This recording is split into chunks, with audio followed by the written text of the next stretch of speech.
Hi,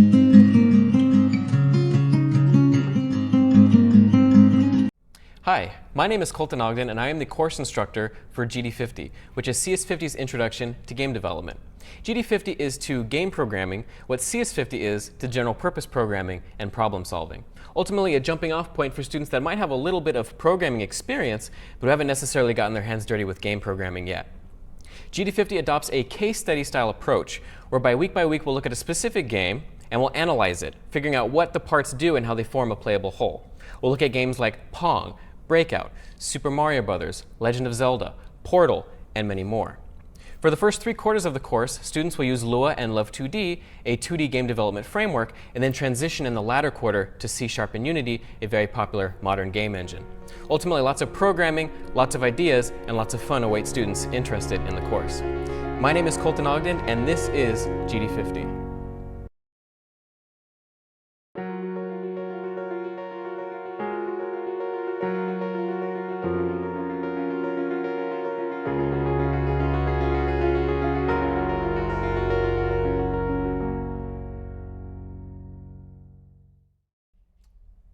All right, welcome to Introduction to Game Development. My name is David Malan, and this is Colton Ogden. And this is a class that assumes only a class like CS50, which is the college's and the extension school's Introduction to Computer Science. But more generally, we just assume that you have prior programming experience in most any language and therefore have some comfort with some of the basic constructs of programming. But we assume no background in Lua or LÖVE 2D or any of the frameworks that we'll be using in the class. All of that lies ahead. So if you're like me, you probably grew up with video games of some sort. And when you maybe started programming, the programming environments were perhaps very text-based, black and white terminal window and the like. And maybe you did something graphical with a language like Scratch or Alice or beyond.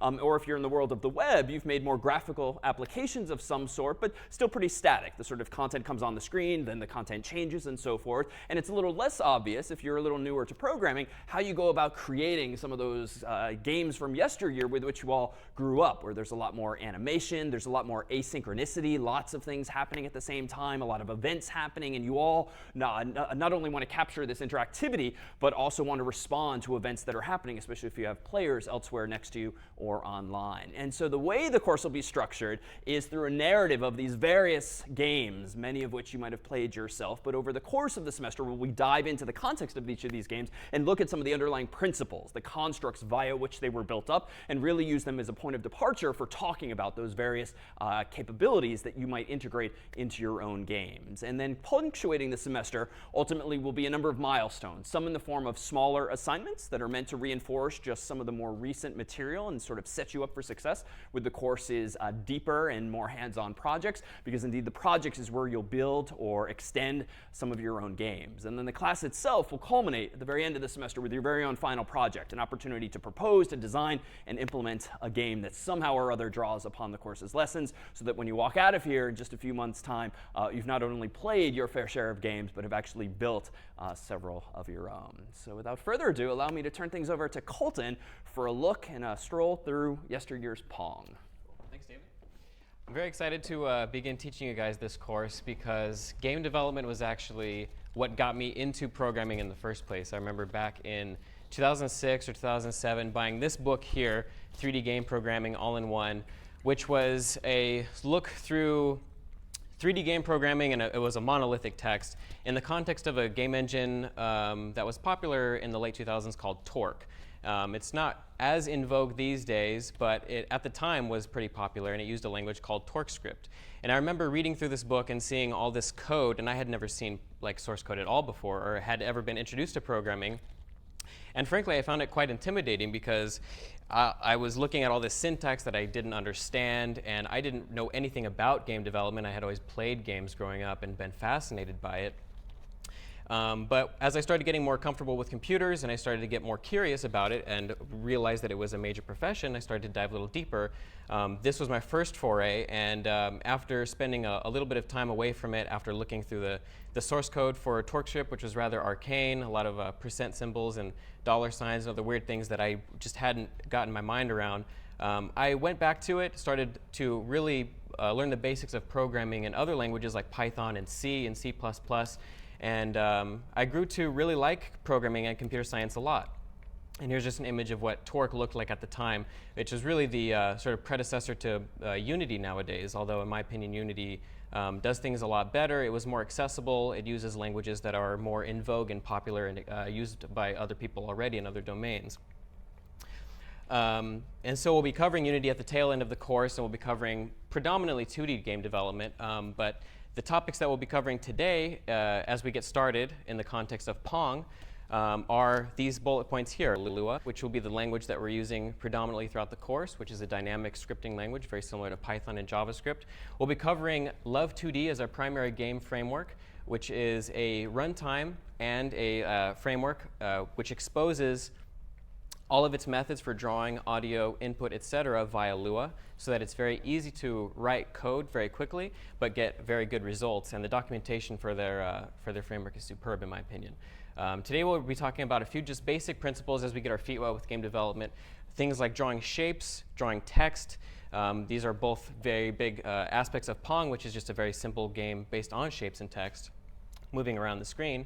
We'll be talking about delta time and velocity, which delta time is probably arguably one of the most important variables that we keep track of in any game framework or engine, which is just the amount of time that's elapsed since the last frame of execution in our game, measured in LÖVE 2D in terms of seconds, fractions of seconds.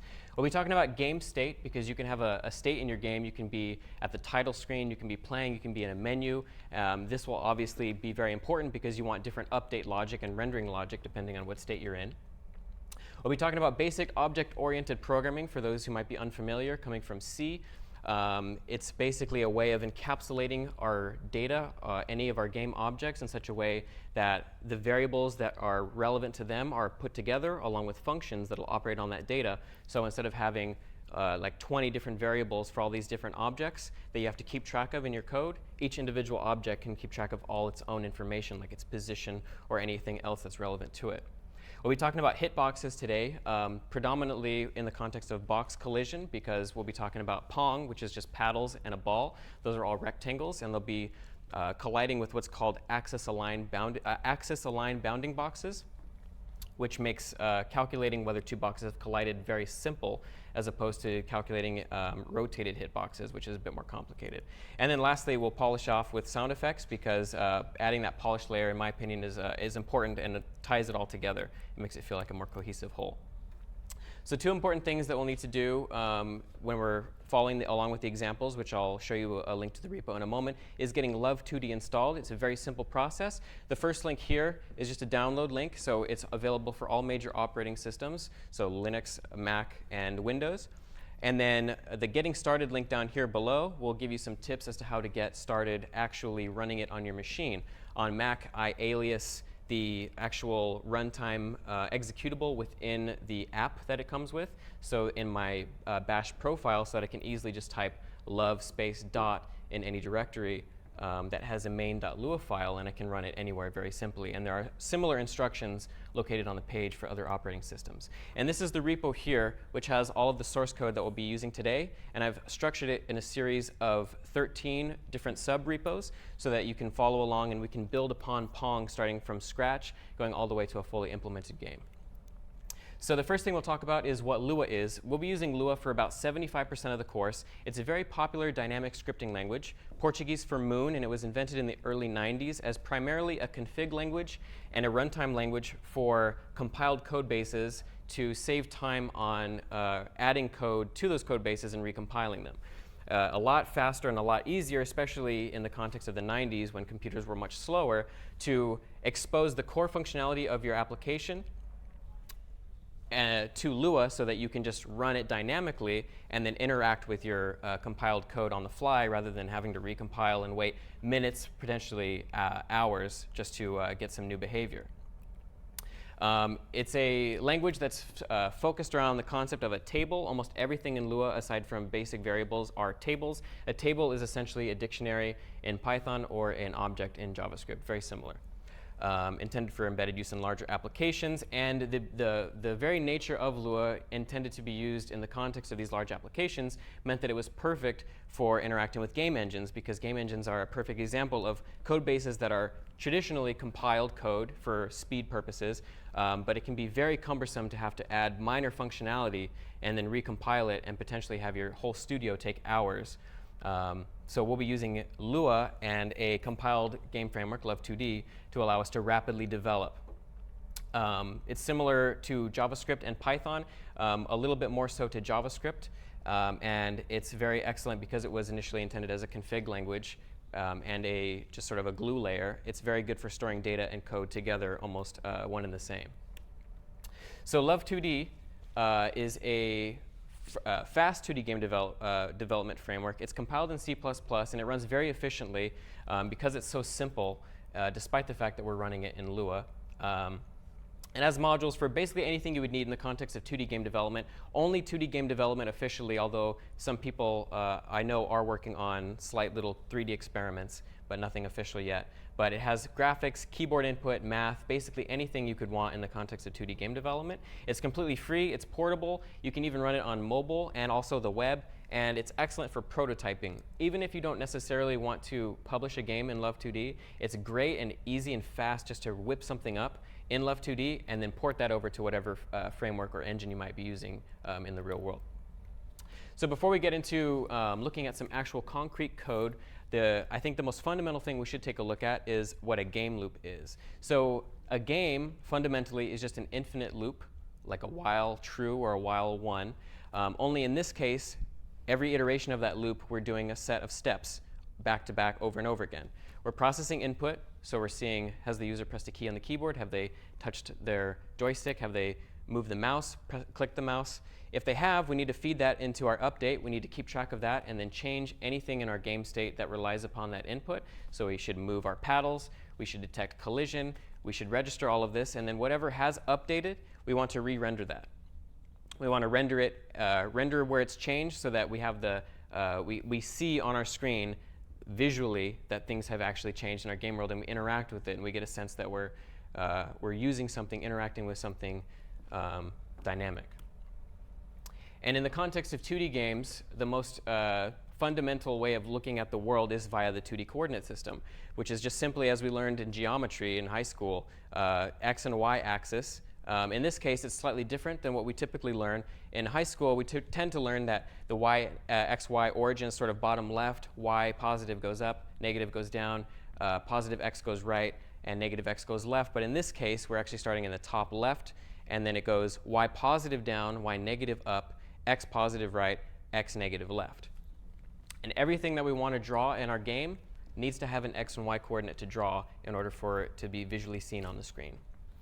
So today's goal, we're going to start fairly low level and work our way up through examples today and in future classes.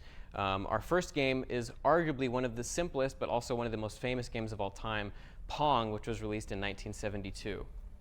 And the gist of Pong is you have a paddle on the left side of the screen, a paddle on the right side of the screen. Whoever scores 10 points by getting the ball past their opponent's paddle into the edge of the screen wins. And so today in our lecture, the scope is we want to first and foremost draw shapes to the screen, because that's how we get our ball and paddles rendering, and those are just simply rectangles. We want to control the 2D position of these paddles because we want them to move up and down. We want the ball to also move.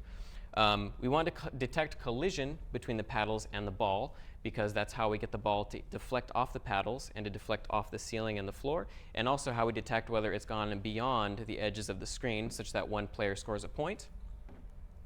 And then we want to add sound effects for sort of a feedback and sort of put ourselves into the game a little bit more. And then scorekeeping, because ultimately the purpose of the game is to beat your opponent, so we want a way to see who's scored 10 points first. And so we're going to look through a set of examples now in the repo. If we look at Pong 0, I've set this to be called the Day 0 update. It's a trend among many games to have the games release major content updates as the X update. So just to be cute, I think we'll call each individual example here the something update. And so I'm going to go into the Pong0 repo of the directory, the GitHub repo. And if we're looking at Pong0 here, we can see it says here the day 0 update. I've commented everything fairly heavily so that we can, if you're reading the code, you can sort of get a sense of what's going on. At line 23, we're going to start off by just declaring a window width and a window height. And these are just constant variables that will be accessible throughout the rest of our application.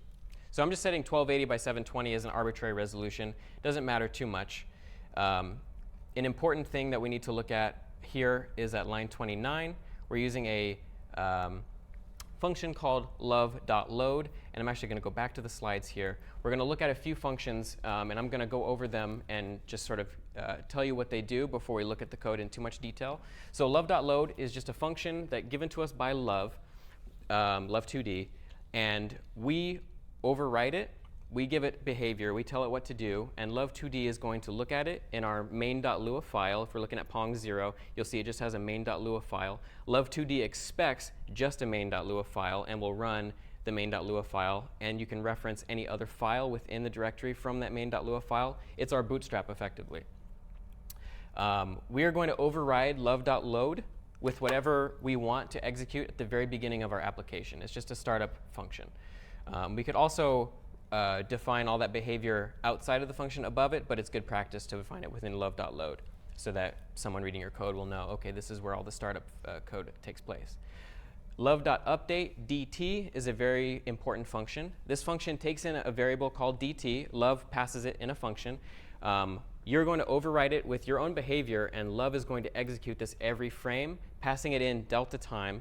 And you can use delta time dt in that function to change your application based upon how much time has passed. dt will always be a fraction of a second, potentially more depending on how slow your computer is, but typically 1/60th of a second. And you can scale anything in your game by that amount to get even behavior across all frame rates.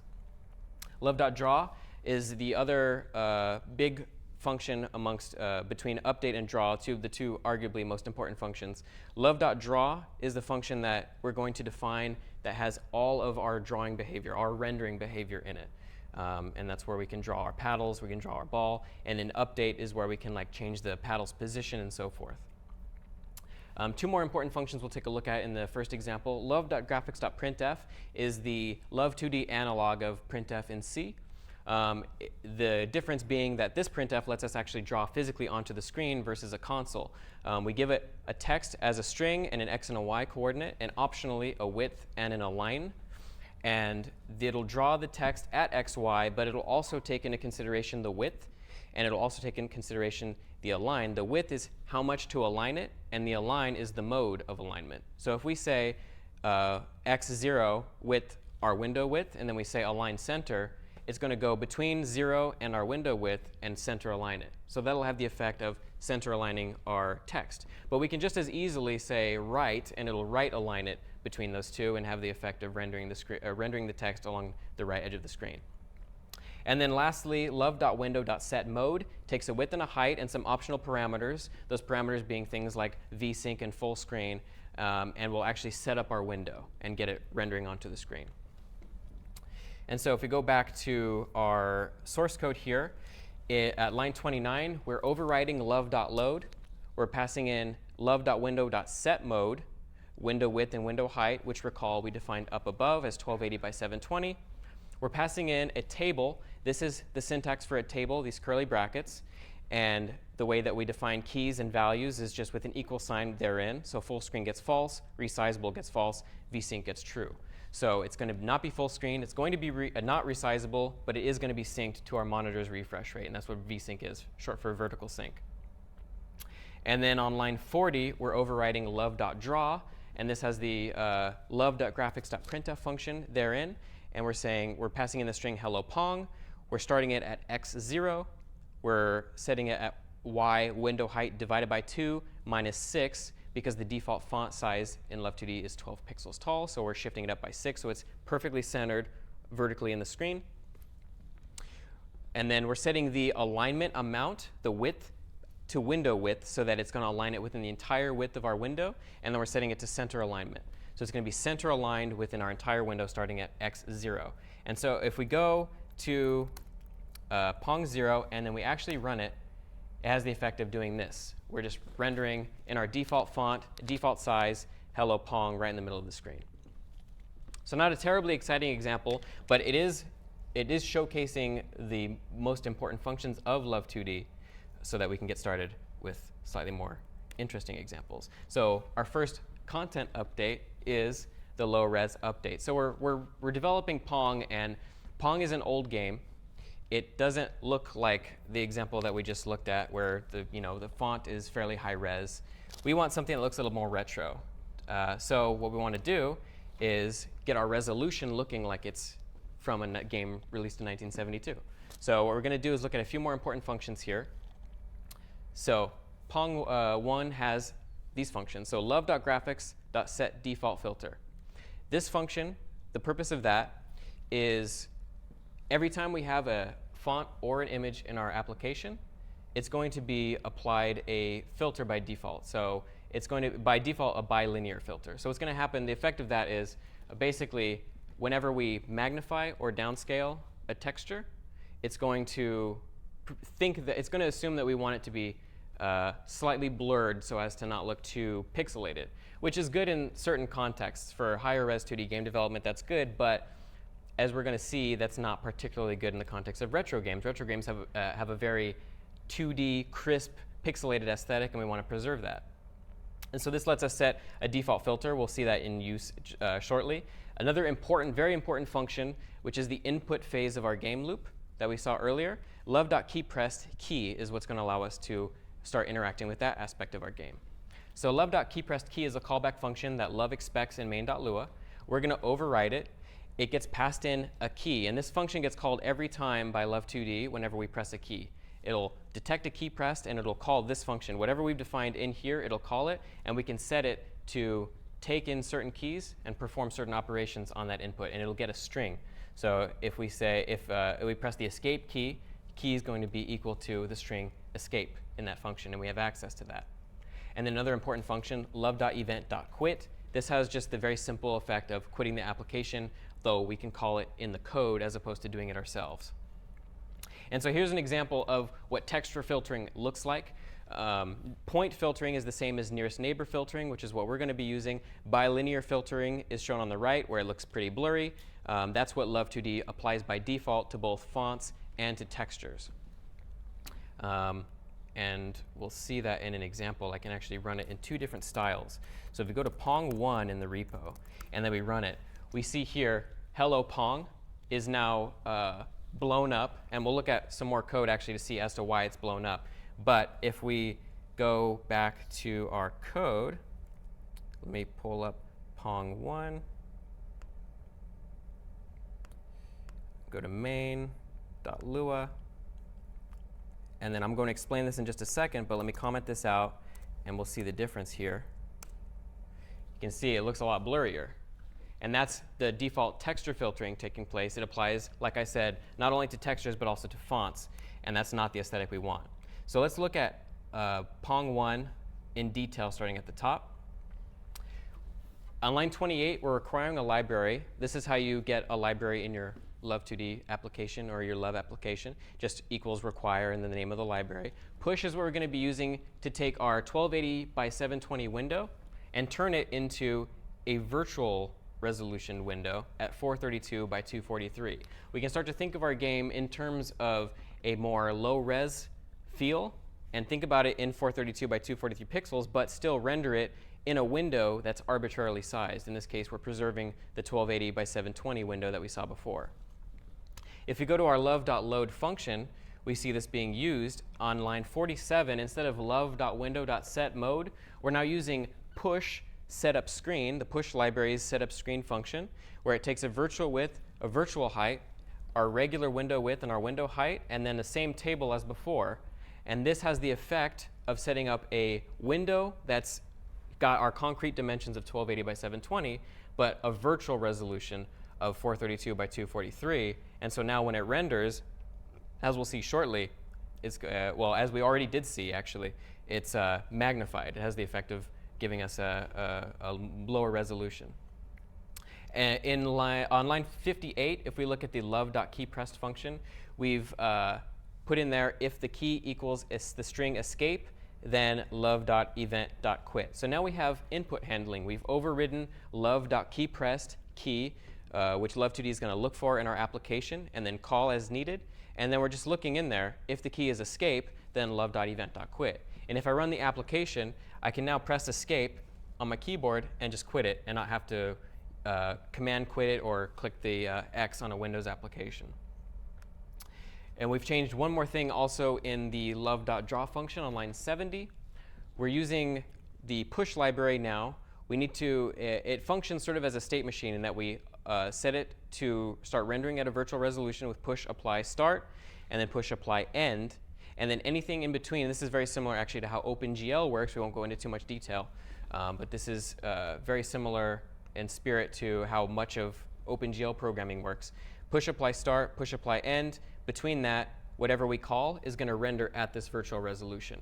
And so we're calling the same love.graphics.printf function, hello pong, 0, virtual height divided by 2 minus 6, same parameters, and it has the effect of rendering everything. That's still got the old aliasing going on, the texture filtering going on. Has the effect of giving us our magnified text. So same text, same size, but now our window of rendering is much smaller. So any questions so far on how any of this works? OK, awesome.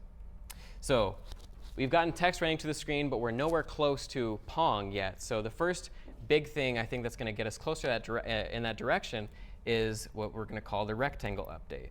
So some important functions that we should look at. Love.graphics.new font. The default font, I believe, is Arial.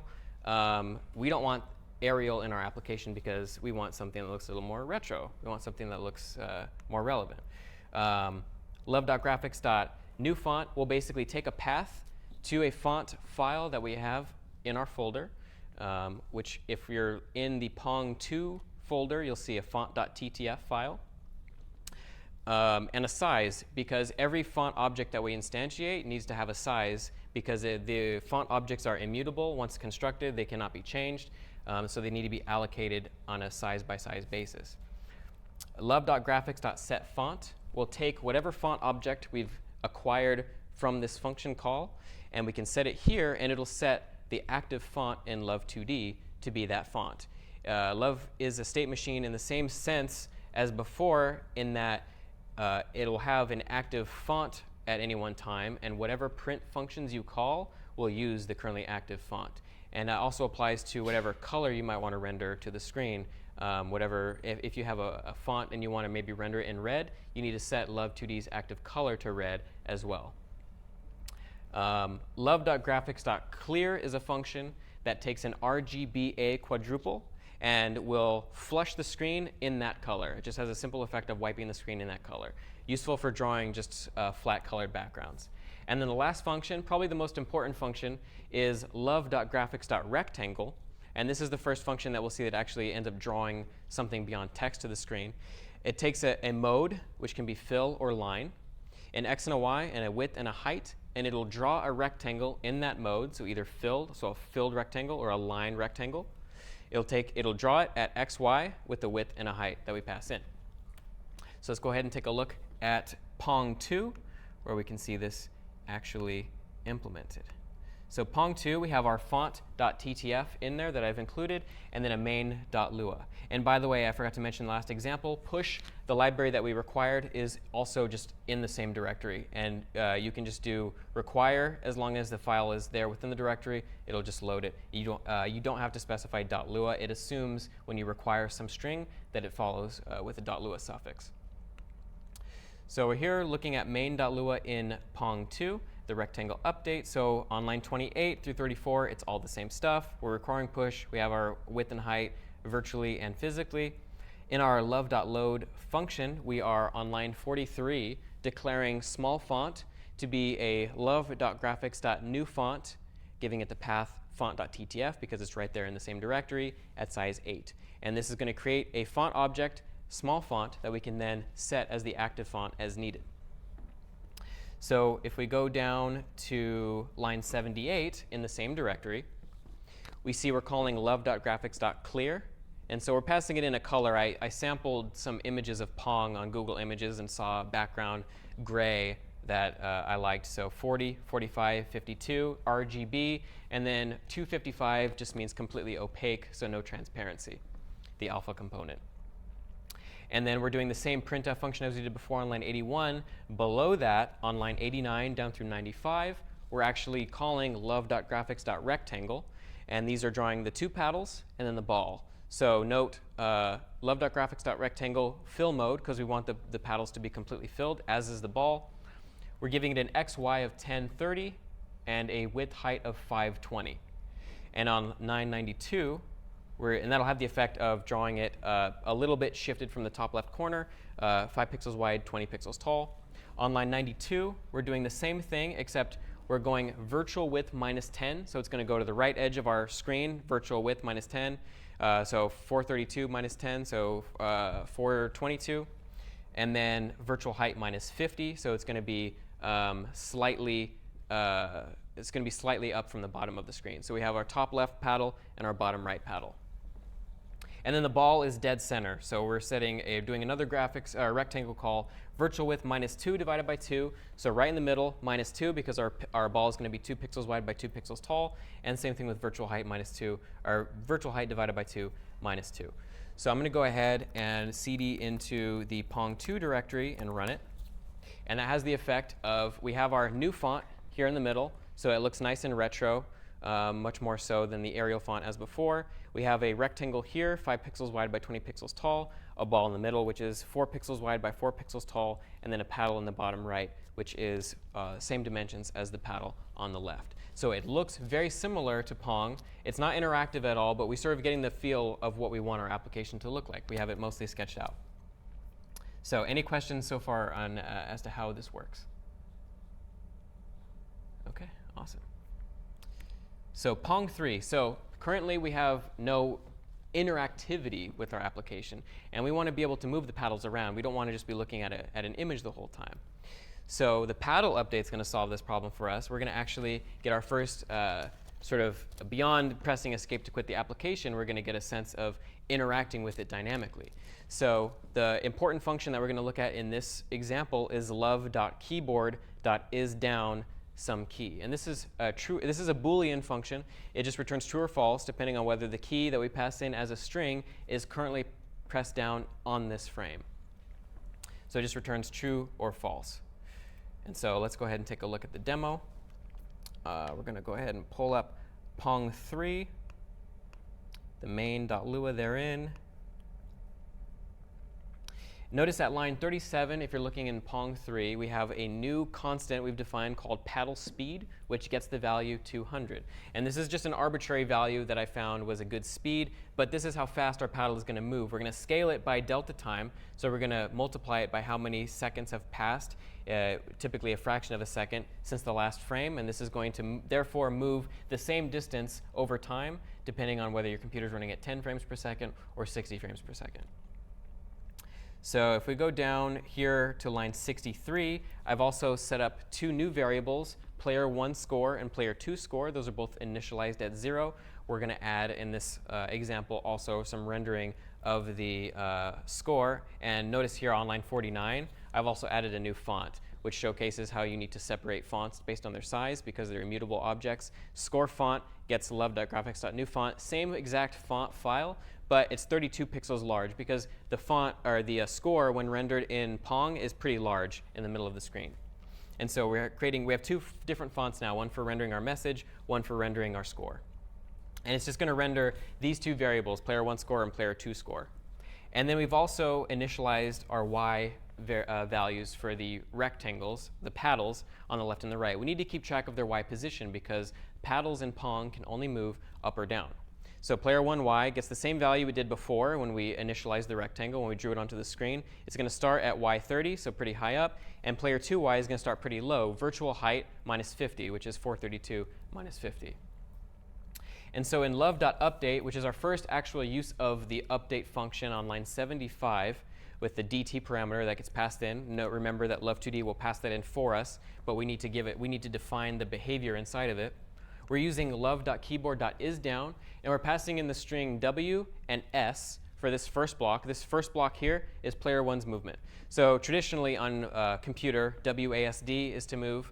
On this example, we're going to allow ourselves to move both paddles. So we're going to use W and S for the left paddle and up or down for the right paddle. So if love.keyboard.isDown W, which means are we currently pressing the W key, player 1 Y is going to get itself plus negative paddle speed times delta time.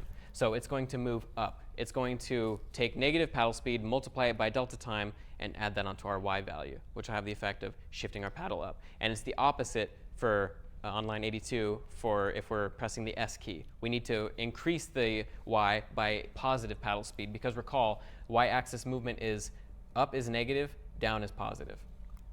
We're doing the exact same thing with the paddle on the right, except we're using up and down as the strings into love.keyboard.isDown. And then down below here, we are rendering, in addition to what we rendered before, also the score now. So on line 125, note that we're calling love.graphics.setFont score font, because if we don't call this, it'll use just whatever the last font was, which by default is the 8-pixel font, because we set that up top in our program. We want to set it to the score font, and then we want to call love.graphics.print. In this case, I'm just printing them in concrete places, not using printf. Virtual width divided by 2 minus 50. So no matter how we scale our window, it's always going to be 50 pixels to the left of the center of the window, and the 30 pixels to the right of the center of the window if we're rendering the player 2 score. And so if we go into Pong 3 and we run it, it looks the same as before. Note we do have score now in the middle of the screen, 0 and 0. But more importantly, we can move our paddles up and down. But there's one problem, and that's I can move beyond the edge of the screen, which is not behavior that we want in our application. So we have some interactivity. It's moving along, but we still have a long ways to go, unfortunately, or fortunately. So let's go ahead and look at the ball update. So we have paddles. They can move beyond the edge of the screen, but we don't have a ball that it just sits in the middle of the screen, and that's not what we're looking for. We want to have a ball that we can actually bounce between the paddles so we can get an actual game going beyond just moving paddles. So a few important functions we're going to look at. We're going to first look here at random. So in games, random number generation is a very common thing so that we get unpredictability and variability between different instances of our game. An important function that just belongs to Lua, it's not a love2d thing, it's just a Lua thing, math.randomSeed num. So many of you have probably heard of like a seed, like a random number generator's seed, and that just means a random number generator, because it's pseudo-random, it needs some sort of starting value to base all of its random numbers off of. It takes a starting number, it performs some mathematical operation on that number to derive new random values that we can then use in our game engine. But if we give it the same number every single time, it's just going to give us the same random numbers every single time, which means it's not going to be random at all. It's going to be very consistent. So we need a way to seed our random number generator, give it a different initial value or seed, and we're going to do that with the function math.randomSeed sumNum. os.time is an important function in the context of this, because a very common way of getting a different number every time you run your application is passing it in whatever the current time is in seconds, because usually it's a very large number that is going to be different every single time you run your game no matter what, because it's based upon, in the context of most engines, in the context of Lua, the what's called Unix epoch time, which is 00 UTC January 1st, 1970, which is some huge number, 9 or 10 digits long, that changes every single second. And then in order to actually take advantage of all this, we need a function to get a random number, and so we do that with math.random, which takes a min and a max, although you don't need to technically pass a min. It'll just implicitly use min as 1 if you don't pass it a min. And it'll return a value inclusively within that range. So if we say math.random 1, 50, it'll give us a random inclusively between 1 and 50. And if we just say math.random 50, it'll do the same exact thing. It'll assume our min is 1 and give us a value between 1 and 50. And then two important mathematical functions that are very basic but helpful in the context of games almost everywhere is just math.min, which returns the lesser of two values, and math.max, which returns the greater of two values. And we'll see this in the context of clamping values to some range. So let's go ahead and take a look at a demo here. So I'm going to go ahead and open up Pong 4. And we're going to look at main.lua therein. So here on line 47, we see we're calling the math.randomSeed function as before. And note that we're passing in os.time, another function call, because os.time is going to be different every time we run our application. So we're seeding our application every time we run it based on whatever the current second is relative to 0, 0, 0, 0, 0, 0, January 1st, 1970, which is going to be different every single time we run, assuming we don't run it within the same second. And then if we go down to line 71 and 67 and 68, we now have, we're giving a starting value to our ball because we want to actually start manipulating our ball. So we give it an x and a y. So we're setting it right to the center again, but now we're defining a variable for it instead of just rendering it statically with our love.graphics.rectangle function, because we want this to change over time. We want to start letting our ball move around the screen. So these x and y variables are going to start changing now, and they're going to change relative to its current velocity.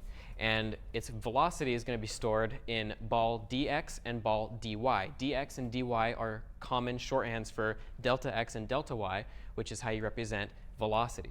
So what we're going to do effectively is take whatever our delta x and delta y are and add them onto our ball frame by frame. And that's going to have the effect of updating our ball's position by some value, and separating the delta x and the delta y will allow us to have different angles, different trajectories for our ball.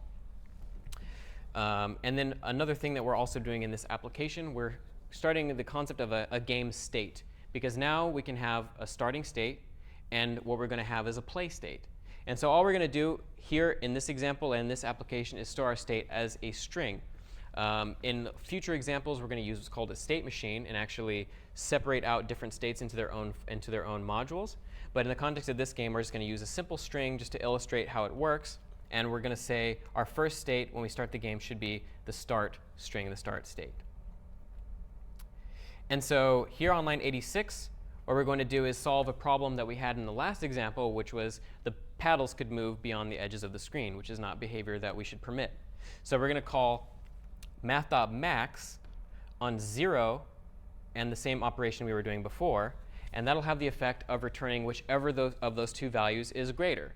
So if the value is, if we're adding negative paddle speed to our YA value and it goes into the negative range, which means it's beyond the top edge of the screen, 0 is going to be the greater of those values, and so it'll always be 0 in that case. Math.max returns the greater of the two values. So it'll have the effect of clamping it such that it never goes above the top edge. The inverse is true for line 96, where we call math.min on virtual height minus 20 and player1.y plus paddle speed times delta time. And so this will have the same effect. It will return whichever of these two values is lesser, in which case if we've gone above virtual height minus 20, which is down at the bottom of the screen, shifted by the size of our paddle, it's going to set it to virtual height minus 20, so we never go below that point. And we're doing the same thing for player 2, exact same logic. And then if we're in the play state, we're going to actually update our ball's position. So if we're in the start state, ball's not going to move at all. But if we're in the play state, we want ball x to equal ball x plus ball x times delta time. And note that there is no shorthand in Lua for adding value to itself, which is why we're calling ball x equals ball x plus ball x times delta time instead of just saying ball x plus equals ball x times delta time, just a language decision that they've made. But if we're in the play state, this will have the effect of scaling whatever our current ball's velocity is and times delta time, so it stays frame rate independent, and then adding it to ball x and ball y, which will shift it. And we get this actually working down here in line 174, where now instead of just rendering flat numbers to the screen, we're actually using ball x and ball y to render. And if we're in the play state, those will get updated. But if we go back up to line 127, now we're in the love.keyPressed function, so we're starting at line 120. Before, we just had the if key equals escape, then love.event.quit. But now on line 127, we're going to check to see if the key is equal to enter or return, and then we're going to use that as our way of just testing state changes. So we're going to say if the game state is equal to the start, once you press entered, game state should be equal to play. Otherwise, set it back to start. And when we set it back to start, we're going to reinitialize our x and y to be in the center, virtual width divided by 2 minus 2, virtual height divided by 2 minus 2, and we're going to give it an initial random starting velocity again. And note here, this math.random2 is equal to 1 and 100 or negative 100 is just Lua's way of doing a ternary operation. So in C, you will often have like, you would be something like math.random2 equals 1, and you would have a question mark 100 colon negative 100.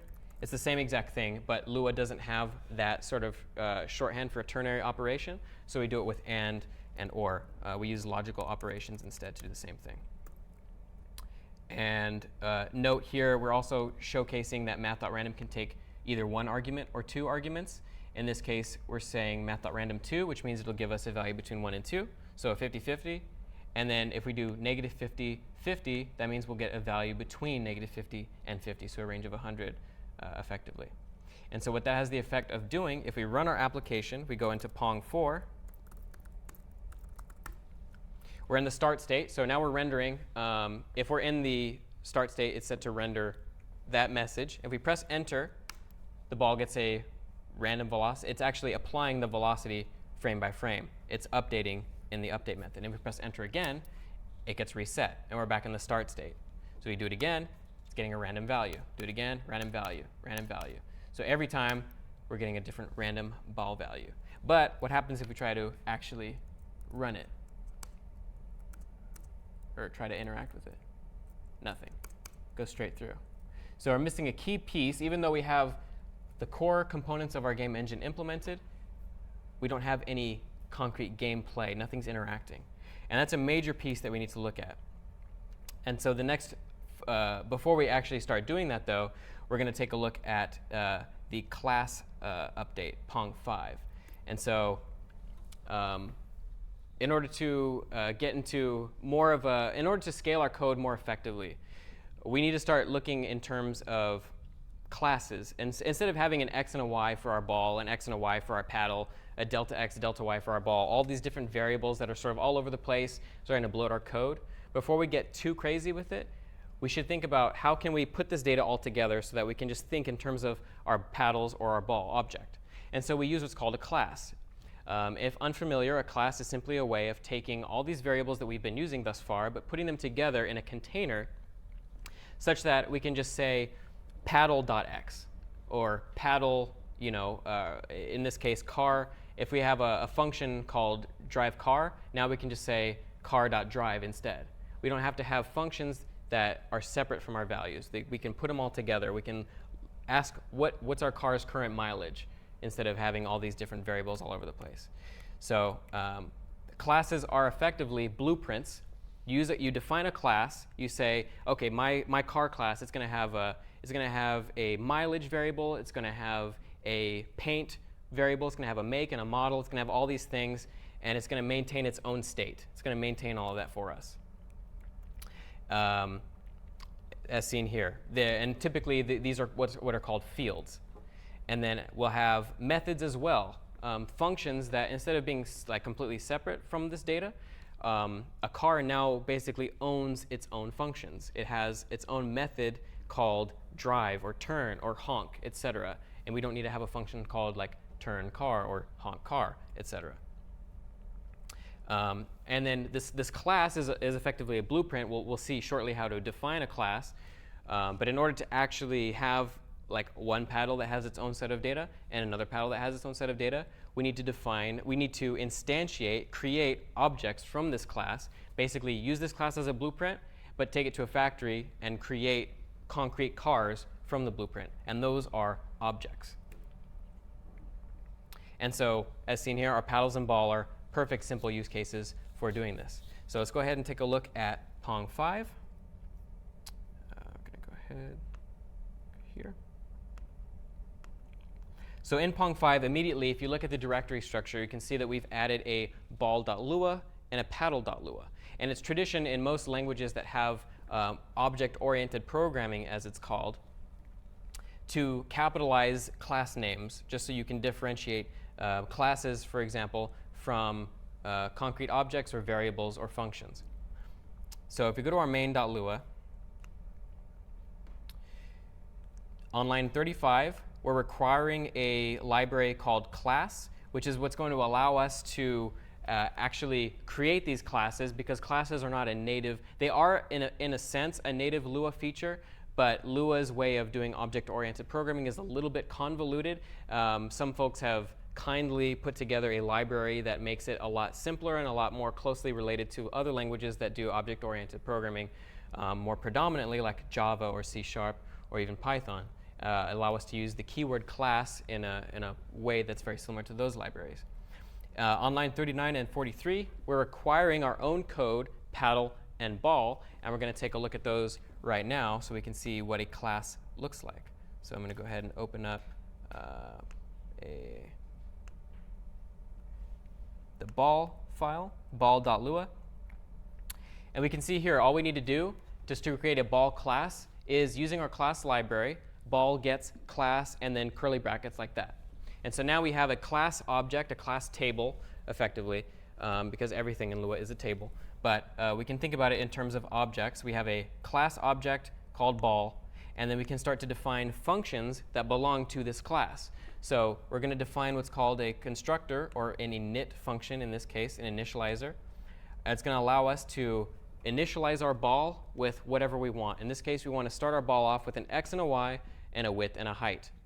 And notice within here we have a word called self. Self and this are common words in object-oriented programming languages that mean whatever object we're creating with this class is going to be self.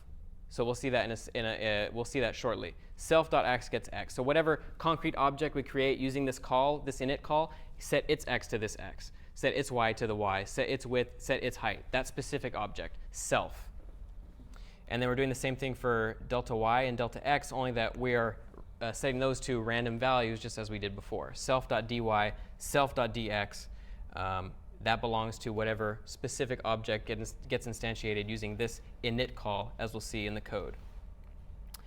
We're defining just a reset function here just to make it easy. Before we had several lines of code that set our ball to the middle of the screen and gave it a random velocity. We're doing that now, and this is a good way of sort of refactoring out groups of logic. We're creating a function called reset that just does that all in one function call, and we just call that within our main function, condensing our code. And then notice we have an update and a render function now, and we're going to call these from our own update and our own draw function, such that every object that we want in our game, every entity, and we'll build upon this game by game in the future, we'll just call update and render on everything from our main.lua and defer all of that to each individual class and objects, so we don't have to have a main.lua that's like 800 lines of code. We just break out all of the updates that are pertinent to the ball here and all the render code that's pertinent to the ball here, call each individual ball's update and render, and save ourselves a lot of time in refactoring. We're doing the same thing if we look at paddle. Paddle is a class as well. We're using the class library. Same exact sort of thing here, x, y, width, height, and a dy. In this case, we're just initializing that to 0 so that we're not moving. And then we're calling the update function here. So if our dy is less than 0, we're using the math.max function as before with the top edge of the screen, and then whatever our y plus our current dy is, so delta y. And then here, self.y gets math.min, virtual height minus self.height, self.y plus self.dy times delta time. So that's the clamping behavior that we saw before with the paddles, only now we took it from main and we put it in our update function. So each paddle calls its update, and we take some lines of code out of our main file. And then it has its own render function here, same as the paddle. The render function for the paddle and the render function for the ball are effectively the same. And so if we go to our main, we're requiring the paddle and we're requiring ball so that we can use them. So if we go down to line 79, instead of initializing our ball dx, or ball dy, ball x, ball y, paddle y, player 1 y, player 2 y. Now we have player 1 is simply paddle, 10, 30, 5, 20. And player 2 is a paddle, virtual width minus 10, virtual height minus 30, 5, 20. Ball is a ball, virtual width divided by 2 minus 2, virtual height minus 2, divided by 2 minus 2, 4, and 4. So those paddles now have control over their own x and y, their own width and height, and the ball has its own control over the x, y, width, and height. And the self applies to this object. This is whatever self was in our constructor that we saw before. So now we can just call, so we can simply say player1.x, player1.width, player1.y, and everything is contained. We don't need a million variables to keep track of all the things going on in our game. And this is going to be especially important as we scale and maybe we have 100 things on the screen at one time. We don't want 100 times x variables where x is however many properties that thing has that we need to keep track of. It's all the same logic, except now we're calling player 1 update and player 2 update in our update function instead of having all that logic therein where they're moving and then keeping track of whether or not they're going past the top and bottom edges of the screen. And then if game state is play, we're now just calling ball update. And these are all getting passed in delta time. And then same thing here. Instead of having all that logic for resetting the ball as one block of code, we took it out, we refactored it, we put it into our ball class, and now all we have to do is just one line of code, ball reset. And then here, down at line 169 in our draw function, we just have player 1 render, player 2 render, ball render. And later on, as we scale and we make games that have a lot more things on the screen, a lot more entities, we can just do these renders in a loop. We can just say, for each entity in our screen, just render it. For each entity in our screen, just update it. We can condense thousands, hundreds of lines of code into just a few lines of code by deferring update logic and rendering logic to each individual entity, thanks to object-oriented programming. And so that's how we're going to refactor using classes. So any questions on how any of that works so far? Cool. This is a good point, I think, to take a 5-minute break. And then once we come back, we'll talk about how to look at frames per second. All right. So we're going to take a minute just to look at something kind of small. But often it's the case where in games, if we want to make sure that we are performing, like our application is performing well, we want some way to monitor our frames per second. And so I figured I would just take a second to illustrate this quickly so that we can use this in the future. The two functions that are going to be important for us here, well, the first of these is just a little small cosmetic addition to the application. It's just love.window.setTitle. So far, our application, I'm not entirely sure what it says by default. I think it says, what does it say? Untitled. Yeah. So that's not. It's a layer of lack of polish, more or less. And it'd be nice just to solve that problem quickly. So we're going to call a function called love.window.setTitle, some string, which will solve that problem quickly. We can make it look as if we have that detailed down. And then the thing that's actually going to let us determine whether or not we are running well or we're running very poorly is a function called love.timer.getFramesPersecond.getFPS, which is something that Love graciously gives us for free and allows us to very easily slap it wherever we want. We can print it to the console, or we can just draw it straight to our application. In this case, we're going to do the latter. So I'm going to go ahead and go into Pong 6. In our main, if we go ahead and look at line,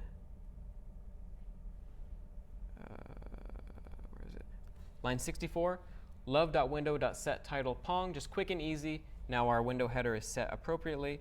And if we go down to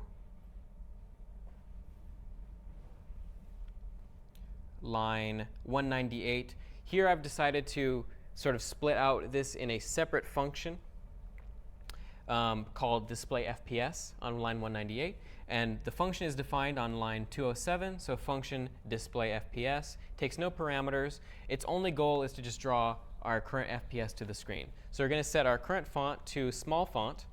we're going to set our color. So this is what I alluded to before, in that we can set LÖVE's rendering color to some RGBA quadruple, and anything that we draw beyond that point will then be drawn at, whatever that color is. So in this case, we're giving it red of 0, 255 on the green, 0 blue, 255 fully opaque, which has the effect of setting our color to just completely green.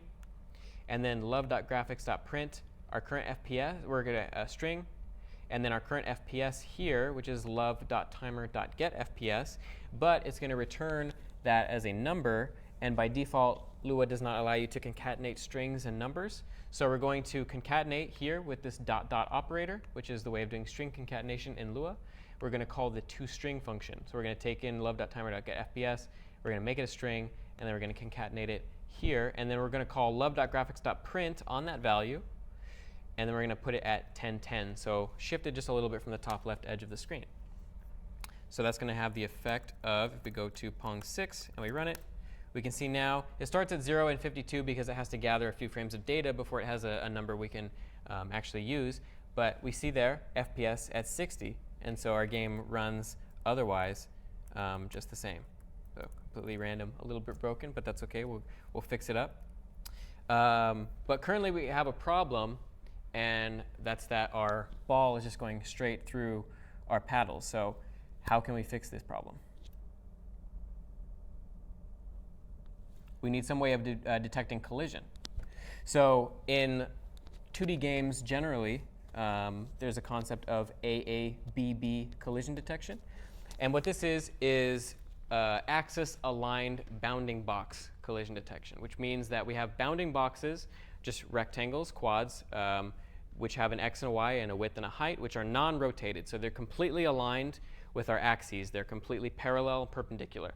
So the only way that we can get this easy math, the AABB collision detection working, is if we have no rotation of our boxes. They have to be completely aligned. But if they are, we have a very simple algorithm, which is we're just making sure that no edges of our boxes are outside the opposite edges of the other rectangle. So if we have one rectangle, and I'll illustrate this on the screen here. We have two rectangles. If this top edge is below this edge, we know no matter what, they're not intersecting. There's no way it can, because it's below here. So no matter where it is on the x and the y, if it's below here, it's not a collision. If this edge is on this side of this rectangle, we know as well there's no way those two boxes can overlap. And it applies to every edge as long as it is the opposite edge. So if this edge is below this one, if this edge is above this one, if this edge is on the right and this edge is on the left, it means that no matter what, those boxes aren't colliding. So we can simply do 4 conditions. We can say if rect1.x is not greater than rect2.x plus rect2.width, and rect1.x plus rect1.width is not less than rect2.x. So if the two edges are not beyond their opposite edges. Same thing with the y and the y plus rect1.height. We know that we have a collision. We know that because we haven't fulfilled any of those criteria. But we know that if that's not true, if one of the edges is not beyond the opposite edge, then we do have a collision. So it is going to be true. So we'll see that here in our code. If we go to Pong7 at line 113, we have a function that we're calling called ball collides. Our ball class has a function called collides. So let's go ahead and take a look at our ball class.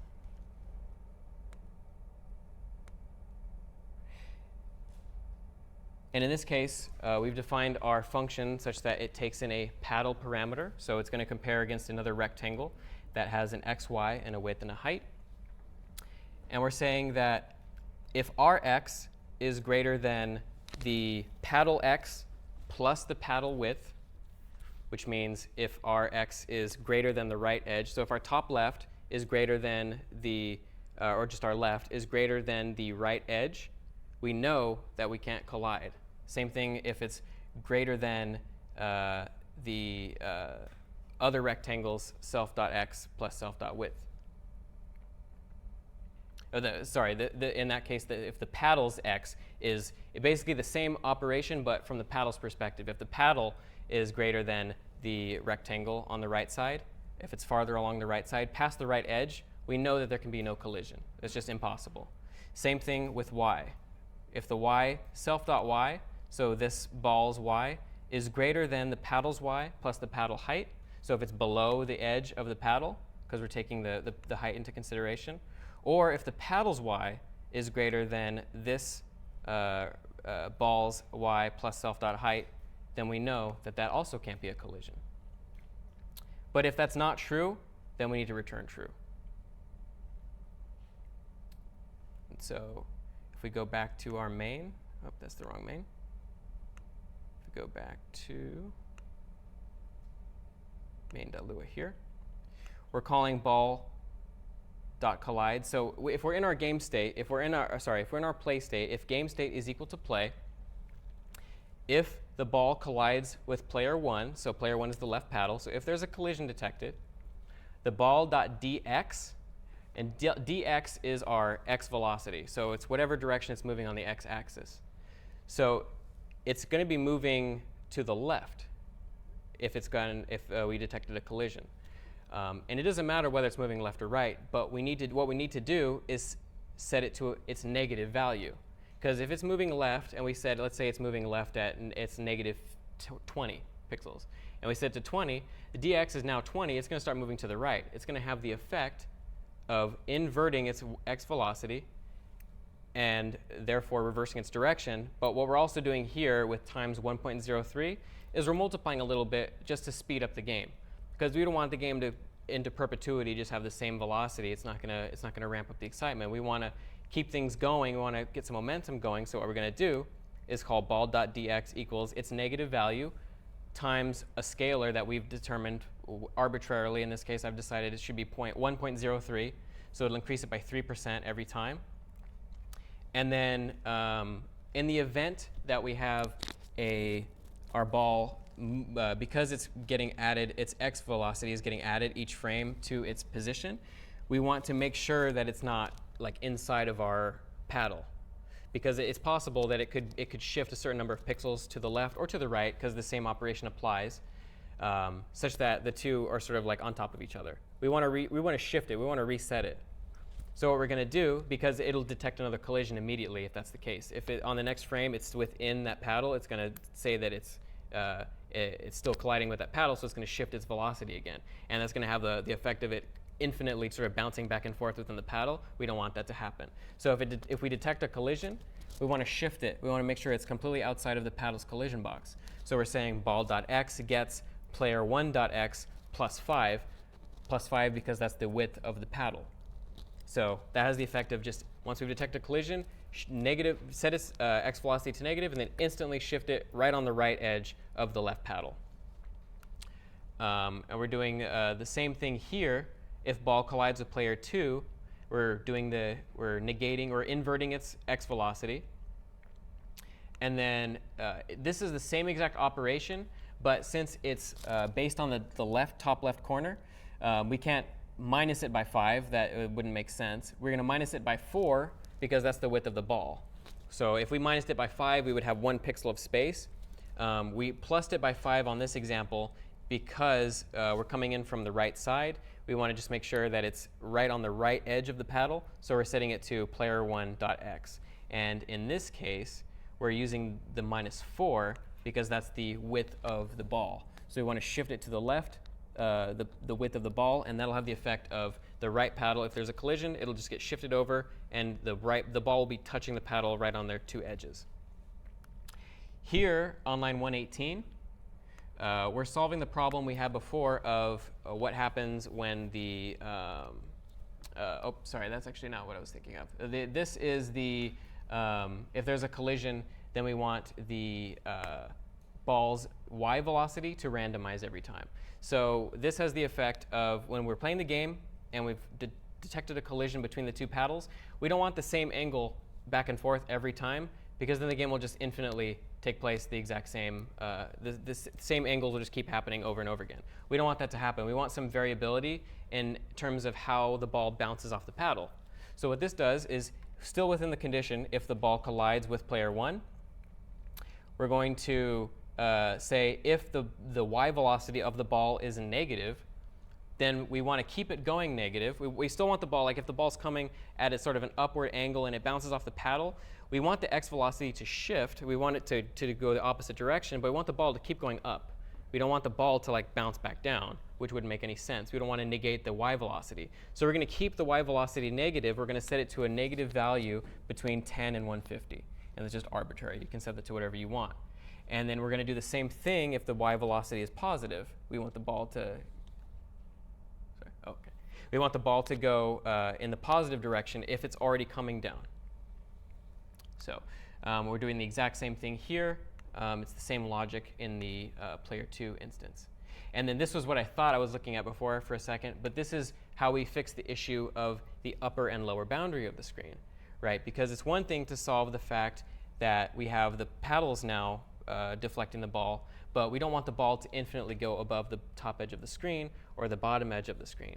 So this is just a simple if condition. We're just saying if the ball is less than or equal to 0, which means if the ball is at the top edge of the screen, just set it to 0, so make sure it doesn't go above the edge of the screen, and then negate its y velocity. So it's instantly going to start going downwards. Yes? This question is about Pong 7, line 113. Couldn't the shifting of the ball's dx and y be done in the ball collides function if there is a collision? The shifting of the ball's function. If ball collides, no, collides, the collides function is it just returns true or false. So it would be, I mean, I think you probably could refactor it out that way, but the purpose of collides isn't to have any sort of side effects like that. Its only purpose is just to return true or false, because we could have any sort of behavior we want in a collides function. We may not necessarily want to shift the ball or do anything. We might just want to return true and print something to the console. So in terms of, I think in an engineering perspective, it makes more sense just to have a simple true or false function and then determine how you want that to actually influence your game state inside your main function or inside some other function. Okay. And so yeah, we went down here, the top edge of the screen, and then bottom edge of the screen. If the ball.y, it's the same exact thing, just the bottom edge of the screen. If the ball.y is greater than or equal to virtual height minus 4, and we're doing virtual height minus 4, why? Exactly. So we want to make sure that right as soon as the bottom edge of the ball touches the bottom of the screen, we want to detect a collision. Then we want to say ball.y gets virtual height minus 4 in case it overshot the bottom edge based on how much time has elapsed and how much the velocity is. We want to instantly put it right up so that it's at the edge, so that it's a clean bounce. And then we want to negate the y velocity just the same as we did up above.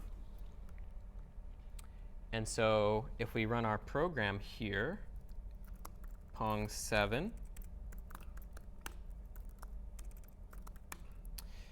looks the same, but now the ball is bouncing.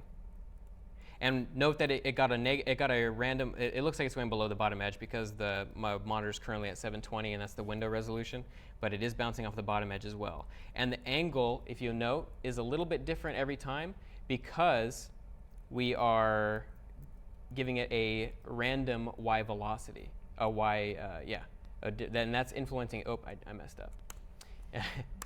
I wanted to illustrate the speed increase. It's going to take a little bit of time, but every time it detects a collision, it is going to be scaling the x velocity by 1.03. So it's going to make it a little bit faster. Now currently the y angle is a bit steep, so it's going to take forever to illustrate that, but we'll see that in a later example.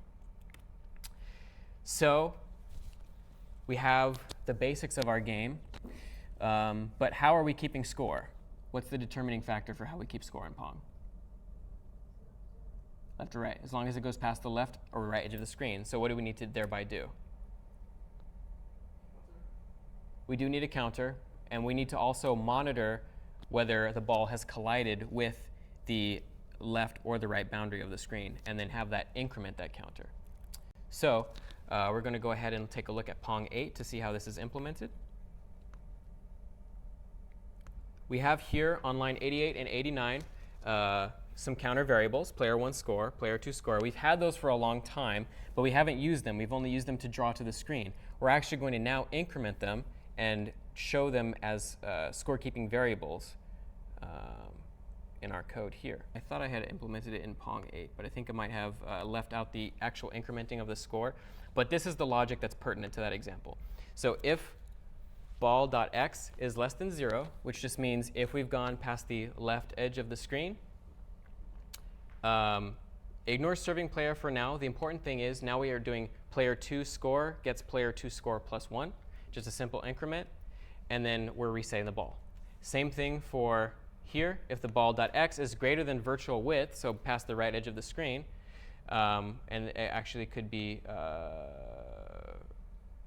if ball x plus 4 is greater than virtual width, then and it will have the same effect. But actually, no, because we want to make sure that we don't see the ball at all when they score. So yeah, this is actually correct. If ball.x is greater than virtual width, then serving player gets 2. Player 1 score is player 1 score plus 1, and then we're going to reset the ball. Serving player.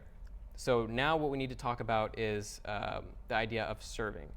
So when we start up the game, so let's go ahead and take a look at. We're going to go to Pong 9. So we're going to go straight through Pong 9, and then we need to take a look at what a state machine is. So currently in the game, we've talked about state a little bit. We've had the start state, which means the game is ready for us to just press enter, and then the ball will go off in a random direction. And then we have the play state, and the play state is set to our paddles interacting with the ball and then keeping track of score, basically. A state machine is very important. It's a ubiquitous concept in game development. It just means how can we monitor what state we're in and what transitions take place between those states to bring out new states. And each individual state has its own logic. And by breaking out the logic of these states separately, we can scale our code much bigger and not have monolithic code.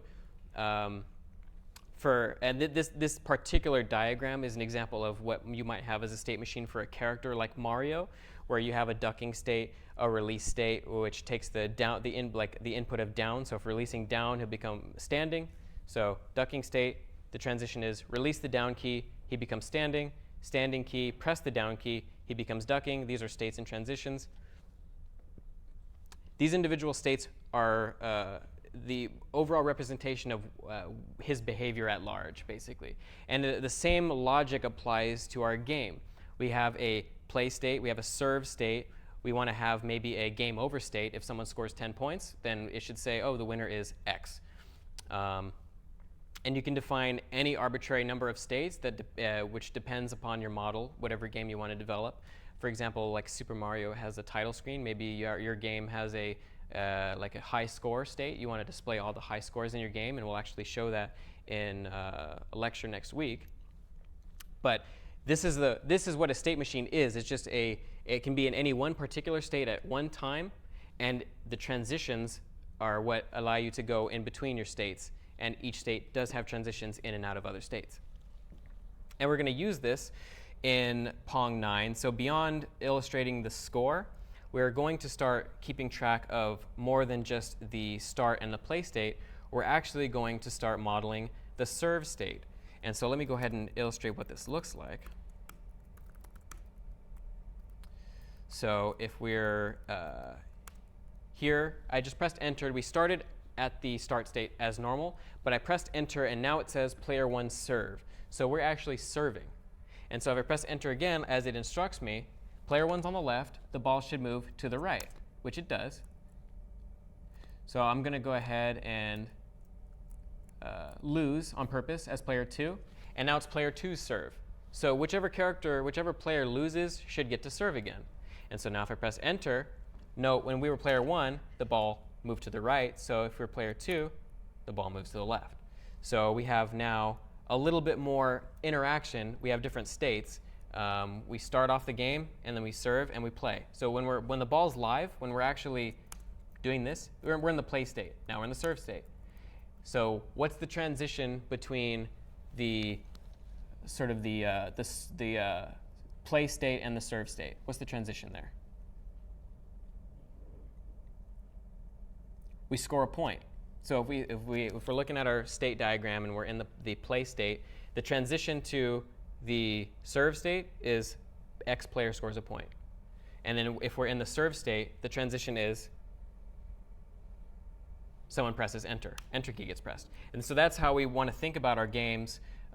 If we have a bunch of different sets of sort of logic that we can sort of take out of our game and think about conceptually, it allows us to break our game up into a bunch of different modes and states and not really get overburdened by all these variables that maybe need to keep track of, or what state are we in, like what are all these variables doing? And we'll see how we can break this out in a more modular fashion in future weeks. Note that right now, currently all we're doing is we're setting a state variable to some string here and just doing if conditions on it, which works fantastically for small examples.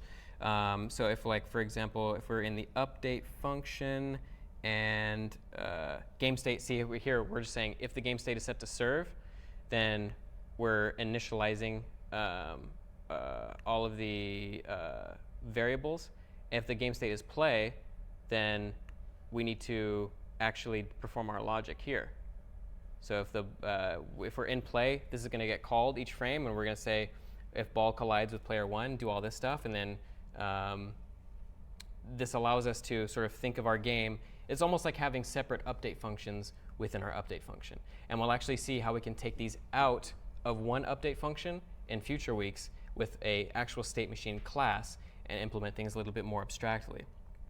But suffice to say, now whenever we want to, like, for example, make a transition, if someone scores here, like if we're going to the left side of the screen, if ball.x is less than 0, all we have to do is just set this state to serve, and our update function is then going to update appropriately. So any questions on how sort of state machines or the state works here in the context of Pong? Yes? So the state machine is the relationship between the states, or is it the container of the states? The state machine is sort of the overall conceptual look at what your different states are and their transitions, yes. And in future weeks, we're not implementing a state machine object or a class here, but in future weeks, we will see a state machine class that manages transitions between different states in a more modular and clean fashion.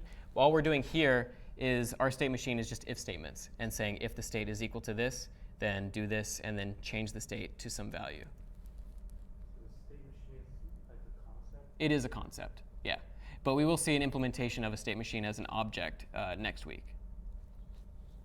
So, any more questions? Okay, cool.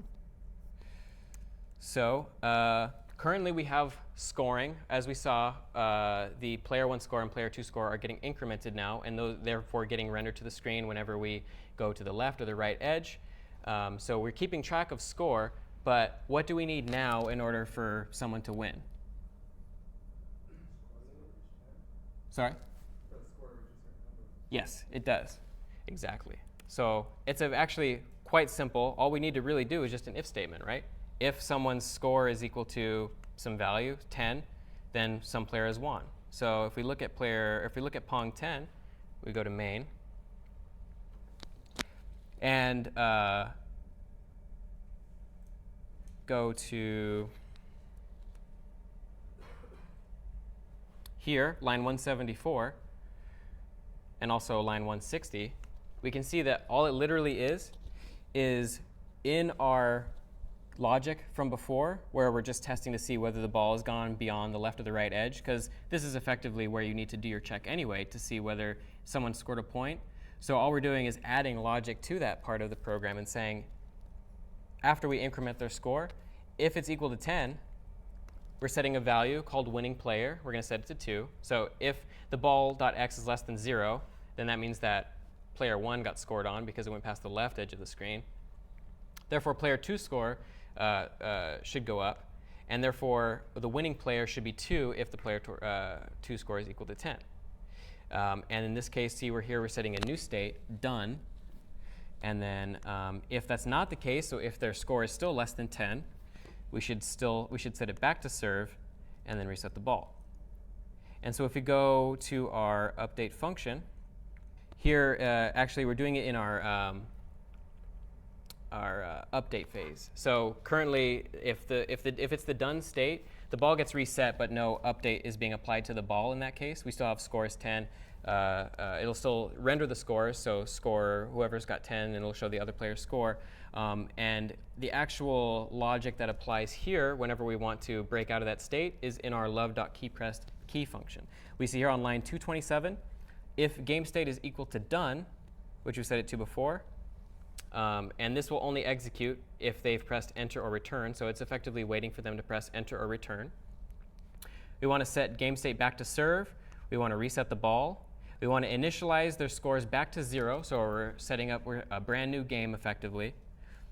If the winning player is 1, then we'll give serving player to 2 so that they have the advantage on the next game, and then otherwise set it to 1. And if we go down to our render function, so down to line 275, if we're in the done state, then we should render to the screen player and then winning player, because remember we set winning player to 1 or 2 depending on who won, depending on who scored the 10th point. We'll say player 1 or 2 wins, and we'll just render that, and then press enter to restart after that, and that's the logic for that. And we can see this in play. Also, if it's too slow, we might not have to go through an entire run. But I sped up the whoops, don't want to actually hit the ball back. I set up the speed, so we're in the serve state, we're in the play state. It's up, the ball bounced back. It's going to be a bit tedious, but suffice to say, it's a big payoff. Don't worry. Should have set the speed a little faster. Almost there. It's getting tense. And player 1 wins. So there we're also setting the font to a larger size. And in the code, I create a new font object that's basically between the small font and the score font, which is a large font, so 16 size font. And so player 1 wins, and that's really all it boils down to, just keeping track of your counter and just making sure that when you do hit 10 in your logic for detecting the screen collisions, that you set the state to done. And if the state is done, then you just need to monitor keyboard input and see whenever someone presses enter. So when we press enter in our love.keyPressed, it has the effect of setting player 2's serve because player 1 won, so it's only fair. We're going to press enter to serve, and then we begin a brand new game. And that's simple. So now we have an infinitely playable game with a bunch of simple states. We're missing a very important detail, though, in my opinion, and that's sound. Currently, our game is just it's great. The gameplay all works. Everything's working fine, but it's just missing a little polish. And so what we're going to do is we're going to start adding audio to the game, which is, in my opinion, one of the more fun things to add, because it also means you're close to the end of your project. Love.audio.newSource is a function we're going to look at here. All this is going to do is take a path and then optionally a type. And this path is going to be to a sound file. And it's going to create an audio object that you can play back at any point in your application. So what we're going to effectively do is just whenever a collision happens, depending on what type of collision it is, we'll just play a particular sound. And a program that I really like to use for all of this, and what I encourage you guys to download if you want to start tinkering with your own sounds for your project, is a program called BFXer. It's free on Windows and Mac. I'm not sure if they have a Linux port. They might have a Linux port of a similar program called SFXer, which is what this is based off of. But what this allows you to do is just generate a bunch of random sounds, and I can illustrate that shortly for you. If you would like to grab it, it's on bfxer.net. It's a super quick download, and here I'll demonstrate it just so we can see how it plays out. So this is the interface. Make sure I have some audio, and then there's a lot of different presets here. So there's pickup / coin, laser / shoot. It's meant for sort of like small games like this, like implementing on the fly prototype audio type stuff. But you can see it just implements. I'll turn that down, it's a little loud. We have power-ups, for example. So every time I click on this, it's going to give us a random power-up. So.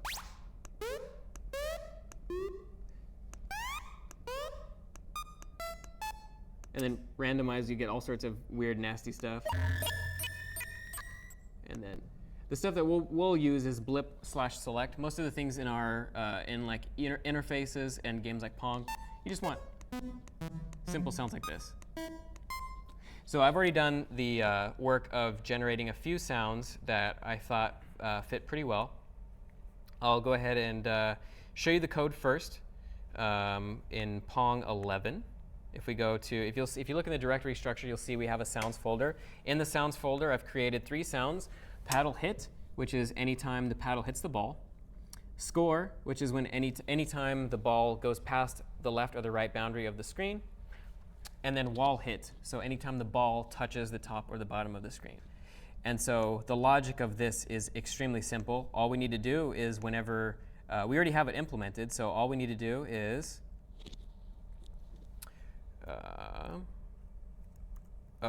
first thing I should say, and this is a good illustration of a table. We'll start to see this a lot more in the future. We didn't really use tables much in this lecture, but the table is Lua's like sort of be-all end-all data structure. It's the dictionary, Python dictionary, JavaScript object. It's an array. It's everything that you need for anything beyond simple variables in Lua. It's what everything, even like classes and other libraries, are made out of. In this case, we're just initializing a table here called sounds, and we're passing in 3 keys. So it can take in key value pairs, or you can just give it a list of values, and it'll create indices for them implicitly. Here we're just passing in, like you would do in Python or JavaScript, paddle hit. And note that it does need these square brackets in order to initialize key value pairs in a table like in this format here. Paddle hit gets love.audio.newSource, and in this case it just takes in a path, so sound/paddlehit.wave, and we're giving it the keyword or the string static, which is the type of asset it's stored as. So you can have either static or stream audio assets. So if they're static, they're loaded in memory and they're kept in memory for the execution of your program. If they're stream, then they're loaded on the fly as needed by your game engine. And streamed audio assets can be helpful if you have a huge game with a ton of sounds and large audio files. You don't want to keep all those in memory necessarily, because that could take up many megs or gigs of audio. And if you're sort of loading assets on the fly, if you have dynamic loading in your game, then that's another thing you should take into consideration. In this case, these are very tiny sound files because they're like a fraction of a second long. So we're just setting them all to static so that they get preserved in memory, and we're just loading all 3 of them into this table. And if we want to refer to these later on, all we need to do is sounds. We can either reference sounds dot paddle hit like that if we wanted to, because by default Lua just gives you a dot keyword, sort of the way JavaScript does its objects, with the same name as the key that you passed in. Or you can do it the Pythonic way, which is without the dot, with just square brackets, and that will have the same. Those 2 are equivalent. It won't work though if you decide to put a space in your key. It will, I believe, it just won't work at all, but it may inject an underscore. I'll have to test it out and find out. But generally, it's not best practice to use dot when you already have the keys lined up like this anyway. And what you can do with strings that you can't do with dot, using the dot notation, is dynamically generate lookup of your table, which you can do with strings, because you can't in a for loop do for something in table and then table dot something. That just won't work. But you can do for everything in your table and then look up the key as that value, that iterated value in your table. And we'll see examples of that in future lectures, but just something to keep in mind. So we have our table here, a sounds table, and we have our sounds ready. They're loaded in memory. All we need to do now is wherever we have anything that, like any collision in our code, we just do this. It's as simple as the table at the key that we want, colon, which is Lua's way of calling a function of a class or a table, colon play, and the play function is part of the new source audio object in Love that we created in the table, and that'll just have the effect of just playing it once. You can set it to looping. You can say the sounds paddle hit set looping to true, and it'll just infinitely play it over and over again, which we wouldn't want for a sound like this. It would sound obnoxious. But if you have a music track, for example, in a level or something like that, you would want set looping to be true so that when it finally ends, your user isn't just playing a game in silence. So we're doing it with paddle hit. We're doing it with wall hit as well. So I've named them appropriately so that it's easy to infer where and for what purpose the sound files are used. So whenever they're at the upper or lower boundaries, play the wall hit sound. And then whenever the ball reaches the left or the right edge of the screen, just play the score sound effect. And so if we play our game, and this is always one of my more favorite parts, is playing the game with audio because it just makes such a difference in my opinion. We get sound effects. It's a little thing, and it's very easy, but it adds so much flavor. And there we go. And then our game is practically implemented at this point. There's just one more example that I would like to show you guys, a small example, because all of the examples thus far have had the resizable equals false sort of key in the push setup screen initializer. And in case you want to have a game where you can resize your window, all we need to do is call a function called love.resize, which takes a width and a height. And what we're going to end up doing with that, specifically for our use case, because we're using push, we're going to go to Pong12.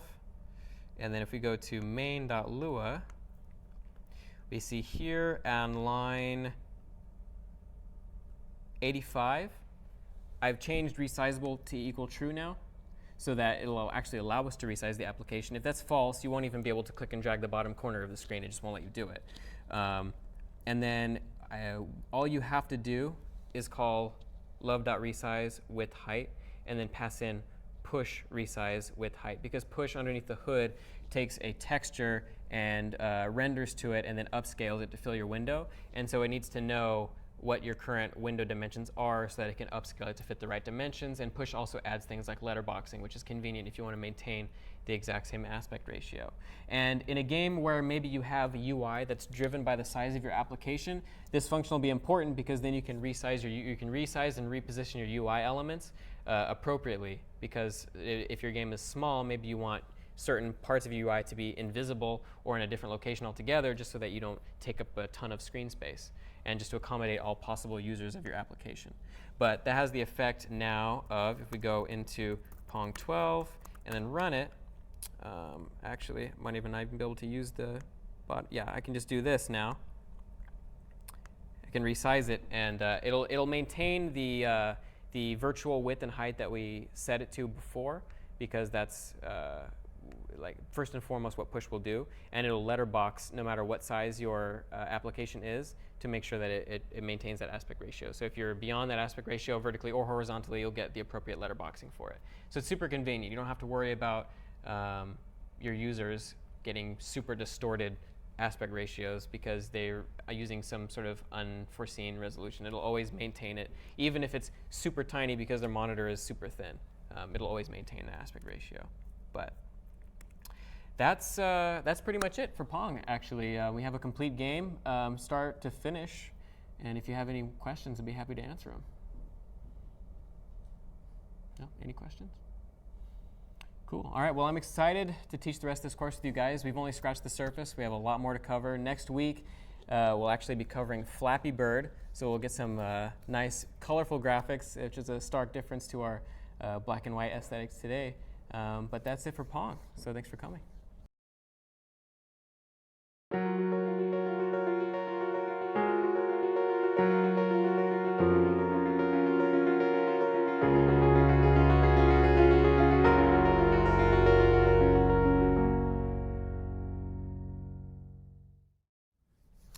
Hi everybody, my name is Colton Ogden. This is GD50 Lecture 1, and today we'll be covering Flappy Bird.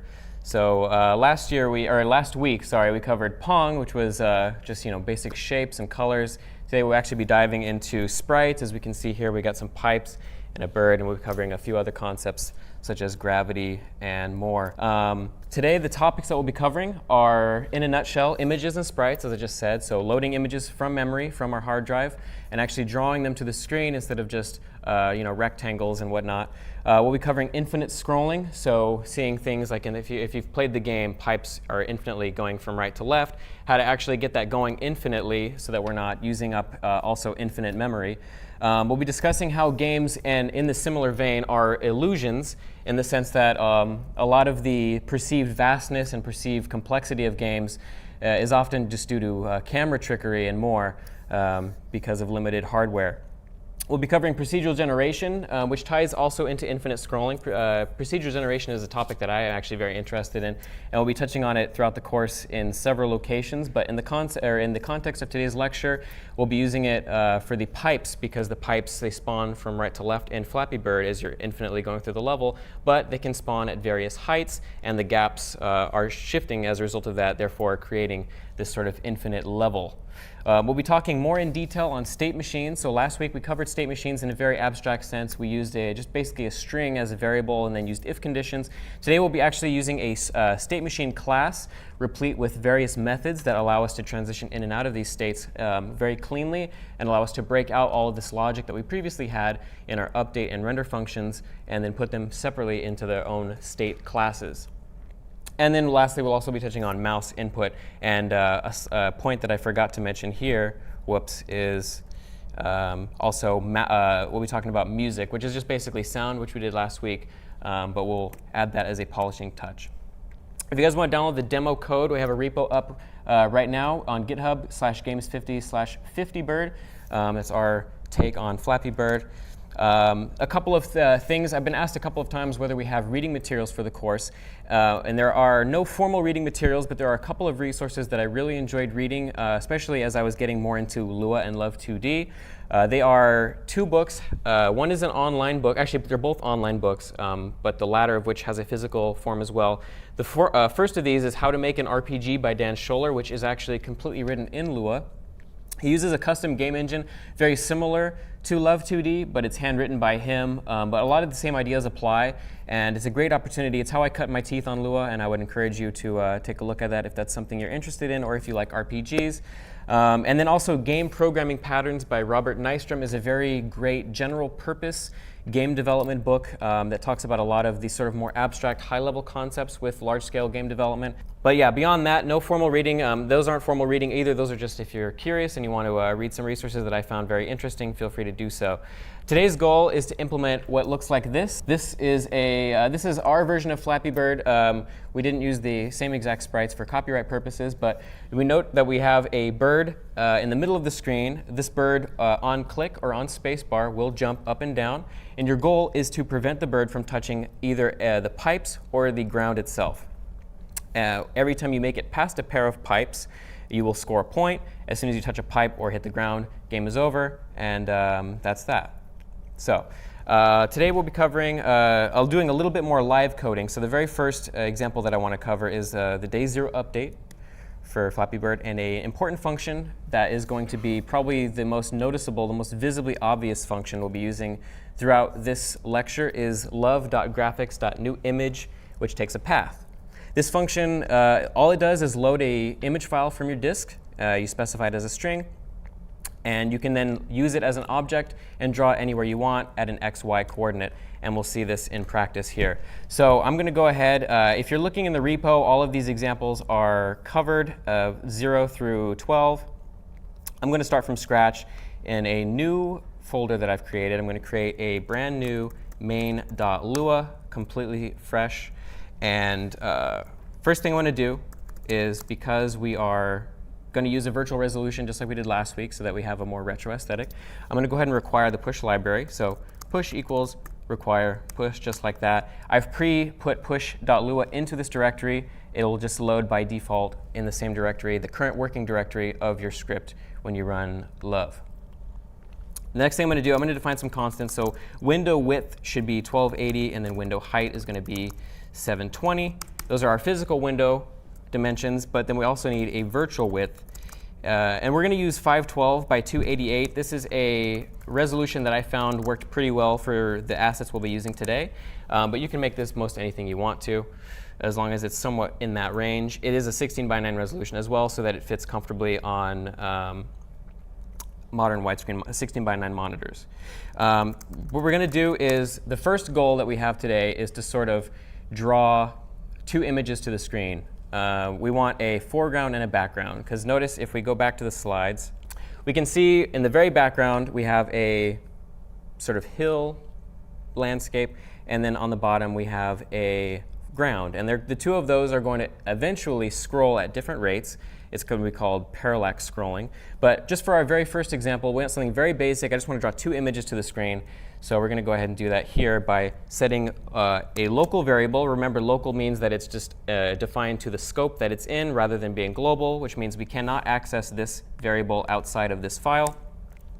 Local background gets love.graphics.newImage, the function that we just talked about. Let me go ahead and hide this inspector here so we can have more room to code. And then it's just going to take a string, so background.png. And I realize I actually didn't include those files in the directory, so I'm going to need to do that as well. Same thing for the ground, exact same function, love.graphics.newImage, except ground.png. And before I forget, let's go ahead and do that right now. I have the files here, so ground and background. I'm going to go ahead and copy those from the repo, the distro repo, into my bird0 directory that I'm currently developing in right now.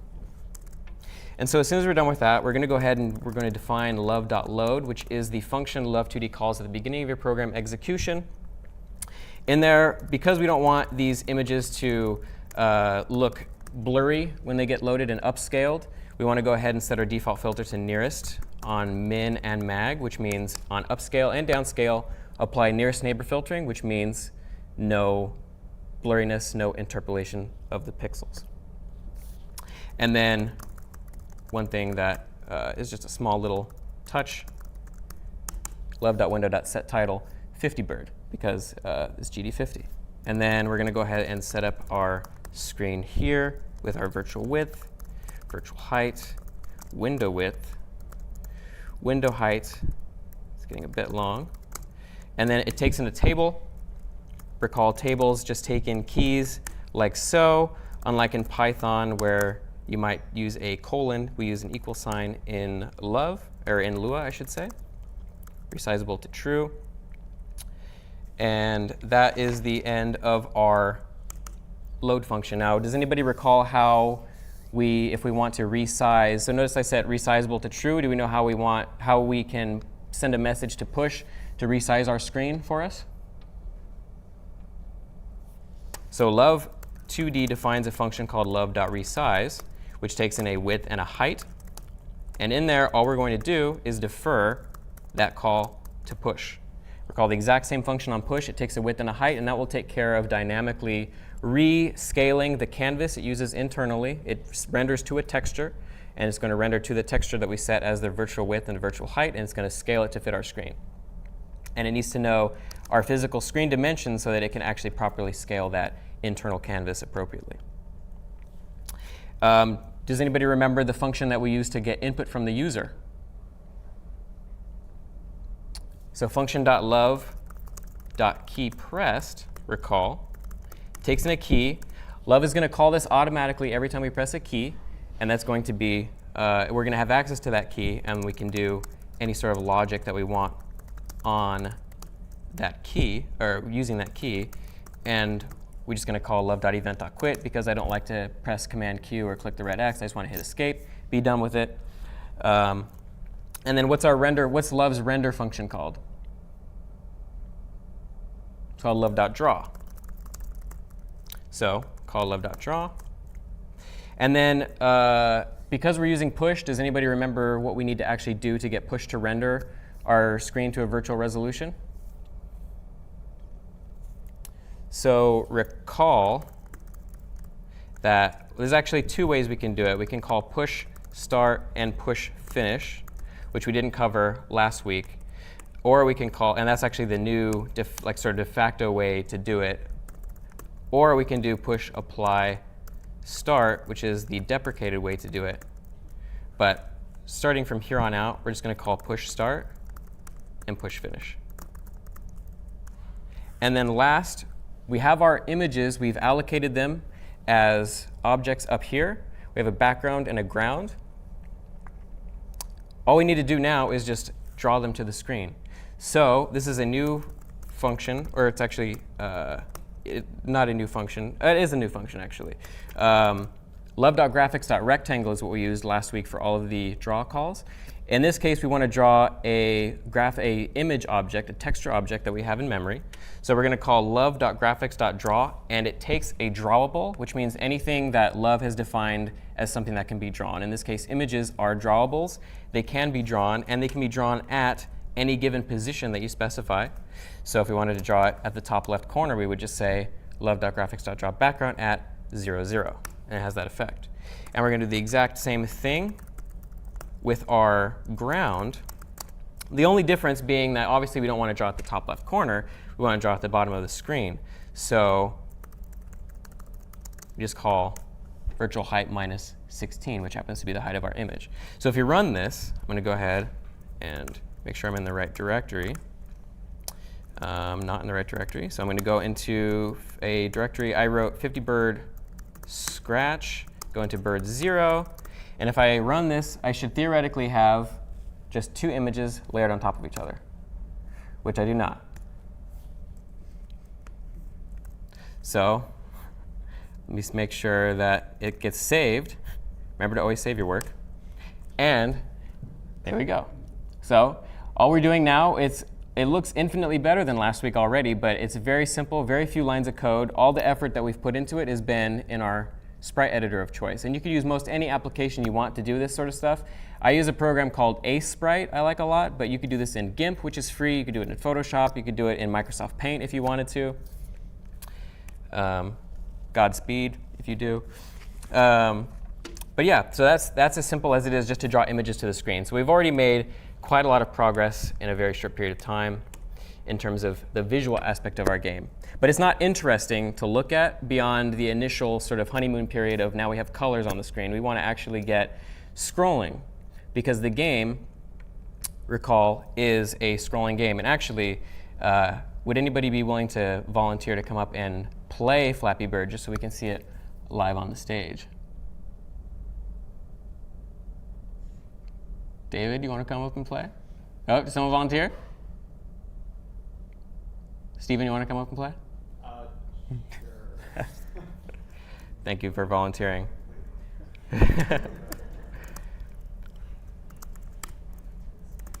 I guarantee you're better at this game than I am. So I'm going to go ahead and CD into bird 12 in the directory, which is the final version of the game complete. So I'm going to go ahead and hit enter. So already we can see the parallax scrolling that I referred to before, which is the floor and the background are scrolling at different rates. And we'll see this very shortly in the next example. We have a prompt, we have text. We've already used this before with a font. So go ahead, if you press enter, you're going to get a countdown. So space is to jump. So we have our bird jumping in the middle of the screen. We have a score at the top. Goal is to avoid hitting the pipes. Oh, I got a score of 1. You want to try again? Go ahead. So it keeps track of his position, and every time he gets past the right edge of a pair of pipes, as you can see, that's when he gets a point. So if you recall from last week, what do we think is, what's detecting the collision? If you remember last week, what's the term? Anybody remember? Axis aligned bound AABB collision detection, axis aligned bounding box. It's the same thing that we did with Pong, except now we're doing it, we have graphics, but it's the same exact concept. We're just using rectangles, and when one rectangle overlaps with another rectangle, we trigger death. So we'll do one last iteration, I think, and then we'll let you try one more time. Go ahead. I'll give it a shot.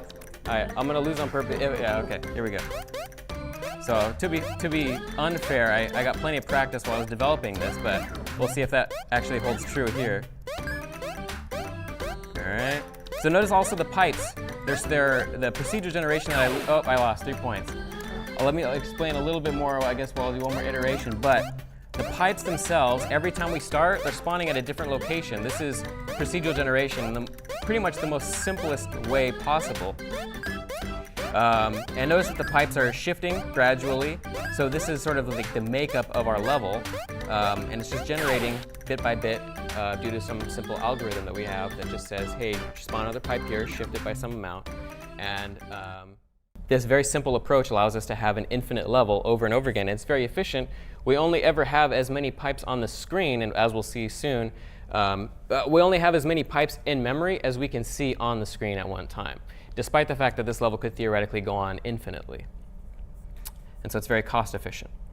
So bird 1 is the example. It's the parallax update. So parallax scrolling is an important concept in 2D and also 3D, but 2D game development. It refers to the illusion of movement given two frames of reference that are moving at different rates. So if you're driving on the highway and you see a fence next to you, and you see mountains in the distance, you're observing parallax scroll by seeing how fast the fence moves relative to the mountains. The mountains are going to move a lot more slowly than the fence is right next to you. And we accomplish the same exact illusion in our game by using this sort of graphical illusion. And so I'm going to go ahead in my directory here in bird 1, which is a unpopulated directory. It's populated with the contents of bird 0, the complete contents of bird 0.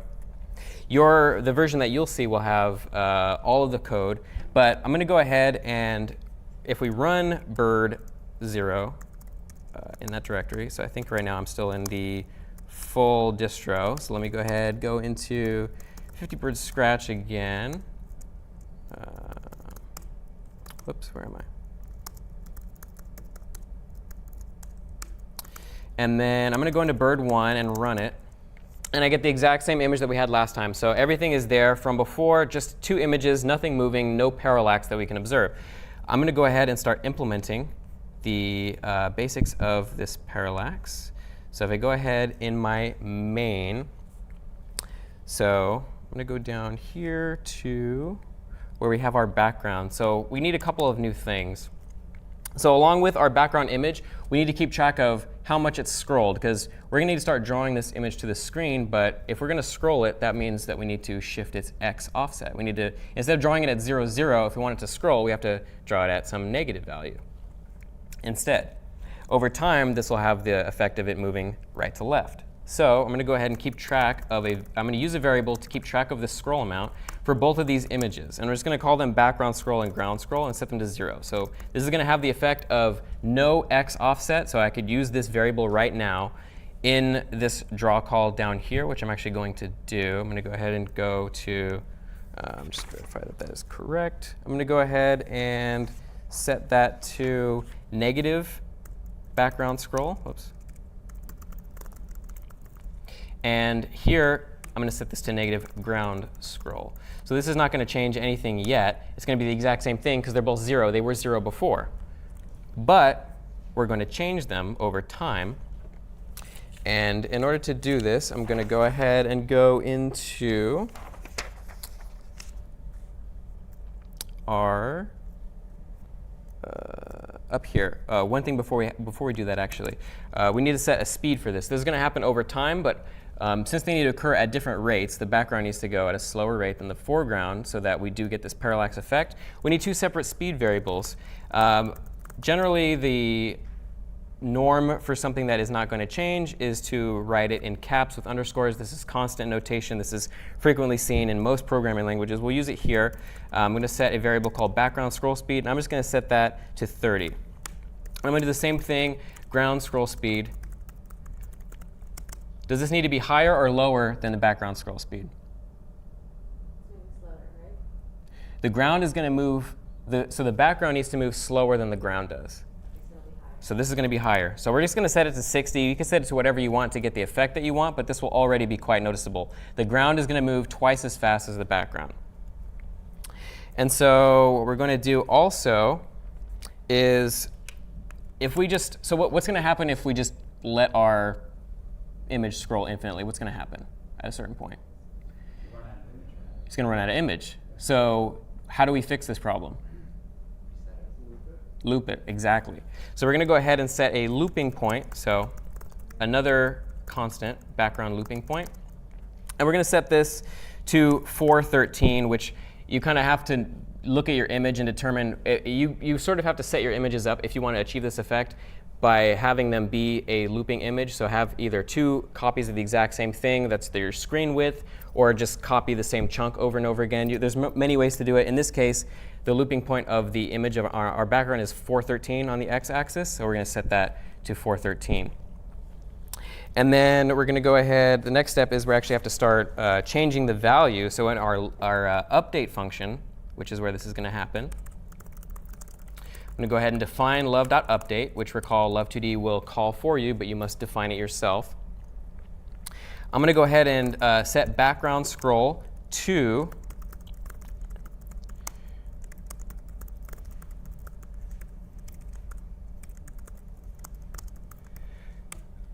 so what this is going to do, background scroll gets background scroll, so itself, plus the speed we set before times delta time, so it stays frame rate independent. That'll have the effect of adding the speed to our image, but we need to reset it. We need to actually perform the reset. And to do that, we'll just be using modulus, which recall from languages like C, simply divides, basically sets that value to the remainder of that division. So in this case, 10 modulo 5 would be 0, but 10 modulo 9 would be 1, effectively, because we have 0 left over once we divide 10 by 5. We have 1 left over once we divide 10 by 9. So I apologize if that concept is not new, but we're going to do the same exact thing for our ground.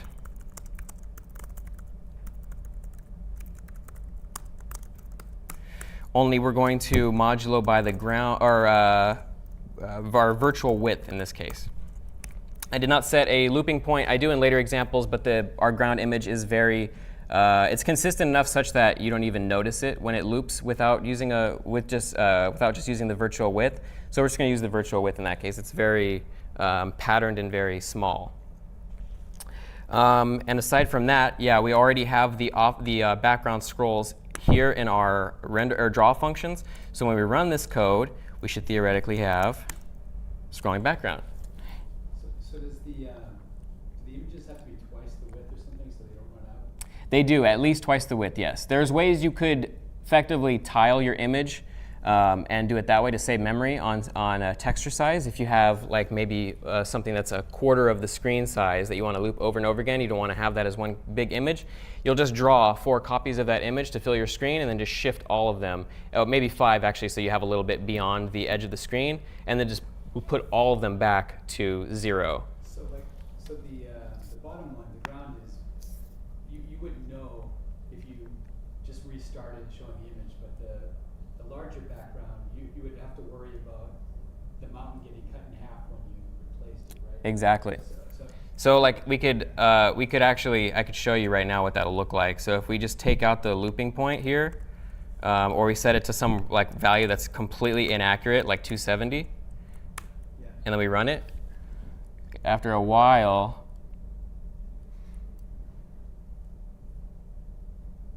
should just cut, yep, right there. So are you drawing it twice, really, like one after another when it runs out or something? No, the image is so wide that it always will fill the screen, even after it's been set back to, even after it's gone past the looping point. I forget how large the texture is. It is, yeah, 1157 pixels wide, so it's more than twice the screen width. Actually, I think it is exactly twice the screen width. No, it's not exactly twice the screen width, but it's more than twice the screen width, so that when the 413 pixels has elapsed, it's still plenty past the right edge of the screen, and the looping part, it'll be the exact same appearance on the texture, but it's completely been shifted back to the right, so that 0, 0 is now at 0. The 0, 0 of our image is now at 0, 0 in our screen space. So the looping is just reloading? It's just taking your image is here, moving, and then just instantly back to the beginning, and then moving back to it. That's the setting it back to 0, or however technically how many pixels it's gone past the edge of the screen, because using modulo. So it's one image, but you just instantaneously flip it at the right time. Yep. It's a translation. It's an instant translation. It takes place over one frame, so you don't notice it. Your human eye can't see it because it literally happens in one frame, and the image data is the exact same at those 2 points, because we have a texture. We've pre-created a texture that has the exact same data, so that you have that effect. You have to have a texture that allows you to do this, or smartly draw 4 of the same images, keep track of all 4 of them, or actually 8 of them, so that you can move them to the left and then shift them all back to the right. So when we do, I assume when we do Super Mario Brothers, we're going to have multiple images that get stacked one after another. When we get to Super Mario Brothers, we'll be talking about a concept called tile mapping, which is where we take a sprite sheet and then you basically chop it up into pieces, have a map that is basically numerical, so that a brick is like 1, the value 1, and then you look through this giant 2-dimensional array that you have, and then go over it, iterate over it, and then draw a tile at an offset based on your index into that map. So it's a little bit more complicated, and actually a lot more memory efficient, but slightly different implementation. Good.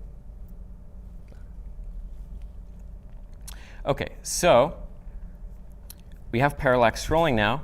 I want to take a moment because we've touched on, this is a very sort of introductory way of demonstrating that games are illusions by using parallax scrolling. All we've done really is just set 2 things to scroll at different rates, and this has made us feel like we have depth in our scene, but all we're doing, we have 2 images, we're scrolling them at different rates. But this is a common theme in game development, is trying to devise a scene that maybe is very elaborate, but doing it on very resource-intensive devices like your iPhone, or like old consoles like the Nintendo 64. These sort of illusions are all over the place. And a YouTube channel that I recently found that I really like it's called, the name of the channel is She Says, but the actual show that they have is called Boundary Break. And what they do is they take a camera that it goes beyond what the game developers allowed it to do, which they basically hack the game camera so that you can see in places where you weren't supposed to see before, and you can see a lot of really cool trickery. I'm about to show you a couple of video clips, but here's the YouTube URL if you're curious to see the exact video. It's about a 33-minute video. It's on Zelda Ocarina of Time for the N64, and I extracted a couple of particularly noteworthy clips that I thought were kind of interesting and also humorous. I'm going to go ahead and show the clip now. So if we could dim the lights, I'll go ahead and start. This is the first example. Okay, so there's a lot to talk about with the shop owners in Ocarina of Time, so I'm going to just condense it down to the most interesting. And the first one we're going to talk about is the bizarre shop owner in Hyrule. Now in Majora's Mask, the very same character is actually shown with legs, but in Ocarina of Time, he did not have those. In fact, he looks extremely hilarious without his legs. So this is does anybody have an instinct as to why they might have done this way? You would never see it anywhere. Exactly, and beyond that, also just saving on memory, right? Like not having to load a character model, the vertices and textures associated with it on such a memory-constrained device like the N64. I forget how much memory it had, like 4 megabytes of memory, I think less than that. And so they were obviously cutting however many corners they could in this case by literally using the illusion of looking, or not the illusion, but just sort of like the fact that you only could see over the counter, and sort of giving you the illusion that there's a fully living, talking shopkeeper there, but it's just a half a model. And another example here is more to show how Ocarina of Time used its limited memory, the N64's limited memory, to give you the sense of being in a very large level when you might not actually have been. So if we could dim the lights one more time, we'll go ahead and show this. So this one was apparently a hot suggestion, which is free camera on Death Mountain, including our friend Big Goron. The smoke halo looks sort of weird against the black sky. And here you can see Nintendo fooled us. It's not a full mountain, only the cliff face is actually rendered. And that's the path leading towards the fire temple. And if we zoom out, we can see the scale of the whole map. Bigger than I thought it'd be, actually. The battle music's not quite fitting for an epic panning shot though. Same idea here, really, just limited memory space. So let's load, as much as we could possibly ever see from the perspective of the camera of Link. And it's actually very similar to how, I guess, people create stages in real life to make you feel as if you're when you go to a play, feel like you're actually in a scene. But, they've clearly cut as many corners as possible, but it works. In the game, you can't tell. And that's very common in game development, and something, if you're trying to achieve a particularly grand effect, something to think about is how can I make it seem like I'm doing something, but I'm actually not? How can I make it seem like I'm a bird flying through an infinite series of levels, but I'm actually not? We have a lot of sort of more of that to show coming up soon. We have, so far we have our background, but we don't have the title character of our game, in this case 50 bird. So I'm going to go ahead and illustrate how we can get a bird actually rendering on the screen. So I'm going to go ahead into my bird2 directory here that I've created. And note again, bird2 in your directory, if you've loaded the code, is going to have the complete implementation. But in main, I'm going to do a couple of things. So actually, first thing I'm going to do, we're going to notice that I've included, actually I haven't included the class file, so I'm going to do that right now. So in bird1, I'm going to take from bird3 the class.lua. I'm going to go ahead and put it into bird2, because we're going to make a bird class. Recall from last week, a class is just a way of taking several variables that we might once have had disparate from one another, putting them together in a package, putting functions associated with those variables together so that we can call, we can sort of think of our world, our game world, more abstractly and more compartmentalized and cleaner. So I'm going to go ahead, and now I have in bird2 the class.lua. That's just the library we're using to get classes in LÖVE2D in Lua. I'm going to go ahead and I'm going to create a new file. This one's called bird.lua. So remember, the trend is for classes, capitalize them to differentiate them from functions and variables. This one, I'm going to go ahead and just go ahead and use my cheat sheet here.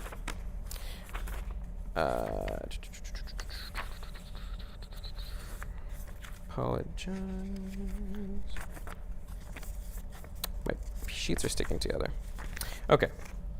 So this bird class is actually fairly simple. Recall that all we have to do to create a class is just use the class library, the capital C with the brackets there to initialize it. We're going to go ahead and define our init function. So every class has an init function, which initializes the object that it's going to refer to later. In this case, we're going to need a few things. So we're going to need an image for our bird, because we want to draw it to the screen. And so what we need to do, same thing that we did before, love.graphics.newImage. I'm going to go ahead and hide this really fast.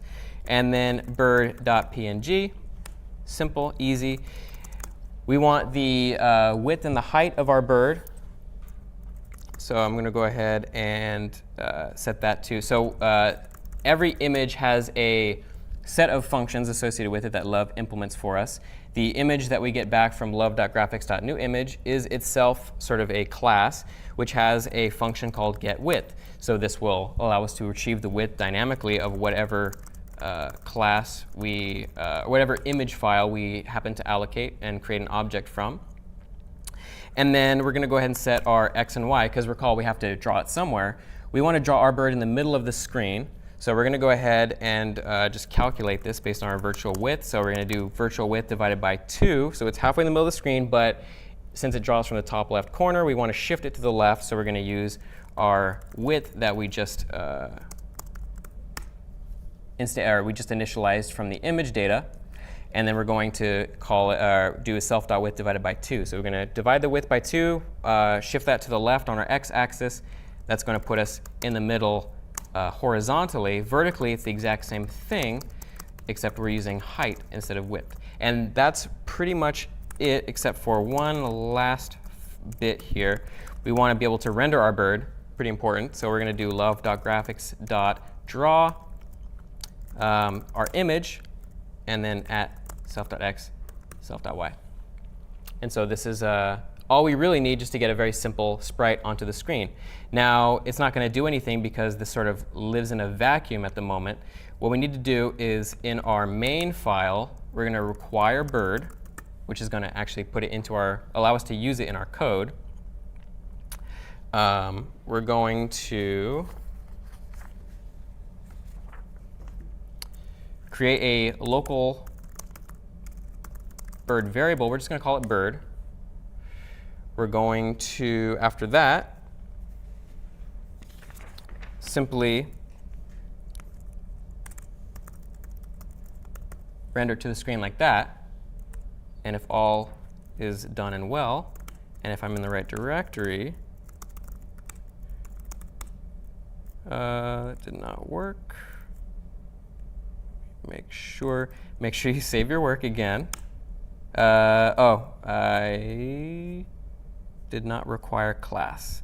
My bad. So also we need to do this since we added that to our directory.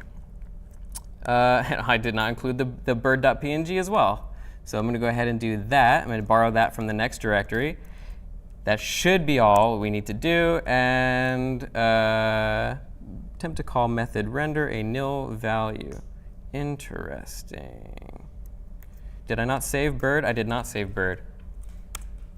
There we go. We did it. So not particularly interesting, but it's sort of, we're making steps. Remember to save your work. As we can see, I do not. But we're making progress. We have our entity that we will control. So we have visually we're getting very close, but a lot of important details are missing. What should be the next step, do we think? How would we? Exactly, and we'll do that with the help of a notion that's common in platformers and a lot of games really, but gravity. How do we think we can simulate gravity in the context of 2D game development? Just by default, fall at a constant rate. We could do that, certainly, and that's effectively what we will be doing. We'll be using something that we used last week, which was velocity, delta y, and applying that velocity to our bird's y frame by frame, and that will give it the illusion of falling. Now, falling at a constant rate isn't accurate to what gravity actually does. What we want to do probably is sum gravity over and over again, increment our gravity by some sort of constant value, so that just like in real life, things fall faster and faster. And then we want to add that to our y value. So I'm going to go ahead and start implementing that now in bird 3, wrong repo. So bird 3, we have everything that we had from before, except now I'm going to go ahead and in main.lua, in our update function, this is where we're actually going to want to perform the update logic for making the velocity apply to the bird. We're going to defer that to the bird class. We're going to assume that we have a method called update in our bird class, which we're going to implement shortly. And that's actually all we need to do in our main class. That's sort of the beauty of having classes that you can delegate all this work to. Your main file, though it's still getting quite large, it's 108 lines, it's not 200, 300, 400, thousands of lines of code, because we're able to break out this code and sort of encapsulate it elsewhere. So I'm going to remember to save it this time, and then I'm going to go into the bird.lua file in that directory, which is the same with comments, because I loaded it from the official repo. The same bird code that we wrote before. I'm going to go ahead and do a couple of things. So the first thing that I'm going to do is define a constant. So I mentioned gravity before. Gravity is going to be a constant value, just like it is in real life. I'm going to define it to 20. It's just some arbitrary value. This is a value that I decided felt right, but you can tune this however you want. There's no right or wrong way to do it. The less the gravity is, the slower it'll fall, and the more you'll feel like you're sort of in outer space or on the moon or whatnot. We're going to also go ahead and define, recall that we need some way to keep track of how our position is, or how our bird is falling. We want a velocity, a y velocity. This is going to update our position each frame, and it's going to make it feel like we're falling. So we're going to set our initial velocity to 0. The bird's just going to be in the middle. It's not going to be falling yet. What we want to do is apply this velocity. So remember, in our main file, we assumed that we had an update function, but we haven't actually implemented it yet. So we're going to do that right now. We're going to say bird update dt. We're going to pass it in the same dt that we use in our main file.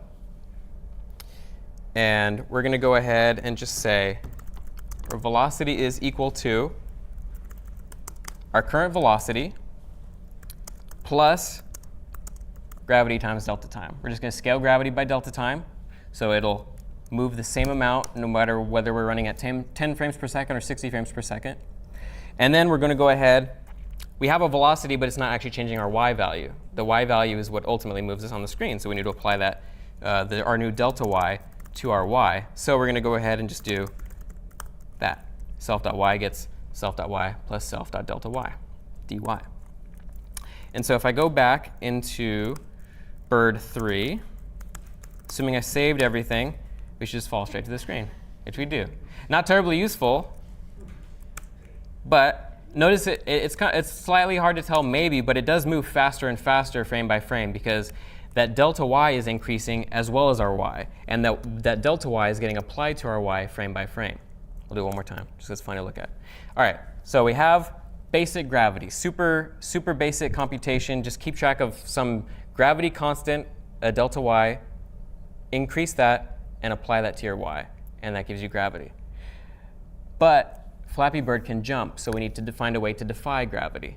So we're going to do in bird 4, we're going to call this the anti-gravity update. And we're going to talk about how we can actually get that going. So I found this diagram, which I thought was pretty apt. And it also covers a few of the other concepts we'll be talking about today. But see here, this gravity, that's the constant we just defined before, the 20 or whatever. And this gets applied at whatever value you want it to be. This gets applied frame by frame to your y.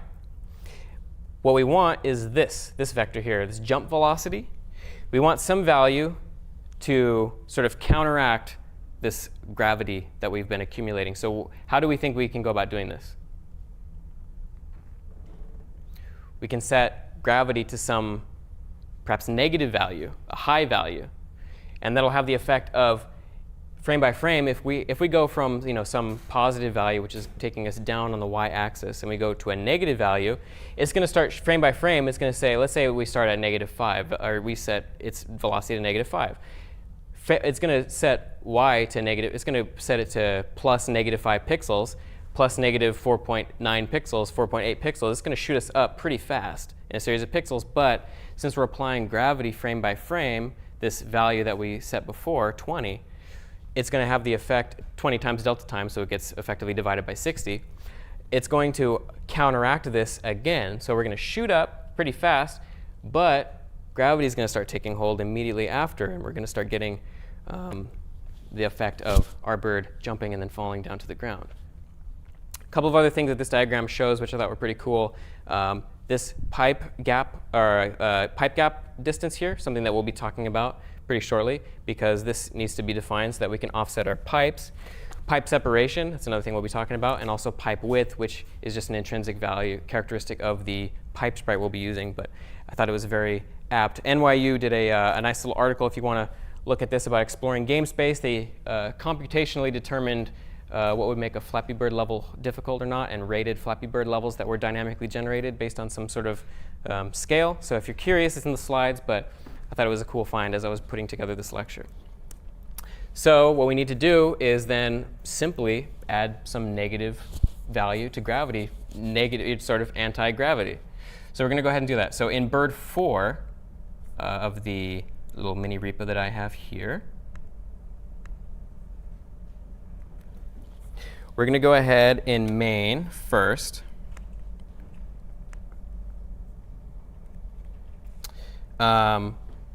One thing that we want to do is, because another part of this is taking input from the user, being able to jump we want to be able to detect whether they've pressed space.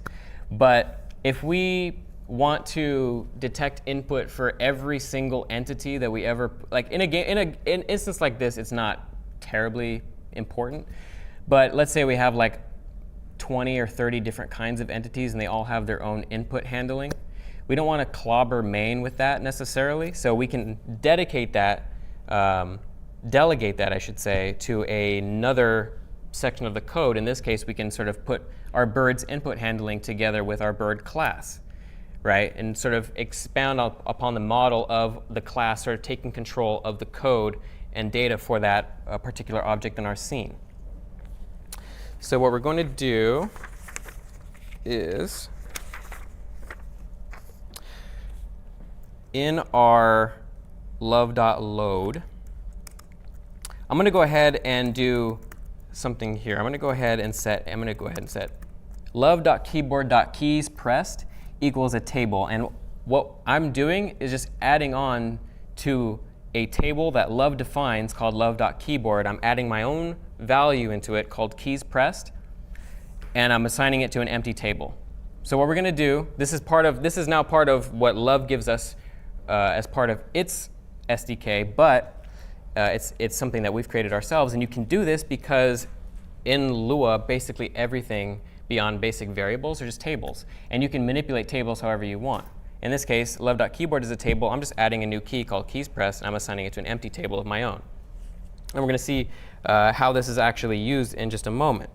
So I'm going to go ahead in our keyPressed function here.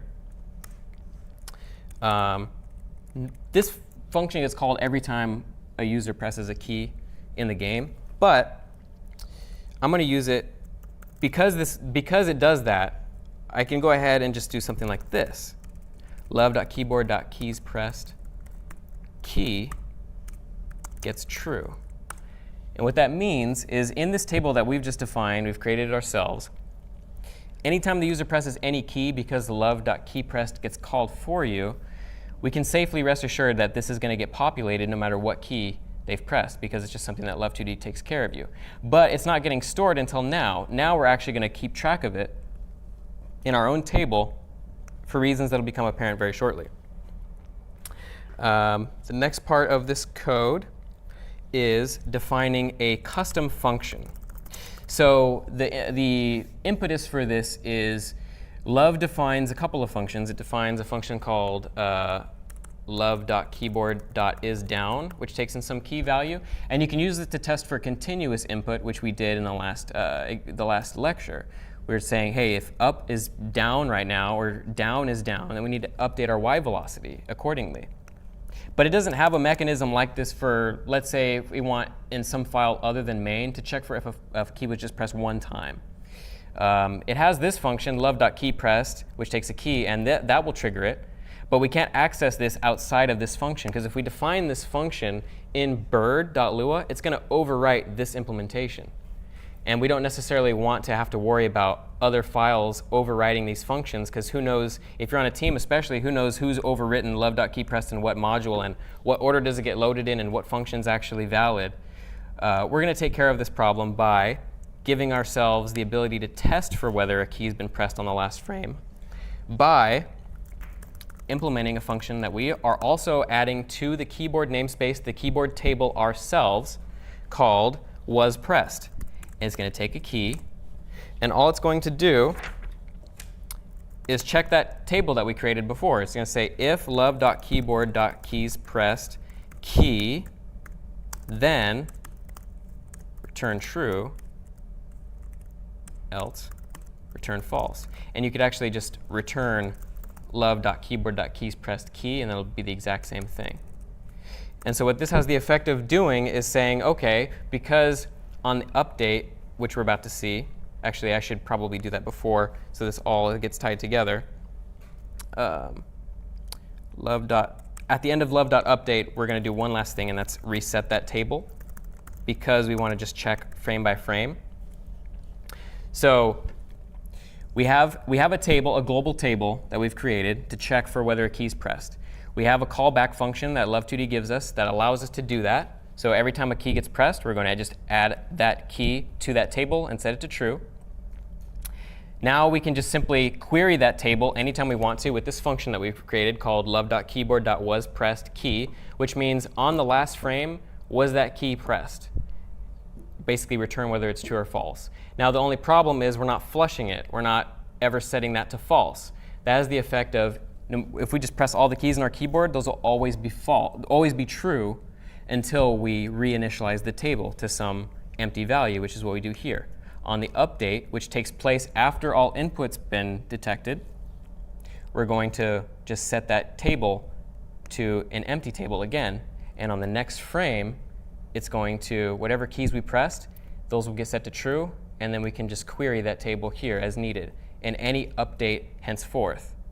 So does anybody have any questions as to how this is operating?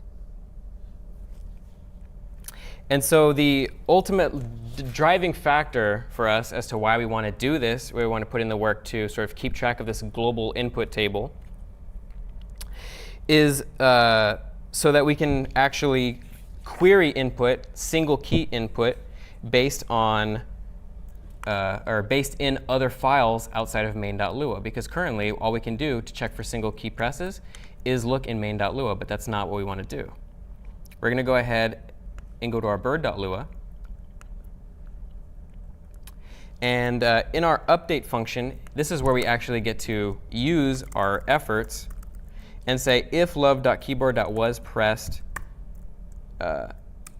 space, which is the key that we want to actually allow us to jump, go ahead and set self.dy to, what should we set self.dy to when we press spacebar? Should be a positive or a negative value? A negative value. We'll set it to -5. And we should probably define this as an anti-gravity constant up here, but just for the sake of speed, we'll say self.dy gets -5. And so, and I did save that, right? I did save that. I'm going to go ahead and go into bird 4. Go ahead and run this example. And look at that. We're jumping. But we can still fall through the ground, and we don't have any real gameplay. But we've come a long ways. Now we've taken input, single key input, that we otherwise didn't have the ability to do in Love 2D, and we've made it possible by just keeping track of our global input state and flushing it every update. So does anybody have any questions as to how that works? OK. So the other big major visual component of Flappy Bird are these pipes that we see here on the screen. We have 2 pipes there, but the screen is filled with infinite pipes. So does anybody have any instinct as to how we can implement this? Well, we'll see before long, but suffice to say, we'll need a new sprite. We'll need some sort of way of keeping track of when to spawn them, because they sort of spawn, after a period of time. And that'll be sort of our gap. And then what will happen if we just let it spawn forever and ever? Do you have to destroy them as they go? We do. Because if we don't do that, after a certain period of time, we're allocating memory for each of these pipes. Not a ton of memory, just essentially an x, a y, a width, and a height. But because they all reference the same, they will reference the same sprite image. But given enough time, eventually you're going to allocate a certain number of bytes that will exceed your computer's memory or the amount of allocated memory, and you'll either hang infinitely or crash. And so we want to destroy them as they go as well. So we're going to go ahead and look at sort of the final live coded example, just because from here on out it's going to be a little bit much. I'm going to go ahead and go to main.lua first. So just get my notes in order. The first thing we want to do, oh, I'm actually in the wrong repo too. I apologize. I was in the distro repo. I want to be in the Scratch repo. So I'm going to go ahead, go into main.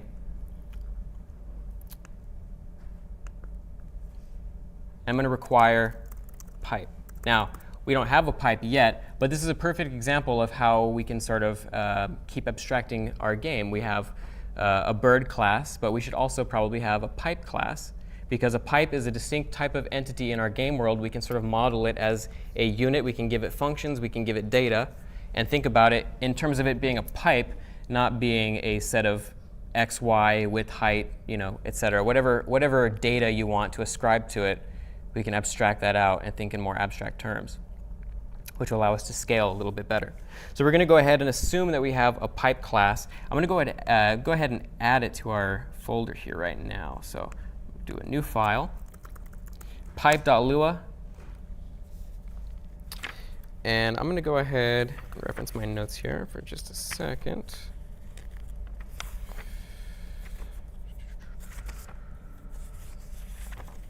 Go ahead and... So the pipe class is actually quite simple, just like the bird class was initially. We don't need to keep track of a lot of data, but we do want to keep track of a few things. So the bird, there's only ever going to be one bird out at once, but with the pipes, we're going to be spawning them over and over again. And so if we allocate them, for each pipe that we instantiate, if we allocate a new image, this is probably not super efficient, right? We're using the same exact data. We have a bunch of pipes. We only really need one sprite. So outside of the init function, so just below where we're declaring that pipe is a class, we're going to go ahead and create a local variable that is still scoped to this file, but there's only ever going to be one copy of this object. We're going to go ahead and call it, say that we have pipe.png in this folder.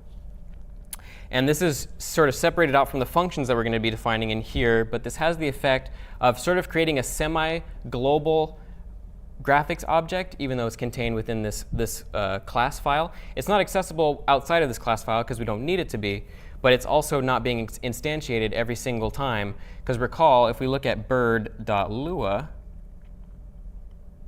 here, we're just setting it as self.image gets love.graphics.newImage bird.png. This will have the effect of allocating a new image every time we create a bird object. But we only ever create one bird object, so it's not really an important design consideration for us to say, maybe we should create a global, semi-global image up here. It's not important in this context. Probably good style to do so anyway for larger projects, but just a consideration for here. Not really something we need to worry about. But yes, definitely try to take an asset and reference it rather than allocate it as many times as possible. We want our pipes to scroll, so we need some sort of value, just like we did with the backgrounds. We need some value that keeps track of whether these pipes are scrolling, and it can be a constant value. We're going to directly call it -60 this time, and not sort of negate it when we add it to our position later on. So pipe scroll -60, we can just add it directly to our x, or to our, well, yeah, in this case, just to our x, and that'll have the times delta time, of course, and that'll have the effect of shifting it left because it's a negative number. We'll define the init function here. So pipe init. Within the init function, we're going to do a couple of things. So it's x. Where should the x be? What should the x be set to? Let's say if we want the pipe to spawn beyond the right edge of the screen. Yep. Virtual width. And you could also say virtual width plus some number if you wanted to. Because it's set to 0, 0, it's going to have you won't see it on the frame that it gets instantiated. But yes, virtual width or virtual width plus some constant value or some value that you've allocated ahead of time. We'll just set it to virtual width. So as soon as the pipe gets initialized, it'll be invisible, but it's going to be right on the right edge of the screen. What about our y value? First of all, let's take a look at what the image looks like so we can see. It's going to be in our, I don't think I have the actual image in that directory. So I'm going to come here. I'm going to grab the pipe. This is what the pipe looks like. Let's see if I can expand it a little bit.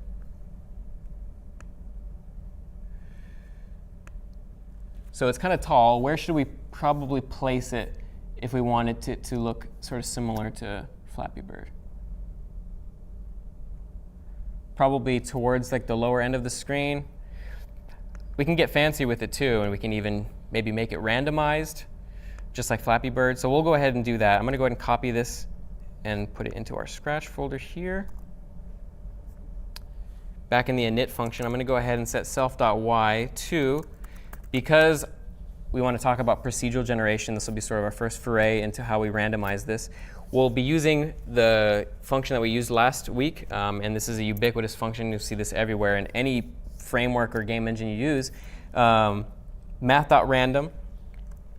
We want it to be the lower half of the screen. So let's say virtual height divided by 4 as the upper bound, and maybe virtual height minus 10 as the upper bound. So that'll have the effect of setting it to roughly a quarter of the screen, or sorry, virtual height divided by 4 is towards the top end of the screen, and then virtual height minus 10 is the lower end of the screen. So it's actually going to cover anywhere from the first quarter below that down to about 10 pixels from the bottom. Do you have to set the random seed for this screen, or do you do it in the main? I do it in main. So in this file, I'm not sure if I did it for this demonstration. It is definitely set in the repo. I don't think I set it in this example, but yes, you would set the random seed here if you wanted it to run every time. Oh, sorry. And the question was, should we set the random seed in the bird file, or should we set it in main.lua? Typically, you want to set it at the top level of your application, so we're going to set it in.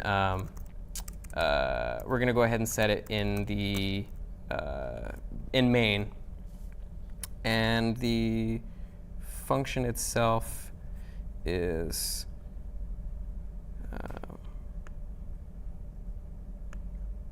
here in, I think it's starting in bird 6 onwards, so it'll be,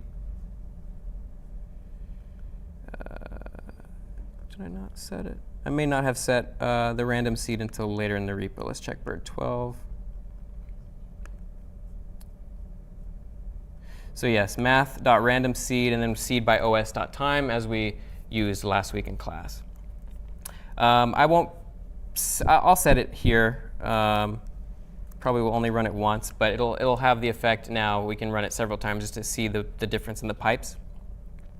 Let's go back to our pipe.lua here. And we have the x, we have the y, so those are set accordingly. We also want to set the width.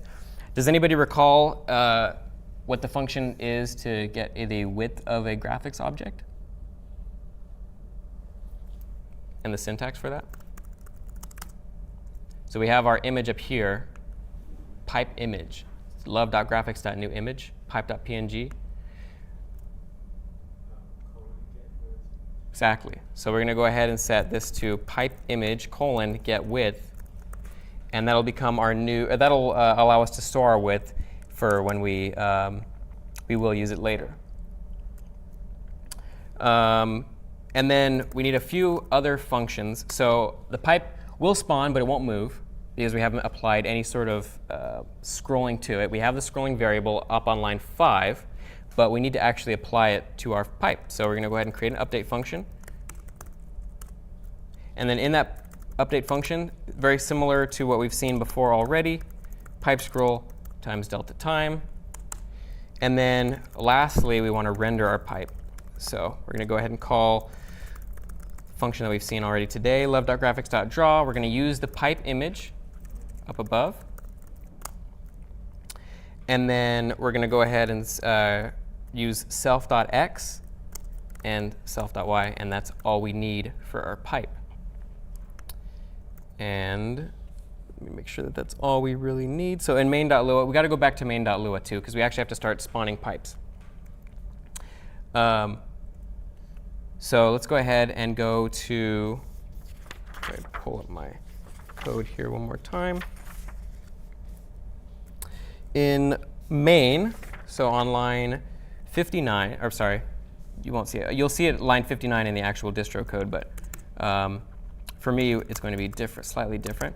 We're going to go ahead and create a new table to keep track of all the pipes that we want to spawn, because we need a way to store them in memory. We can't just set one variable to basically a dynamic, almost like a dynamic array in this case, but we're going to, or a linked list rather. We're going to use this table just to hold them. We're not going to give them keys. We're just going to insert them like we would do with just a linked list, like in Python, for example.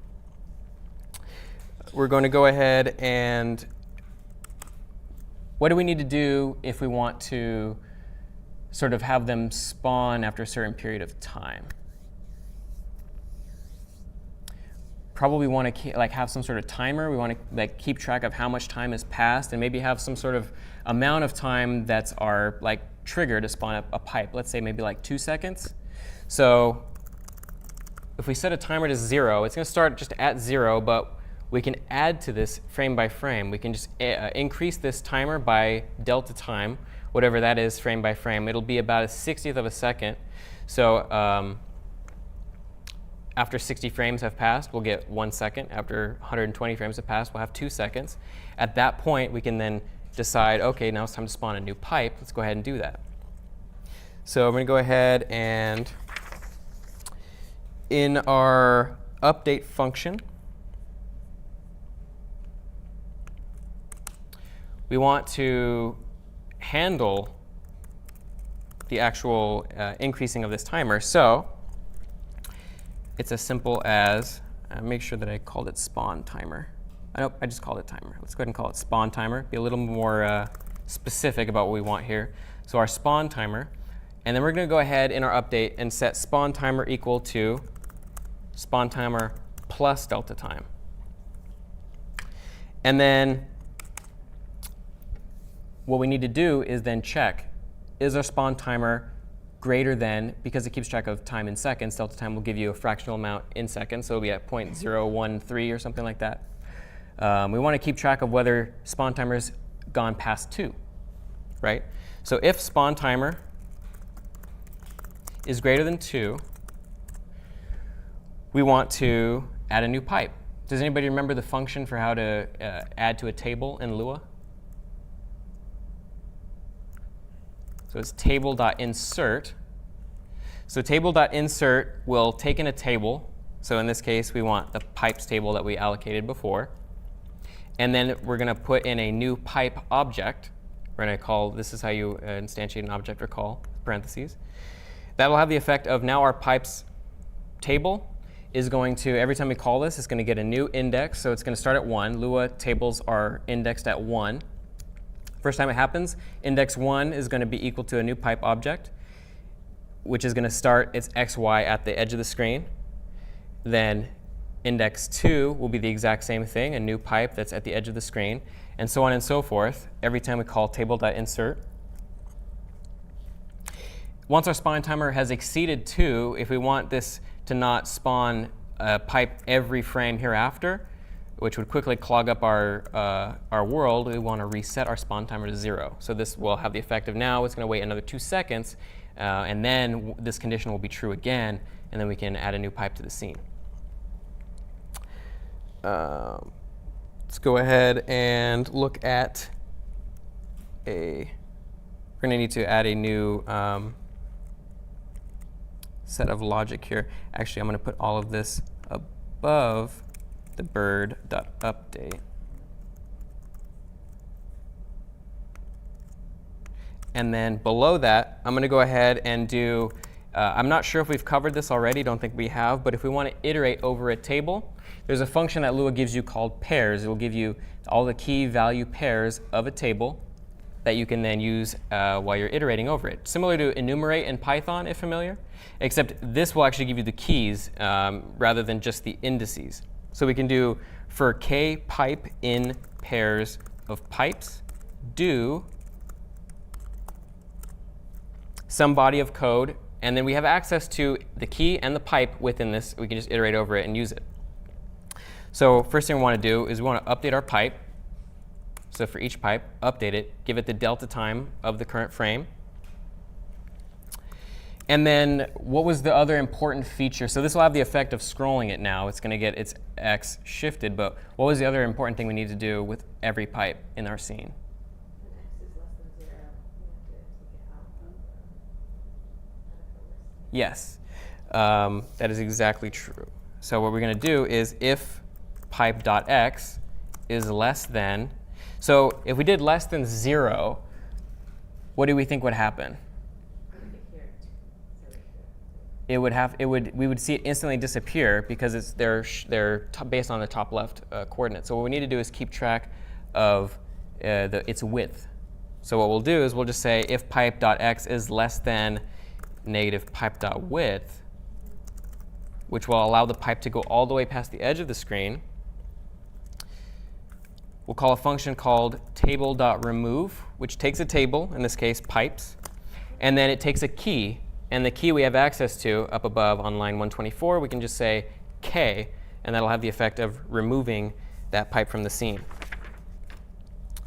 And then as soon as that's done, we're good to go. The last thing that we need to do is currently we're not actually drawing the pipes to the screen. So down below in our render function, we're going to go ahead and up above, before we do the ground, because if we do it normally, if we do it after we render the ground, the pipes are going to look like they're just kind of like layered on top of the ground. We want it to look as if they're sticking out from the ground. So what we want to do is have a correct render layer, a render draw order to the screen. We draw the background, we draw the pipes, then we draw the ground, and this will have the effect of looking as if the pipes are sticking out of the ground. So what we'll do is we'll do the exact same thing we just did up above by saying for k, comma, pipe in pairs of pipes, do pipe, and then the render function that we defined in pipe. And this will have the effect of iterating through all the pipes in our scene, every draw call, and drawing them before it draws the ground and before it draws the bird. And that should be all that we need to illustrate this example. Let me make sure everything is saved. I'm going to go ahead and go into bird 5. If I did everything correctly, this should, after a certain period of time, draw pipes to the screen that are scrolling, and they're randomized. Their y value is getting set to some value between the top quarter of the screen. So starting about right where Flappy Bird is right now, down to about 10 pixels above the width of the screen, which actually that looks like 10 pixels above, so that's a slight bug. It should probably be something along the lines of 30 or 40. We won't encounter that in the final distro because they're not set to spawn that low. But you can see how this is sort of the beginning of our procedural level generation system. And we have most all the components of our scene. Now, we get, normally in Flappy Bird, we have two pipes. We have a pipe that's above and then a pipe that's below, and they're sort of in pairs. And the next example, we're actually going to start illustrating this. We're going to have pairs of pipes that are joined together, which scroll together, that once you fly through them, you score a point. But for now, we sort of have all the pieces that we need in order to get, sort of have the basic visual sense of the game completed. We're going to take a 5-minute break now, and then once we come back, we'll actually dive into how we can get pairs of pipes into our scene and may start getting into scoring and some other fun things like music. So, all right, welcome back. So the next part, so before we established the bird, the background, the pipes, we have all the visual aspects of our game sort of ready to go. The next important piece of the puzzle to really solve is how can we start scoring our game, and also how can we get the pipes matching the way that they're implemented in the actual game, which, recall, they're normally in pairs, as illustrated here. And we also see on the right-hand side, as we've covered already so far, we have the spawn zone for our pipes, and on the left we have what I've labeled the dead zone, where pipes are sort of de-instantiated once they've gotten past the negative width of themselves. But pipes come in pairs, they get shifted, and once the bird flies between these gaps is ultimately when they've scored a point. And so we need a way to pair pipes together and sort of define this sort of logic for how can we tell whether the bird has gone past the gap and whether or not the pipes have been de-instantiated. So we're going to go ahead and I'm going to probably stop live coding for the rest of the demonstrations because they're going to be a little bit more complex. But I believe my code editor is over here. I'm going to go ahead and open up. Oh, this is my other editor. OK. So in the base repo now, we're going to go ahead and look at the full example. So in bird 6, which is the pipe pair update, our current subfolder that we're looking at, we're going to start in main. So on line 33 in main, we can see that we're requiring pipe pair, which is a new class we're defining. We're taking the pipe that we had before, and we're sort of creating a new composite class. We're going to take a class that sort of encapsulates two pipes together, a pair of pipes, and we're going to use this to think about our problem more abstractly than we already are. And this sort of layering of abstractions is a very important concept in computer science generally speaking, but especially in games where you might have objects that are composites of objects that are composites of objects. And these abstract hierarchies are sort of what keeps programmers sane when dealing with such large levels of, when you have thousands of lines of code, it's sort of the only way you can really make sense of it. So on line 65, if we look now, instead of a table that's called pipes, where we've renamed it to pipe pairs, we're no longer going to store individual pipes in our scene. We're going to sort of take these pipe pairs that we're going to create and store them in our table as well as whole, as like individual units. On line 71, we need a variable to keep track of the, we're calling it last y.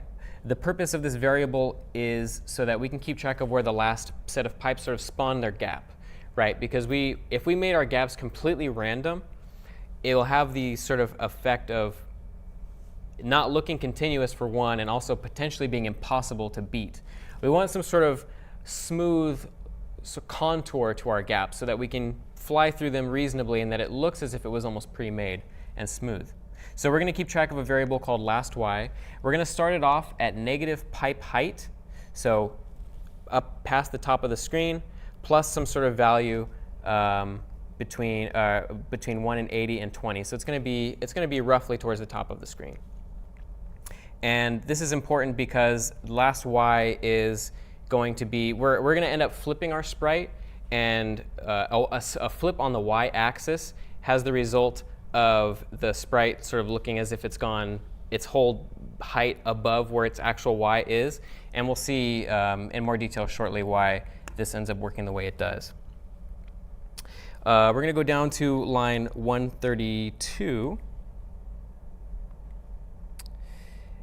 And in our sort of condition, if our spawn timer is greater than 2, what we're going to do is, this is where we spawned our pipes before, but now we're spawning pairs of pipes.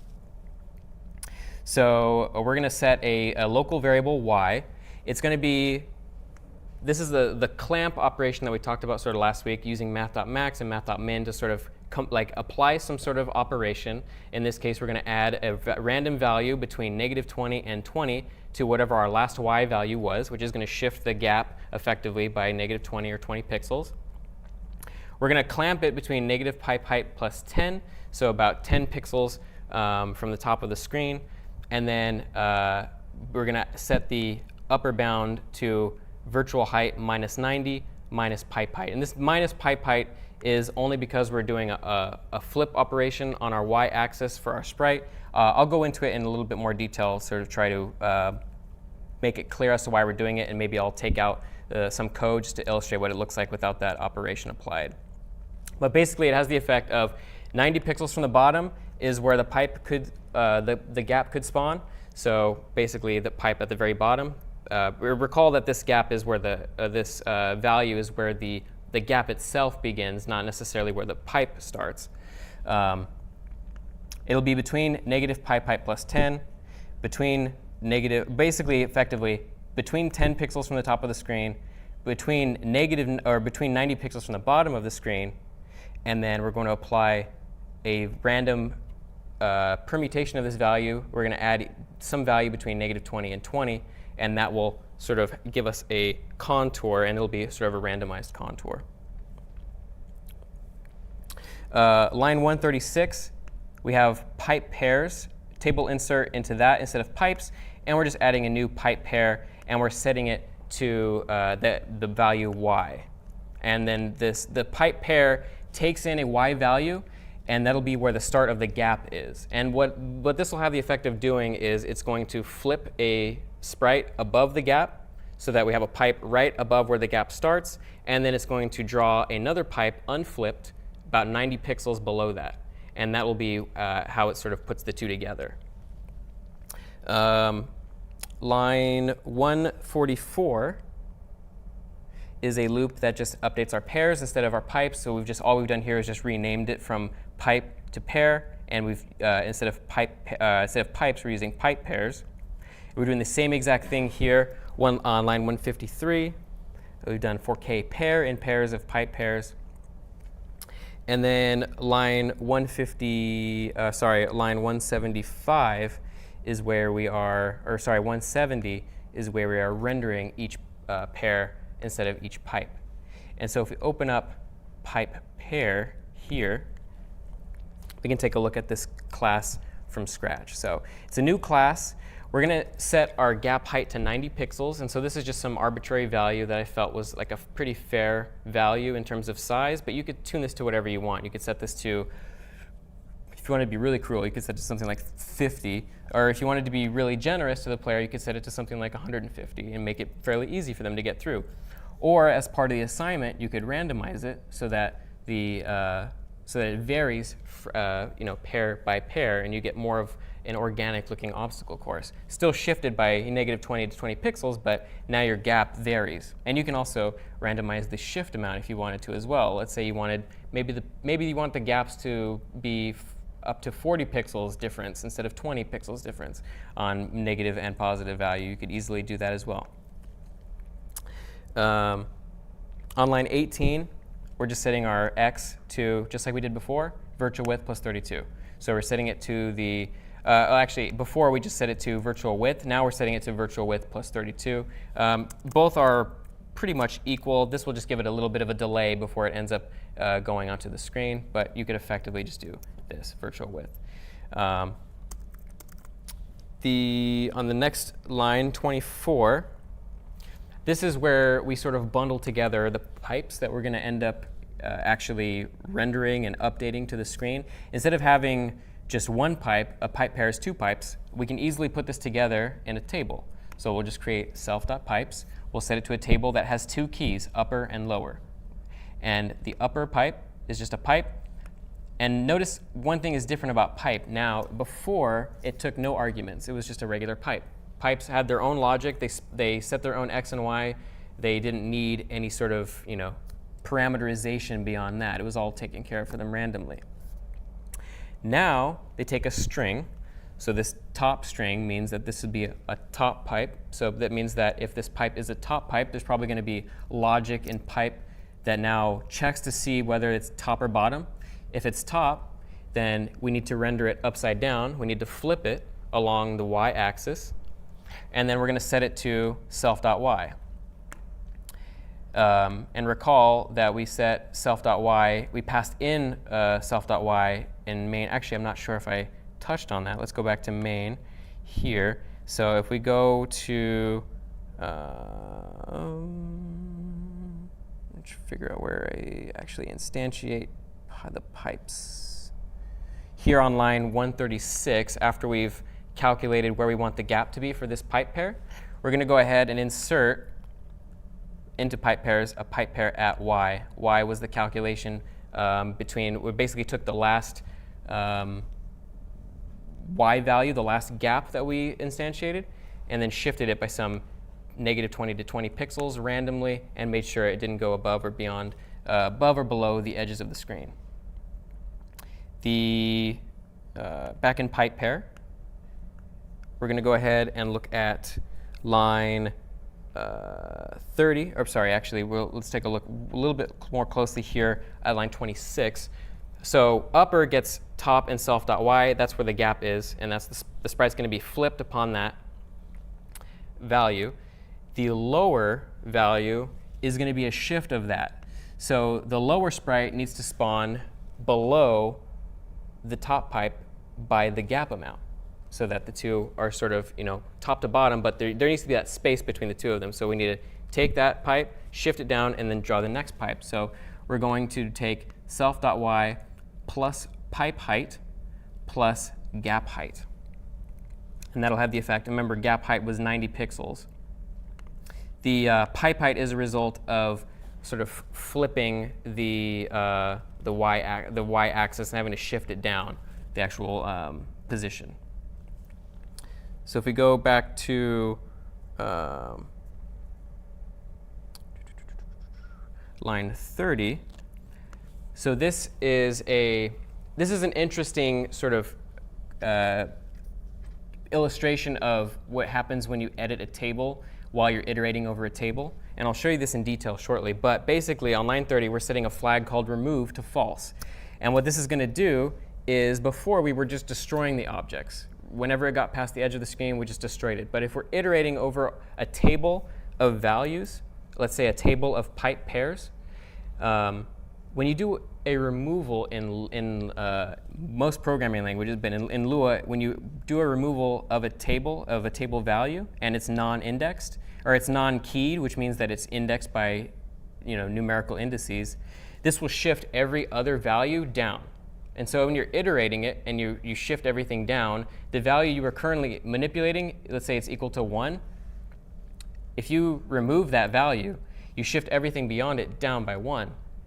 But then you're going to increment up to 2, and you're skipping over what was previously just 2 and is now 1.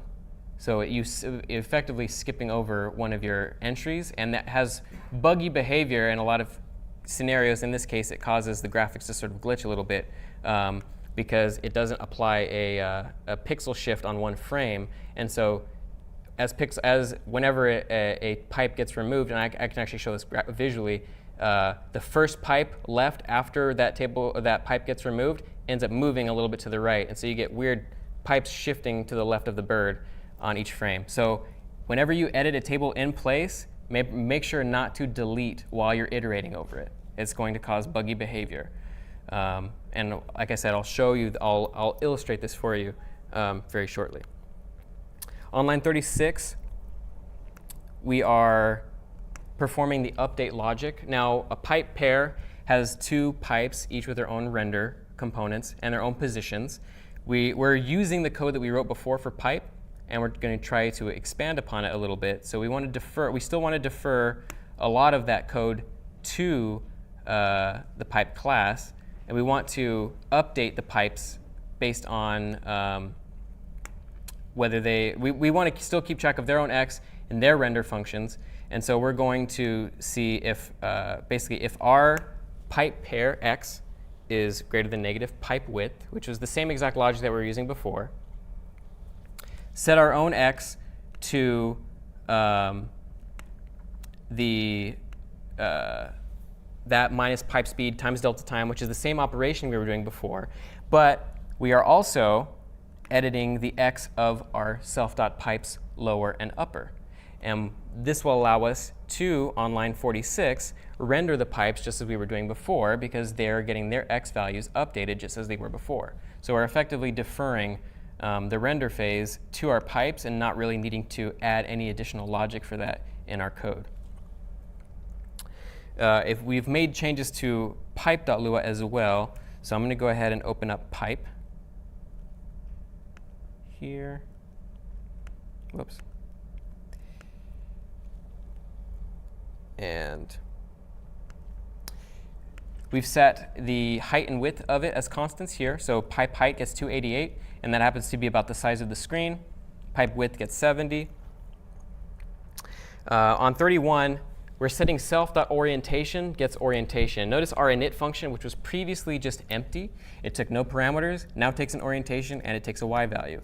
The orientation is going to allow us to ask, basically, is our code a top pipe or a bottom pipe? And if it's a top pipe, we need to flip it, draw it, and shift it. If it's a bottom pipe, we're just going to draw it like normal and not perform any sort of fancy sprite flipping or anything like that. Down here on the render function is where this actually happens. So on line 39, we're drawing the pipe image as usual at x, but at y, because when you flip a sprite, it ends up completely flipping the y. It basically performs a mirror on it, but not at 0, 0. It basically shifts it up by pipe height amount. We need to keep track of that and draw it at self.y plus pipe height. Because if we draw it at just self.y, because it's going to be mirrored and it's going to get shifted by pipe height amount, it's going to be beyond the top edge of the screen. We need to account for that, account for the fact that we're flipping it on the y-axis, and bring it down. So, Where's the code where you flip it? The code where we, the question is, where's the code where we flip it? So that's actually here on this line. Okay. On this condition, we're saying if self.orientation is equal to top, then we want to, so the parameters here, I'll comment this just for clarification. So the draw function has a flip function? It does, and I'll show you here. So this is 0. We've added a few new parameters to our love.graphics.draw function. 0 is rotation. We're not going to rotate it at all. This is the scale on the x-axis, so x scale, and this is the scale on the y-axis. So if we apply a scale operation of 1, it's the same thing as applying no scale, like doing no scale at all. It's just going to draw it on the x-axis. It's just going to draw it normally. But if it's top, if this pipe has been set to an orientation of top, we're going to set the scale to -1. When you set a sprite, its scale factor to -1, it flips it along that axis effectively. And so that's how you get mirroring in most engines that allow you to sort of apply scale operations to 2D textures or 2D sprites. A negative operation on an axis will mirror it on that axis. And so that's what we're doing here. So we're mirroring it if it's a top pipe, and we're also shifting its draw location as well, because when we mirror it, it's going to, at 0, 0, it's going to do the same, it's going to basically draw the same exact thing, but mirrored on the y-axis. So it's going to need, if we want to draw it at a given location, flipped, like still draw it at 0, 0, but have it be flipped, we need to account for that flip and shift it downwards, if that makes sense. So that's essentially all that's involved there. And I think that's pretty much all of the code. So we have our pipes now that are being, when it's flipped, if it's a top pipe, it's going to get drawn, shifted. It's going to have its other pipe shifted down by that amount and set to negative, or set and increased. Its y-axis is going to be increased by the gap height so that it gets drawn, 90 pixels, however many pixels you want to set below that pipe. So we're going to go into, demonstrate this, let's go up to 50 bird, the actual repo now, and the actual distro code. I'm going to go into bird 6, and I'm going to run it. Whoops.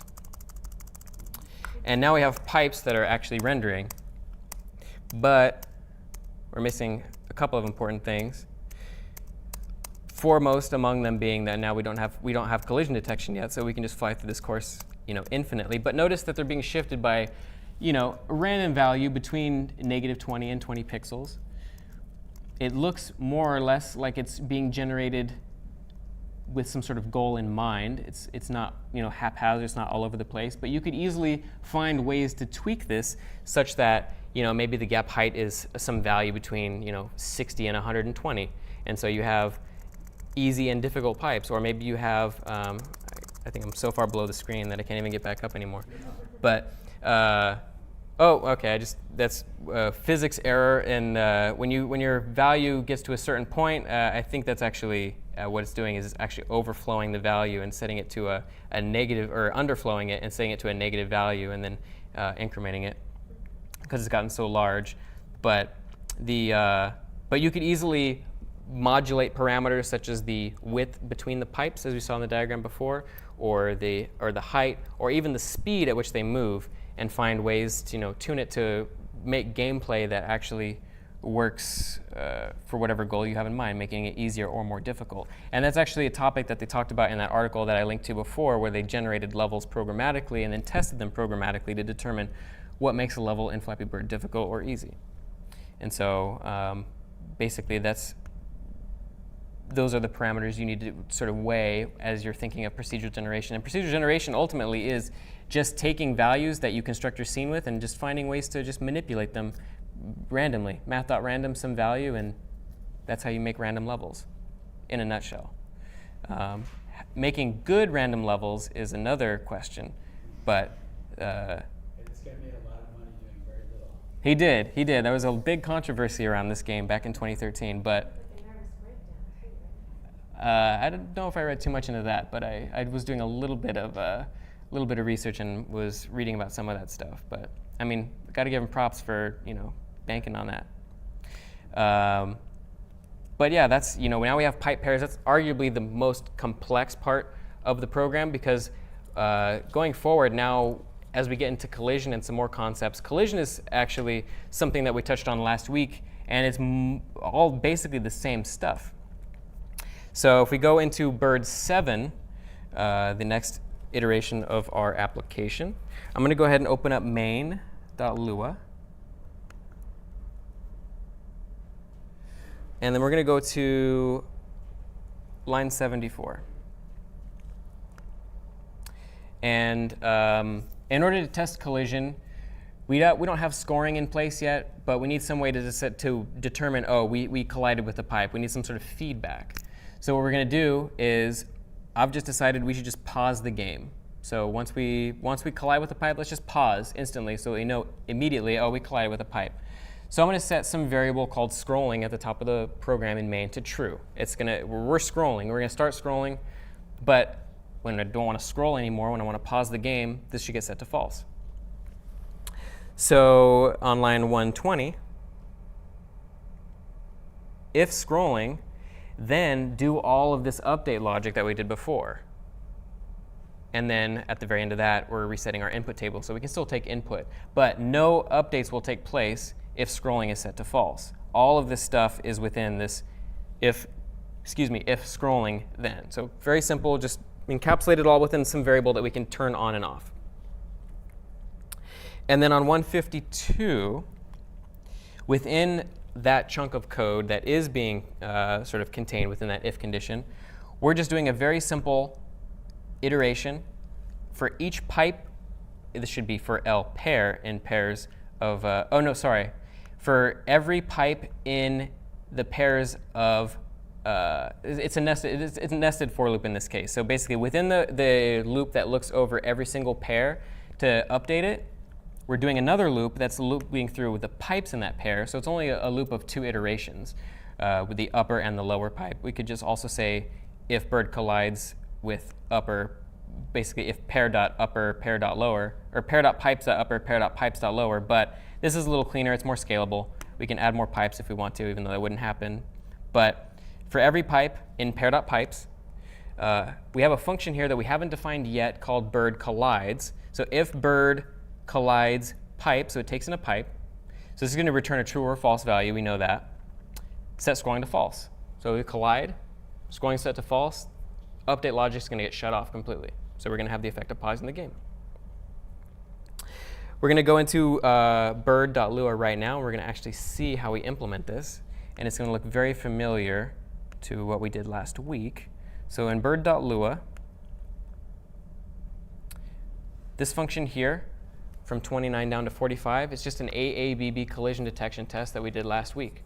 We're just checking to make sure any edges are, right edge, make sure that is to the left of the right edge of the second box. Bottom edge of box 1 should be, or bottom edge of box 1 should be above bottom edge of, or top edge of box 2. If all of these things hold true, then return true. Else return false, which means we have a collision.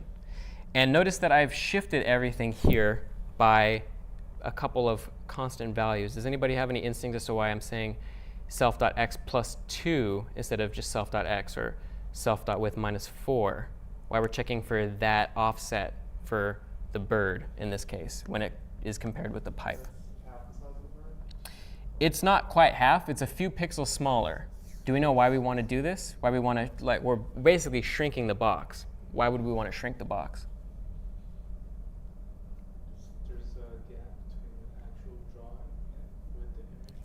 So not quite. So there isn't an actual gap between the drawing. It's more of a question of how much do we want to frustrate our users, right? If we're pixel perfect colliding with the pipes, there's no give and take. It's like you collide, and even if it might even look as if you're not even colliding with the pipe, and you're still getting a collision. Your users are thinking, well, that's not fair. That's really harsh. We're shrinking our box so that, even if they're just like a pixel off, they'll still get a little bit of leeway, and it'll be a little bit less strict in terms of the collision. And this is a very common thing in games when you have characters whose sprites may not necessarily fill the entire box that you've allocated for them, even though you're doing box collision. Just give your users a couple pixels deep, however many you want, and they can overlap with whatever they're colliding with just a tiny bit before it actually triggers a true on the collision. And it makes your game feel more forgiving and then also more fun as a result of that. So that's why we're instead of testing directly on x0 of that box, we're testing x plus 2, and then self.width minus 4, because when we add width to a plus 2 value, we need minus 4 so that we get 2 off the right edge. And same thing goes for the height and the y value. And so this just performs AABB collision detection, expects a pipe, which means that we need to ensure that that pipe has an x and a y, a width and a height, which it does. Actually, just a constant here. We're just checking pipe width and pipe height. We probably shouldn't do that. It should be pipe dot width, pipe dot height in that case, because then this couldn't necessarily just be a pipe. It could be anything in our scene that has a x, y, a width, and a height. It could be a general purpose collision. And actually, something you can also do if you wanted to is just write a function called collides that takes in two things that you know have bounding boxes and will allow you to perform collision detection on anything in your scene, between any two entities. That would be a more scalable way, I guess, of dealing with it, rather than necessarily having it specifically defined as birds and pipes being the colliders. But in this case, this is the only thing we're really colliding with, except from the ground. But when you collide with the ground, all you need to do is just check to see whether your y position plus your height has gone below the edge of the screen. So, any questions as to how that? Why did you add 2 and then subtract 4 instead of just subtract 2? So the question was, why did we add 2 and subtract 4 instead of just subtract 2? Because when you add because we're doing self.x plus 2, basically we're shifting the whole box, essentially, here in this part. So self.x plus 2 brings the beginning of the box that we're colliding with 2 pixels to the right. But if we just do 2 pixels minus 2, then the box's x right edge is still the right edge of the box. We want it to be shifted inwards by 2 pixels. Because we've shifted the start of our box, the x position 2 pixels over, we need to shift it 4 pixels inwards, because that will give us that'll have the effect of our box being 2 pixels into the right edge. Does that make sense?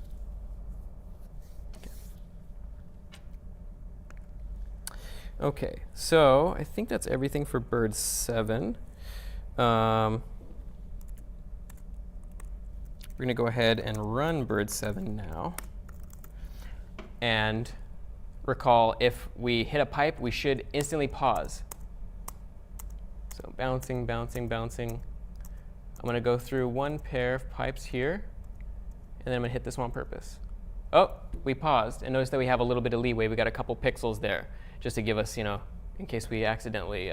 And also, it takes into consideration you could move, because of your velocity, a couple pixels beyond the necessarily the strict hard edge of what you're colliding with, based on how many frames have passed and what your delta, essentially what your velocity is and what your position is.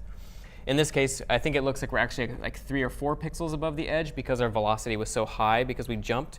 But as soon as it detected the collision, as soon as we were on that frame where our position was such that we did trigger true for our collision detection, it paused the game. Looping was set to false. We no longer ran any update logic, and this is our basic way of getting feedback about that.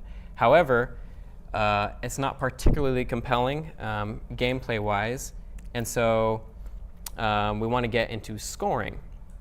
Before we get into scoring, though, and also associated with that, different states of our game. So if we get into scoring, clearly we want to have a screen that tells us when we lost and what our score was. We should also probably have a title screen, because we're just jumping right into the gameplay. We want a screen that lets us play through the game, and as we'll see in a little bit, a screen that also gives us some time to, once we start the game, to sort of count down, sort of say, oh, 3, 2, 1, go, rather than just, oh, go, and, oh, I don't know what I'm doing. I'm bewildered. So this is a sort of a diagram that sort of models the state flow that we're going to be using in our program here, our game.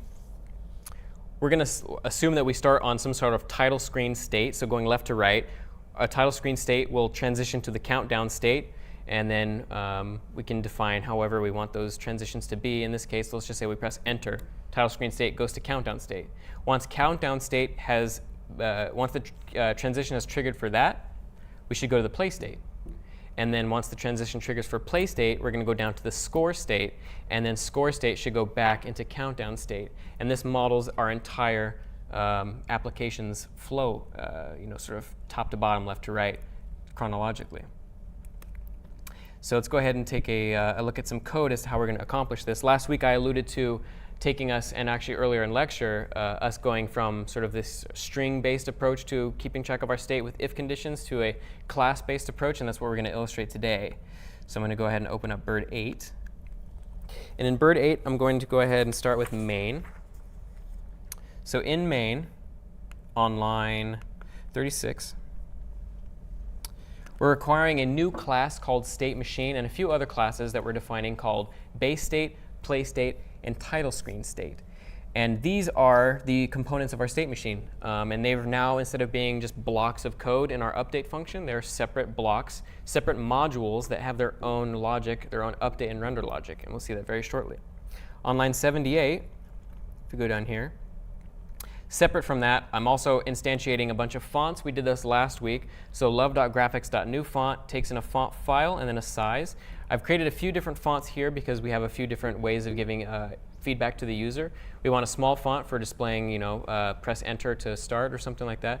We want a medium font to display the name of the game, perhaps. Or I think actually Flappy Font's responsible for that. Medium font, I think, was for score.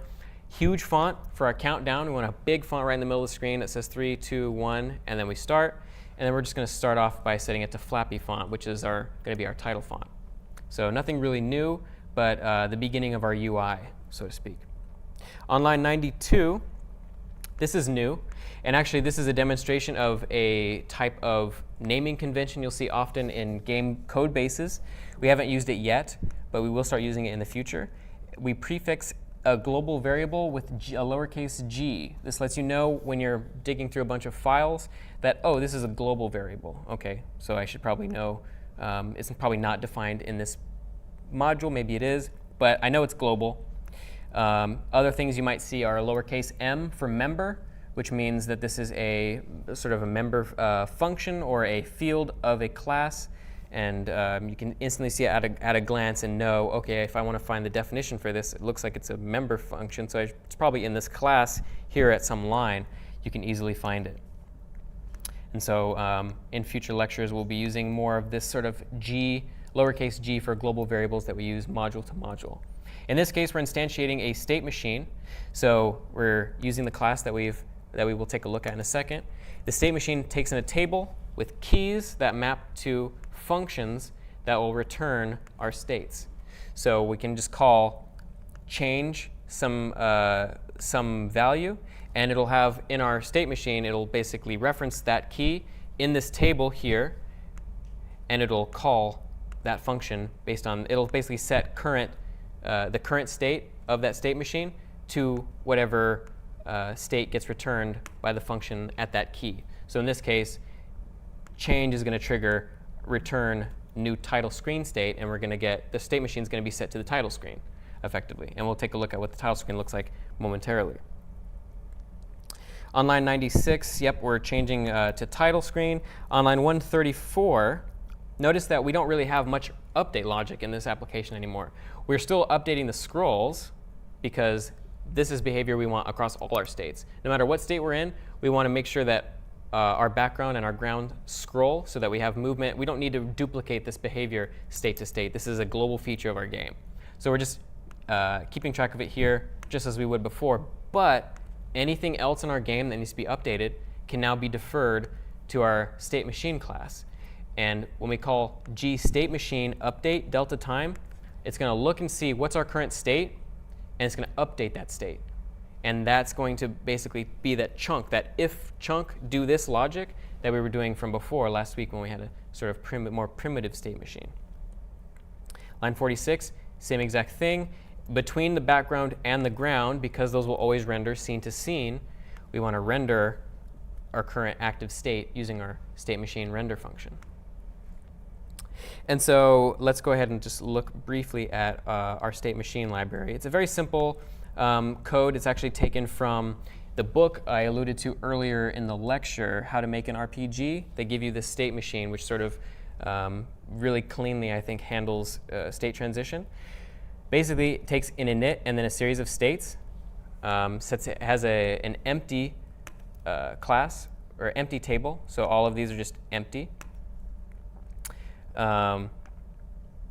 If there is no, this is a thing you can do in Lua, which just lets you initialize a variable if it's not given a value in your function. So self.states gets states or some value, which means that if states is equal to like a falsy value is equal to nothing, just set it to this empty table.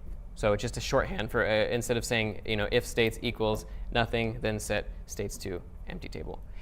Self.current is just an empty class, so our empty state. So this is basically what a state is. It's just a set of methods, a render, update, enter, and exit function. That's a state. And then you define all of the behavior in each of these functions, and that compiles your state more or less.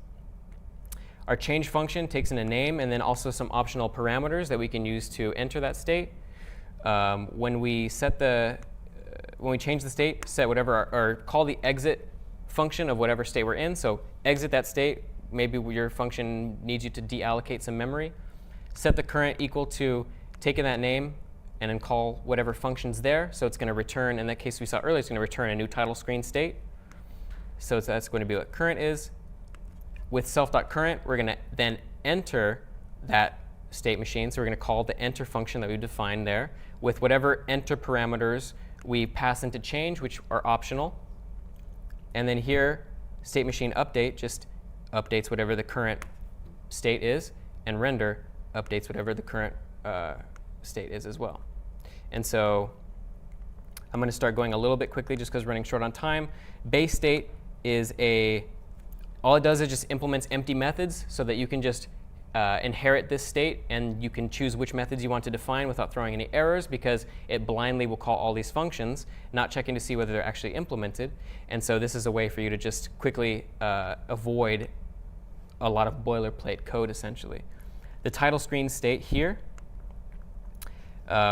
this is your way of, with the class function, class library, just including everything that belongs to base state. So inheriting, if you're familiar with other languages that use inheritance, take an object, copy everything from that object or that class, put it into this one, and then add new stuff to it. That's basically what inheritance is. We're inheriting from base state, so it has all the functions base state has, and then on top of that, we're defining an update function. So if we press enter or return, change the state machine, the global state machine, to the play state, and then for the render, we're just going to render 50 bird and press enter halfway in the middle of the screen.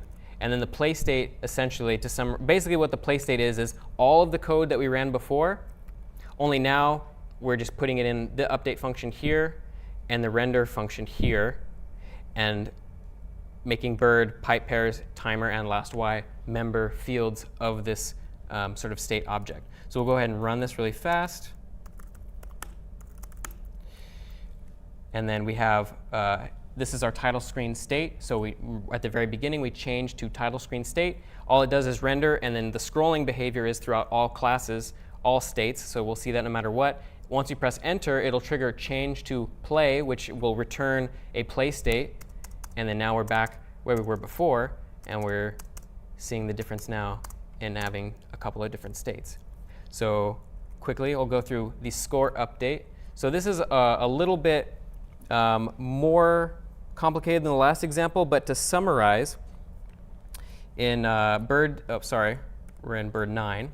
So in bird 9, if we go here, we're going to go to main. So notice that in main, down where we define our state machine, we're going to go ahead and also note that we require a new score state, because now we want to display a score screen. Down on line 96, score gets a function where we return a score state object. So now we can change to score, and it'll return that state, and we can define all the behavior within score state that we need to display a score. In pipe pair, we have a new variable called self.scored. Set it to true or false.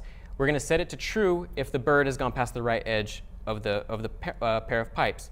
That'll have the effect of us scoring a point, effectively. Because all we need to do is just make sure the bird's gone past that pair of pipes, because otherwise it'll have collided with it. If it does go past it, set it to true, and then add a point to our score. And in our play state, we can see that we've added a point.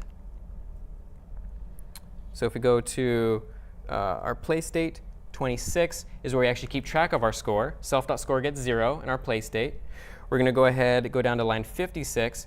So for every pair, if it's not been scored yet, because we don't need to calculate this if it's already been scored, we should ignore it in terms of scoring once it's been scored. If the x plus width is less than our bird.x, meaning our bird is beyond the right edge of the pair of pipes, increment our score and set that pair to true. We will then, thereafter, because of this condition, ignore it, and we're also going to increment our score. So it's going to be kept track of. On 83, notice that if we're colliding with a pipe, we should transition to our score state now. So, and we're also passing in score gets self.score as a table, because remember, we can pass in parameters when we call change. And this will be passed into our enter function in our state. And then score is going to equal self.score. We'll have access to the score within that score state. We don't have to keep track of it as a global variable to see it in both locations. And 93, the same exact thing. This is collision to check whether we've collided with the bottom of the screen. If our y is greater than virtual height minus 15, do the exact same thing. Transition to the score state and pass it in our current score. So another death condition. And then 104, we're just going to set Flappy font, and then we're going to render our score at the top left of the screen at 8.8. And that'll have that effect. And so lastly here, our score state is pretty simple. All it is we're going to get from those parameters we passed in via change, self.score equals params.score. We're going to, when we press enter, go back to play, and then we're going to render you lost and the score, which we have access to, self.score, and then press enter to play again, changing fonts along the way. And so if we go back to bird 9 and then we run this, notice that now we have a score in the top left, and I'm going to get 1 point and then die, and we go to our score screen now. It just, remember, we pass score into it from our play state. We pass it in as parameters, and then we can press enter again, go back to play state, and when we fall to the ground, we do it as well. So we just taken a look at how to add scoring to our game. But what if we want to add a countdown screen? Maybe we want the users to be prompted 3, 2, 1 before the actual game starts, throwing pipes at them. Give them the time to, sort of get acclimated. We're going to go ahead and take a look at how we might do this using another state, very similar to the last example. We're going to add a new state called countdown state, which is shown here on line 38. We're also going to, down in our state machine, add a new key which returns one of the new countdown states just as before. And then we're going to go ahead and take a look at our actual countdown state here. So in our countdown state.lua, which is in our states folder as the others, it inherits from base state. We have initialized a countdown time to 0.75. This is time in seconds. 1 second is a little long, so I made it 0.75 seconds. We're going to initialize a count to 3 and a timer to 0. The count's going to start. It's going to use a timer once the countdown time has elapsed. Right here, as this logic shows, increase the timer once the timer has gone past countdown time. We want to go ahead and set it to, we're in a modulo by countdown time, so loop it back to 0 plus whatever amount beyond the countdown time we went so that we have a smooth track of time. We're going to set self.count minus itself by 1 so that we go 3, 2, 1. And then if our count is 0, which means that we've gone all the way down in our count, we're going to go ahead and use our state machine and change to the play state. And here we're setting our font to a font that we've set huge font. And then we're just toString, the Lua function that takes a string, or takes a number, converts to a string. We're displaying self.count at 0, 120. And then it's printf, so we're basically starting at 0, y120, virtual width alignment, and then we're centering it. So the one last piece of that we need to change is in our title screen state.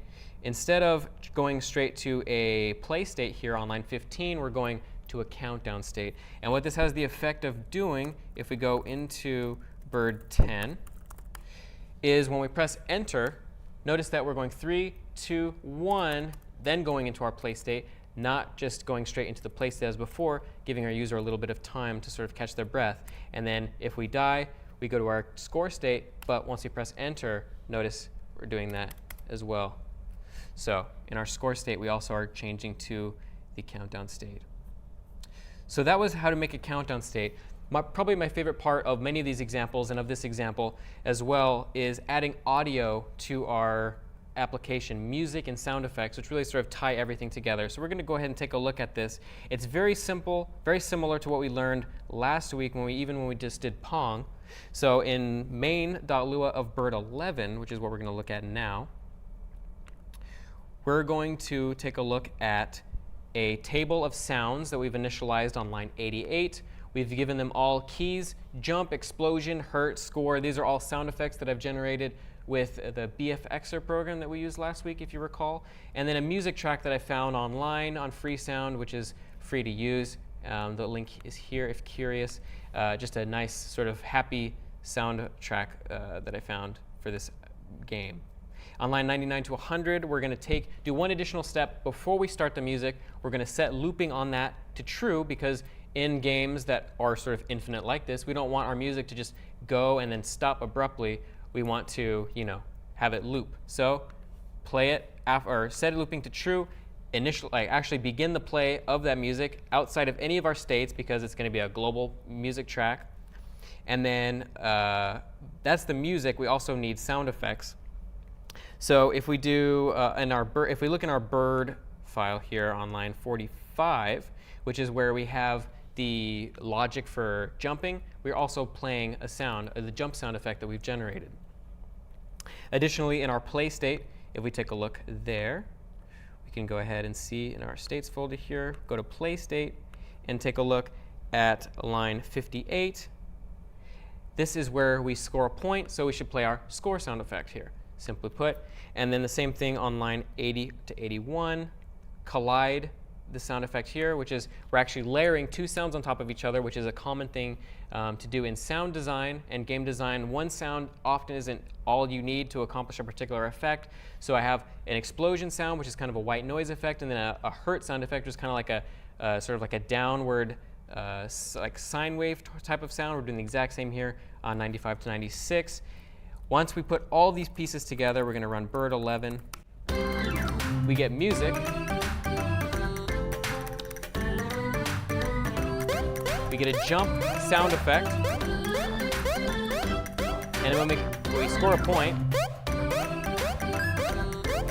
we get another sound effect. And then if we hit a pipe, notice that we have the sort of and a white noise there, an explosion effect layered together. So that sort of brings everything together creatively and artistically. As an exercise to the viewer, in Bird 12, in the GitHub repo, we have some code that allows you to actually add mouse clicks to the Flappy Bird in order to make it a little bit more like the actual game, which was an iOS game, so it relied on taps.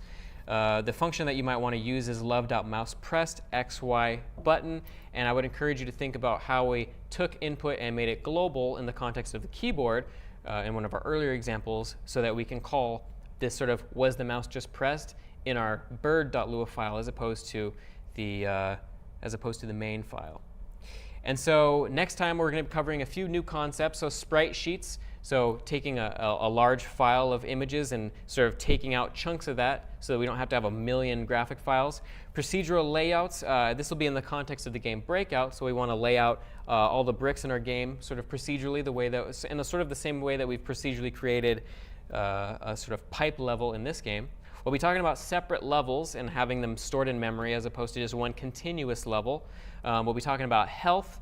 We'll be talking about particle systems, which is spawning little mini graphics to accomplish various effects that are otherwise difficult to capture in simple sprite animation.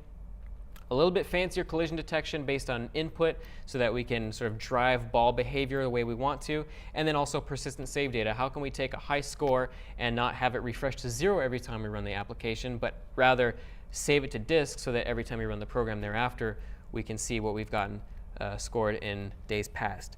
The first assignment, or rather the second assignment, assignment 1, is going to be a little bit more complicated than last week's, but still fairly doable.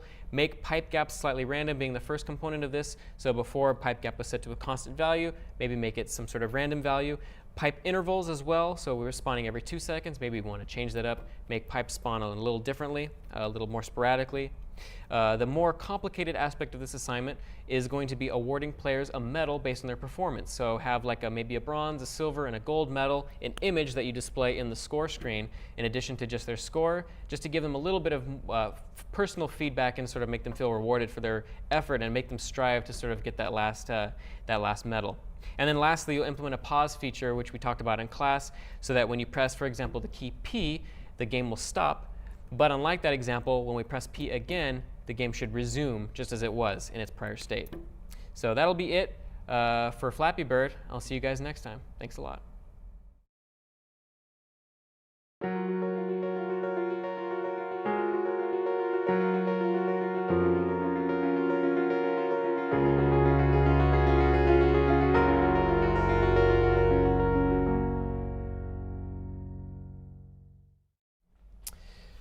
Hello, everybody. Welcome to GD50 Lecture 2. This is Breakout. And interestingly, CS50 has a history with Breakout, so I pulled this up today. This is PSET 3 in 2015, 2014. Was an implementation of Breakout using the Stanford Portable Library, which was a sort of Java library that we were able to get C bindings for. And so students were able to actually implement a game in what was at the time the CS50 appliance, which was a Linux distro. But suffice to say, that was oh, and a funny story also, I happened to also write the lasers for this implementation back in the day, and I think that was one of the first bits of code I got my hands dirty with when working with CS50. So today, in the context of Breakout, we'll be talking about a few different things that we haven't talked about yet. Sprite sheets being chief among them, most likely, at least the most visibly so. So sprite sheets are simply a way of taking an image, a large image, and rather than splitting it up, or rather than loading individual images for all of your different things in the game, whether it's your aliens, your paddles or whatnot, you can put everything into one sheet and then just sort of index into that sheet using rectangles, quads, we'll talk about soon, which will allow you to just draw a subset of that image and therefore condense all of your artwork just into one file. We'll be talking a little bit more about procedural generation in the context of Breakout. And in this case, we'll be laying out all of the bricks in the game world procedurally. So having, instead of the same set of colors, in this case, the standard layout is to have a bunch of the same colored bricks row by row. We'll actually implement a dynamic generation approach and have a bunch of different cool layouts we'll see, and it's actually quite simple to achieve pretty believable results. We'll manage state a little bit better in this game. So before, we sort of had a couple global variables, and we didn't really have the concept of like a per state or a global state that we were cleanly sort of sharing between all of our states for our state machine. But to avoid having sort of like a polluted global namespace and to just sort of keep things a little bit cleaner, we'll end up taking all the important variables for our code, like the player and any other entities, the bricks, the ball, and rather than keep them in our main.lua, we'll end up shifting them. We'll sort of transfer them to and from the different states via the state machine's enter method.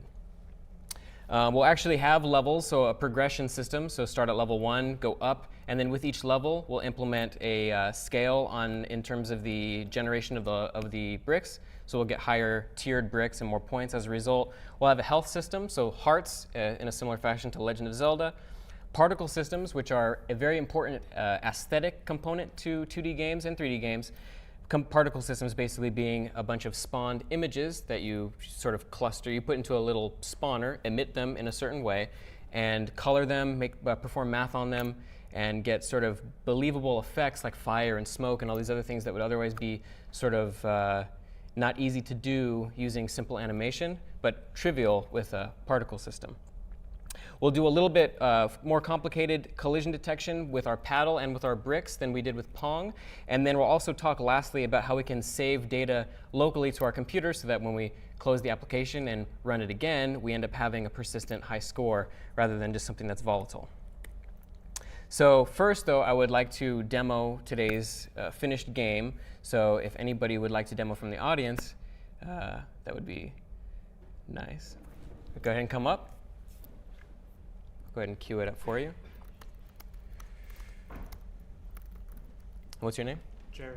Jared. Colton. Nice to meet you, Cole. Nice to meet you. So we're going to go ahead and run Breakout here. And so it uses the arrow keys. So if you go ahead and press up and down, you'll see you can move between the start and the high scores screen. So these are two separate screens. So go ahead and here we have, when you start, you can choose a paddle. So rather than just the same old paddle every time, you get to select. And as you can see here, he chose green, so he gets the green paddle. These bricks, all procedure generated, so if he reruns the application, they'll be completely different. And as is the classic formula, the ball moves between the bricks and the paddle. When it hits a brick, if it's of a certain color, it'll either get destroyed. In this case, if it's blue, it's the base color brick, so it's the lowest value.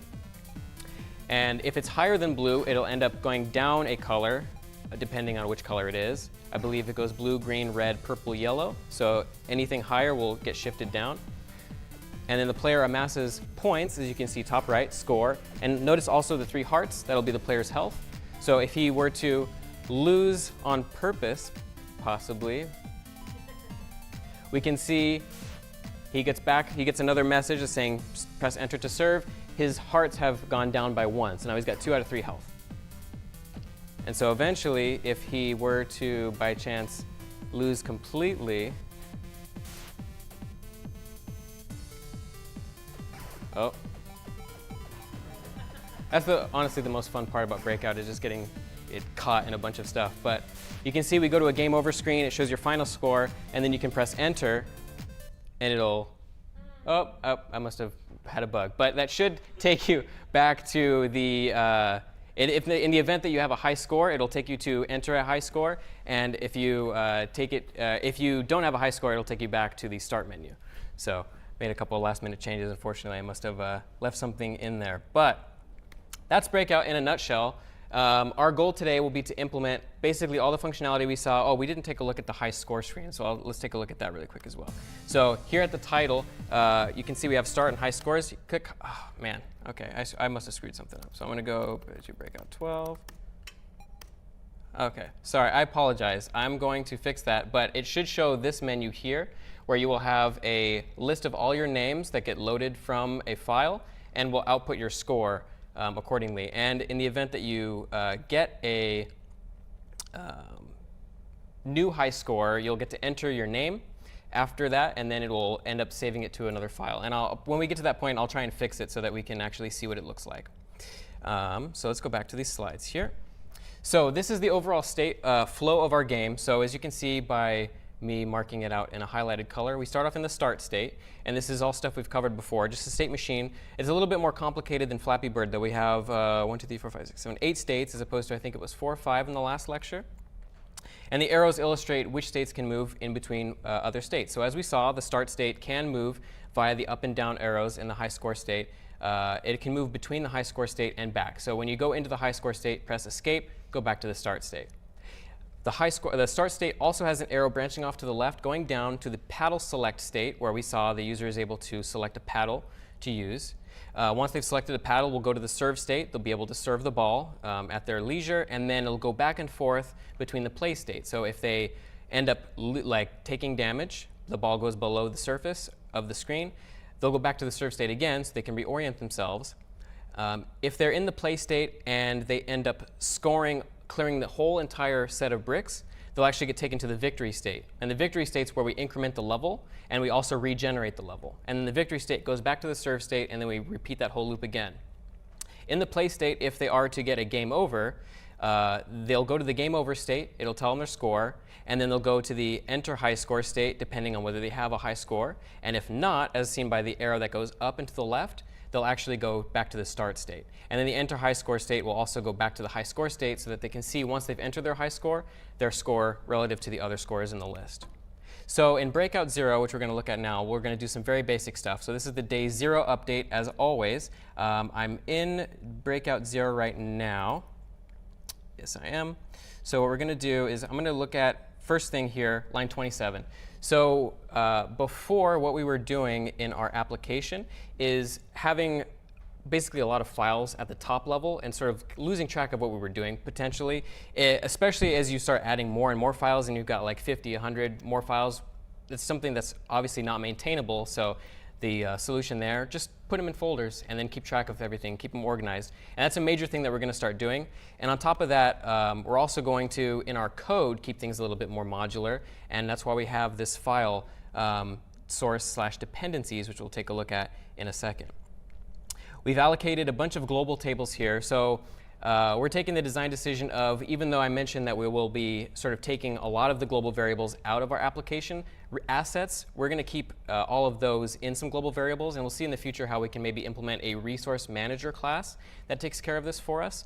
But for now, for simplicity's sake, in love.load, we're just going to have a few global tables that contain, in this case, global fonts. So by key, we can index small, medium, and large fonts, which are just new fonts at different sizes, 8, 16, 32. And we're using it. We have a fonts folder now instead of just keeping it at the parent level. We're going to set it to small. We have global textures, so background, main, arrows, hearts, particle. So we have the background, which was the background of our screen. Main has all of our bricks, paddles, the balls, etc. Arrows are going to be for the paddle select screen, the two left and right arrows. Hearts are going to be for our health. And then particle is a single, small, tiny little texture that we'll use to spawn all the particles in our particle systems later on as we get towards the end of the demonstration.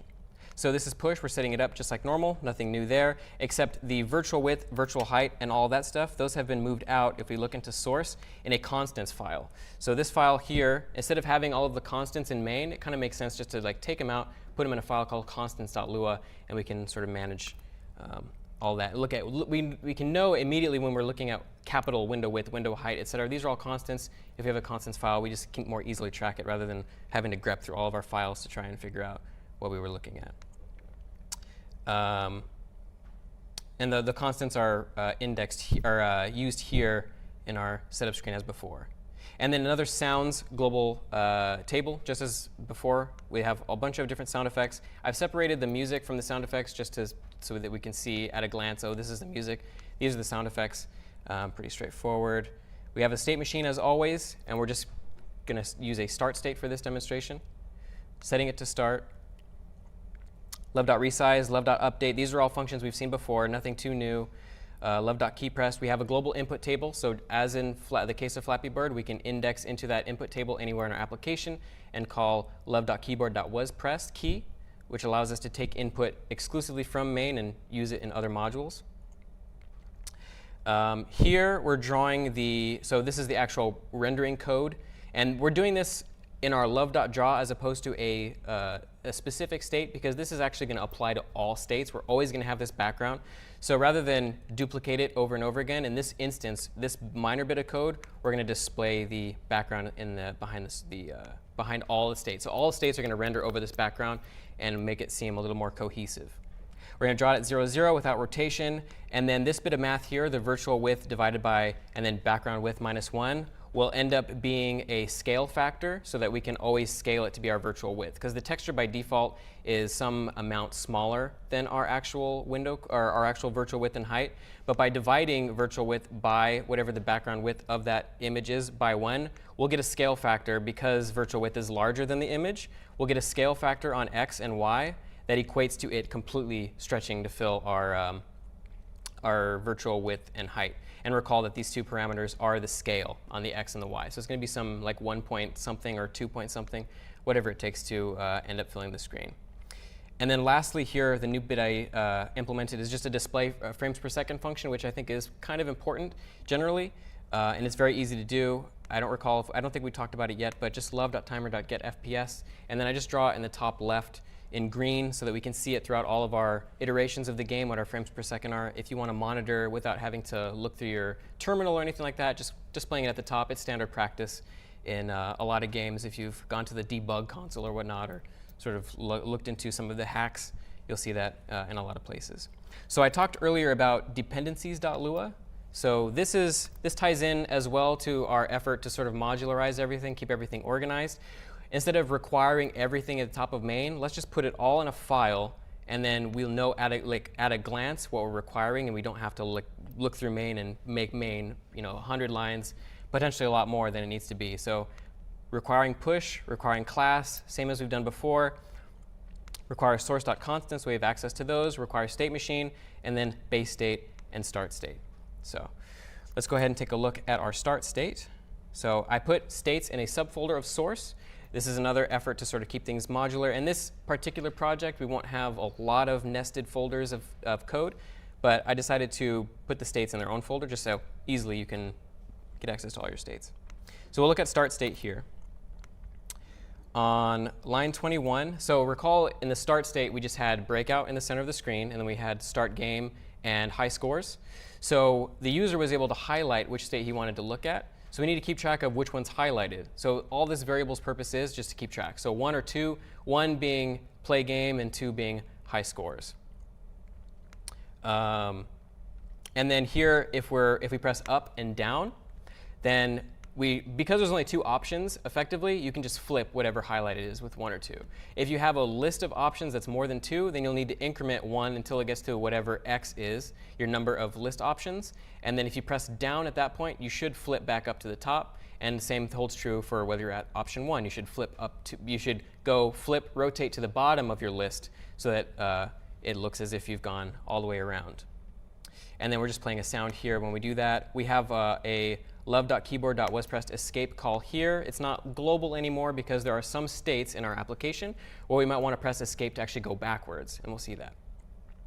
And so rendering here, we render breakout with a large font. Now that we can access G fonts at large key in the center of the screen, set medium font, and then if we're going to render our 2 text fields one after the other, but if highlighted is equal to 1, then we're going to set it to some blue color, which is 103, 255, 255, 255, and then render it, and then make sure to reset the color after that. Because recall, Love2D is a sort of like a state machine in its own right, where if you set the color to something, whatever you draw and render after that, be it images or text, will adopt that color. So having everything be 255, 255, 255, 255, which is pure white, completely opaque, has the effect of drawing everything completely opaque. But if you don't do that, your images or whatnot that you draw afterwards will be tinted or transparent, which you most of the time don't want. But you might sometimes want that, and we'll actually see that in the paddle select state. And same thing holds true here. If highlighted is 2, do the exact same thing. And so if we run this application, which is mainly just a subset of what we saw before, we can move up and down between start and high scores. But if we press enter on any of them, nothing happens because we have no event handlers actually taking care of that. But we have the image scaled to the screen. We have breakout in the middle, and then we have our 2 menu options there. So breakout 1. So this is where we start to dive a little bit into sprite sheets, which is a major component of game development, 2D game development that we'll be looking at in the future and in this application. But a sprite sheet is just ultimately, rather than have, I don't know how many images there are on this sprite sheet here, but however many of these files, just have one file, put them all together, and then using rectangles define where the different sprites are. And then when we want to draw, use those rectangles and just tell love.graphics.draw, I want you to draw this texture, this sprite sheet, but I want you to draw just this section of it. You'd pass it in a quad, which is just simply a rectangle with height x and y. And Love2D will know, OK, I'm going to draw the image, but only this bit. And it has the effect of looking as if you're only drawing tiny little images as opposed to one monstrous image. And the functions that are relevant for us to look at are love.graphics.new quad, which takes an x, y, width, and a height, and also a dimensions object, which you get from an image. We'll see that. And all that basically is, I believe, is just an x, y, width, and height as well, or just a width and a height, rather, from whatever image you want to create quads for. And then love.graphics.draw, we've already seen it, but this is a different signature. This has texture quad x, y, quad being the second argument.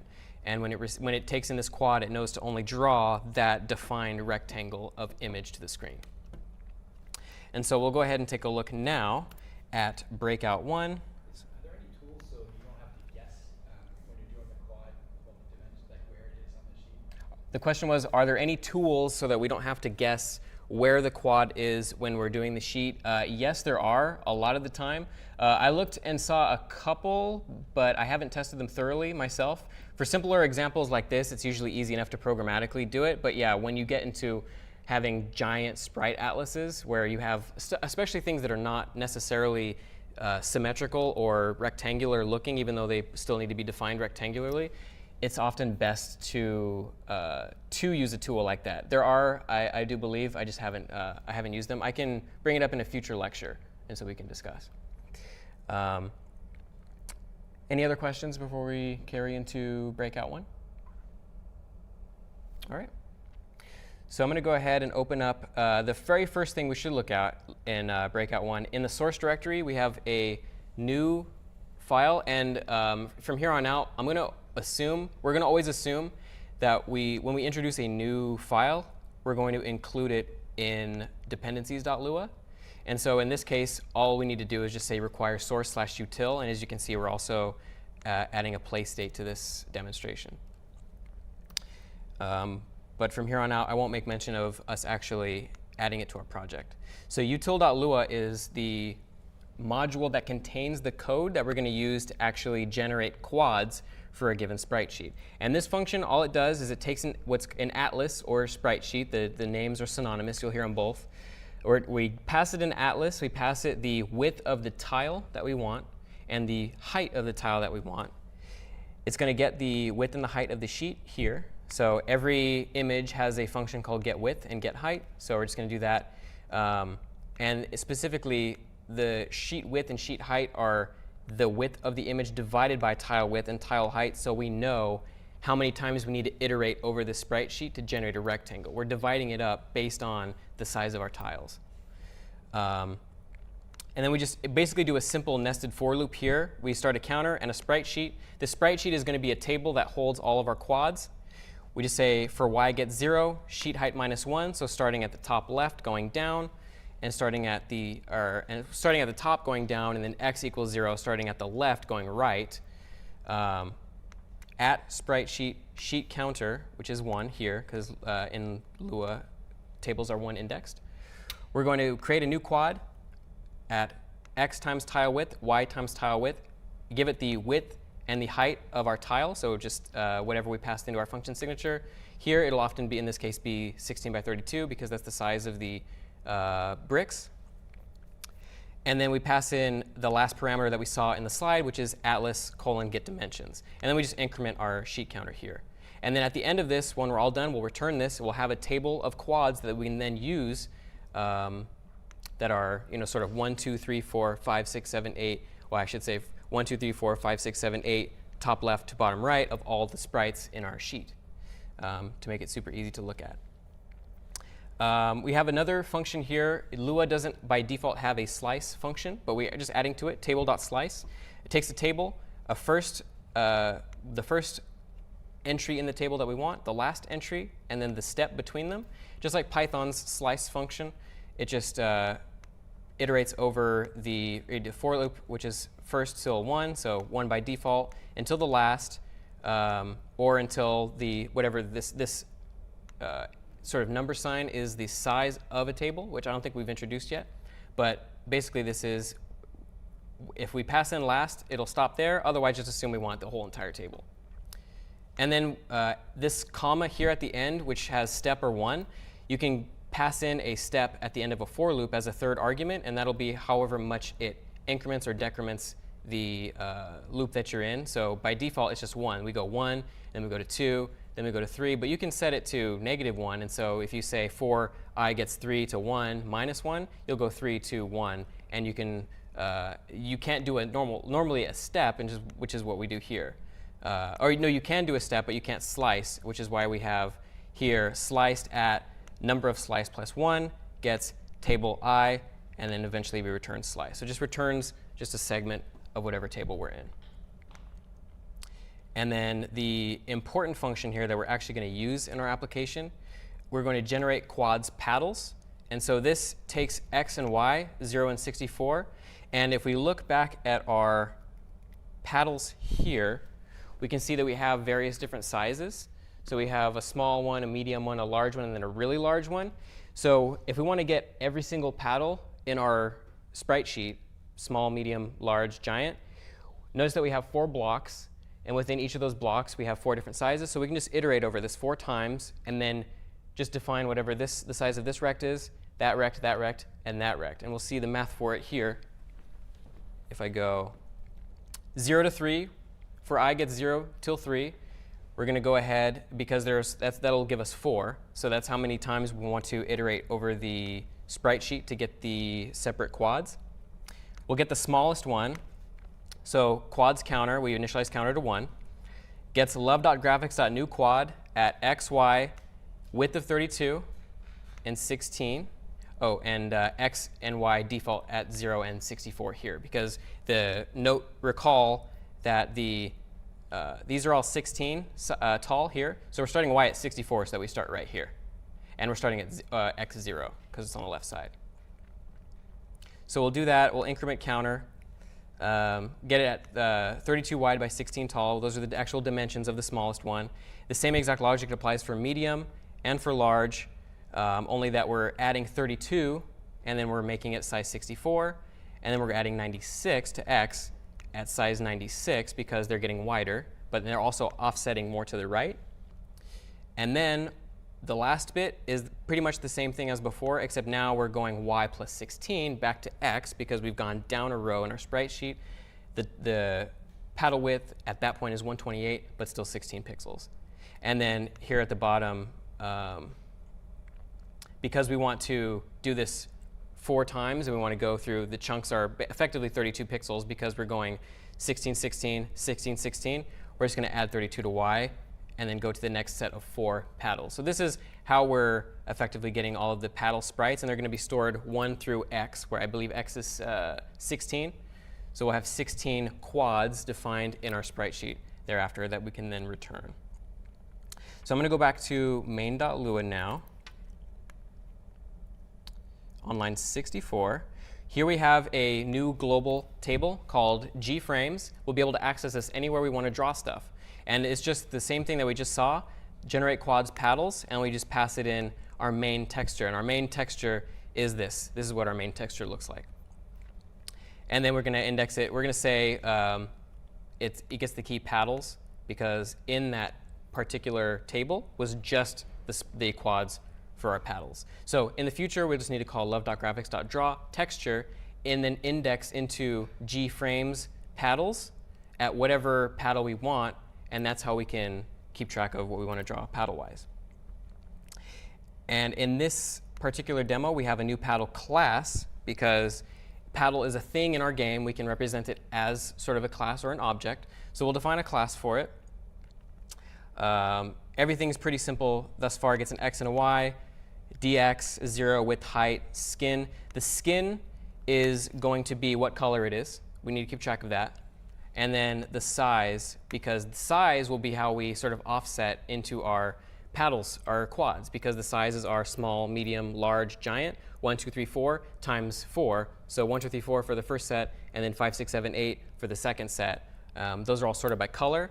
So we can just multiply skin times, or we can multiply whatever our size is by skin, and that'll give us the current frame, the current quad that we want in order to draw to the screen. And then on line 7, so this is keyboard input here, stuff that we've seen before. If we're pressing left or right, then the paddle should move. The dx should be set left or right. We want to clamp it. We saw this. We've seen this as well. Clamp the input to the left and the right side of the screen. If the dx is less than 0, do math.max and math.min. Otherwise, if we're moving to the right. And then here, this is actually where we tie it all together, and we actually use the quads to draw something onto the screen. So we're calling love.graphics.draw just our texture, our main texture, and then gframes at paddles at our current size, which is 2. We want to by default have the medium size, plus 4 times whatever our skin is minus 1. So if our skin is 1, we'll add, we won't add, which is the blue skin, we won't add anything to it. It'll just be 4 times 0. But if we have the next one, it'll be 2 minus 1, so we'll end up adding 4 to that. And because we're adding 4 to it times whatever that skin is, it'll just basically put us 4 quads in, which is the exact same paddle, but the next color. And then lastly, what we'll look at here is the play state. So we had just the start state before, but now we want to actually test to make sure that we can draw our paddle, move it around the screen. So we're going to implement a simple play state here. So on line 20, we're just calling self.paddle gets paddle. We're initializing a new paddle object. And then we're keeping track of also, this is a simple like pause demonstration. If self.paused, then actually, yeah, did I set self.paused? I do. OK, I just don't initialize it to anything up here. I should have set self.paused to false here. If self.paused, then we're going to test to see whether we're pressing space, and if we are, unpause it. Otherwise, basically just do the same exact thing in reverse. If we press space, pause the game, play a sound, etc. Here on line 39, we're just going to call update on the paddle, which just remember tests for left or right input. Here we want to be able to escape the game, so we're just going to have a handler for escape. Render the paddle on line 47, which will do the love.graphics.draw with a quad as we saw before, but it'll use the skin and the size of that paddle to index into the quad's tile sheet appropriately. And then here, if we're paused, let's just draw some text in the middle of the screen that just says pause, and we'll use the large font. So we can go ahead and demo this now and see everything come together. We have, as before, our start state, but if we press enter, now we go to our play state, and we just have a paddle at the bottom of the screen. It's size 2, skin 1, just the blue skin, and we can move it left or right like that. And if it hits the left side of the screen, it'll stop, and if it hits the right side of the screen, it'll stop as well. So we've made progress, but this is one of the fundamental things I'd like to showcase today is just like using quads and categorizing them, organizing them, and being able to draw your assets from a large compiled image rather than keep track of however many images it would take, and you have to name all of them and sort them. It would just be a big pain. So yeah, definitely going forward, when you have more than one sprite, you want to sort of put it together in one sheet, and that's how we can accomplish that. But we don't have bricks, and this is probably the other big main component of Breakout besides the paddle and the ball. We want to have bricks that we can actually hit and aim for on the screen. So this update will address that. So let's go ahead and take a look at Breakout 2. In main.lua, I'm going to open it up here. On line 66, you can see we have a new table in our G-frames because we had one just for paddles. We took out just the paddles from our sprite sheet. We want to do the same thing for just the balls. So we're going to look at, if we look here, we can see that the balls sort of come after all of the bricks here, and they're just laid out in 8 pixels wide by 8 pixels tall little increments here. So 4 pixels to 1 brick, 4 balls to 1 brick, 2 balls to 1 horizontally, and then 2 balls vertically. And so what we'll end up doing is just a simple function in our util that takes a look at that. So let's go ahead and take a look at our util.lua, which we've made changes to.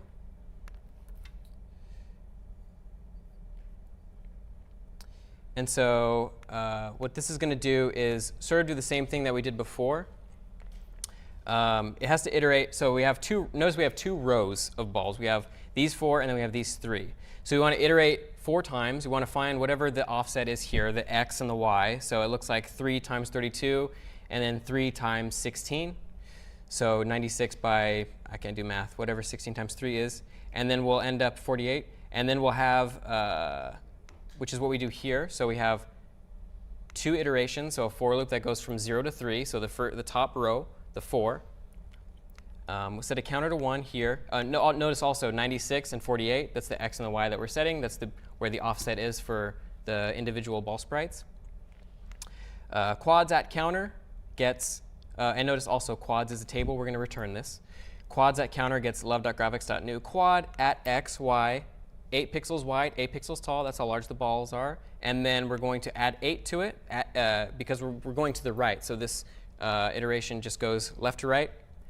And then here, we're going to do basically x being set to 96 and then y to 56. And then because we were editing x directly in here, we want to reset x back to 96, but then also add the 8 pixels so that we have the start for the next row vertically. So on at y, 56. Do the exact same thing here, but only do it 3 times because there was 4 balls on top, and then 3 balls on bottom. And then return it at the very end. And so now we have just an individual table. We don't need to keep like one monstrous table of quads, which I find sort of disorganized. We can just have a table of frames for the paddles and the balls and the bricks, as we'll see. Actually, I have it up here, I think. Oh, maybe not. So in ball dot, oh, actually, hold on, sorry. So we were looking at, I skipped over this one on accident. So the bounce update. So everything I just said is relevant, but I accidentally hit right 2 times. We want to go to the bounce update because this is slightly simpler. So as we were just talking about the ball, which is perfect. So we're going to take the ball, and then we're going to add that to the scene, and we're just going to implement bouncing off the walls. So actually pretty identical to the code we saw for Pong, where you just detect whether the ball has gone past the left, right, or top edge of the screen. In this case, it'll also allow us to go to the bottom of the screen, and we'll also implement colliding with the paddle so we can get a sense of the actual gameplay and what that feels like. So everything is currently current. So we're going to go, after talking about the function to actually get the individual ball quads out of the sprite sheet, we're going to look at the ball class, which is going to allow us to spawn them in our scene. So a ball takes a width and a height of 8, no velocity, but we're going to allow ourselves to initialize the ball with a skin, and we'll see this later just as a cutesy little thing to use the actual individual sprites rather than just one constant sprite. We're just going to give it a random number between 1 and 7 because there are 7 quads, and then we'll just use G frames balls, that math.random number to get the actual ball sprite that we want. And so we have a simple collides function within ball, which will allow us to check to see whether we've collided with something that has a XY width and a height. So it's a simple AABB collision detection. And then here we have reset, just resets it to the middle of the screen. Update applies velocity, stuff we've already seen. This is where we actually implement bouncing off the walls. So if x is less than or equal to 0, greater than or equal to virtual width minus 8, or less than or equal to 0, this should be where we reverse the velocity. In the case of it bouncing off the left side, we want to reverse the x velocity, but keep it going up. If it hits the top, then we want to reverse the y velocity, but keep it moving in whatever direction it was moving. And same thing with the right-hand wall. So, and then play a wall hit sound. And we're incorporating the sound sort of as we go today, just because they're so simple. And it's also kind of nice just to have a little bit of feedback when you're actually implementing the game. And the exact same code is here for drawing. So we have main texture, but now we're using gframes balls, and then we're indexing that at self.skin. And recall that we just set self.skin in here. So all we need to do to just make it random is just whenever we create a new ball, just give it a math.random 7, and then that'll index into that quads table. So we can draw a different ball texture each time. And so let's go ahead and see, oh, actually, no. And one last thing we need to look at is the playstate has a little bit of new code as well. We're going to spawn a ball. So this is where we do it here. I'm not doing it random, but I could do it random here. If I wanted to, I could do math.random 7, and every time we boot up the game, it's going to be a different color because it's going to be a different skin. We need to update the ball. So on line 50, we just update it like we do the paddle. And then on line 52, we're just testing to see whether it collides with the paddle because we're using just simple AABB. If it collides with the paddle, we can assume it was coming down. We can just reverse as delta y. Now, does anybody know what might be a current issue with the current implementation of this function, particularly with this line? So if the ball is coming in from the side, then it wouldn't necessarily be bounced the opposite direction. It will. You're on the right track. The answer was if the ball is coming from the side, it won't necessarily be bounced back up in the right y direction. If it's coming from the side, it'll always, in this case, be coming from up above, so it'll always still be reversing in the right delta y. But what's going to happen if it comes in at an angle and then isn't basically reset? Like, if currently right now, if it comes in at an angle and it gets like caught, let's say it's like below the top edge of the paddle. You're gonna end up in a loop like you're going to get an infinite collision loop because we're not resetting its position. We're only updating its velocity. If it comes in at the right angle from the side, it's going to get stuck inside the paddle, and then it's going to cause a little bit of funky behavior. I'll try and see if I can make that happen in my demonstration here. But that's the gist of all of these updates. So if we go to start, we can see immediately we have a ball. And then when it hits the sides or the top, it bounces accordingly. It hits the paddle. So when it comes in from the top, flush on the top, it flips the Y velocity. Let's see if I can get it at an angle here. Oh, there it is. It'll get stuck. And so whenever you sort of do AABB collision detection, just remember to always reset the position of whatever it is that collided that's moving so that it doesn't clip and get stuck inside of something else over and over again. Yes? So when you're running something, you're just doing love dot, and what I've been doing is like actually including the path to love that I get see. Can I just always use love dot and that will run it? The question is, I'm always doing love space dot, and as opposed to just running things from using the complete path of whatever the file is. In order to do that, so are you on a Mac or a Windows machine? So if you're on on a Windows machine, it is a little trickier, but I found a really nice sort of plugin for VS Code.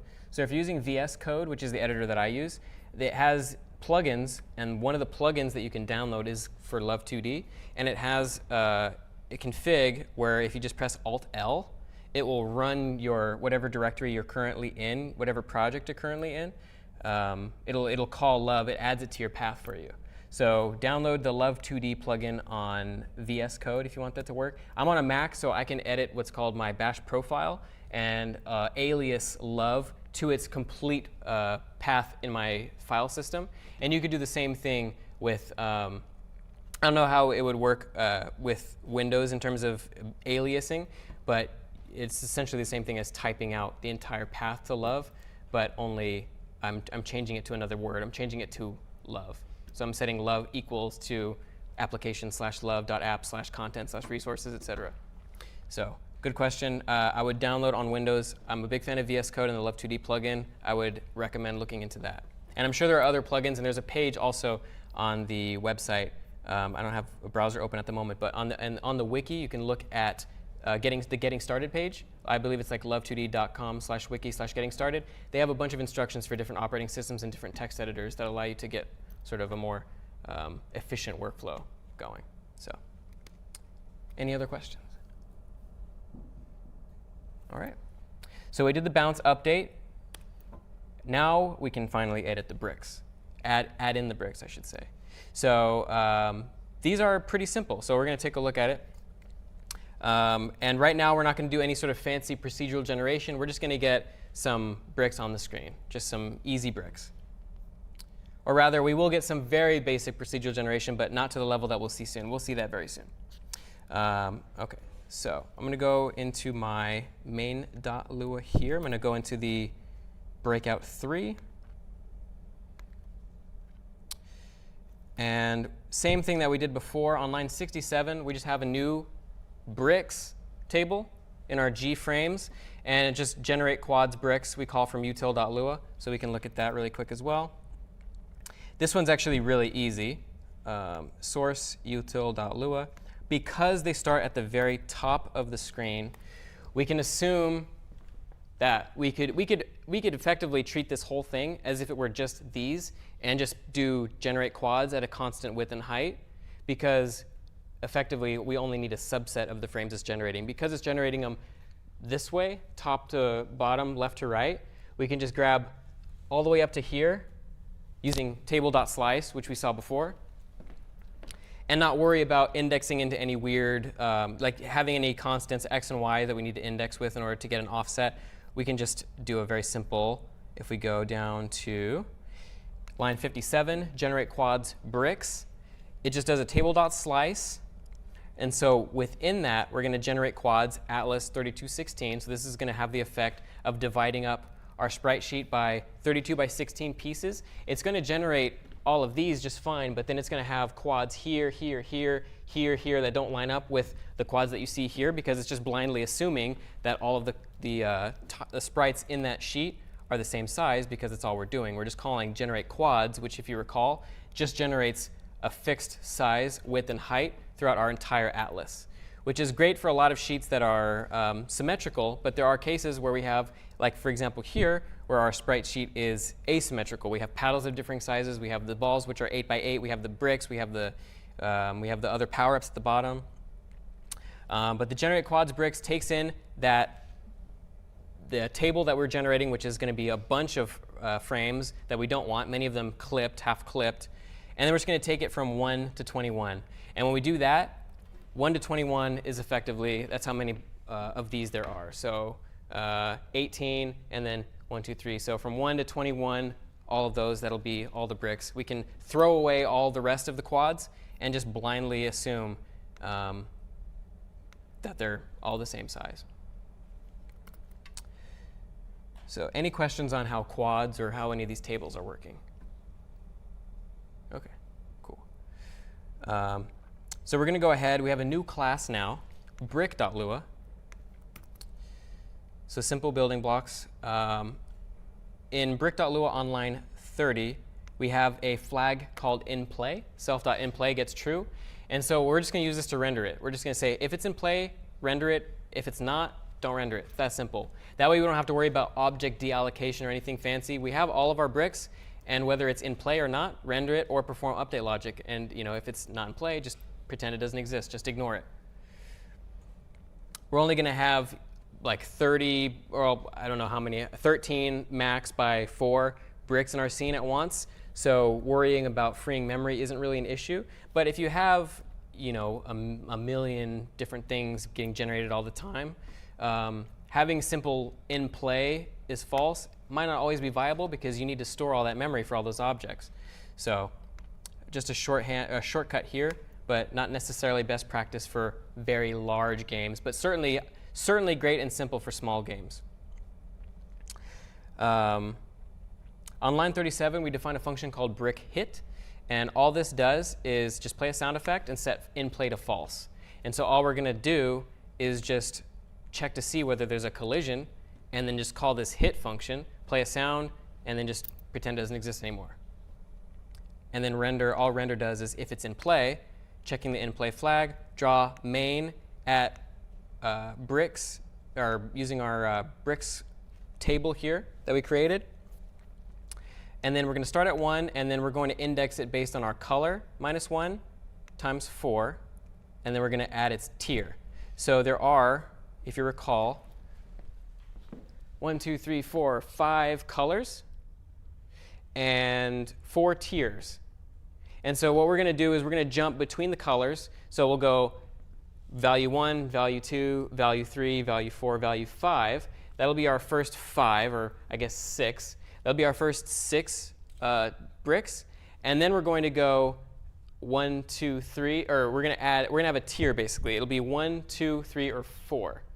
And if it's at tier 1, then we can just add, basically to index into whatever tier we're on, we just need to add tier -1 to whatever our index is. So here, if our tier is 1, then we just want to render this block. We don't want to go to the next one, so we're just going to say tier -1. We're going to add, so tier 1 -1 is 0, so we're going to add 0 to this, get this. But if tier's 2, we'll add 1 and 2 and 3. And then we just multiply whatever brick we want by our color, well, multiply it by 4 to get an offset for whatever our actual color is. So we take our color, figure out where in the sheet it is, and then just add our tier to it in order to index into our sprite sheet accordingly. And so that's what the math here is doing. And if we go back to our play state,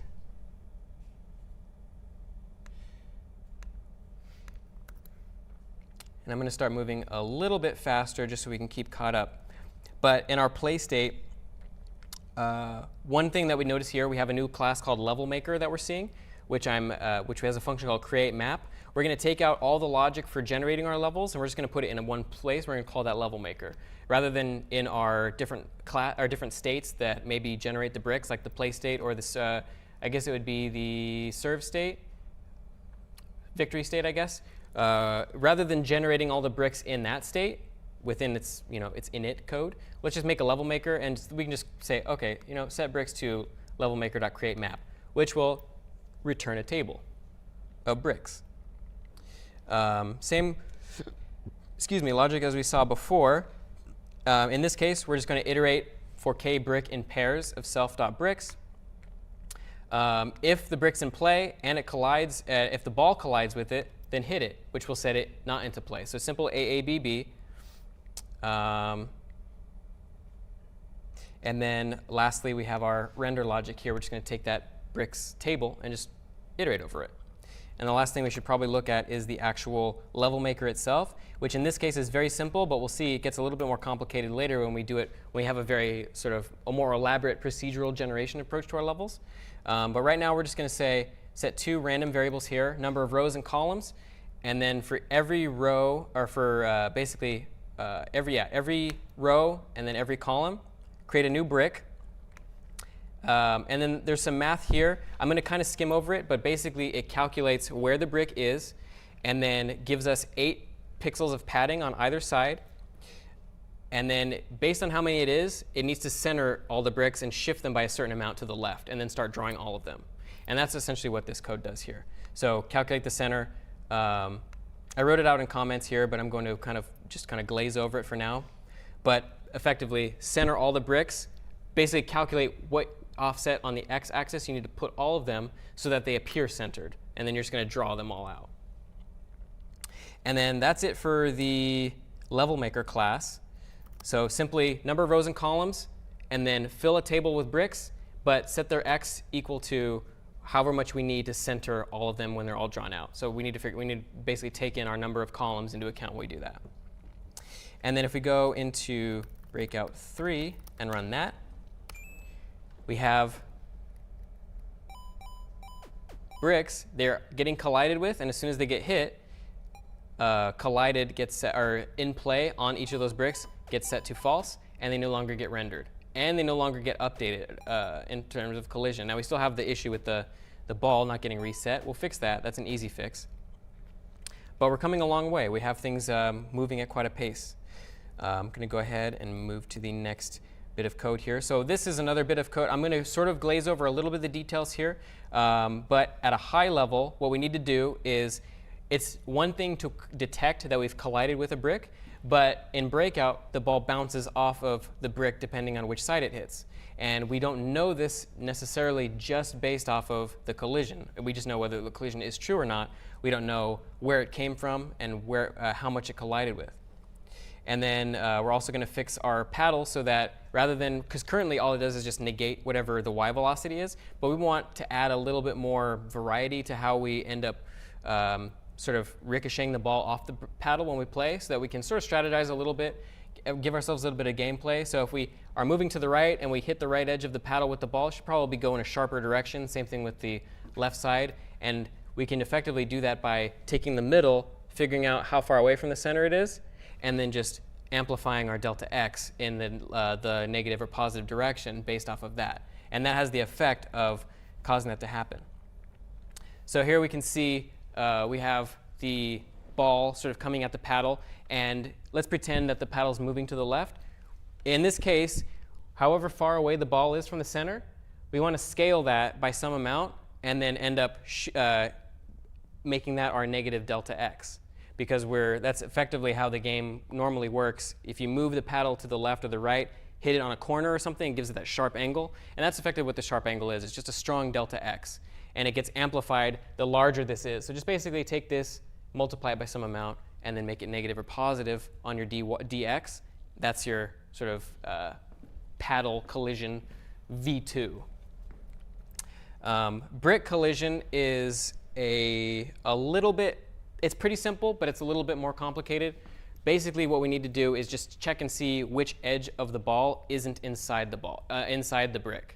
And so if the left edge of the, and we can also sort of simplify this a little bit, if the left, as you see here by the pseudocode, if the left edge of the ball is outside the brick and the dx is positive, then we can say, oh, we can basically assume, oh, we've come in from the left side, so we should probably go in the opposite y direction on the left side. Or sorry, we should go we should go in the same y direction but negate our delta x because we're coming in from the left. The left side is outside the brick, so bounce it back. And the same thing for the right edge. And we only need to do this test, the left edge of the ball, if dx is positive, because if dx is negative, there's no way the ball's colliding with the left side of our brick. So we can shortcut that effectively. We do the same exact logic here, just on the right edge of the brick instead of the left edge. And then if none of those hold true, we're going to see if the top edge of the ball is above the top edge of the brick.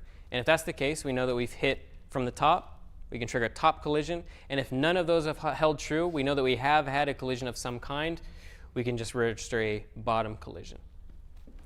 And so this is a simple version of this sort of way of doing breakout collision. It has a few faults when it comes to corners. Sometimes corners can be a little bit finicky, but I would say it works 99% of the time. For a much more robust and better example, I would look at this URL here, because he also goes into a full sort of breakdown of how he would implement Arkanoid, which is the same thing effectively as breakout, if you just want an alternative look at it. But basically, his solution involved taking how much the x and the y differed on different points of the bricks relative to the ball. And I believe he also kept the ball as an actual ball with a center point, even though he rendered it as a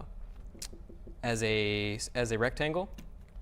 So it's a little bit more robust. I decided to implement a simpler way, which I'll showcase, which is the way that I demonstrated, because it worked well and it wasn't too much code to sort of look over. But I do encourage you to take a look at that. We're going to look at our play state now in Breakout 4.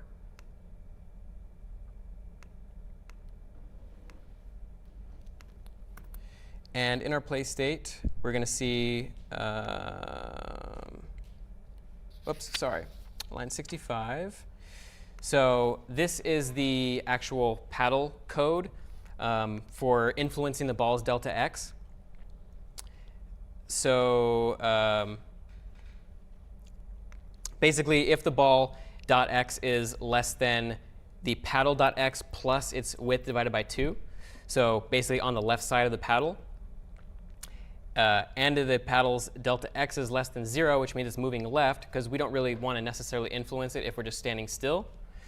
We're going to do what I described earlier. We're going to give it some scalar, like some start-off value, in this case -50. It's just a sort of seeding this, giving it some sort of initial value. And then we're just going to subtract the ball's x from the middle point, this being the middle point of the paddle, and then just multiply it by 8. So whatever the difference is between the paddle, or between the ball's x and the middle of the paddle, multiply it by 8, add it to -50, and then negate that whole value so that the whole entire value becomes negative. And we therefore get a sharper delta x depending on which angle it's come in at, and also how fast, or not how fast, but whether or not we're moving left. And it's the exact same thing on the right side, only because we're taking this math, the self.paddle.x plus self.paddle.width divided by 2 minus the ball.x. The ball.x is going to be greater than that point. So this value is actually going to be negative. So we're going to just make it positive with math.abs. So absolute value, just a Lua function. So the absolute value of the difference between the ball's x and the middle point times 8, add it to 50. And that'll give us a positive value that scales depending on whether or not we've hit the middle of the we've hit the right edge of the paddle and are moving to the right. And so that's, in a nutshell, how we get the collision to work with the paddle, and how we can tweak delta x to be scaled a little bit more than just a constant, negative, or whatever its current x was, but negative dy. A little bit more complicated. And then the actual collision code for the bricks themselves is going to take place in a for loop here. So if it's in play, if the ball collides with it, hit it. So I added +2. So the gist of the math is if ball.x is less than brick.x and the ball's moving to the right, self.ball.dx is greater than 0, then flip its x velocity. So bounce it to the left. That's what this check is. But it plays a little bit rough with corners, because you could theoretically get into a position where you come in at an angle and then it's intersecting with the paddle in two positions, both on top and the left, or on bottom and the left. So in that case, adding 2 sort of prioritizes the y being hit. So it basically takes the check from the x position of the ball to the x plus 2. And so it ends up fixing the corners a little bit. But the gist of it is just check to see if the ball.x is less than the brick.x. And if it is, and we've detected a collision, we can bounce it. So there are some subtle corner case bugs without adding this plus 2. So we add that. And then flip the velocity here. This shift here. This is what we were talking about earlier with make sure when you do a collision, shift whatever is moving outside the boundaries of whatever you're colliding with. So self.ball.x gets brick.x minus 8 because the ball is 8 pixels wide. It should actually be self.ball.width for better style, but that's essentially what it translates out to. Same thing for the right edge, the plus 6 because it's on the right side, so it's effectively the same thing as minus 2 if we're on the left side. Just sort of fixes corners, weird issues with corners.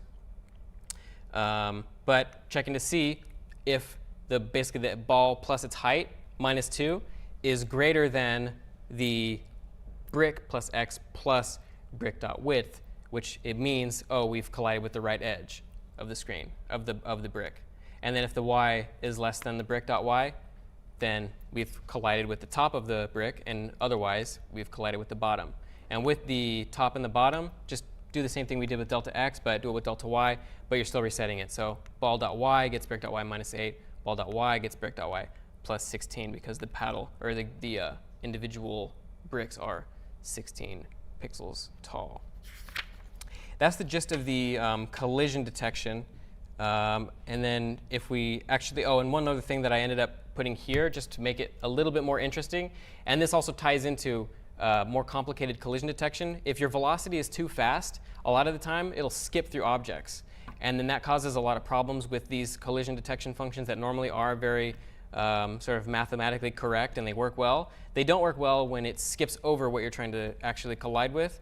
So a solution to that, which was beyond the scope of this example, but something worth thinking about, is perhaps stepping backwards a certain amount of time, a certain amount of pixels, perhaps maybe start at where your ball was on on the last frame, and then just add its width and height to itself until it collides with something, until it reaches whatever its current delta x or delta y plus its position is. That's one way to do it, sort of just adding a bunch of invisible, whatever you're colliding with or whatever you're using to collide, add a bunch of invisible those to bridge the gap and check until if any of those hold true for a collision. A little bit more computationally expensive, but a lot more accurate in terms of the physics. And aside from that, everything is the same. So if we look at the code in Breakout 4, and I'm going to go a little bit faster henceforth, that's probably the meatiest part of the program, we get collisions. And then I'll try and get a strong angle so I can demo the that didn't work. That actually gave a weaker angle. So if you do this and you do it close to the center, it has the opposite effect. But there you go. That's a sharper angle.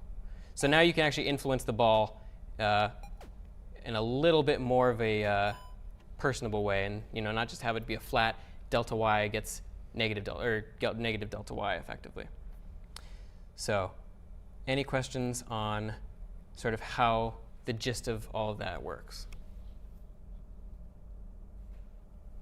Okay. Perfect.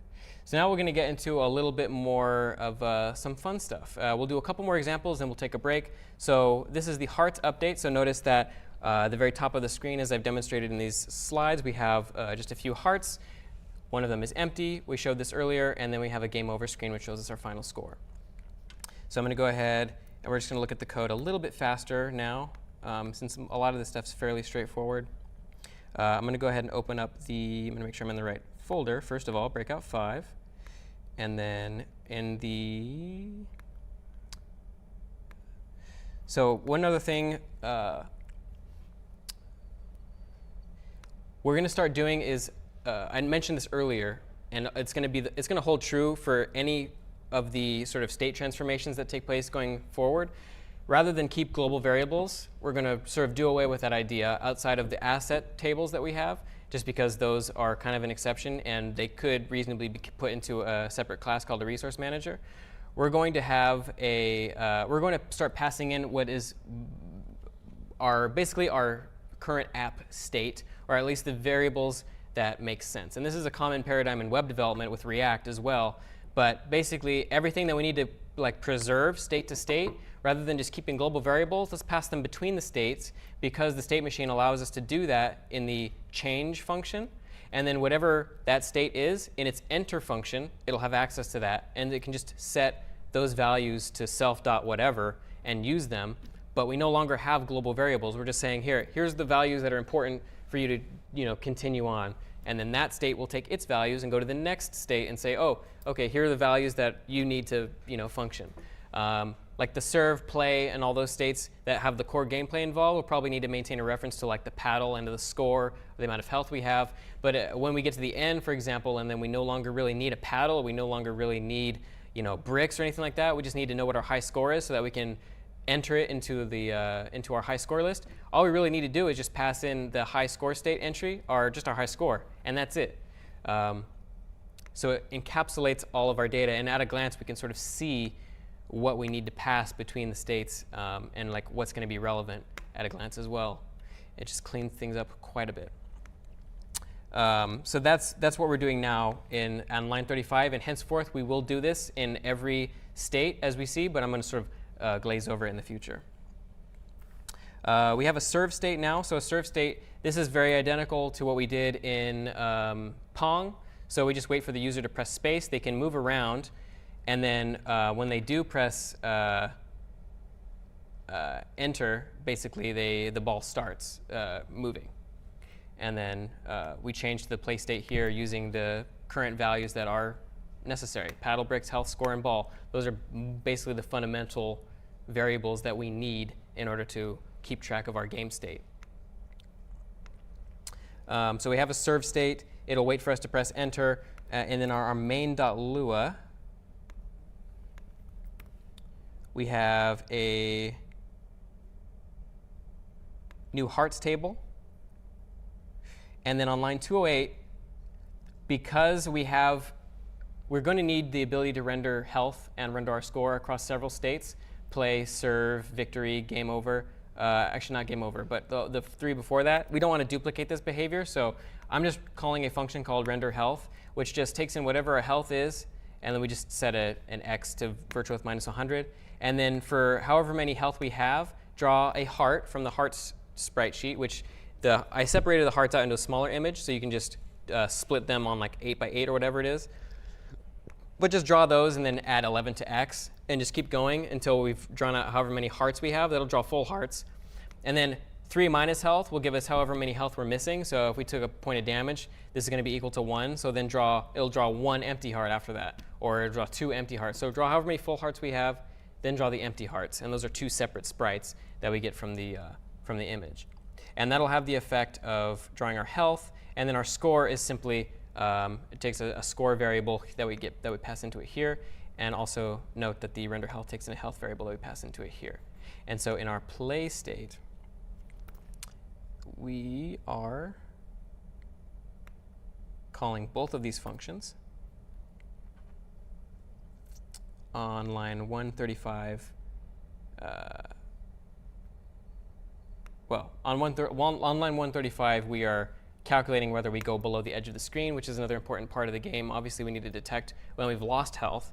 So it's as simple as this. If it's greater than the virtual height, decrement health by 1. If it's equal to 0, change to game over.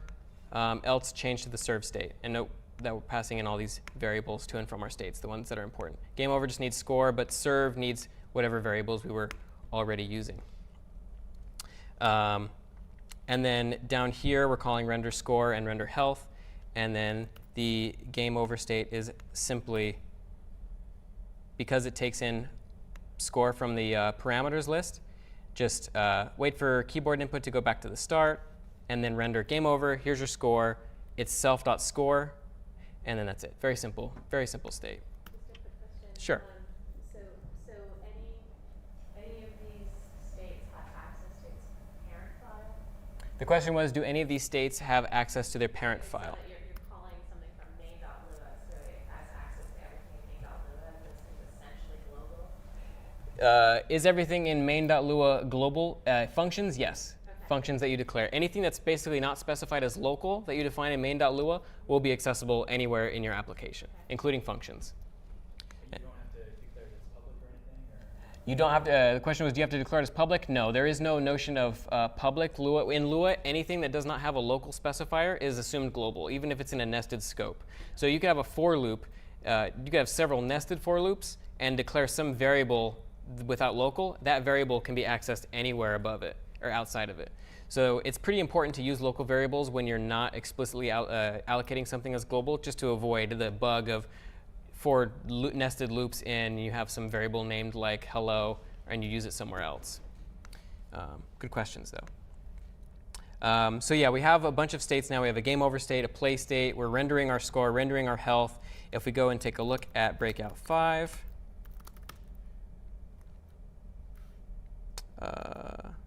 is it in a different window? There we go. We can see hearts at the top, score 0. Oh, and I forgot to mention the part where we actually add score now. So the bricks themselves in their on hit,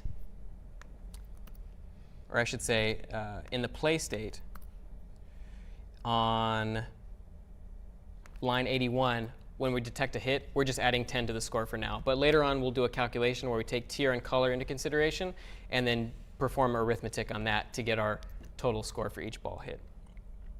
But yeah, we're generating, we have our health, we have our score, and then once we take enough damage, we'll end up going to the game over screen. The game over screen will go back to our start screen. So making progress. And then probably my favorite of the updates before we take a short break is the Pretty Colors update. So what this does is clearly we can have, we've updated our level maker. So rather than just having a bunch of very static bricks, we end up doing a little bit more complicated procedural generation. It's not complicated though. It just in levelmaker.lua in breakout 6, we have a few different constants here. So solid, alternate, skip, or none.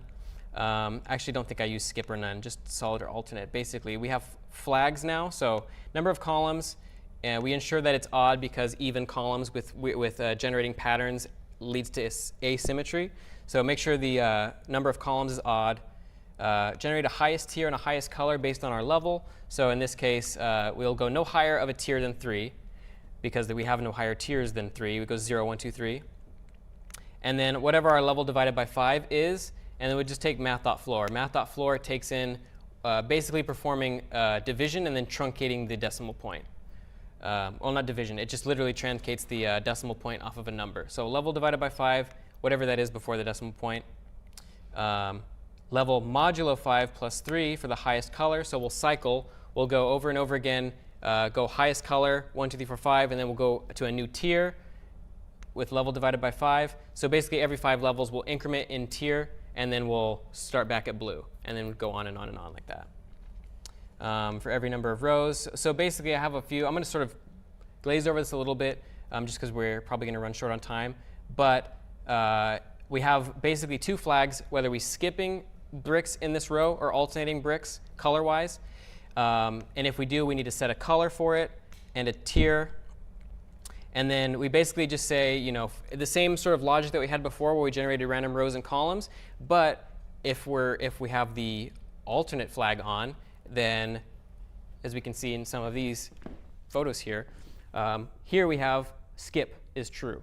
So the color for that row is set to the blue, but skip is true. So every other brick, it's just going to skip that iteration of the loop. Same thing here, only it's offset by 1. Same thing here, same thing here. So this is kind of a nice little pattern.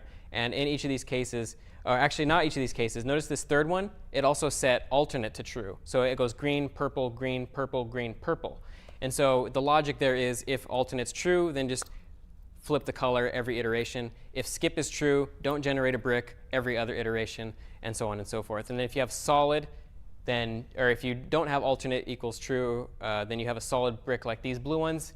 And if you have if you have alternate but no skip, you get this sort of pattern where you have green, purple, you know, any random color. And then also the number of columns is random, so it can go, you know, here we have 1, 2, 3, 4, 5, 6, 7, 8, 9, 10, 11. But on this very bottom one, we have that minus 2, it looks like, because it only goes that wide. And so, and notice here too, smaller size. That one, there's no spacing. So these are very simple concepts, like just, should we skip a block this iteration? Should we alternate the colors? And when you put them all together, it produces things that look as if they were almost handcrafted. Like this could be made by somebody. Like that looks like it was made by somebody. Pretty much every iteration of this, I mean, even that looks like a shape almost. It's just very simple, but the results are pretty awesome, in my opinion. And so that's just the gist behind what we're doing. We're just setting flags and just saying, you know, if we're skipping this turn, then just every iteration, every time we lay out a brick, when we spawn a new brick on this row, just do or don't. Just make its color, you know, pick 2 colors if we're alternating, and then set its color to whatever the off color is that we're alternating. And if we're skipping and alternating, then we're just doing, whenever we're on a brick that we're actually laying is when we change the color, the alternate color. And so, like I said, I won't go into too much detail. Happy to talk about the generator after class, but just because we're running short on time, sort of going to wave my hands over it, but that's it in a nutshell. So any questions before we take a break for 5 minutes? Yes? When you detect the ball in the brick, if the ball was so fast that it was completely inside the brick, would it still work? The question is, in an instance with this programming, if the ball were so fast that it were actually inside the brick, would it what? Would it still bounce back? Would it still bounce back? The answer is no, it wouldn't. This implementation doesn't take into consideration velocity that goes too fast. Mainly to introduce, for 2 reasons. 1, it's non-trivial to implement, and 2, it's an interesting thing to look at and observe and be conscious of as you go forward in implementing your own games. The current code, if it gets clipped inside of the brick, it will have no edges that are peeking outside of the brick, and therefore it will default to the final condition, which is the last else clause, which puts it below the brick. So it'll just go below the brick. It'll almost be as if it came in from the underside and bounced out. But like I alluded to earlier, if you wanted to implement something like this yourself, you would have to slice up frame X and frame X plus 1 into the size of the ball if the delta is so wide that it either goes inside of a brick or it goes outside of a brick, or if it skips a brick. And this sort of solves that problem. It solves both of those problems, but it's a little more than we can cover in this example. Any other questions? All right, let's take 5 and get back to it. All right, and we're back. So the next step is we have basically a layout dynamically generated of interesting bricks now, but we haven't really implemented scoring any of these. We just have score gets score plus 10, which isn't really particularly interesting. So breakout 7 is what I call the tier update, which should allow us to hit blocks that are of a higher tier than just base blue. And if they are of a higher color than base blue, they should go down a color. So the hierarchy was, if we look back, blue goes to green, goes to red, goes to purple, goes to gold. And if something is a higher tier, it goes to the next color below it, but at that same tier. Unless it happens to be like blue and gray, and then in which case it'll go back to blue. So how might we implement scoring based on this system? What do we need? What pieces do we need? What pieces do we already have that we can use to make this happen? The brick index, right? I'm sorry? The brick index. Right? So- So there is 7 different kinds of bricks, right? So if you know where it is in the hierarchy, you can, and the current score, you can do multipliers based on that. So the answer was the brick index. So yes, the brick skin and color are the pieces. Yeah, so those are fields of brick. So if we open up, I'm going to go up to breakout 7, and I'm going to start probably deferring a lot of this code to future reading. But in brick here, the tier and the color, sorry, not the skin, but skin is for the paddle. But the brick has a tier and it has a color. And so we just need to perform some arithmetic on that here. And that's essentially what lines 44 through 58 is. So basically, oh, I apologize. That's not actually where the arithmetic is. 44, that does compute, but this is the bit of code that computes how we can actually go backwards if we make a collision. So if we collide with a brick and it's of a higher tier than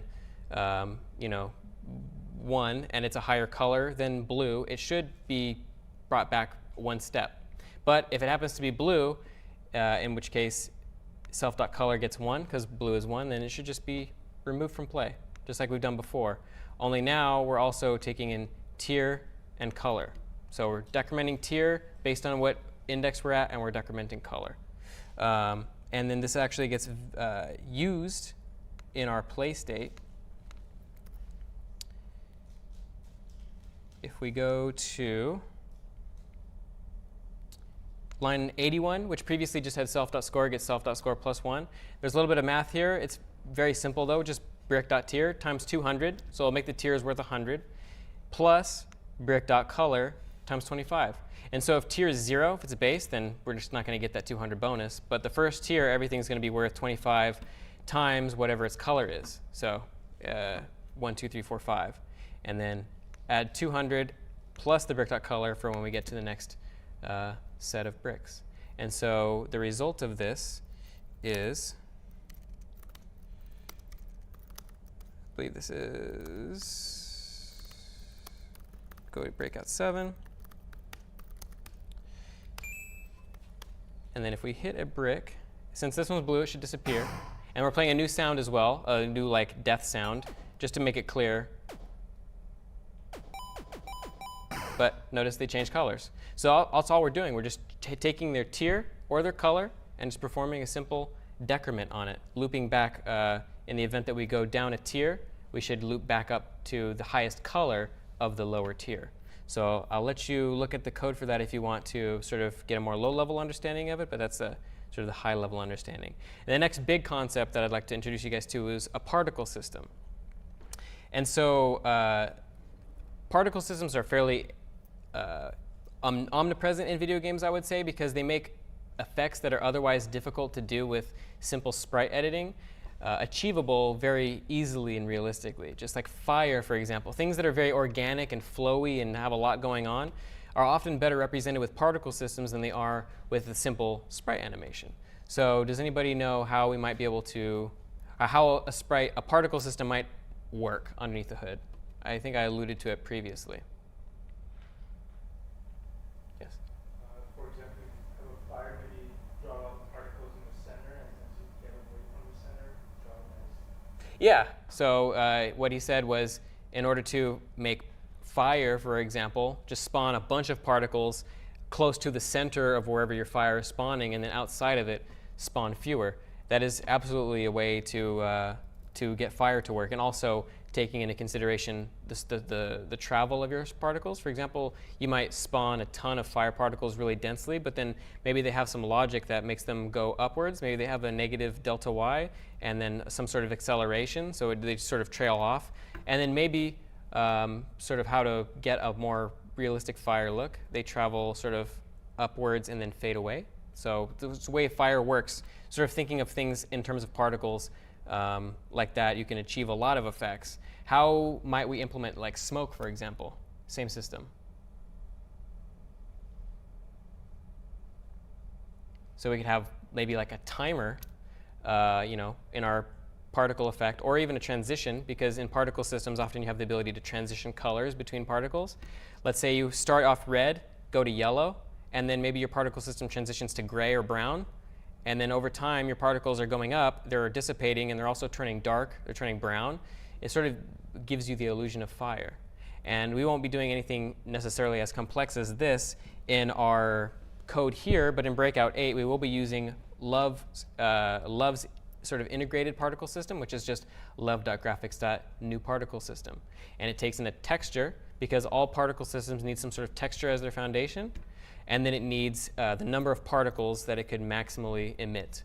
And so each individual particle system can emit up to a certain instance of particles, and then the number and speed and whatnot of all those particles is ultimately the determining factor for how you can get an illusion.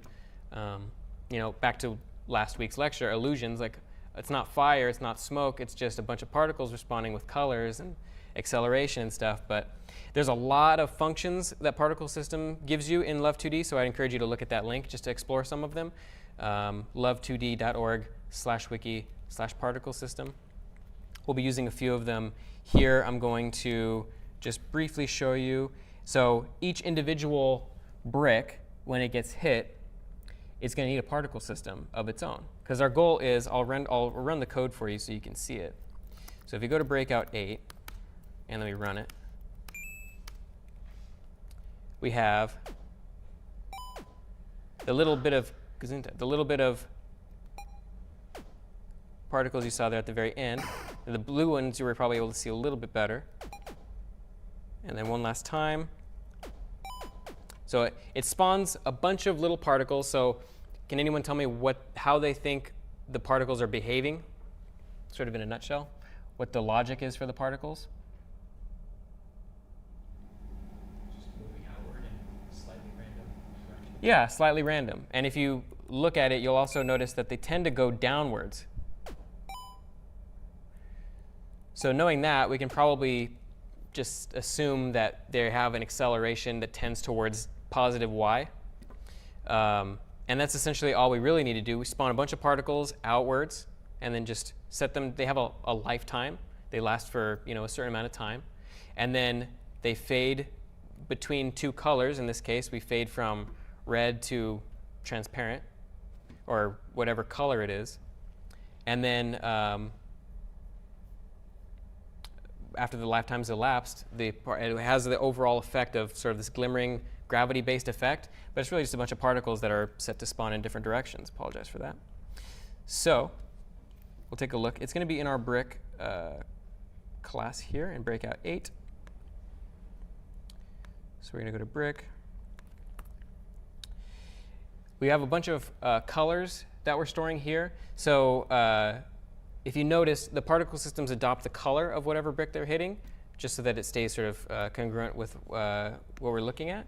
So we're just storing a bunch of colors here. And these are, I wouldn't worry too much about this. These are just colors from the sprite palette that we used with our sprite art. There's specific colors that are only used in that sprite. And having a palette, generally speaking, allows your art to look a little bit more cohesive when you're doing sprite art, as opposed to just picking colors willy-nilly. If you say, oh, I'm going to only use 16 or 32 colors for this palette, you'll sort of have a more cohesive look, and also a very retro look, because often hardware was limited to a certain amount of colors back in the day for older systems. So it's nice to, as an aside, and we'll look at it next week as well, looking at when you're doing your own sprite art, try to use fewer colors, and then that'll give you, it also makes it easier for you. You don't have to spend time choosing, oh, I want to have this shade of green, I wonder if it looks good. If you only have 2 shades of green or semi-shades of green to choose from, then that's all you got. You have to make do with it what you can. So what we're doing here is we're storing 5 colors from our palette. We're going to use this, and then when we trigger our, so right here, we're initializing a particle system. So P system gets love.graphics.newParticleSystem. And then these are a few functions. So you feel free to look in the wiki for how these functions actually behave, but lifetime, acceleration, and area spread just are sort of the properties that influence the way our particle systems behave. And so using whatever our current color is, we're going to set our P system's colors using setColors function.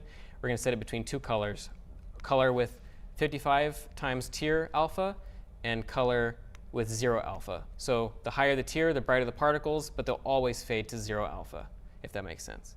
And then we'll just emit 64, and this is all in the hit function. So all we've basically done is just add this particle system trigger in our hit function, and it has the result of the behavior that we saw earlier. So any questions on particle systems or how we've used them? All right. So level 9 is the progression update. So the purpose of this update is to allow us to go from level 1 to 2 to 3 to 4 and get more interesting level generation that way. The gist of this is in our, so if you look at our start state, so all we need to really do to store a level is just to store a number.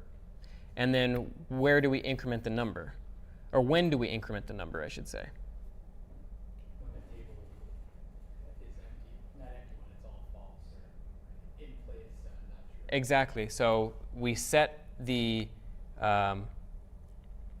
we increment the level, we go to the next level when all of the bricks that are in play have gotten their in play flag set to false. So we have no bricks that are in play effectively. So in our start state, so let's go ahead and look at breakout 9. So start state. We're passing in level gets 1 here. We're just going to start off. When we go in the start state, we're just going to pass level equals 1. And then henceforth, anytime we do any state changes, from play to serve and to victory, as we'll see, victory being our new, oh, you cleared this level, here's the next level. We're just going to pass the level between them. And then in play state, the important bit of code here is on line 204. So this is just a function called check victory, which is exactly as James said. You're just going to set, we're just going to iterate over the entire table and just say, if it's in play, return false, because we're not in victory if we have any bricks that are in play, but return true if we didn't meet that condition. And so this is just a simple way for us to check whether or not we are in a victory. And so on line 88 of the same file in our play state, we're just checking to say, hey, if self.checkVictory after we do any brick hit, because that's when we've just set a brick to in play is false, just check victory, and if so, play a new sound, like a happy sound that we've done a victory, and then just pass everything into the new victory state that we have here. And the victory state is simply a sort of just a message state. So all it does is just renders everything as before, but it just says your current level complete, right? Self.level complete, and then press enter to serve, and it'll go back to the serve state as soon as that happens. And then here is where the actual progression happens. When we go to the serve state, we have our level, but we want to add 1 to it. So all we need to do when we trigger a transition into our next state, just increment level by 1 here, and also create a new map, because bricks needs to get restarted because we have a new level, self.level plus 1. And so that'll have the effect of, oh, we've gone from level 1 to 2 to 3 to 4, etc. when we go between the play state to the victory state back to the serve state. So any questions on how any of this works? Yes? Do you have to worry about garbage collection for any of the bricks at all, or is that handled by the LÖVE engine somehow? Garbage collection is handled by LÖVE, yes. Okay. Yeah. So when they're not in play, when they're not referenced by anyone? Yes, because the question was, do you have to worry about garbage collection when we are sort of clearing away the bricks and adding new bricks? The self.bricks table, this table here, it's getting assigned to a brand new table from levelmap.createMap. When there are no references to an existing table, Lua's garbage collector will trigger at whatever interval it's set to trigger and clear up all that for you dynamically, just like the same way that Java works, almost identical. Mm-hmm. Any other questions? All right. So we have progression. In the sake of speed, I won't demo, and it also takes a while just because we have to clear an entire level, then get to the next level. But that's how the behavior works. The next sort of iteration of this is high scores. And I will test to make sure whether or not this is actually working. I know I changed some stuff.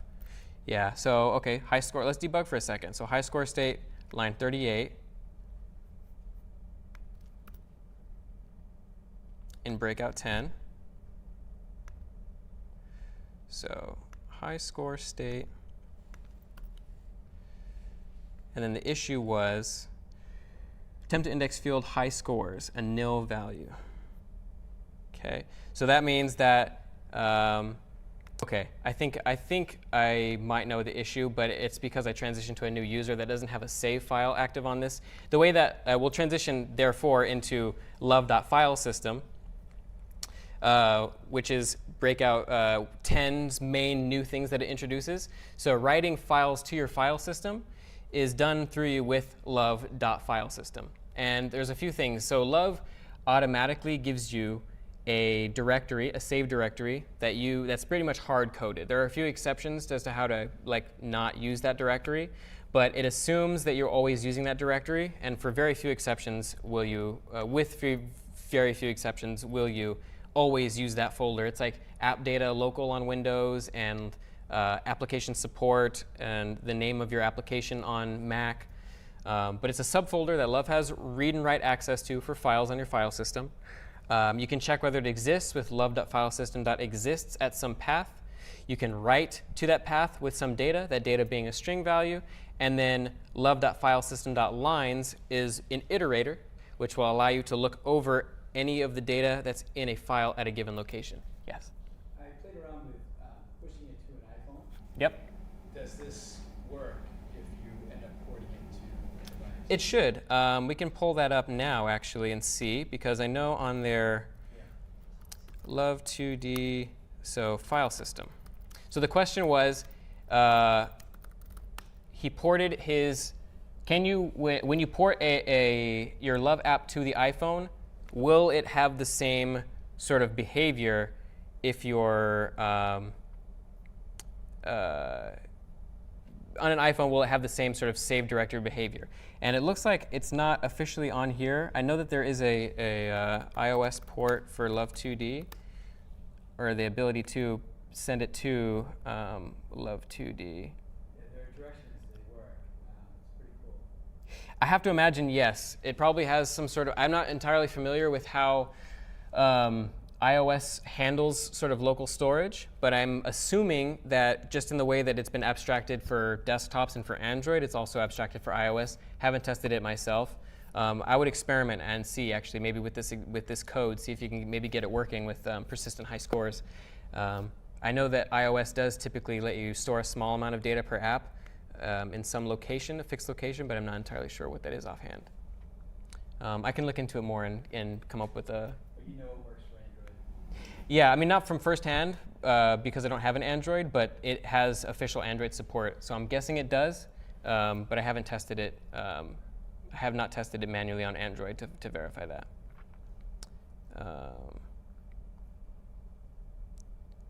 But yes, I believe because in the prior directory we were looking at, when it showed, oh, it's actually up here.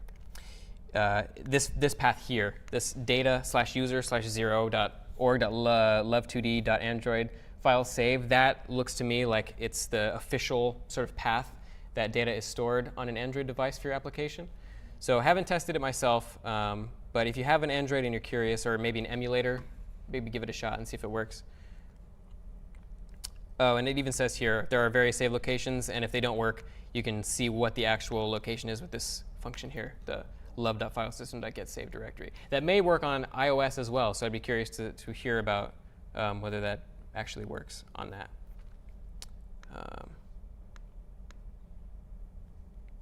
But yeah, so that's the gist. Using the love.filesystem abstraction lets us read and write files. We can then just paste, or we can just save whatever data we want anywhere within that directory. We can just create files in there and then use those to store our, sort of game worlds or character profiles or whatnot.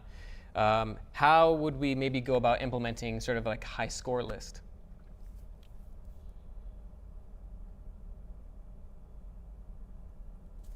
So I'll look, there's a picture here. So we have 10 scores. We'll assume that's fixed. Each of the scores has a name, and then each of the scores has an actual score. So all we really need to do is just store ultimately the names and then the scores. So you just use an array, and you can just sort it by that score. So we'll use an array. The response was we'll use an array and sort it by that score. Table in this case, right? Yeah, essentially that's exactly it. We're just going to keep a score table, and each table is going to have a subtable. Each of those entries, 1 through 10, is just going to have a name and a score. And then once we're done with our application, we'll just use love.filesystem.write. We have to convert all of those into a string, right? Because we can't just take a table and then spit that out into a file.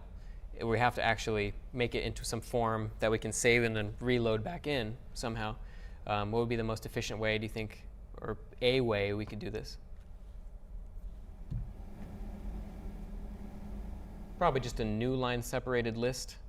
The way that I've done it in this application is just names and then new line, score, new line, name, new line, score, 10, so 20 rows. And that gets the job done. Assuming that you don't tamper with the file, then everything should work. And you can write additional code as well to say, oh, if there's a score that's all garbled or we don't have enough scores, then probably should render it accordingly. My code does something similar to this, but not entirely. The relevant code, and I'm going to sort of just glaze over it. If we're looking at, this is breakout 11, right? Yeah. Oh, no, this is breakout 10. So in breakout 10, we have to load all the high scores in main.lua, which is here. So set identity to breakout. We're going to create a folder called breakout that we can save and read files to and from. If it doesn't exist, then just create them. In this case, I'm just seeding CTO, my initials, and then I times 1,000, so 10,000 down to 1,000. Just very simple data. Writing it to a file called breakout.lst. It can be whatever you want. All we're doing is reading lines from the data, or from the file. And then this is if it doesn't exist. And then if it does exist, then we're going to iterate over it with love.filesystem.lines, which will take a file and then it'll just split it on new lines basically and give you an iterator over all those lines. So we can just say, okay, if it's a name, which means that if it's 1 or 3 or 5 or 7 in the list, then set the name to, and we're using string.sub just in case they write some long name or some long name they can't do it through our game, but if it gets written to the file as some long name, it should get truncated to 3 characters so we can display it appropriately. And then otherwise, if we're not on a name line, if we're on like an odd line, then or an even line, we should consider that a score and just like use toNumber because, right, we're using string data. And if we try to assign, like do any sort of comparisons numerically on the string data, which we will have to do to compare high scores, it's not going to work because it's going to see that they're strings. So we use toNumber here, just a simple Lua function, and then that's it. And then we just return scores. And then I'll sort out what it's causing the issue, and then push that to the repo ASAP. But that has the effect of us being able to actually load all of our high scores and display them at the start of the game. It doesn't take care of being able to actually input our score. And so we can do this with breakout 11, which you can see if you run the repo. And you can, to test, just assign your initial score to some value like 10,000 or 20,000, and then just lose on purpose, and you'll get a sense of how it actually works. But essentially, it's just arcade style. You know, you had only 3 characters you could input your name. So does anybody have any idea as to how we are sort of storing this, or can pitch an idea? So we have 3 characters, and we want to, ideally, if let's say I want to go to C on the first one, and let's say I press up twice, so I get to C. How is it going from A to C? You could just render, oh, I want to render the character A, the character A, the character A, but that's not really going to, how is it going to know when you want to go to B or to C or to D? How do you go, when you press up, how does it know to go to B and down to go to down one? Again, you could just do a table and iterate through it and number the letters. The pitch was you could create a table with all of the characters and iterate through it. You absolutely could do that. It's a little bit bulky. That might be actually, that's probably not how arcade systems did it back in the day. Because the way that we're going to do it here in breakout 11, or is it breakout 11? Yeah, it's breakout 11, is I added a new state called enter high score state. And if you recall, CS50 teaches this, but all sort of characters at the end of the day are just numbers. ASCII, in this case, 65, if you recall, is capital A. So all we need to do is just draw out whatever that character cast to a string is, or a character. And we do that simply down here in the draw function. If we do string dot char, string.char at chars3. All that has the effect of doing is just taking that number and then converting it to a character. So all we need to do then is what? When we want to aim, when we go from A to B, B to C, C to D.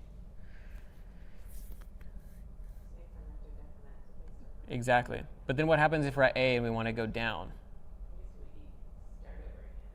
We would. So if we're at A, then we probably, if we press downward and we want to go to Z, the logic is in here. But if, once we've incremented our code, if it's greater than 90, which is Z, then we should set it back to 65. We'll loop back to A. And same thing here. If we press down and we're at A, we probably got to go back up to Z, so we'll just set it to 90. So a simple loop back logic, and we just draw it, we highlight, and then once we've done that, the user presses enter, we transition to the high score state, actually. Because this state should only trigger if they entered a new high score, which means that we need to check in the victory state, or not the victory state, but rather in the game over state, whether or not their score is higher than any of the stores in some sort of quote-unquote global scores table. And then how do we think we're passing the scores back and forth now? Does anybody recall how we're keeping track of app state? We were passing it every time in the state. Yep, in the change function. So all we need to do is just keep track of load our high scores at the beginning of the game, pass them all the way down the line, and then finally, and we could also load them in our enter high score state, but we need to keep track of what our high scores are in the game over state so that we know, oh, I got a high score. Let's, instead of transitioning back to the start state, let's transition to the enter high score state so the user can add their high score to the list. And then once they've entered their high score, whoops, just here, we'll just write it to this file again. We compile a score string, which just takes name and score of our scores. We take whatever score that we were at. We look through our scores table backwards, and when we find a score that's higher or that's lower than ours, we just keep track of that index until we get to one that's higher than ours. In which case, the 1 plus 1, that index plus 1, is what we should then overwrite. And so we shift all the other ones below accordingly. And we do that in this class, if curious. And so I'm just going to breeze through the last couple. The paddle select update is just kind of a fluffy state that lets us add a element of sort of like user selection to our game. In our paddle select state here, we transition immediately. Instead of going to the serve state or play state now, we're going to go from start to paddle select when we hit start game. So we're going to go to, and then the paddle select class itself. Current paddle gets 1, and then all it essentially is us drawing 2 arrows here. And so if we're at number 1, in this case I think we're at number 3, then both of these arrows will be completely opaque, but if we're on the left or the right edge, they should darken to say to us, oh, we can't move left or right anymore because we're at either index 1 or 4 or 5, and there's only that many colors. And then render whatever that color variable is, using the quads table that we had before of the different tables, and then just instructions. And then from there is where we'll end up transitioning to the serve state rather than going to the serve state from the start state. And all the code in that is here. We have sound effects playing, and then making sure that we also play a different sound effect based upon whether they're at the left or the right edge. If they're on the left edge and they try to go left, it should play like a sound that sort of sounds a little rougher to let them know that they can't go left, and the opposite for the right edge. And then once that's all done, once they press enter on whatever paddle they want, they're going to get the paddle, they're going to instantiate a paddle, pass that into the serve state, and we're going to take current paddle from the state, which is whatever value they got by scrolling between all the different paddles. And then the last update, which is my favorite part of most every lecture, I think, is the music update. And all that really is just music set play in main.lua. and then set looping to true, and then we have a game. And this is our paddle select. So recall, like, notice the arrows are semi-opaque on the left and the right. And it's kind of hard to hear, but when I press right now, it's kind of like there's a bit of a rougher sound. We choose red. We go to level 1. We've transitioned to the serve state from the paddle select state, and then we just play the game as normal. And that's basically all there is to it. And there's a couple of features we didn't have time to really go over, like making sure we recover HP if a certain amount of points have been elapsed. But I encourage you to look into that. When you trigger a hit, there's some logic in the play state to say, oh, if we've gone over our current recovery threshold, let's add 1 heart to the player, just to keep them playing, just to reward them for their high score. Next time, we'll cover a few concepts. So basic shaders. Shaders are like little programs you can run on your graphics card to do fancy effects, but we won't go into too much detail. Anonymous functions. We've seen a lot of anonymous functions in Lua. In the context of Love, they're just functions without a name, and you can just use them as function arguments and do all sorts of cool stuff with them. We'll use them for callbacks in next week when we do things like tweening, which is taking some value and making it interpolate over time to some other thing. Because right now we've basically just been updating things based on velocity, but we haven't really done anything based on time. So we'll take a look at that in more detail next week with a library called Timer, which is really fantastic. Lets you time things and then chain things together. We'll be covering the game Match 3, if familiar. It's basically Candy Crush. We'll be using a different tile set, but it's the same idea, and we'll have to calculate how to actually find out whether we've gotten a match in the grid, our tile grid, and then shift the blocks accordingly and do all the other logic, add score. And then basically, since it's so fundamental to Candy Crush and games of its nature, we will have to cover how to sort of generate these maps procedurally to have tiles that are laid out in a dynamic way, and also in a way that doesn't start off with any matches, because then that wouldn't make any sense, because the matches have to resolve. And then we'll take a little time, if we have the time next week, to talk about sprite art again and palettes, and maybe I'll show you guys how to sort of convert images from one palette to another in like a program that I use, Sprite, but you can do this in any sort of large photo editing software. And then assignment 2 is a couple of extensions to assignment or to Breakout. So if you noticed in the sheet, there were a few little sprites here at the bottom. So let me get rid of the quad outlines. So these little things down here are, I'm assuming they're meant to be power-ups. They look like power-ups, but the goal of the pset is to implement a power-up. And the power-up is going to be such that when you grab it, you'll get 2 additional balls, or however many you want actually, that will spawn in addition to your 1 and detect collisions on their own. So you'll have several, and they'll score points for you. And of course, only when the last ball comes below the surface of the screen should you trigger a game over. And then I want you to add, and this will also be more detailed in the spec, but I would like you to add growing and shrinking to the paddle. So currently we have like 4 different sizes of paddle, but we're not using them. So it would be nice if when we gain enough points, or we lose points, or not points, but lives rather, we increase or decrease the size of the paddle accordingly, just to introduce another level of challenge and or lack of challenge.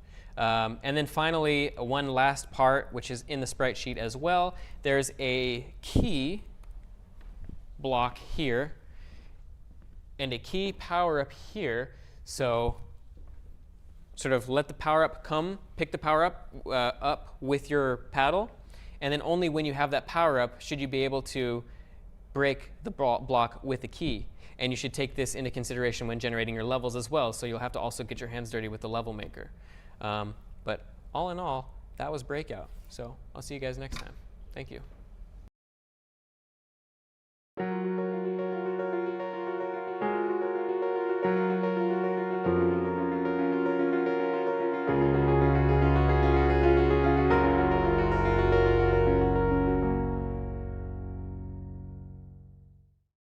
Hello, welcome to Lecture 3 of GD50. Today we're going to be talking about Match 3, shown by the little cubes here on the slide. Match 3 originated a little earlier than 2001, but the first big game that came out that was a sort of genre staple of Match 3 was Bejeweled, shown here on the screen. This is a more modern incarnation of Bejeweled, but it came out originally in 2001. It was actually a web browser game. And the formula is very simple. The premise is you have a grid of different colored or shaped items. usually pretty small, like 8 by 8 or so. And your goal is just to simply, like the name says, match 3 or more of them in a row. If you do, you get a certain number of points. Matching usually more than 3 gives you more points or a bonus. And whenever you match 3, the blocks will disappear from the grid, and they'll be replaced by more blocks. And the ones that you made holes for, the blocks above them will come down sort of via gravity. This is a more modern incarnation of the formula. This is Candy Crush, which I think most people know.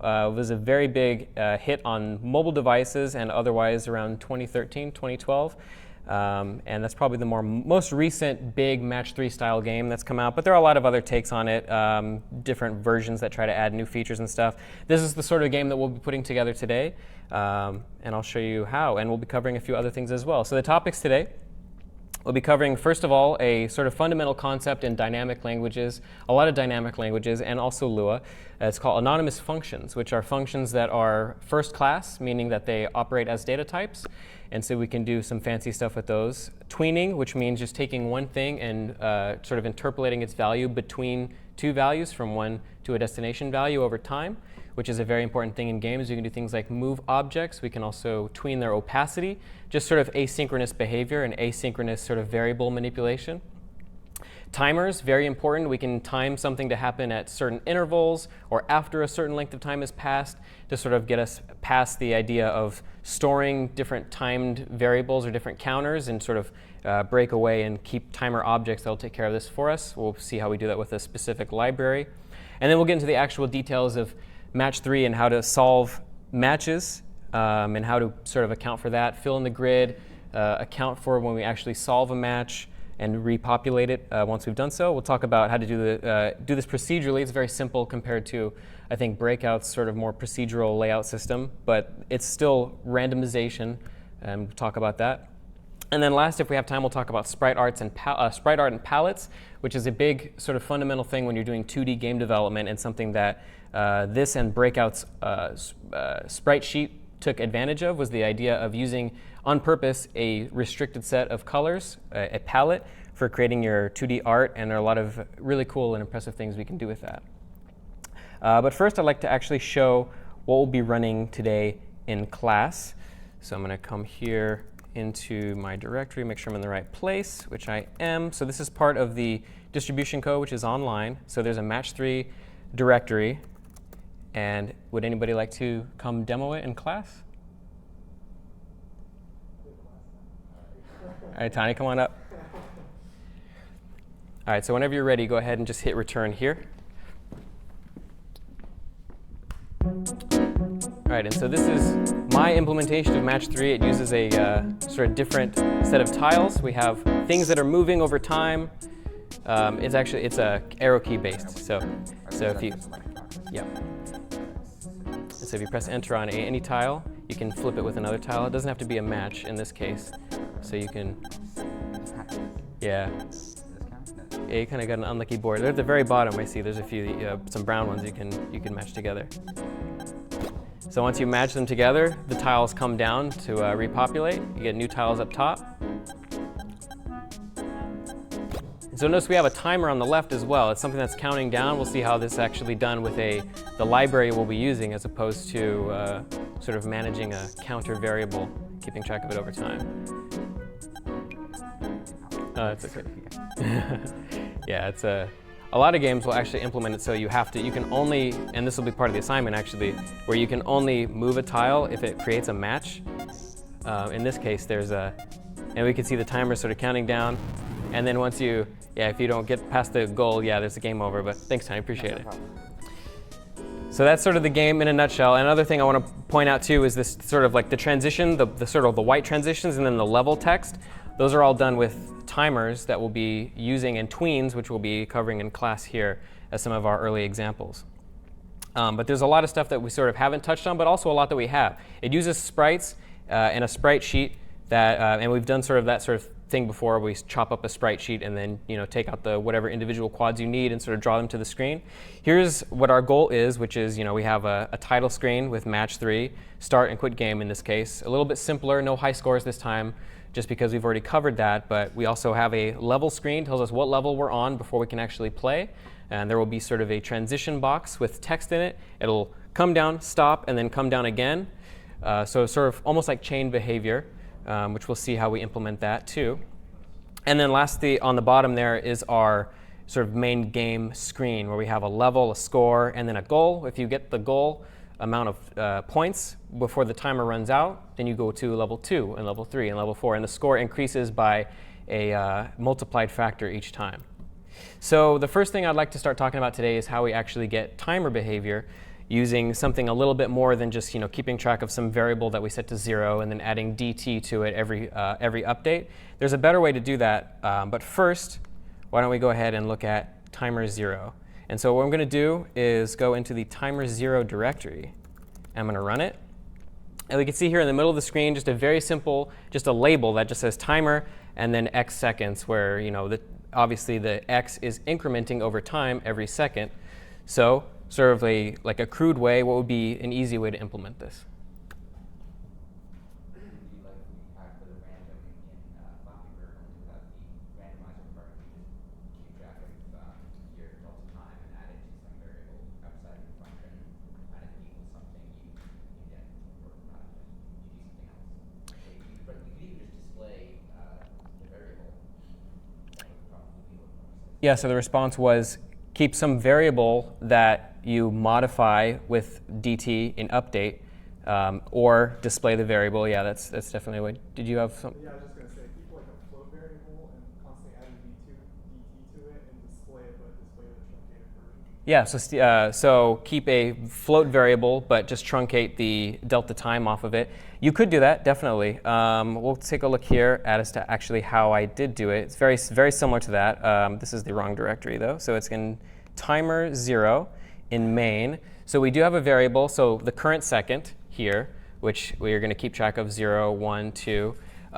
Lua doesn't really have the notion of truncate a float, because when you take a number that's floating point and you make it into a string, you actually have to do string substitution on it, where you sort of like use a function called gsub to take off the last part manually, because it doesn't really differentiate between ints and floats. It just has a number sort of data type. But we can do this by just keeping track of whether or not we've passed a certain length of time, because we know dt is given to us in seconds. We can just add to our variable, and then every time we've gone over 1, because it gives you usually like 0.013, whatever 1/60th or approximately 1/60th of a second is. Once our timer, we're going to keep a timer variable, equals 1, we'll just increment current second by 1, and then we'll set that timer back to 0, and then we'll just repeat over and over again. We'll actually use modulus, so that in case we go slightly over 1 second, we can account for that. We do that here. So second timer gets second timer plus delta time, and then if it's greater than 1, so if a full second has elapsed, just increment current second and then modulo second timer by 1. Lua is a little different in that most languages only let you modulo something if it's an integer, but since there is no differentiation, you can actually modulo floats and you'll get the floating point value left over. And so that's the basic way of actually doing that. But there's a couple things wrong with it. So does anybody want to suggest what is potentially bad or unscalable about this kind of approach?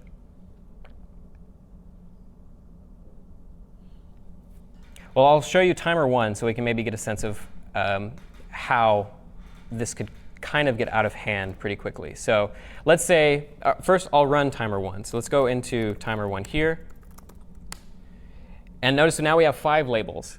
So we have, they're running different intervals. So the first timer is running, it's incrementing every 1 second. The second timer is incrementing every 4 seconds. The third one is incrementing every 4 seconds, and then so on, 3 and then 2. So if we wanted to do the same approach that we just did, this is what we would do. We have 5 variables, 5 timers. Because we want to keep track of whether or not something's gone over more than just 1 second, it's not super easy to just put this all in a table and iterate over it and use your iteration logic to do that. We actually, because they're in some sort of random, who knows what order, timer 2 takes 2 seconds. OK, timer 3 takes 4 seconds. Timer 4 takes 3 and then 2. You sort of have to unmanageably keep all of this in separate variables. Yes, Tony? Couldn't you just use 1 second timer or even 1 variable and just in the display divide or modulo by whatever you want? You could, yeah. In this case, you could. Again, Lua's display it, like it's a little bit funky when you have to do like G sub and some weird string stuff. But yes, you could do that. You just do modulo 1 and then take that value to string? Is that the equivalent of truncating? Modulo 1 would still give you the floating point value, because there's only one number type. So if we moduloed 1.00157 by 1, we'd get 0.00157. Oh. Okay. If you subtracted then that value from, I don't know. Yeah. To the value minus the value of modulo 1, I guess is what I'm trying to say. So yeah, it was proposed that we use modulo, and we could, in short, we could. But what if we're not just keep like printing a value to the screen? What if we have like 10 different things, like 10 different creatures that are all doing different things, and over time, and we don't necessarily have to keep a timer for each and every one of those things. In a simple example like this, yeah, there's probably on purpose, it's also a little bit convoluted just to sort of illustrate the problem. But yes, there are shortcuts for this, but the fundamental problem is how can we get rid of like having like 5 different timers for something, right? So, and by the way, I'll go to the next slide. Timer 0, the simple way. Timer 1, the ugly way. Timer 2 is the clean way. That I found using this sort of ecosystem. There's a wonderful library, and you could implement this yourself. The fundamental idea is have a global timer object that then manages all of these different things going on using the power of what I alluded to earlier, anonymous functions, and I'll show you how that works. So in main.lua of timer 2, we have a set of intervals, we have a set of counters, and then what we're doing here is we're just saying for I gets 1 to 5, we're calling a function called timer.every. So if you're familiar with JavaScript programming, there's like a set interval function which lets you do something every length of time. So this timer, so first of all, timer is just a library. We've just required it here. It's part of the knife ecosystem. And then here we have a couple functions, timer.every and timer.after, that we'll use. Well, basically what it does is you give it a length of time, timer.every seconds, it's in seconds, and you can give it fractional seconds. You're passing in just a function here, just an anonymous function. It doesn't have a name, but because Lua and a lot of dynamic languages treat functions as first-class citizens, as it's called, because they are data types, you can just pass them into functions. And this allows us to do behavior like this that would otherwise be a little bit tricky to do. We can just say after this block of time, assuming we've built some structure that is probably just storing a table with a bunch of things that have like a length of time in them, just call this block of code later. It's called a callback function. We're just going to call it back, and then we're just going to do this. We're going to say counters I gets counters I plus 1. So we have all of these intervals and all of these counters. So it'll just basically manage that for us. And now we don't have 5 variables. We don't have, I mean, you do have to set whatever your intervals, whatever you want those to be. That's your primitive at this point. You just need the length of time, depending on your problem. In this case, that's all we need. You might need more than that depending on what you want to do with timer. But in this case, we just want to increment some value over time. So keep counters, and then just keep track of the intervals. And then our code's gone from, I don't know how many lines. It was a lot larger. I think it was 96 lines down to 98 lines down to 70. And this is incredibly scalable. Now if we wanted to add another one, it's like 8, for example. We just need to add 8, and then that. Oh, well, I guess I'd have to do this as well. I gets 5 to 6, and then I'm on a computer that requires me to auth my user so I can make changes. We'll just real quickly see if I didn't mess up. And so yeah, basically we're deferring everything to timer now. We get the exact same behavior, but a much smaller length of code. And the nice thing is it's very declarative. We can just say, OK, every something seconds, I want this chunk of behavior to happen. I don't have to see, OK, I've got like timers up here, I got counters here. OK, down in my draw function, OK, I got to draw all these. It's iterative and it's declarative. And that's sort of like the ultimate goal. And here at the very bottom, it did actually work. Now it's working every 8 seconds, which is nice. 1, 2, there we go. Super easy to extend. We're going to be using it a lot in this problem set and also in future lectures, just because it's a lot easier than keeping track of a bunch of counter variables. And there's another function that we're seeing here, timer.after, because sometimes you just want to wait a certain length of time. Like maybe you have every 1 second for 5 seconds you want a bomb to tick, and then after 5 seconds you want it to blow up. And you could also model that with another function that we'll see soon. But these are probably the two core like time-based functions. And you can go here to this URL to see the knife library. There's a bunch of modules that are really nice. We just happen to be using timer and its tween and every after functions primarily in this problem. But we'll use another one called event in the Zelda pset, where we actually look at like how to dispatch events and like triggers and stuff, and to prevent us from like checking every frame. Oh, what do we have to do? Like if some wall is broken this frame, then do this. We can just dispatch an event that we blew up a wall. We'll get to that. Any questions at all about how like that model, those two models sort of differ and like how they work? OK, cool. So the next sort of thing I want to look at, so we can tie that back into also real quick if we want. Match 3, whoops, and then there's a timer that's manipulating the text on the screen. All of those letters this is in the start state of the game code. All of those letters have a color associated with them, but they're on a timer, so that after every 0.075 seconds, they'll go to another color and to another color. And so we don't have to keep track of every letter's individual color and a timer for it. We can just change them all. If we start the game, something else that's on a timer, the timer actually there, which is just decrementing some value every 1 second, decrement timer by 1, and that's it. And we don't have to keep we don't have to say anything more than just that, and that's what's really nice about using that kind of model.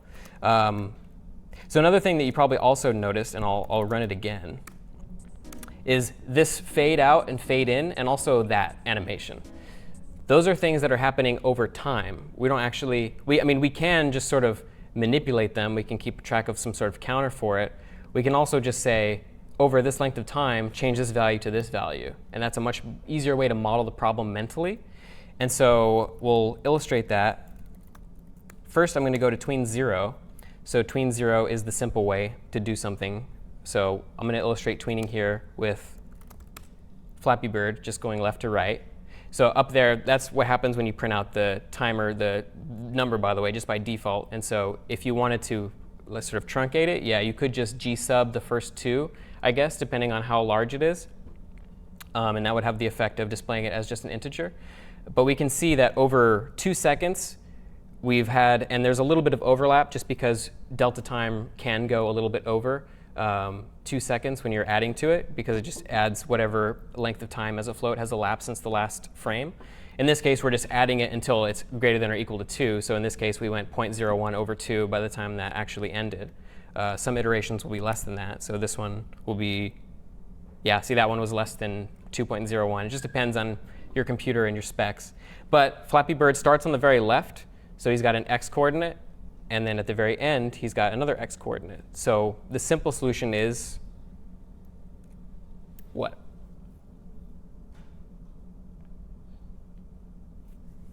We can take sort of, we know that we want this to elapse over 2 seconds. So what we can do is, I'm going to pull up tween 0.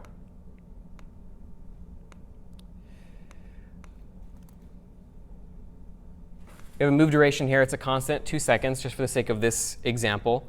A sprite here, just a simple image. I'm putting everything in sort of one code file this time, as opposed to sort of breaking it out into subclasses just for simplicity, because these are such small examples.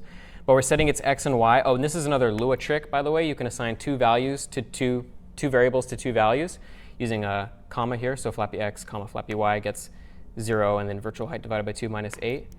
Setting its x to 0. We have a timer here, and then it's end x. So we want it to end at the end of the screen. So we're going to say virtual width minus his width. And then the usual boilerplate for getting a project set to go. If it's less than the move duration, so if timer is 0 going up to 2, but it's not quite 2 yet, we're going to add dt to it. And then we're going to basically assign it to either the lowest of end x, so it'll never go higher than end x, or endx times the ratio of timer over move duration. So timer over move duration, if it's less than 2, that's going to be some value, some fractional amount less than 1. So it's going to basically just scale it depending on how far we've moved the timer between 0 and 2.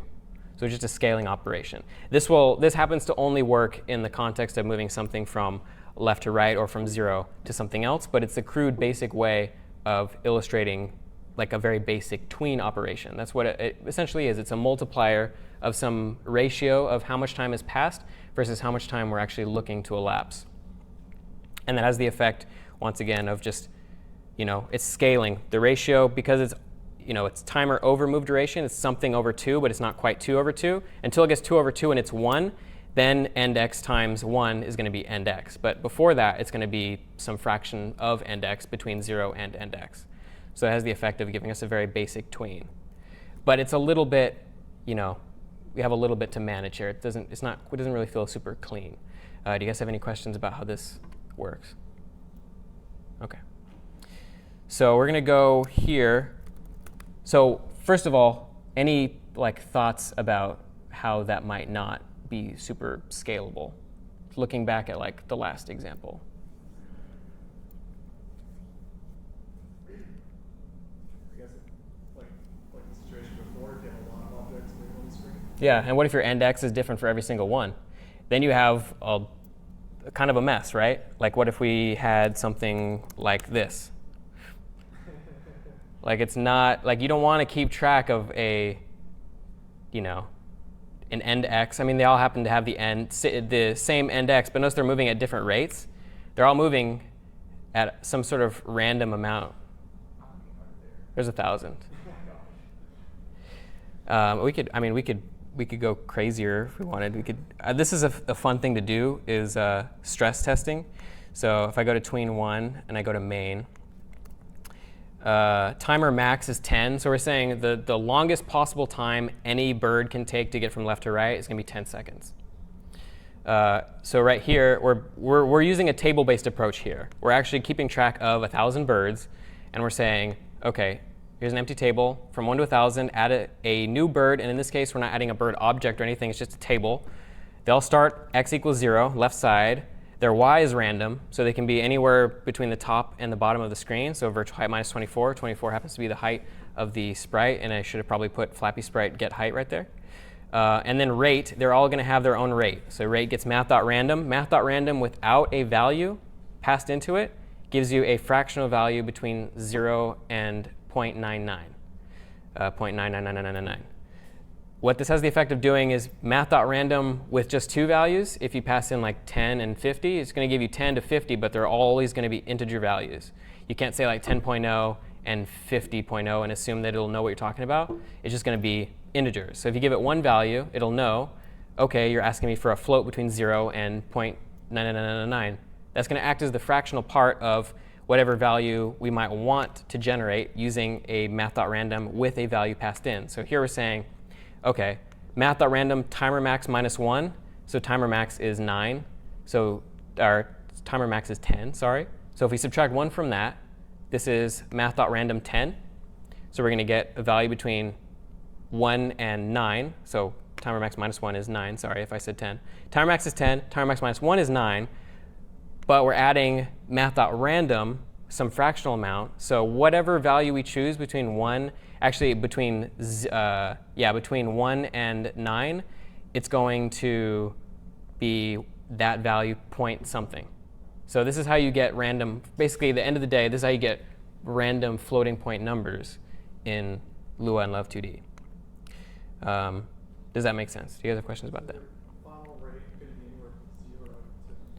Final rate is going to be anywhere from 1, in this case, from 1 to 9.9999. If we wanted it to be 0, we could do that. And that'll give us the effect of taking whatever we get and subtracting 1. So now it'll be between 0 and 8.9999. And if we did this, couldn't each math.random end up as 0 though? no, because math.random, if you pass in a value, it'll always do from 1 to some value. Yeah. The question was, will math.random give you 0 if you pass in a value, and math.random by default gives you between 1 and something else. And so that's why we do this.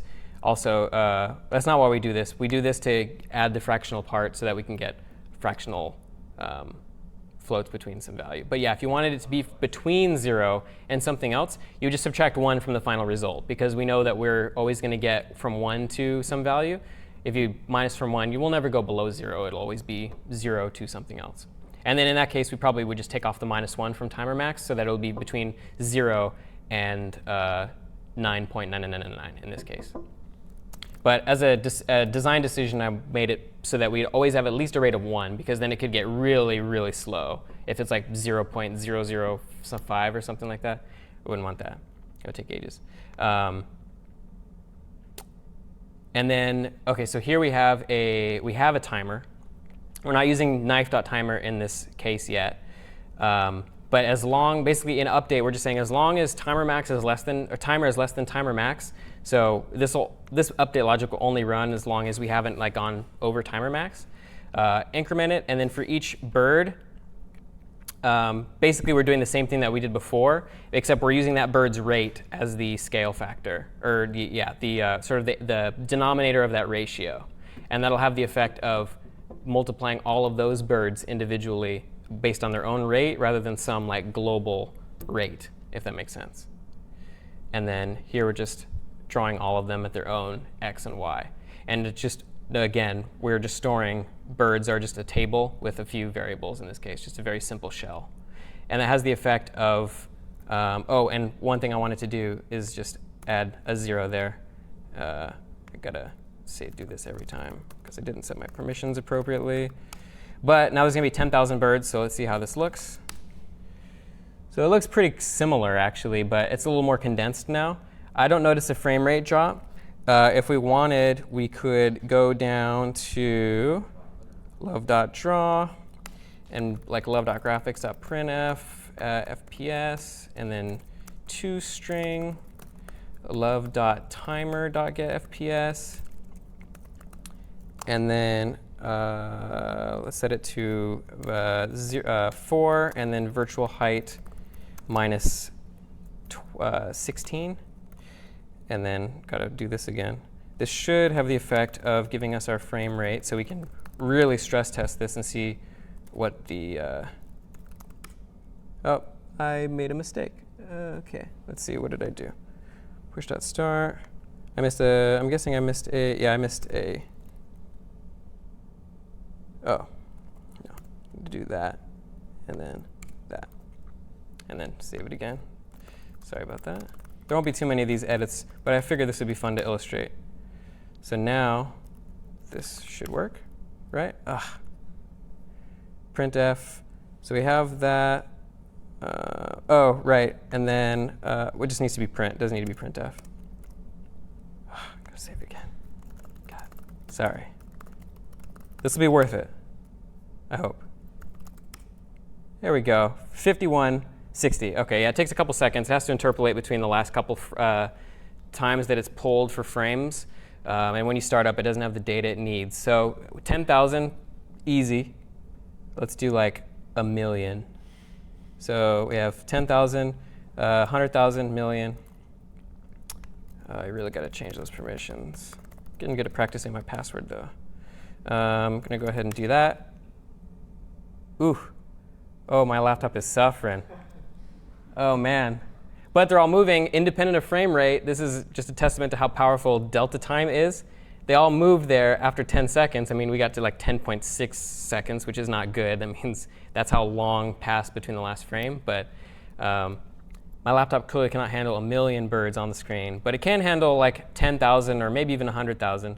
And that's just a fun way, like a fun thing to do in general when you want to sort of stress test your game, is just like put the frames per second on and just like go nuts. Just like add a lot of stuff. Just see what your computer is capable of. Because you can sort of find new fun things that way, I guess, and maybe like just see how good your code is too. Yeah, tween 0, simple way. We have just variables and like one counter, no tables or anything. Tween 2 is a good way for if we have a lot of things that we want to manipulate over time, but like, what if now we want some of them to like change their opacity over time or something? Like, it starts to get a little bit more complicated, right?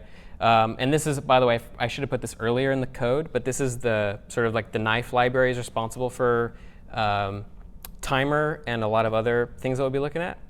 It has got a bunch of modules here listed, behavior for state machines, which is sort of like what we've been doing for state machines, but they have their own version of it.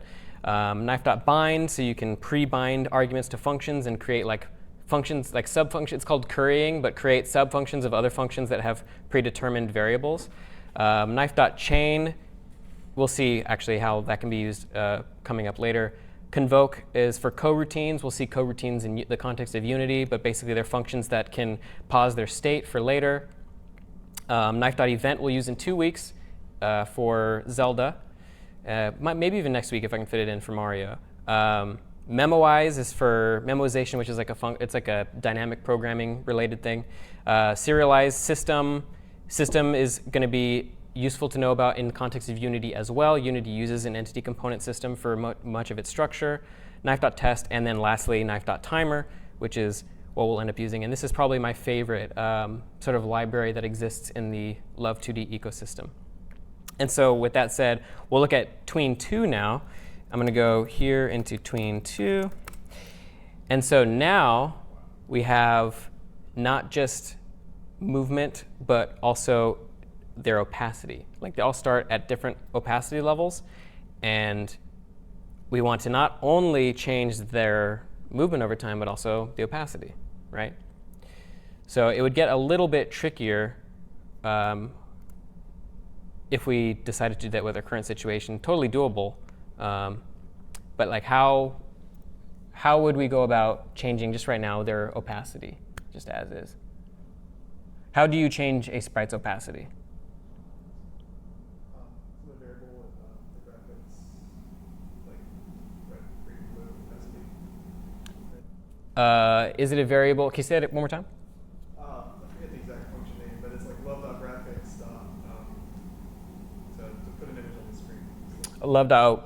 Response was the love.graphics.draw. Wasn't it an argument in that? So it's actually not an argument to that function. It's a, so I'll show you now. So in order to draw something at some different opacity, it's actually love.graphics.setColor. And we do that here. So recall that LÖVE2D is a state machine and how it draws things. And so you can basically set a color onto anything that you draw, whether it's a font, an image, or a shape. And if you just pass in 255, 255, 255, that's white. And then if you give it an opacity, which is the fourth parameter, which is the alpha sort of component of that, then that's how transparent it'll be. And so we could have done this with other colors too. We could have done this with, like, if we wanted to tint it red and also have it be like sort of transparent, we could do that if we just did 25500 bird dot opacity. But if you just want to manipulate opacity independent of, or its transparency or its alpha independent of its color and keep it the same exact color, you just do it white. If you did it black, nothing would show up. Actually, is that true? Actually, let me verify that. Pretty sure that's right, but I could be wrong. I'm right, thankfully. OK. That, or they're just black, and there's a black background too. So, yeah, do you have a question, Tony? OK.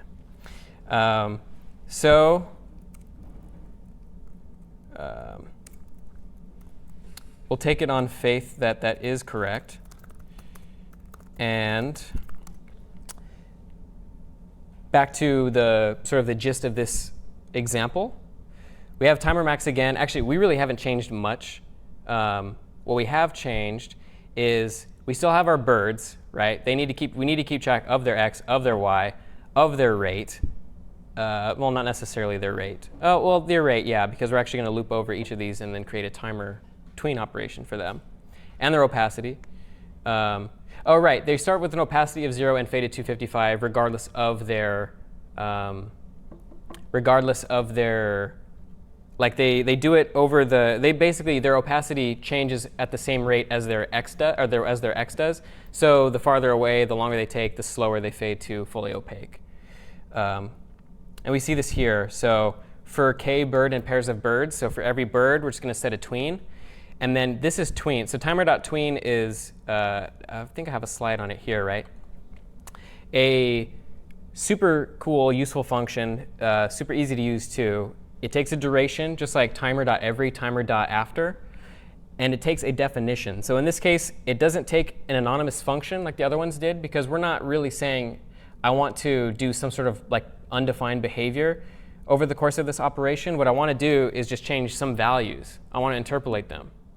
So what we're going to do is just pass in this is the syntax for it. We pass in square brackets the actual thing that we want to change. In this case, I want to change bird. I want bird to change in some way. And then what I want its values to change toward are these. I want its x to change to end x, and I want its opacity to go to 255. And I want it to do it over bird.rate. And so this bird.rate, every bird storing it. So if a bird's got a rate of 2, then its x is going to go to end x at, over the course of 2 seconds. And its opacity is going to go to 255 over the course of 2 seconds. And you can put as many things as you want, and as many, you can put as many variables here and as many entities being anything that you want to change that has a field, any like table-based or class-based structure. You can pass any of those in here and just sort of tween them all at the same, if they all have the same rate, and then just sort of get that operation that way. And so that has the effect here of all we need to do is just add it's like 2 lines of code, but now we've easily changed it so that we can just tween 2 things at once. And that's the power of timer.tween, and we'll see that. So back to actually match 3, if we want to look at that again. This is a tween, that's a tween, that's a tween, and that's a tween. So the white, the sort of the foreground there, it's just a rectangle that fills the whole screen. It's just a white rectangle, but I have it set to timer.tween opacity from 0 to 255. Before that gets called, if we go from the start to the begin game state, and then if we go from at the beginning of the begin game state before the level text comes down, it's going from 255 to 0. So it's just the reverse of that. It's a tween, and then all it's doing is just drawing a rectangle to the screen. But that's how you get a sort of a very simple transition. Same thing for fade to black. If you want to fade the whole screen to black, just draw a rectangle the size of the screen, and then just tween its opacity from 0 to 255, and then vice versa. That's how you get a simple transition. It could be any color you want. It could be a red transition. And then the level text, that's just a tween on the Y, right? And then I just have some rectangle, love.graphics.rectangle, with text, and it just says timer.tween to virtual height divided by 2 minus 8, and then timer.after 1. So we can actually pull this up if we want. We can see how this works. Today's going to be a little lighter on the main distro code, just because a lot of this is kind of more conceptual. But in the begin game state, well, actually in the start state, is when we go. So this colors and letter table and stuff, that's all for the match 3 text, if you're curious. So these are all back to what I said earlier about the beginning screen having match 3 with the different colors going on a timer. These are just tables of colors. So notice that this just RGBA, and then I'm just performing a shuffle on them every 0.075 seconds. So 2 will get 1, and vice versa. It'll all go down, and then 6 will come up here to 1 every 0.75 seconds, and then M gets mapped to this one, A gets mapped to this one, T to this one, C, H3, and that's it. That's done here at line 44 of the start state. But what I was going to show you was the tween for the transition. So here in start state in the update function, if we press enter, and our current menu item is 1, meaning that we're on start game, not quit game. Just timer.tween here. And notice that we have a finish function, which will show, I'm actually going to show you in the next couple examples, the chain examples. But finish is just a function that you can run after any timer that just says, hey, when this is finished, run this block of code. And notice that takes an anonymous function here, just like that. So we can say, OK, tween over the course of 1 second. Notice we're passing self into here because we want to manipulate our self. We have a value that we want to manipulate. So self.transition alpha. So we're saying, I want to take my transition alpha, and I want it to go to 255. And we set it to 0 by default. So at the very top here at line 60, transition alpha is just our white rectangle that fills the screen. I'm just saying set to 0 so that we don't see it at all. It's going to be invisible. It's still there no matter what. It's hidden. But after we press enter, tween it to 255 over the course of 1 second. And then when that's finished, notice this is familiar, right? G state machine change begin game. We're going to go to the game state, the begin game state after that. We're passing a level gets 1. We're starting the game. And then we're going to remove this color, remove that timer from the, this is actually unnecessary in this circumstance, but you can remove timers from timer. Like if you have something going constantly, in this case the color timer, and let's say we move from this state to the next state doesn't have all those colors, right? So the match 3 colors, so we don't need to keep, because timer is a global object, it's going to keep updating over and over again. We don't need certain timers to exist indefinitely. We can just remove this one because it's not relevant anymore. But this is all it takes just to give us a simple like transition from one screen to another. Just give this transition alpha 255 down in the actual render function. Where is it? It is right here. So right here, draw our transition rect. It's going to be drawn last so that it draws over everything when we finally do get a transition. But self.transition alpha, and that's all we really need. We just need we need to keep the variable, and then whenever we want to perform like some sort of operation over time, just use timer.tween. It's that easy.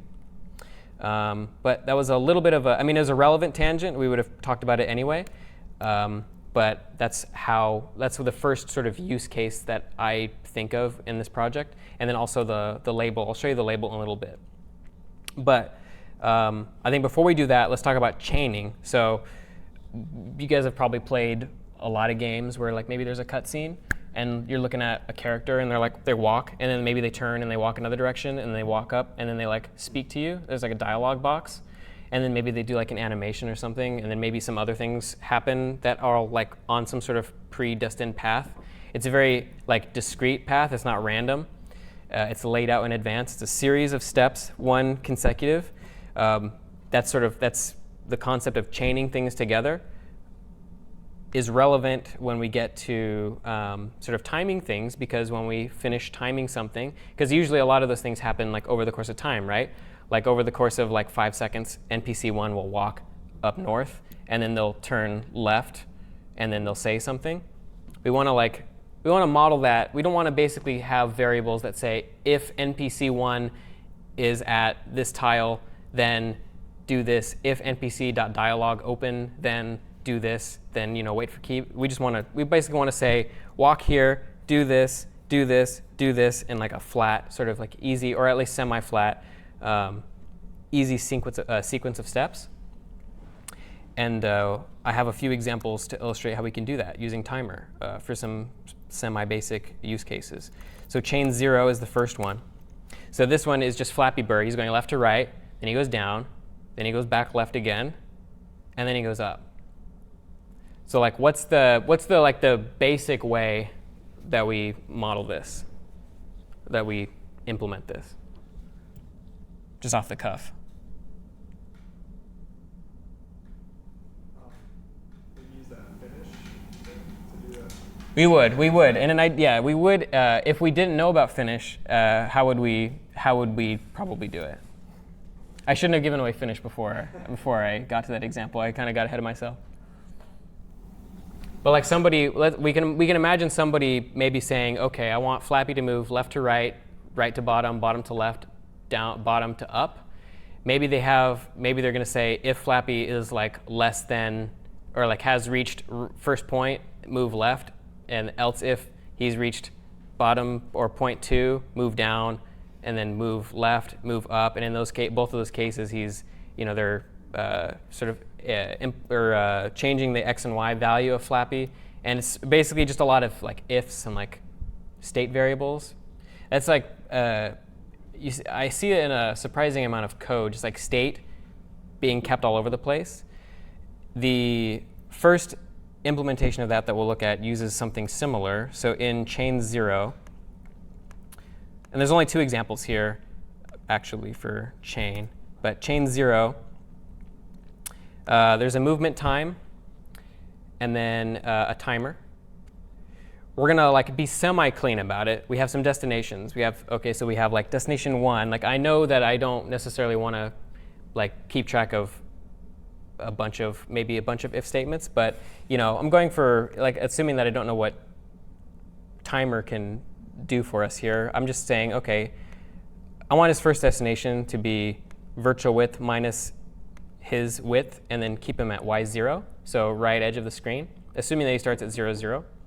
And then I want his second destination to be that same side on the x-axis, but I want the y to be virtual height minus his height, so go to the bottom of the screen. Then I want it to be 0 and his height from the bottom of the screen, and then back to 0, 0. So we have those modeled.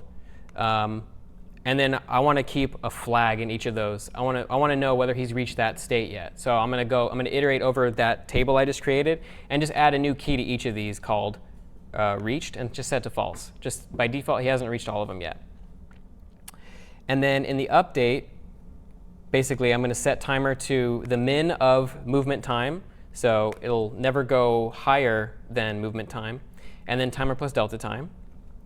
And then for every destination in destinations, if it wasn't reached, then set its x and y, flappy x, flappy y, which are in this case we're uncleanly using global variables to sort of keep track of this. Flappy x, flappy y gets base x. So notice another problem. We have to maintain where we are relative to our next spot in order for this math to work. Because before we just took his Flappy Bird's, basically the timer divided by movement time was our ratio where we scaled the end destination and assigned that to Flappy, which had the effect of moving Flappy left to right. But if we do that in the opposite, right to left, the math isn't the same because he's going backwards. He's getting negative values added to his x value. So we need to keep track of a base that he started at for each of these operations, base x, base y. So at the very beginning, base x, base y is 0, 0. So it's actually going to be much the same. But as soon as Flappy gets to the right edge of the screen, we want base x to be the right edge of the screen, base y is still 0. And then if he goes down, we want base y to then be bottom edge of the screen, base x to be right edge, and so forth. So what we do is we just scale. We're still using a timer over movement time as our scale factor. But we're adding the difference of our destination and our base. And we're multiplying by that scale factor instead. And so this difference, if we add it, whether we're moving left or right or down or up, it's going to have the effect of filling in that gap, of bridging that, no matter where we are, no matter which direction we want to go. And so this is basically a fairly complete linear interpolation algorithm, which is the basis of tweening. Just interpolate some value between another value. In the case of, it's usually modeled in geometry as the line between 2 segments. And then if timer gets movement time, we reached our destination, reset the timer, reset our base x and y. And that has the effect of just doing what we saw earlier, which is just putting them point by point. So any questions as to how this sort of interpolation, how this way of modeling the problem works? All right, so there is a better way, a much better way, thanks to finish, timer.finish, which you can apply to any timer operation, including timer.tween. So we can basically say, OK, once that operation is finished, do something. And this is all we have to do. We just have to say timer.tween. We no longer have to interpolate at all. That's taken care of for us by timer. So we're doing timer.tween over movement time, Flappy, set it to, this was before we had all this in a destinations table with reached flags as well. Now we just have the x and y here, just x. So on the first movement, we want his x to be right edge of the screen, just like before, y gets 0. Once that's finished, anonymous function with another timer.tween. So we're saying, OK, once you're finished, then tween him from the right edge, top right edge, to the bottom right edge. So y gets virtual height minus flappy sprite get height. And then once that's finished, another anonymous function, another timer.tween, another finish, another anonymous function, another timer.tween. And this is, in its own way, unscalable. It's nested. It's called, there's a term for it called callback hell, because you just get infinite sort of like downward sloping anonymous functions with all this behavior. There are ways to flatten it, and we potentially will talk about it. It's part of knife.chain. Knife.chain has a way to turn all of these basically basically it would look something like this. It'd be like chain, and then it would be like move flappy xy, move flappy x2 y2. It wouldn't be x2 y2. It would actually, we'd actually write these out here, but it would have the exact same effect. And this is sort of like a, if you're looking to maybe implement like a cutscene system or like just some sort of scripting system for your game that's very declarative and sort of imperative in style, like this is sort of like, this is like the holy grail of like chaining behavior and getting it to work and just like making it look nice and readable. Yeah. Well, you could also pass in a function to it. You could pass in a table to function of x's and y's, and you can for each be similar for wanting to chain a lot of things. Yes, you could do that too. The response was you could pass in a table to, you could iterate over a table, and within that table generate a timer.tween.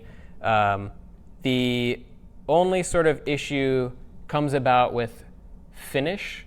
And there is a way, I guess you could get a reference back to the timer and then add a finish block to it. But then you would sort of lose out on, I mean, that does work for, yes, for like the same function. If it's the same, like if all you're doing is moving something to a bunch of locations, that's absolutely true. But if we wanted like flappy say something and hero like disappear and then hero flash, it's a little bit trickier to do stuff like that. But yes, I agree. There are ways of modeling. This particular example is a little bit repetitive and could be modeled, I think, better with a function that takes advantage of the fact that timers can be returned and then given new function finish variables. I'd have to experiment with it to see, because I'm actually not 100% sure that you can add a finish. No, I think you can actually. I think you can add a finish function to a reference, because it's just a function on an object. So yeah, but in the independent of that, I think the goal probably is one, knowing how we can now chain behavior, and then two, sort of striving towards flattening it. But in the purpose of this problem set, we'll see this a couple of times, and I mean, it's just worlds better than before. I think, what's this, 76 lines, and then tween 1 or chain 0 was 96? OK, so 20 lines of code. I mean, yeah, and also the fact that now we have a declarative interface for modeling asynchronous behavior, like that's really the fundamental thing, is not having like some value that models your duration or your counter or whatever value, but just saying, hey, over this length of time, I want you to do this, I want you to do this, I want you to do this, I want you to do this. After this length of time, I want you to do this. And yeah, so I think it's that, that I always like to try and strive towards like making code as declarative as possible, just so that you can read it in the future, and then like your, the people working on your code base can also read it well in the future. And I think timer does a pretty awesome job of that. And this is just a reference for timer finish, so it just takes a callback, and then once a timer function tween every or after has completed, it triggers that callback.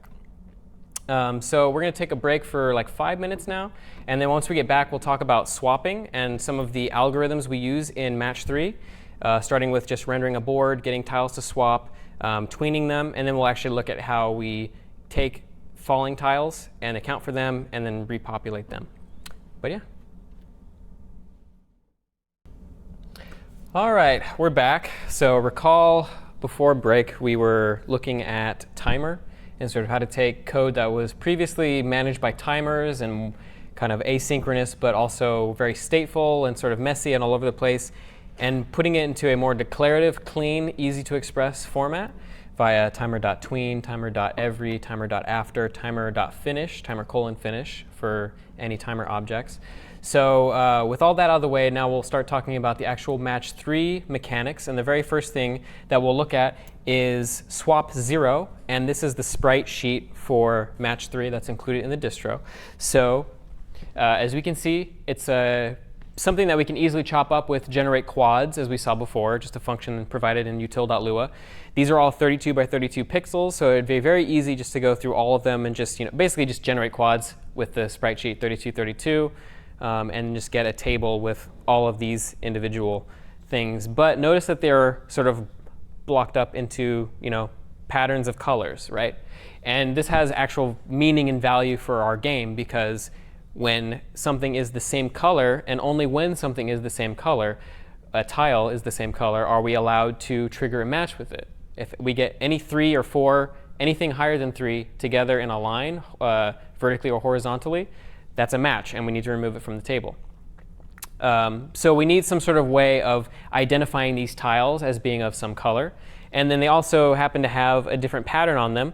This one's got nothing, but then an X, and then a circle, and a square. So those patterns, it's not implemented in the distro, but part of the assignment. It's actually going to be make them relevant.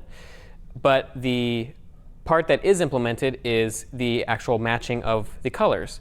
And so the first thing that we'll need to do, probably when we actually get into the core code of the distribution, is instead of just putting them into one table, sort of categorizing them, splitting it up into maybe 1, 2, 3, 4, 5, 6, 7, 8, 9 times 2, 18 tables, so that we can just say like g-frames at color, so color being 1 to 18, and then get the index into that. So there's 6 within each one, so it'll be 1 to 6. 1 to 6 will be the variety, with 1 being the base variety. And part of the assignment will be make sure that the base variety is the only one that we start with on level 1, but then gradually introduce these other varieties, and you can sort of put them in whatever hierarchy you want to, but make them have some sort of value later on top of a few other things that the assignment will cover. But that's the sprite sheet in a nutshell, and we'll be splitting it that way. So 18 tables of quads instead of 1 quad of whatever this amount is, 8 by 16. Not sure how many that is off the top of my head. But let's take a look at swap 0 in the distribution, so we can sort of get a sense of what we need to do to begin implementing our match 3 game. Notice we have require util for generate quads. We're just going to generate, for this basic example, we're not going to differentiate between colors and varieties or anything. We're just going to put them all into one quad, or one table of quads. So we're just going to use the regular generate quads function. We're not going to differentiate them. We're just going to use our sprite here, our match3.png provided in the distro, which is the exact same image that we just saw on the screen. I'm going to just generate them. They're 32 by 32, or generate the quads for them. They're 32 by 32 pixels. I'm assigning it to a table here called tile quads. And then here we're calling generate board. And so generate board isn't all that dissimilar to what we saw before with maybe the level maker in Breakout, where we just spawn a bunch of bricks, or a bunch of tiles in this case. Except in this case, they're kept in a nice 2D array that's always going to be 8 by 8. And so that's never going to change.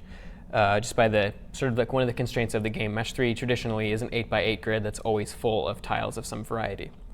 So local tiles, it's going to be an empty table, and then we're just going to do a nested for loop here. Y to X, the standard is usually Y first and then X, and then we index Y before X, just because the individual rows of the, like in a 2D array or sprite or table will be such that, for example, if our table was equal to this, whoops, sorry, syntax bug.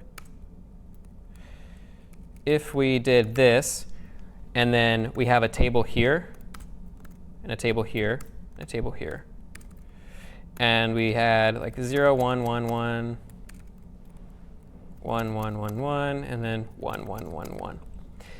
If we index into this table, so table at 0, that's going to give us another table, right? That's not going to give us that. If, like, let's say we wanted to go like we wanted to get the value at table 2, 3. The instinct might be to think, oh, okay, I'm going to index at xy, just because xy tends to be more commonly seen.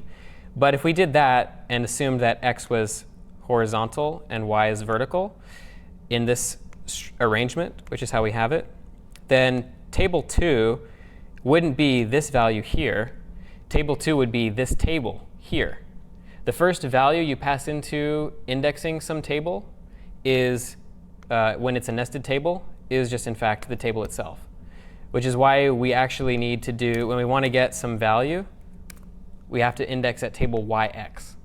So it's flipped for that reason, because x is actually going to be the first index is going to be these sort of sub-tables or sub-arrays if you're in like C or Java or something like that. So when you see table yx and you're wondering why it's not table xy, that's the reason. So any questions as to why that is or how that works?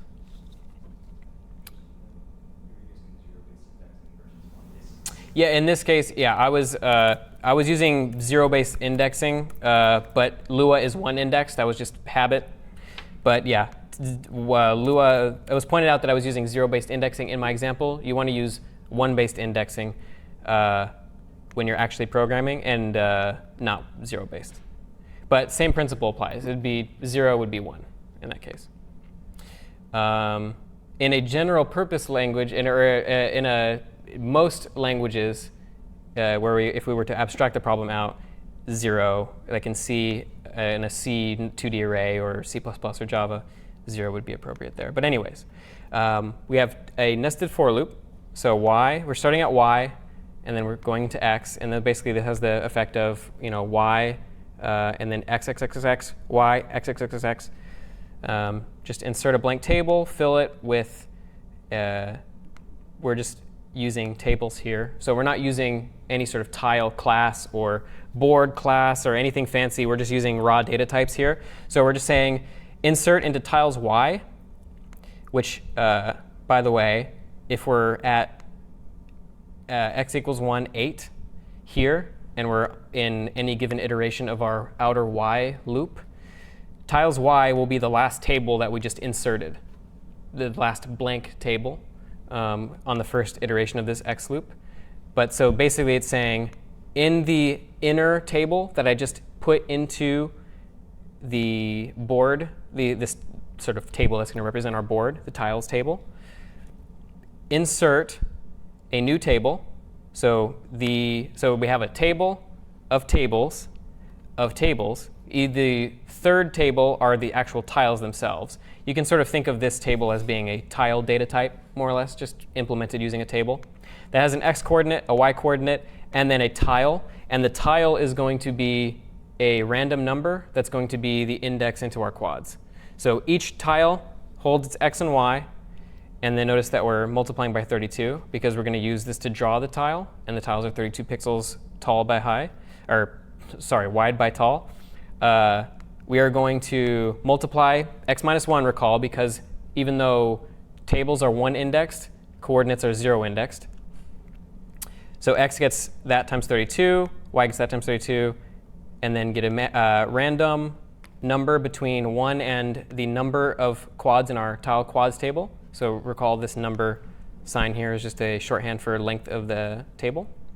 And then we're going to return it. So we generated our board. It's a y by x grid of little tables, of table rows of little tables that all have an x, y, and a tile ID. And that tile ID maps to the quads that we just generated.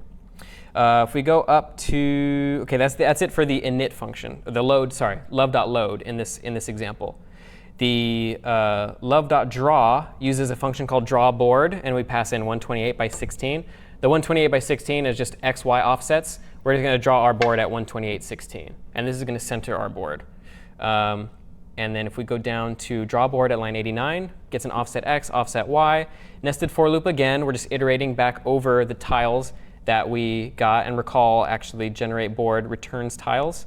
And then we set board equal to the result of generate board. So down here in line 89 again, in draw board, actually line 95, within this nested for loop, we're going to get a tile at board yx, just so we have a shorthand reference for it. We don't have to say board yx several times, which you would have to here. We're just going to draw the sprite, the quad at tile.tile, which recall is a random number between 1 and whatever the number of quads we have in our tile quads table. And then that x plus offset x, and the y plus the offset y, which has the effect of drawing every single tile in our grid at some given offset. And that has the result, and I probably should have run this actually in advance, just so I could illustrate it. Whoops, CD swap 0. But we have a simple board. Looks nice, it's colorful. But it's very, very basic, just a 2D sort of render of our game. There's no behavior or anything, just how we draw the board. So any questions as to how just the drawing and the creation of the board sort of work? OK. So swap 1 is a little bit more complicated. It builds on what we did before, what we just built, which was getting the board implemented and drawn onto the screen. But there's no behavior at all. It's just a static, basically the same thing as drawing an image onto the screen. And so for that, what we want to do is implement swapping. So how do we think we can accomplish this? Anybody have any ideas as to how we can swap?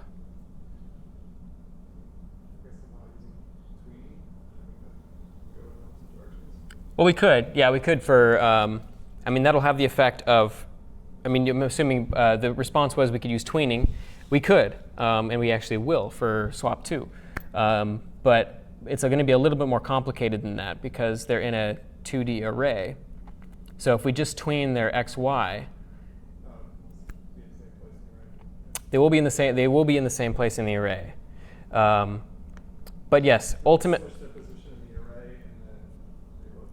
Switch the position in the array and then reload the array. We will switch the position. We don't have to reload the array, but we will switch their positions. Yep, that's effectively what it is. Literally just take 2 tiles, and it's sort of like swap in CS50, where we just take 2 variables and just get a temp variable that like points at one variable, gets its values, while the second variable gets the values of that one, and then vice versa, I think. This one gets this one's values, this one gets this one's values, and then this one comes down to this one, basically. There's the middleman because if this one gets this one's values, it's going to get overridden by this one's value. So there will be no reference to its x, y, or anything. So that's why I need to store this one up here. So this one can come here, and this one come back down here. So we've done a swap, effectively.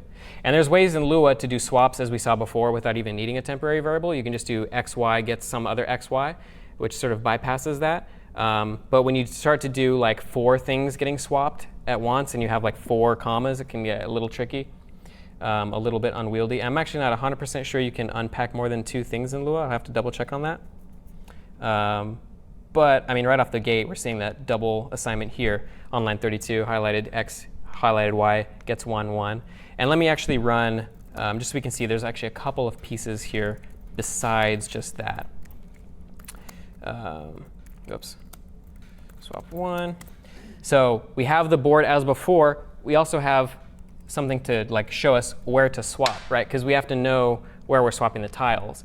In an ideal implementation, which is an optional part of the assignment, you would have mouse behavior for your game. So you can just click on 2 tiles or click and drag and swap them.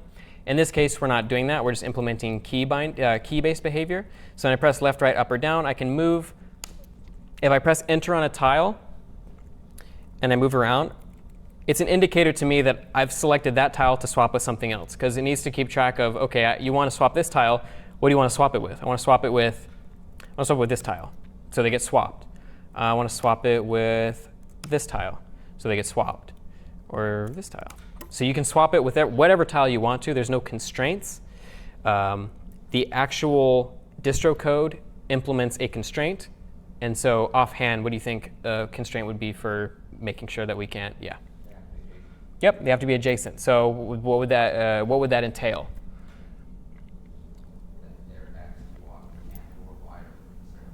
Exactly. And the shorthand for that really is if the absolute value of their x's minus their y's is greater than is equal to 1. Because if you subtract one's x from another one's x, and then one's y from another one's y, and then you add the differences together, that'll tell you whether they're directly adjacent to each other. It has to equal 1. If it equals 0, then the x's and y's are the same. If it equals 2, then either it's like 2 tiles away on the x-axis, or it's away on the x and the y, in which case it would be diagonal to it.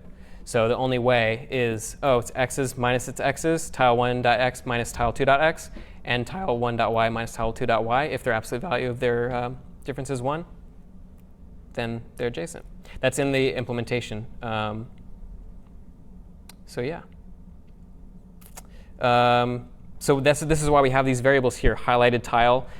Basically, we're setting a flag saying, do we have a highlighted tile? If we do, we're going to perform some like drawing logic later down in the draw function. It's going to just draw, basically, how would we draw a highlighted tile, do you think? Exactly. So the answer was add a rectangle with transparency. That's exactly what we do. I'm going to go down to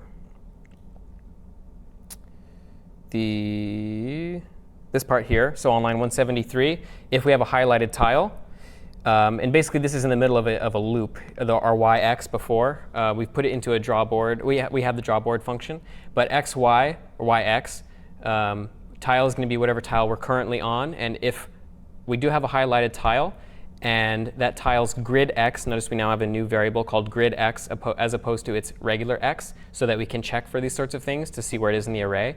If its grid x is equal to whatever we've set highlighted x to, and grid y is equal to highlighted y, then set color, love.graphics.set color half transparency, and then just draw a rectangle with this 4 at the end of it, which actually draws a rounded rectangle. So you can pass in, if you pass in no 4, it'll just draw a straight rectangle, but if you pass in an int at the very end, that's how many like rounded segments basically that rectangle will have. So you can get like rounded corners on your rectangles, and it's good for like like UI drawing and stuff like that. We use it a little bit in the distro.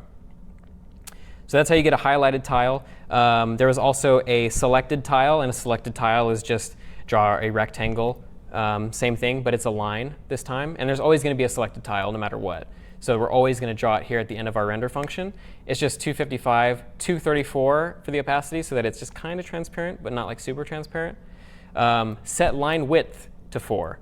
So that it's not just a very thin rectangle. If you set the line width and then you draw a rectangle with the line format, the line mode of drawing, it will use whatever the current line width is when drawing the rectangle. So we set it to 4, then draw a line rect at selected tile.x plus offset x, selected tile.y plus offset y, and we draw it 32 by 32 because it's the size of a tile. And then we set our color. Remember to always set your color back to 255, 255, 255, 255, because if you don't, and I did this when I was debugging, actually, you get some fun stuff. Wait, was that the right one? Did I? Oh, I might have fixed it up above where we, there was an issue, if you don't set your, basically your color and you set it to red, everything will draw red after you've done something. So if that ever happens, remember to set your color back to 255, 255, 255, 255. At the end of any time you change the color in some way like I'm doing here. Alternatively, you could also make sure to always set the color before you draw anything. Yes. Yeah, the response was make sure you always set the color before you draw something. I think that's what I ended up doing in this distro, which is why it's not working anymore. I think it was, where was it?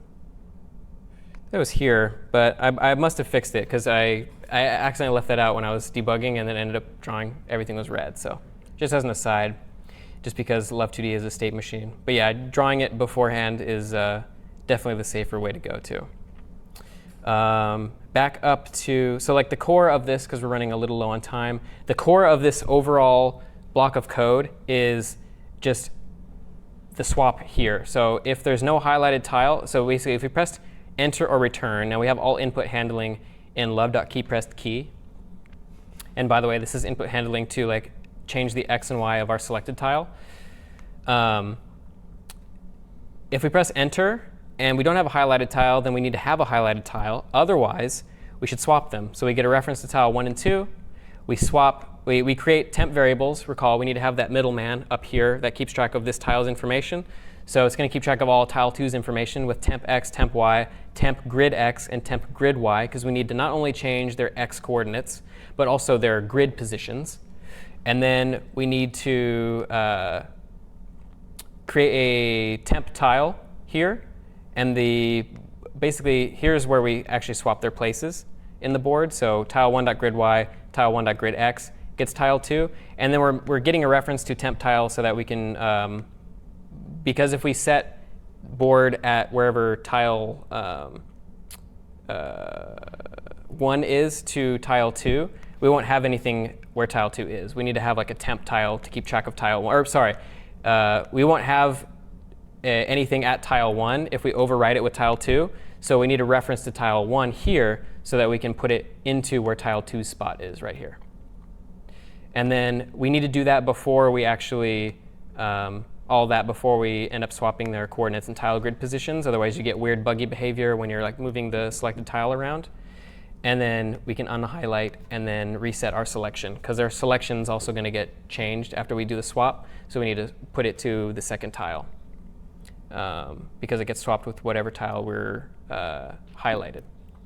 And that's the overall gist. Is it's like basically taking two tiles, like flipping their information, storing a middleman. Same thing in swap in CS50. A little more complicated though, because these all have like subfields that all need to get manipulated.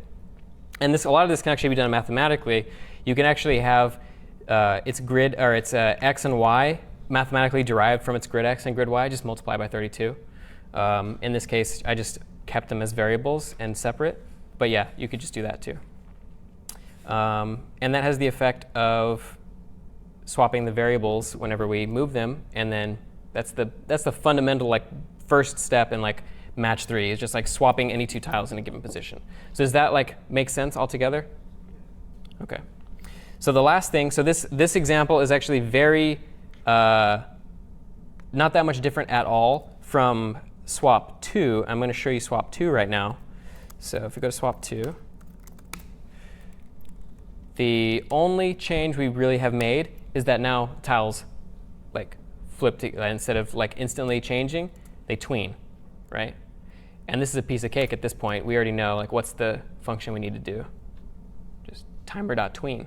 All we need to do is just take the 2 and just like tween tile 1.x and tile 1.y to tile 2.x and tile 2.y, and do the same thing in reverse, tween tile 2.x and tile 2.y to tile 1.x and tile 1.y. And so if we open up swap 2, go to main, nothing in this program really changes except in update, where we go to line 99, and we're just doing it here. Notice the definition. Over 0.2 seconds, it takes in a definition table here, and it's taking in 2 entities, because we're modifying 2 things. We're modifying tile 2 and tile 1. We're just setting x to tile 1.x and y to tile 1.y. And then tile 1's getting the temp x and temp y, because before it was just getting it directly from the temp, and now it's just tweening it over time. But that was before just a bunch of like tile 2.x equals tile 1.x, tile 2.y equals tile 2.y, tile 1.y equals tile 2.y. That's all it is. That's what's really nice about it. Now we don't have to really work hard at all to get like nice, smooth transitions in whatever we do, whether it's a UI or the game. It's just super nice and convenient. So that's all we need to do to get basic swapping done. That was swap 2, the tween swap. And so I put together a set of slides here just to sort of illustrate the algorithm that we use to calculate the matches. So right now we've got swapping in, but we don't know when we've gotten a match. So just offhand, anybody have any idea as to maybe how we can go about calculating whether we've got any matches?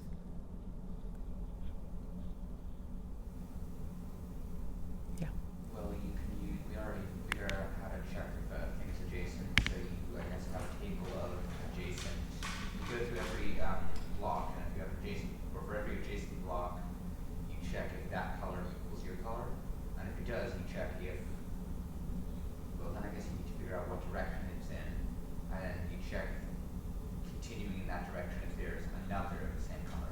So the response was maintain. So when you're looking at tiles, look at all adjacent tiles. And if there is a color that's the same one, then figure out its direction and then sort of move from there, sort of like a recursive style. I guess you could implement it recursively. It'd probably be a little bit trickier to understand and probably not as efficient. The way that we are actually going to implement it is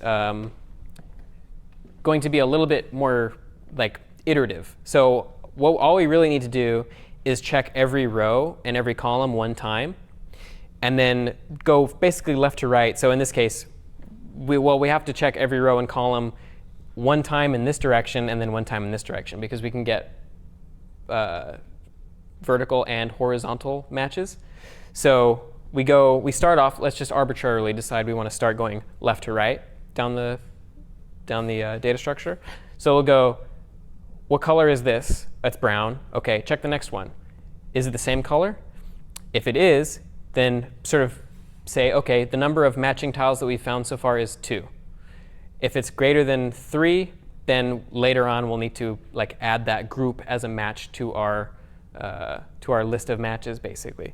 But if it's not, OK, then number of matches is 1 again. So set it to 1, and then do the same thing. Same color? No. OK, number of matches is 1. In this case here, we have number of matches is going to be 2 because this is blue.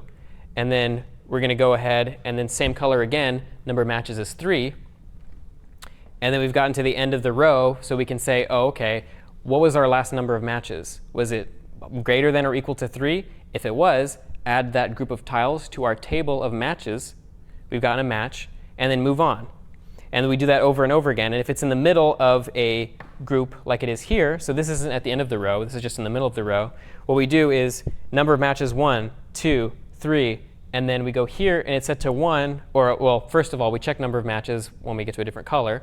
We say, OK, this isn't the same color as this tile. This is purple, this is gray, but number of matches is 3. So what we do is we just add these 3 tiles to our, we keeping a table of matches, because we're going to go through and we're going to delete all of them. And then eventually we're going to do some tweening as well. But we're going to delete all of these. And then in order to do that, we need to walk backwards, right? We need to say add, basically for x gets position minus number of tiles in the match. Just like add that to a match, add that to a match, add that to a match, and then add the match to our table of matches. That's it for the x direction. And for the y direction, it's the exact same thing. Going down here, different color, different color, different color, different color, and then same color, different color, but number of matches is 3, right? Because 1, 2, 3. And then it's going to walk backwards up to the top, add that match, and then just continue down here. Same thing, and then same thing there. This is at the end of the column. So it's going to get to the end. It's not actually going to look for the next tile because there are no more tiles. But every time we complete a row or a column, we check at the very end, do we have the number of matches equal to 3 or greater? If we do, then we need to do the same logic as we did before by adding that match to our list of matches. So it's actually quite a simple algorithm. And this is sort of like the set of steps that I just illustrated. We have a match found there. Oh, sorry, Tanya, yes?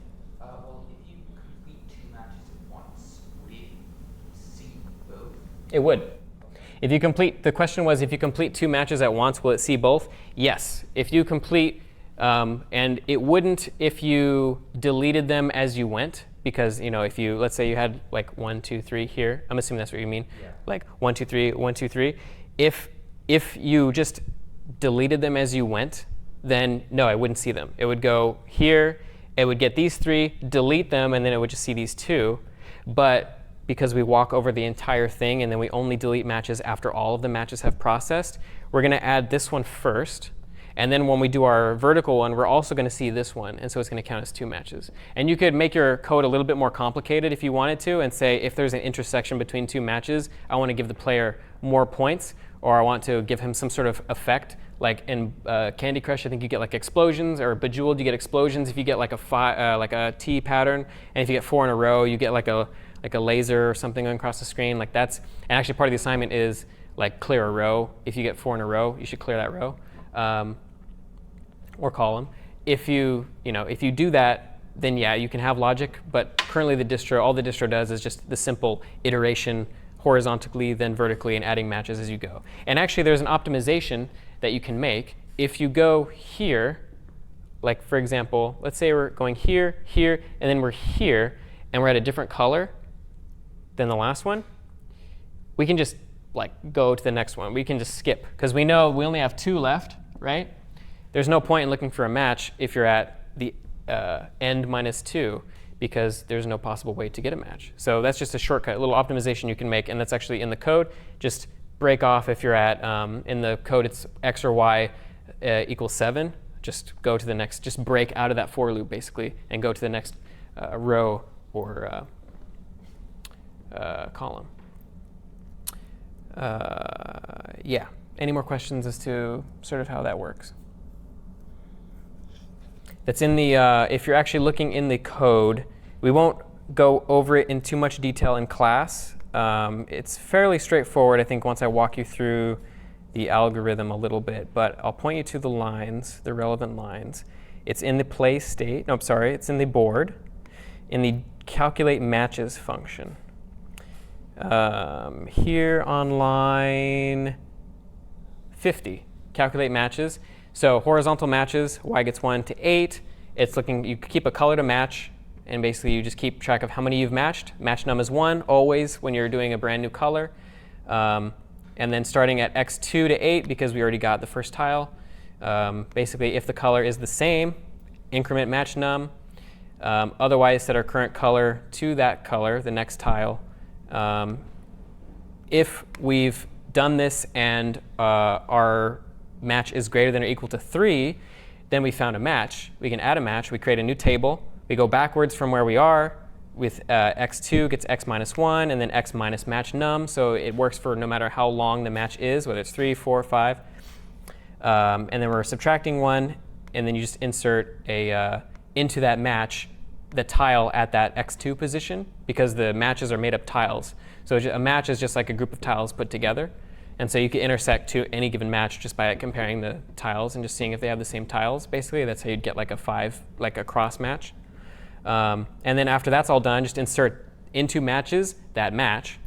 Here's a little optimization. If x is greater than or equal to 7, and this is in part of the loop where we already know that we're on a new color from the last color, we'll just break and then set match num to 1 if we haven't gotten to that point yet. And then this is the part of the code that sort of accounts for a last row, like the row ending with a match, because we're not going to be on the next loop to like see whether we're going to a different color. We just need to check to make sure at the end of any row iteration or column iteration, when we go to the next row or column, before we go to the next row or column, that match num is greater than or equal to 3, and if so, then do the same logic here, but start x at 8. And same thing for vertical matches. Exact same logic, just x and y are inverted. And then that's it. And then self.matches. We keep a reference to self.matches in the board so that later we can like remove them here. And then and I believe we use it for something else. And then and then we return basically if the number of matches is greater than 0, we're going to return matches. Else we're just going to return false. And we can use this later. We can say if matches from our play state, then like we can call a few other functions and like bring in new tiles and stuff like that. But just for the sake of being thorough, as an illustration, this is sort of like how the algorithm works. In this case, actually, this was before I made the optimization. We wouldn't actually do this in this particular case. This would have shorted down to the next column before it even checked this. But if your algorithm didn't make that optimization, then yeah, it would just see 2 tiles there. Go to the next one, nothing there, no matches. Same thing here. There is a match there, and the match would be found not at the end of the diagram here. Like it would actually be found, it would be calculated when like it's pointed here, but it knows match 3, match num is greater than or equal to 3 at that point. And it does the exact same thing here. We just go column-wise. And then nothing there, and then we got one right there. And so the next part, any questions on like how that works at all? Cool. The next part, I mean, we have the matches now. We have them in tables. We have the tiles. We have references to the tiles. Like, how do we remove the tiles like, how do we like get rid of them as soon as we have the matches?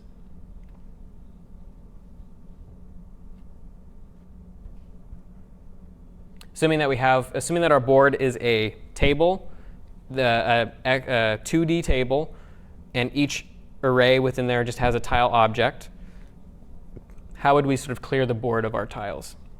Are you including when you be shifting everything above it down? No, just remove it from remove like that. Just remove it from play. I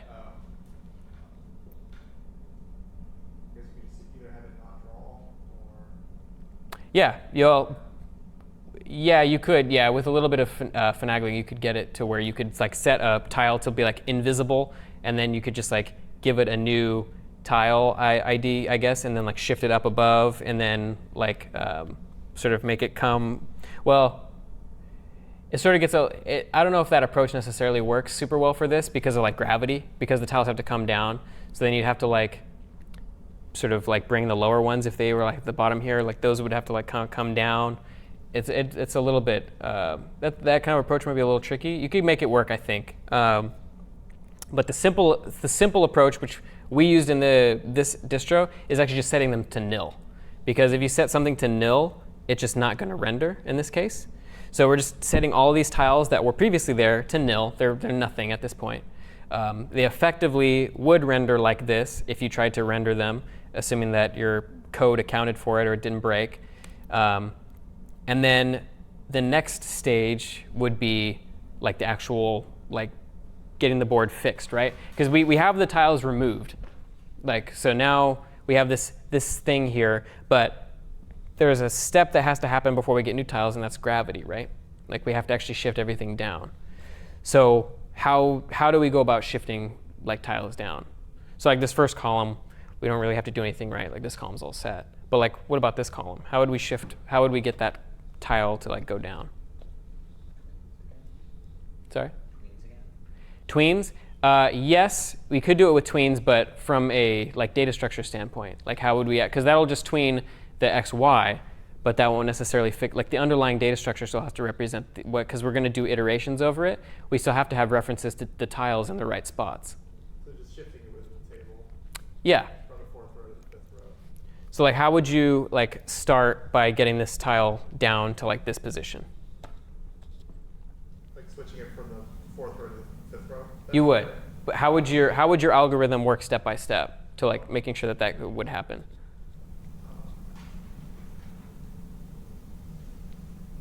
Is it start from the bottom, and if that's nil, then you go up? Exactly. That's exactly what you do. So if you start from the bottom, and then whenever we have anything that's nil, we need to look for the first tile above it that's not nil and shift it down. So in this case, we start from the bottom. We go up this way. We like not nil, not nil, not nil, not nil, not nil. So none of those are spaces in the code. It's called space y, or space and space y. So we go to the next column over, and we only have to check vertically in this case. We don't have to do a horizontal check for anything because gravity can only fall in one direction.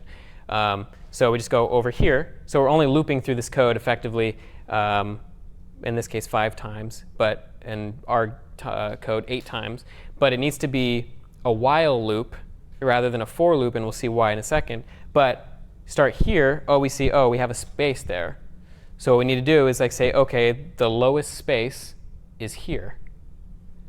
So we need to look for the next tile above it and shift it down. So we keep a reference to this, and we look up here, and we say, this is a tile. Perfect. So I'm just going to take this tile, and I'm going to set that space index to that tile. And then I'm going to set this index to nil. And then we just have to start again, though, from here, because if this tile is now a space, right? So we have to look up here and say, OK, so basically our y counter stays at that thing and just goes back up. Because our y counter could theoretically come all the way up here before it finds a tile, and then shift it all the way down. But we can't just, or here, let's say there are 2 tiles right here. Our y counter might end up here because these are all spaces, and the tile gets shifted down here. But we can't just start our Y counter back here again and go up to the next tile and look for spaces because we have all these spaces down here. So it's a while loop. So while basically there are no spaces on any of these points, we need to make sure that we keep lowering the tile. So keep a reference here, tile here, bring it down, space here. So we keep a reference to a space. We say, oh, there's a space here now. We look all the way up, but there's no tiles anywhere. So we know that we can just move on to the next iteration of the loop. We haven't found any tiles. We don't need to bother with it. Same thing here. We have a space reference here, tile, found a tile, shift it down, space here, tile here, shift it down, space here, tile here, shift it down, space, space, done. And then we rinse and repeat that. Just kind of almost like a bubble sort type of algorithm, not a sort, but it sort of has the same sort of look and behavior to it, more or less. Here's just a visual sort of illustration of it. So start from the bottom, go up. We're looking for spaces here, no spaces. Column is perfectly stable. We found a space here, tile is there, shift it down. Restart the loop from the tile, space, space, space, no more spaces, column stable. Space found, tile found, shift, space found, tile found, shift, space found, tile found, shift, and so on and so forth. And so that's the gist. Super, super basic. But now we actually have to replace the tiles, right? You don't even need to check, like once you shifted a block down, you don't even need to check that the space above it, whether it's a space or not, because you know that's automatically space if you just shifted a block, right? Yeah, actually that's true. Yeah, I guess in that case we wouldn't need to. But we do need a reference to that space and keep checking above it. Right. So, but yeah, I guess you probably don't need necessarily to check whether it's a space or not. You can just assume it's a space. And I actually think my code does that. I'm not 100% sure off the top of my head. We can check and see. It's in, I think it's down here. No, is it? Calculate, oh no, it's in get falling tiles, I think, which is on line 177. So for 1 to 8 in X, we keep a space Y. So space Y, we set it to 0, because that's just like a variable, like we don't have a space yet. So it's just because you can't index a tile, or you can index Lua tables by 0, but because they're not by default, we're just setting 0 as kind of like our false space flag. Y gets 8, starting at the bottom. So while Y is greater than or equal to 1, tile gets self.tiles Y of X. In that case, it's going to be at the 8th position. If space, so space is set to false, but space is our space found flag. So, and also whether or not the tile that we just looked at was a space. Or sorry, no, it's just our space flag. We check to see if there's a tile at our current position. So recall, everything gets set to nil. So we can just say local tile gets self.tiles yx. This will be nil if there was no tile there. So if tile, which means if it's not nil, if it equals something, space y of x is going to equal that tile. So whatever, we keep a reference to space y, which is our last space. We set tile.grid y to space y, because we have to reset its grid y. We're going to tween it here. This is how we actually get like the falling tweening behavior. Like we're going to tween its y to tile.grid y minus 1 times 32. Recall, because coordinates are 0 based, but Lua tables are 1 indexed. Space is false, y is space y, and then space y gets 0.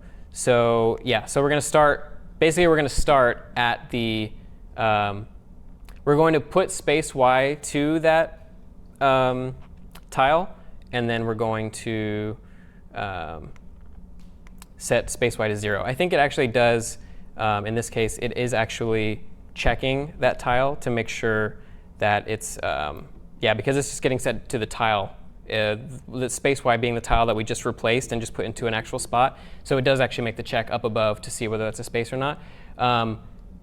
Only one caveat, though, actually is, no, actually, no, that wouldn't be true. Yeah, I was going to say if we're at the top of the screen, but no, because there's no way we can be at the top of the screen and have a, yeah, I don't think it would work.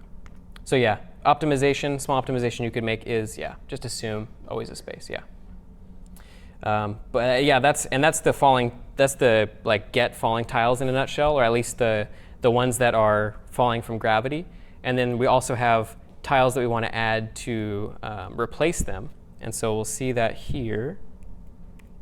So this code. So what we need to do to replace, just like, what do you guys think we need to do to get replacement tiles? Check the prompts and check if it's empty and drop it. If it's not empty, you're done. Yeah, exactly. So the response was check to see if from the top if there are any tiles that are empty, and if there are, then spawn some tiles, and then ideally tween them to their new positions. You can basically just assign them to their values here. So what we need to do actually though is if we spawn a tile up here to put into any of these positions, like their grid-wise need to be sort of set in advance because they're gonna like occupy that space anyway. Their actual Y position needs to be tweened.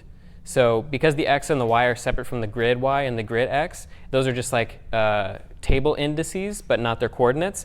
We can tween those and it won't actually have any effect on the data structure. The data structure itself can maintain, we can still use the data structure, like put a tile in its right spot in our table and then give it the right grid X and grid Y, but tween the Y value, the X and the Y value. Those we can do whatever we want with those. We can make them like spin around and stuff as long as the data structure is intact. And ideally, as long as we can't like input while it's doing like its movement and stuff like that, because that could create some visual bugs. And so what we do is we actually disable input when a swap is taking place. And you'll see that in the distribution code. But yes, count how many spaces there are, spawn 4 tiles, spawn 2 tiles, spawn 2 tiles, spawn 4 tiles that have already been given their right grid X, grid Y, and then just tween their Y to the wherever it needs to go. It's grid Y times 32. Grid Y minus 1 times 32. And so that's what we're doing here. We just count. And then, boop. That was my favorite part of putting the slideshow together. And so we're going to get into a couple minutes of talking about sprites and palettes. But I think the one thing, blanking for a second, I was going to talk about one last thing. Let me see if I can figure out what that was. Oh, right. If we, so in the board, sorry, in the play state, I believe is where this is, there is a function. So play state has its own calculate matches, basically where it waits for you to, where once you've basically swapped any 2 tiles, it'll calculate whether those tiles have made a match. And we're going to get matches via self.board calculate matches, the function that we were looking at before. If there are any matches, well, we play a sound effect here. For every match, this is where you also calculate the score. You just multiply the number of tiles in the match by 50. And part of the assignment will be adding some value to like the individual varieties of the tiles. Here we tween, so we return also from the board class a table of tweens for all of the new tiles that we just spawned. And so what we're going to end up doing is tweening all of them here. So notice that we're passing into timer.tween this variable, tiles to fall. That's a definition file that we're just returning from our board class. And so once those are all finished, then we get new tiles, and then we tween here. I think this line is redundant, actually. I think this might have been a debugging line. I don't think we need this. No, we don't need this at all. So sorry. This is the important part. We're going to tween. Oh, wait. Oh, we do need it. Self.get board get new tiles. What am I thinking of? There's a function in case. Get new tiles, get falling tiles. Sorry, a little bit confused for a second. I thought this was an empty function that I defined. Get new tiles. Yeah, it just returns an empty table. So, but basically the gist of it is the play state, when it calls this function, it will like call itself every time. And I think this is actually having the result of doing it instantly here because new tile is just an empty table. I think all this should be is just this inside like all of this, like that. But that has the result of calling itself again, because when we get new tiles coming from the top of the screen, we could potentially have a case where, you know, we've gotten some matches, and it's not shown here, but like new falling tiles could give us new matches. So after we calculate matches, like let's say maybe this tile dropped here, but it was a purple, and these two were already there. Like we've already calculated matches, but then we need to like do it again, and then do it again if it keeps happening. And so we recursively call self-calculate matches in that case, which will have the effect of accomplishing that. Because this will always look for matches. And so when we call self-calculate matches here over and over again, until there are no matches, like as long as there are matches, this should keep happening. You should keep getting scores, and tiles should keep getting cleared. But as soon as that's not the case anymore, then self.can input equals true, and we're not calculating matches anymore. We don't recursively call the function anymore, and we're done. And so that's just the point I wanted to illustrate. Got slightly confused by, I think, what was a vestige of my old code. Maybe I was trying something. But I think this ultimately should just be this. And I'll test it and make sure and then push the change. But yeah, we just need to recurse. And it doesn't need to be over 0.25 seconds. It can just be instant. But that's that. Palettes really quickly was something I wanted to cover, which was just the idea of taking art and then and I have a couple cool examples to show.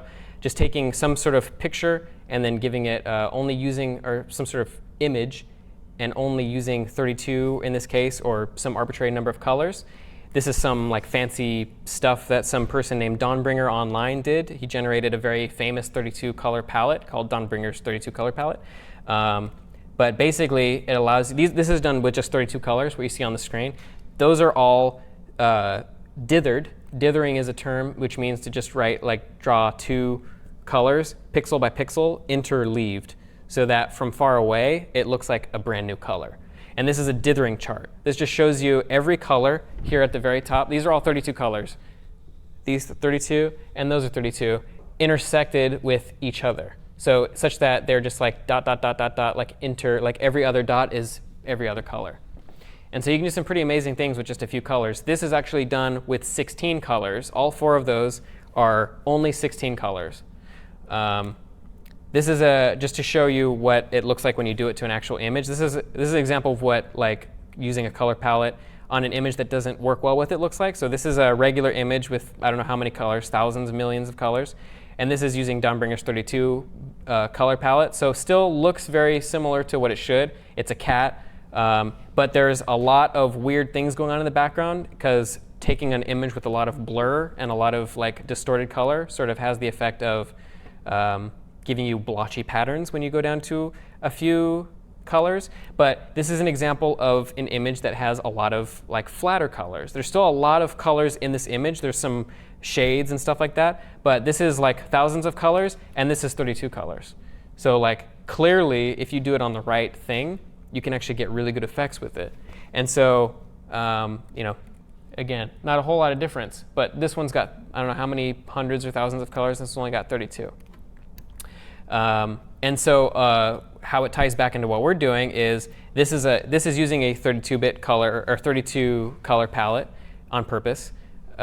This is actually Dawnbringer's 32 color palette. Breakout used the same palette, 32 colors, and a lot of our 2D future lectures will use limited color palettes. If you're trying to draw sprite art and you want some quick and easy ways just to give your work a little bit of consistency, I recommend just sort of trying to pick 8 or 16 or 32 colors and just adhering to using just those. And you'd be surprised at how much you get out of it and how much more cohesive your work will look just by sort of imposing that constraint on you. It's a artifact of a real world constraint of former hardware. Like the NES only had so many colors it could color each sprite, 4 colors or something like that.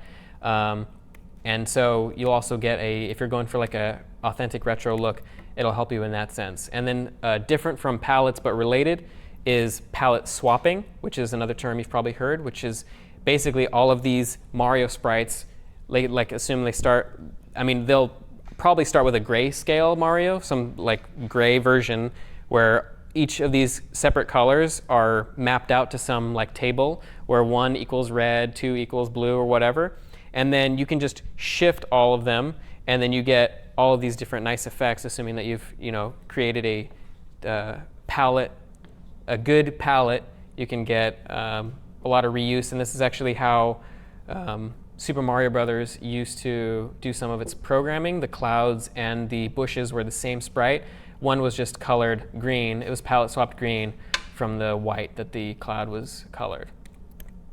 So that's the gist of match 3. Assignment 3 is going to have a few parts to it. So time addition on matches. So when you get a match, you should get time added to the clock. Currently, right now, you only get 60 seconds.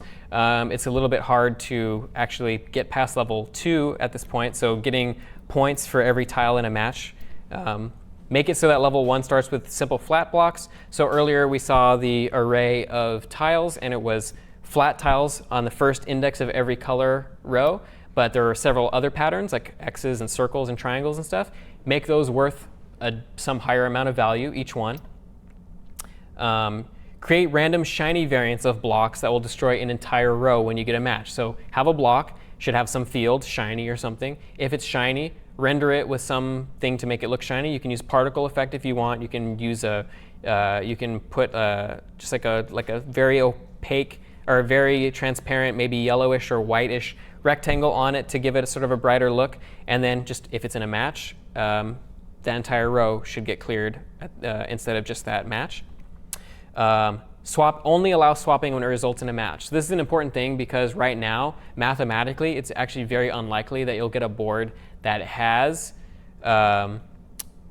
matches on it to begin with. So you're going to have to pick a subset of tiles in your implementation and actually use those instead of just using all of them. Like pick 6 tiles, which you can get variants on, or just whatever flat colors, and then you use only those to spawn your board. Don't use all 18 or however many there are.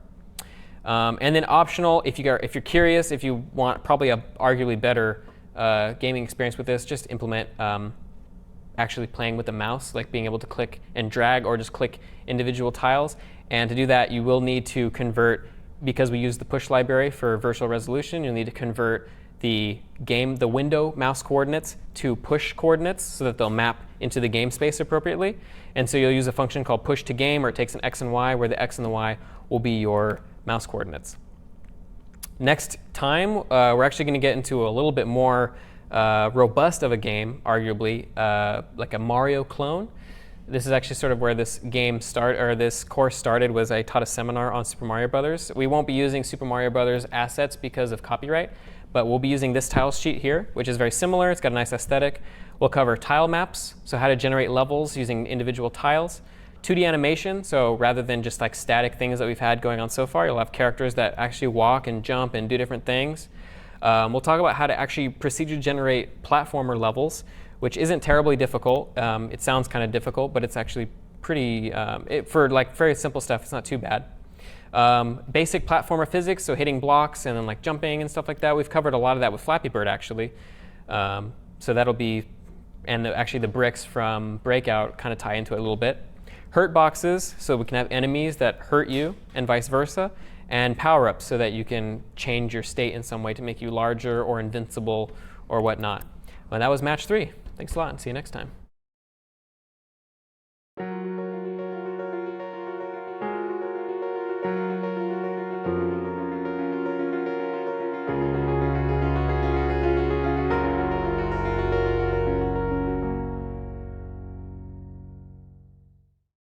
Hi, good evening. Welcome to GD50 Lecture 4. This is Super Mario Brothers.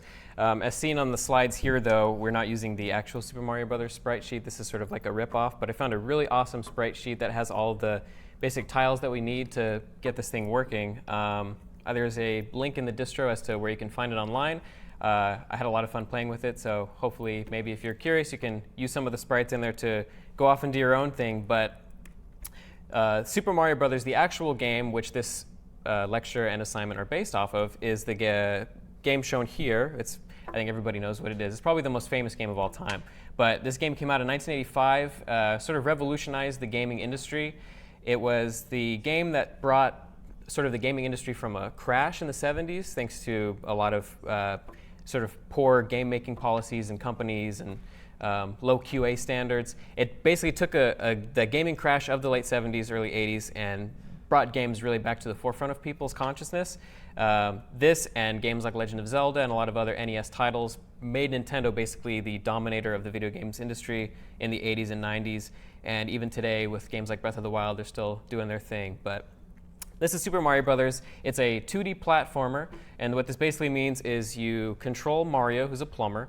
He goes around, walks from like sort of looking at him from the side. He walks left to right. He can jump up and down. He's affected by gravity. He can hit blocks. He can jump on enemies. He can go down pipes, and there's like a bunch of levels. It was for its time quite a complicated game, and it spawned numerous sort of offshoots and rip-offs and other good quality platformers. While we talk about Super Mario Brothers today, some of the topics we'll actually be talking about are tile maps. So how we can take basically a series of numbers, IDs, tile IDs, and turn that into a game world. As you can see here, the game is sort of broken up into blocks of 16 by 16 tiles. You can see the bricks and the question mark blocks, and the pipes are even all composed of simple tiles, and they map to IDs. And when you take a 2D table or array and you just iterate over all of it and render the appropriate tile at the appropriate XY, you get the appearance of existing in some game world, even though it's just composed of a bunch of tiny little blocks. 2D animation is something we'll talk about. So far, we haven't really done any animation at all in terms of at least characters. We'll do that with Mario. He'll have our version of Mario, an alien. When he's moving, he'll have 2 frames of animation. The frames of animation, it's sort of like a flip book if you've ever used one, where you can see individual pictures, and when you display them rapidly back to back, you get the sort of appearance of animation. We'll be talking about that. Procedural level generation, we'll be making all of our levels generate randomly. So every time we play the game from the beginning, everything will be completely different. We don't have to hard code a finite set of levels. Everything will be dynamic and also interesting, in my opinion. We'll talk about sort of the basics of platformer physics and how we can apply that to our game world here, because we are just using a 2D tile or a table of tiles, each with an XY that's sort of hard-coded in the game world space. All we have to really do is take an XY of Mario, for example, and then just divide that by the tile size, and then we get basically what tile that is in our array at that point in the world. And so it's really easy to do sort of arbitrary collision detection based on what direction you're going, and not have to iterate over every single tile in your world, because it's just a simple mathematical operation to get at the exact tile given 2 coordinates, since the world is in a fixed space. We'll have a little snail in our game that walks around and does a couple of random animations, and we'll go after the player, sort of like a little basic intro to AI. And then lastly, we'll touch on things like power-ups and game objects, and how we might be able to influence Mario and pick those up, and that sort of thing. So first, though, a demo. So if anybody willing to come up on stage to test out my sort of implementation of Mario, that would be awesome. James, yeah, great. I'm going to go ahead into here. So we should be all ready to go. So as soon as you're ready, go ahead and hit return there. Okay. And you should be up and running. So, yep, that's a part of having random levels. So currently we have a green alien. The blocks have a random chance, in this case, to spawn a gem. And so once they do, you can pick the gem up. Either they have a gem or they don't. You can pick it up and you get 100 points. As we can see, the world is sort of shifting based on where James's avatar is. So it tracks the camera, or tracks the character. We have some notion of a camera. We're getting unlucky with the blocks so far. So you can fall down through the spaces. So we probably want to avoid that. But if you want to demonstrate doing it, so in that case, we collided with the 2 blocks below it. The one on the right had the gem. So go ahead and just fall down so we can demonstrate. So when we fall down, we detect whether the player has gone below the sort of world limit, and then we start them back at the beginning of the game. If you press enter, it should regenerate a brand new world. Notice how we have sort of random holes in the ground. We have random tiles. We have random toppers for them. All the blocks are random. We have snails now. They're sort of chasing after James. He can jump on top of them. There's a lot of little moving pieces here, but a lot of them are actually pretty simple, and I'll show you very, very shortly. So, yeah, sure, that'd be a great point. So thanks, James, appreciate it. Currently, there is no notion of a level ending. That's part of the piece that actually will be spawn an object that the player can interact with to just sort of re-trigger a new level, basically. But the whole sort of engine behind this basic platformer is there, and it all works. And so our goal is seen here. We want our goal in this lecture sort of to demonstrate how we can get things like a character that moves around the screen, and a camera that tracks their position, and tiles that are randomized, and maybe there are pillars in the ground, holes in the ground. All of this, again, recall is, at least the tiles are stored as just numbers, so all we really need to do is perform a transformation on a series of numbers. Maybe 1 is equal to a tile being there, 0 is equal to empty space. And so, just by looking at it, we'll see we go column by column. We can say, oh, maybe there's a chance to not spawn any tiles along the Y column on this X of the world map, or on this particular Y, maybe instead of spawning the ground level, we spawn a couple above it and down so that we get a pillar, and so on and so forth. And it's just sort of this sort of summation of these randomizations equals a nice little variety of game levels. So the first thing we should talk about, really, is what a tile map is. And what I've alluded to so far is you can really think of a tile map as being effectively a 2D array or a table of numbers. And it's a little more complicated than that depending on how complex your platformer is, because some numbers are equal to tiles that are solid or not. So you should be able to check whether a tile is collidable, meaning that the player or whatever entity you want to check for can actually collide with it or not. So obviously we don't want to trigger a collision on empty tiles. We want the player to sort of move freely through those. But if they run up against a wall, or if gravity is affecting them and they hit tiles below them or above them, we want to detect a collision and then stop them based on which direction they're moving. And depending on how complicated you get with your platformer, maybe you have animated tiles, for instance. So if a tile's animated, it'll display a different frame of animation based on what timer you're on. Really, the sky's the limit. In this case, we'll be fairly simple. Our tiles will mostly just be numbers with a couple of other traits, which we'll see later on. And this is just an example here of a very simple map, just a colored background. We have our character, and then we can sort of visualize all of those tiles as being, just for the sake of theory, zeros or ones. Yeah, so tile 0. So I'll actually get into a little bit of implementation here as to how we can get drawing some very simple tiles. So if you're looking at the distro, in tiles 0 is going to be where we start off here. And I'm just going to go ahead and run tile 0 so we can see what that looks like. So this is just tile 0. It's a much simpler program than what we just saw. But all we're doing here is just a color in the background and then tiles. So off the gate, anybody have any ideas as to like what the first step would be if we wanted to sort of implement this? Just put the tiles in a loop, draw them, and then have a background. So put the tiles in a loop, draw them, and then have a background. Yes, so basically, if this is main.lua in our tile 0, first thing we're going to need is a tiles table to store our, we're not going to be storing just flat numbers. We'll be storing little mini tables that have a number in them, an ID, so we can say tile.id if we have a 2D sort of table. Here we have an empty table, which we're going to populate that. We have, well, we're also going to need, if we're going to draw our tiles, we're going to need a sprite of some kind. And what I did was I just chopped out a little segment here. So this is tiles.png. It's just literally a one tile from the sprite sheet, the main sprite sheet that comes with the distro. And then a sort of on the right side is just transparent so that we can sort of offset maybe tile ID 1 is equal to solid block, and then tile ID 2 is equal to empty.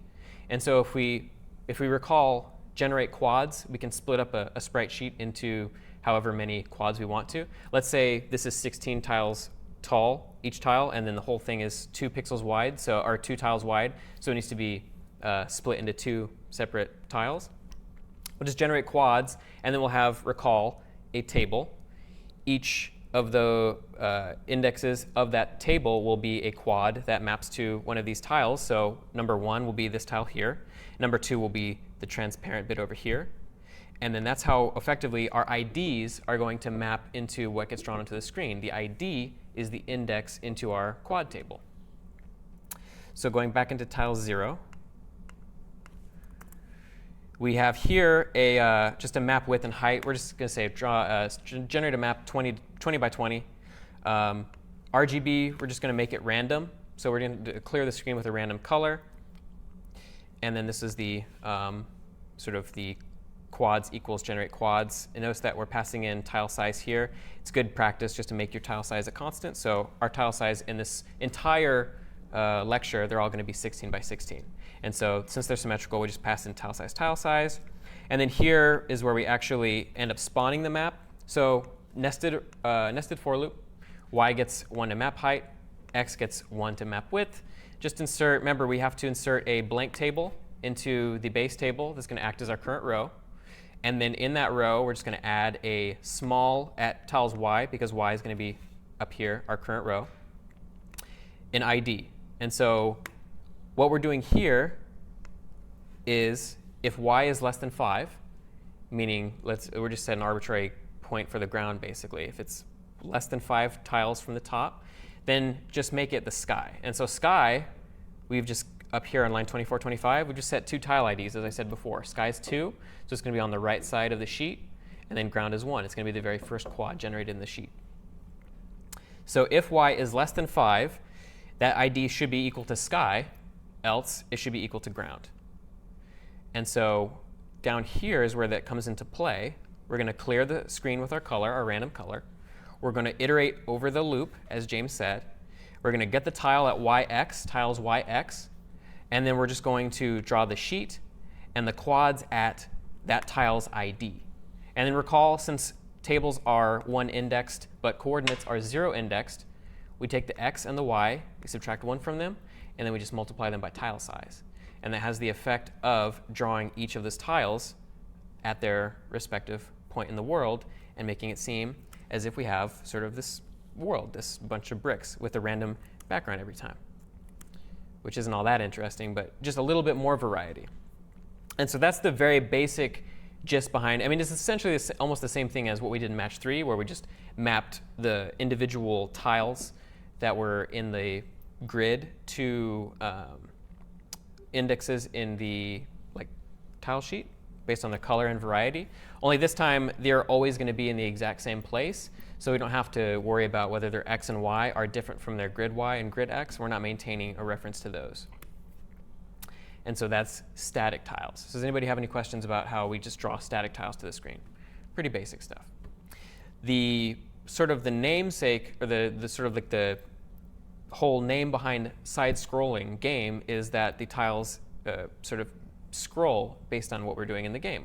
It can be an auto-scroller, in which case maybe you're like an airplane that's just like sort of going through a level that's scrolling automatically, and you're shooting things, and you're not really in control of where you go. Or it can be like Mario, where you control an avatar, and you can walk around and jump and stuff, and the camera will always be fixed on you. And so the scrolling is just relative to where your characters X and Y are. So I'm going to show you guys an example of how we can get scrolling implemented in our game. And to do that, the function that we're really going to be looking at, a new function, is love.graphics.translate x, y. And so what that does is effectively just translates Love2D's coordinate system so that whenever we draw something, it gets automatically shifted by x, y. And so that has the effect of the camera sort of, or everything being sort of drawn, skewed based on the x, y that we pass it. And so if we maintain a reference to where the character is, we can just shift where everything gets drawn on the screen, and that'll have the effect of it being a camera, but it's not. All we're doing is just shifting the coordinate system based on some offset. X being, in this case, where the player is effectively. So it changes the whole coordinate system? It does. It shifts everything in the coordinate system that you draw by the X and the Y. And so that will basically affect what's getting rendered into the active window at that time. So I'm going to go ahead and pull up tiles 1 here so we can see how this works.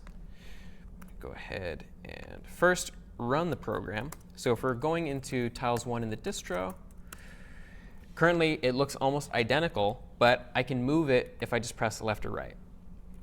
And so we can see here, this is where the 2D array of tiles gets cut off here. And then it also cuts off, because we're only generating a 20 by 20 level, it also gets cut off at the very right side as well. And these are details you would normally hide from the user by just clamping the X between 0 and sort of the right side of the map minus virtual height, or virtual width, sorry. And that will have the effect of whenever you get to this point, just it won't let you go right anymore, and same thing for the left side. Well, all we're doing right now, we're not doing it based on the character at all. We're just using mouse or keyboard input. So let's go ahead into tiles 1. And so the important thing that we're going to look at is, as I just alluded to, we're calling love.graphics.translate on some value called camera scroll. And it has to be negative value, because if we want the, it has to be a negative value, because if we're moving to the right up here or to the left, if we're moving to the left, camera scroll basically is going to decrement. So it's going to get less. So we can say the camera scroll when we're going left is going to be 0 or less if we're starting at 0, or it's just going to decrement. If we press right, camera scroll should increase. If we want the appearance of moving to the right or moving to the left, you actually have to translate by the opposite direction.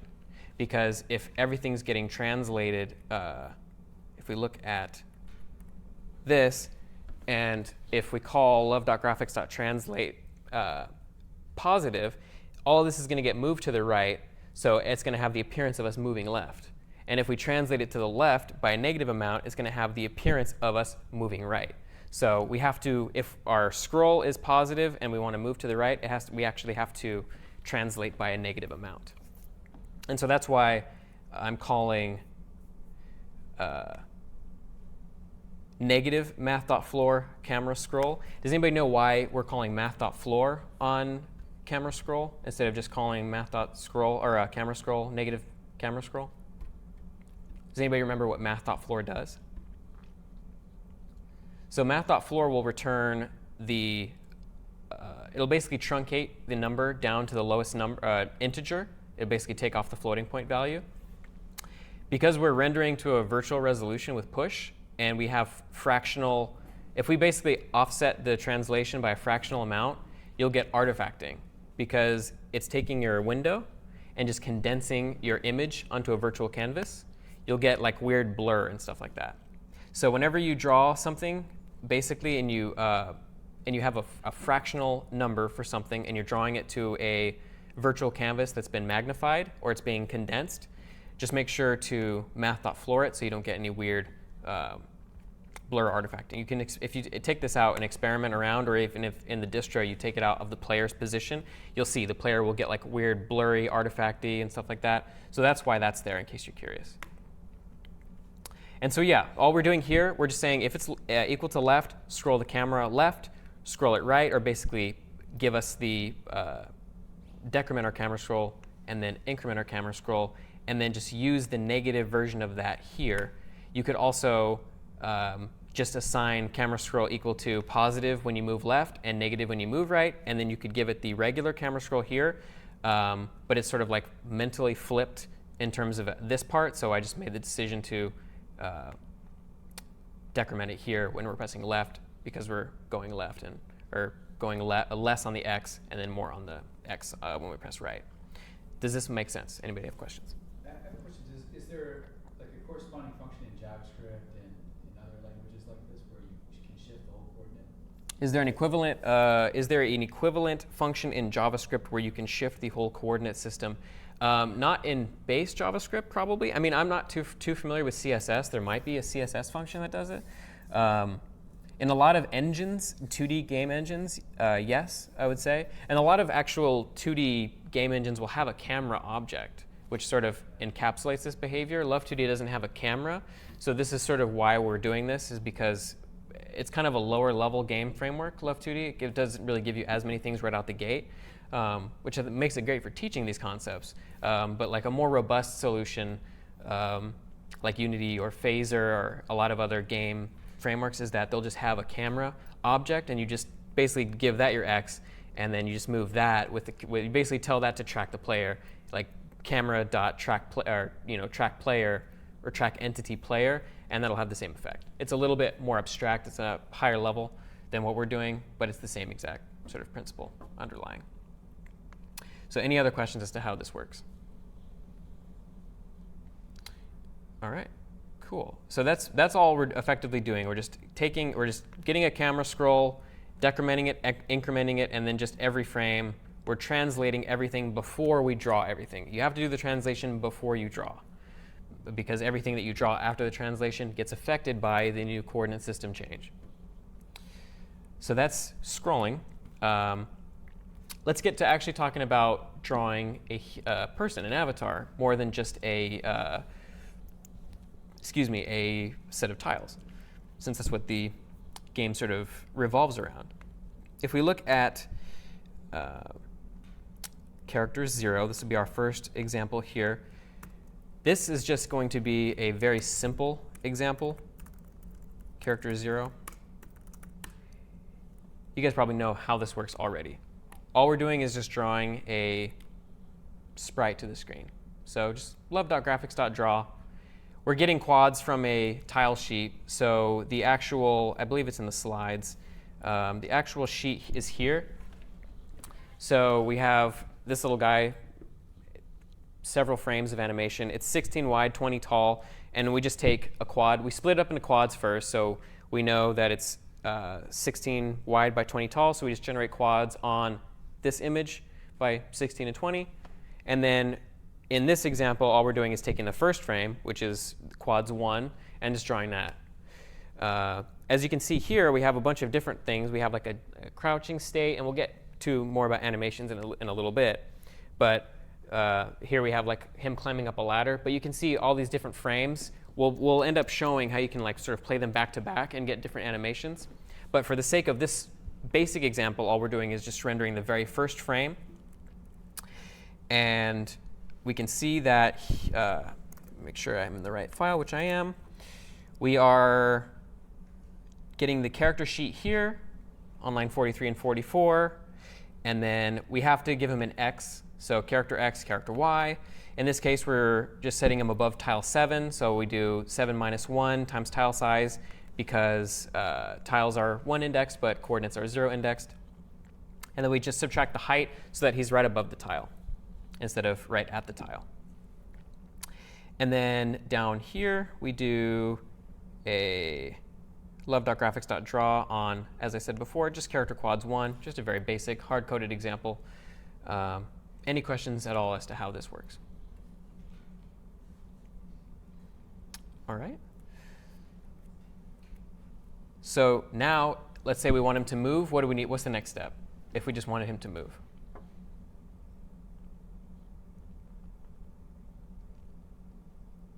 Give him an X and Y. Yes, give him an X and Y. So yes, so he does have an X and Y already. So if we look at, am I in the right one? So if we go to character 0, this is character 0 still. We have given him an X and a Y already, but there needs to be another step. What's the other step involved?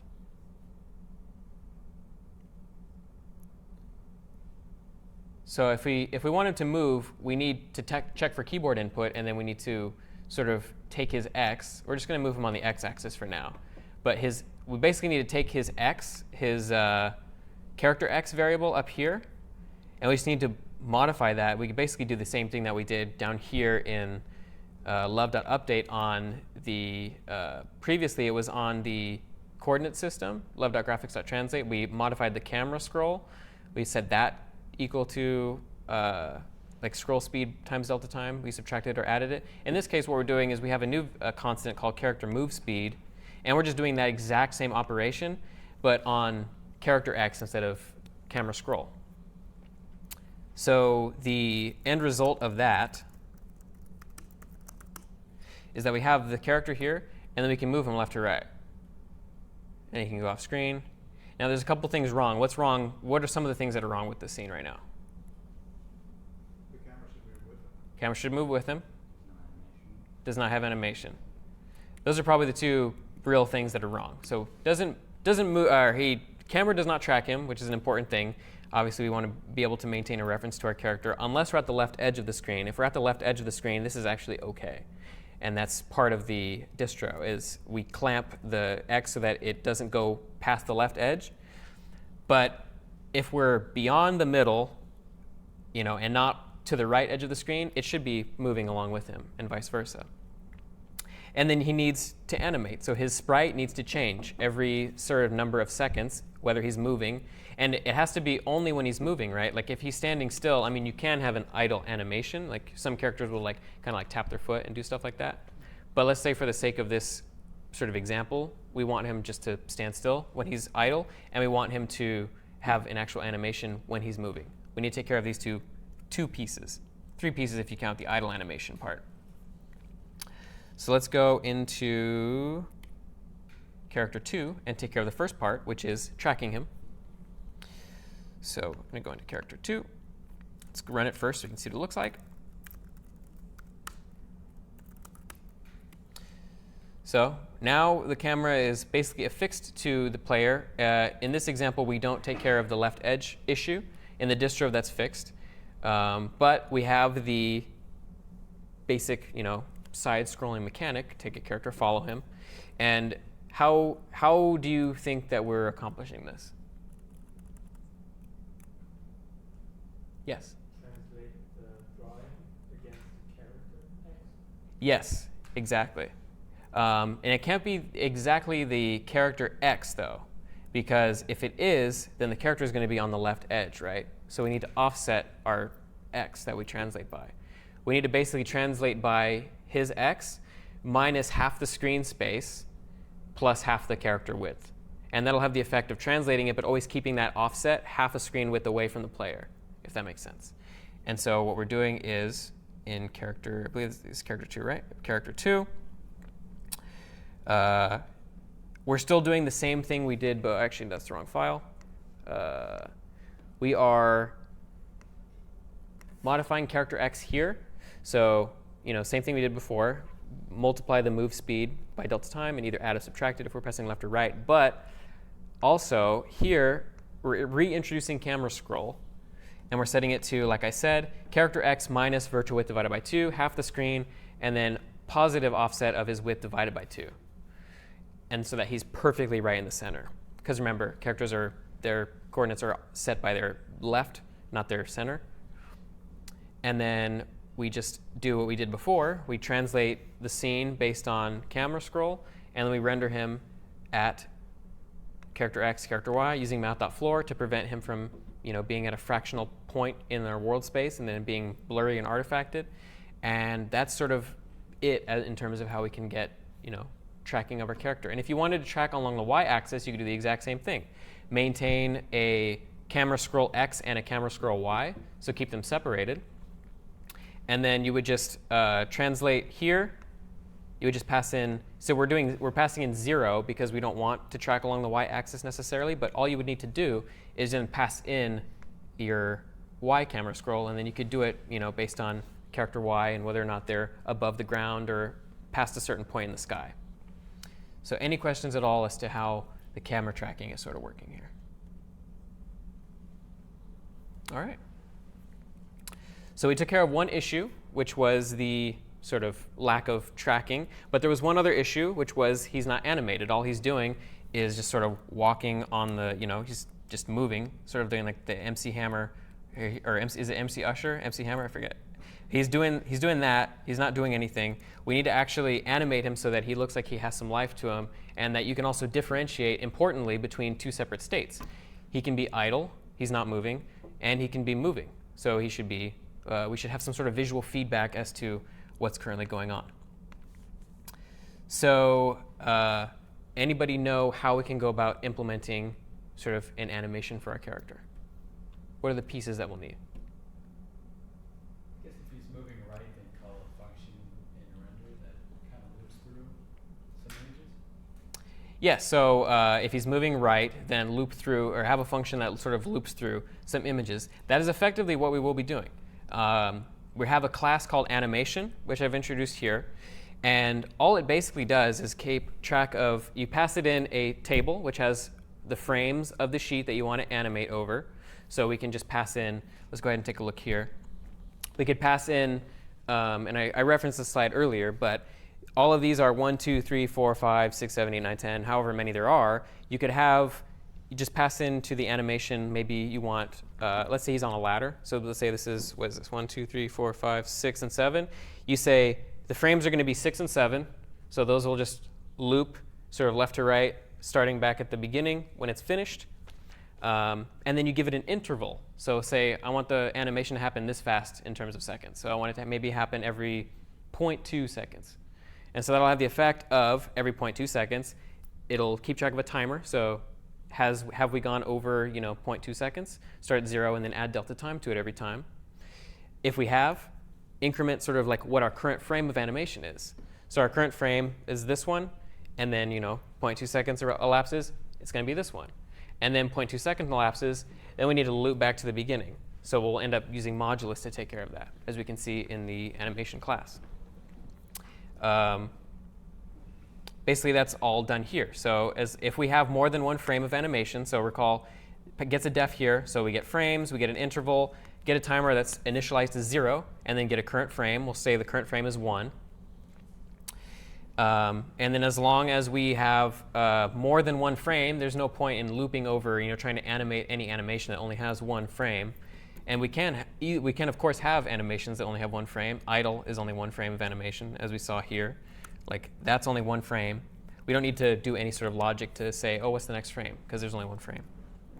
But if we were to look at character 3, we can see 2 frames there. And then that's just one frame. He's idle. And when we move left, he moves in that direction. Anybody recall how we can get him? Because obviously we saw the sprite sheet just a second ago, and there was only one direction that the sprites were facing. How we can get him to sort of look that way, even though there's no sprites for him to look that way? Flip it on that axis. Flip it. So love.graphics.draw. Recall you can pass in a negative scale factor on whatever axis you want, and that'll have the result of flipping it along that axis. So that's all we're doing. So this is the default frame, so we're just drawing it, and then we have to keep a reference to whatever direction he's facing. And if his direction is equal to right, we'll just draw that frame and then loop or process the animation. If he's facing left, draw it, but also perform a negative x-axis, -1 transformation on the x-axis.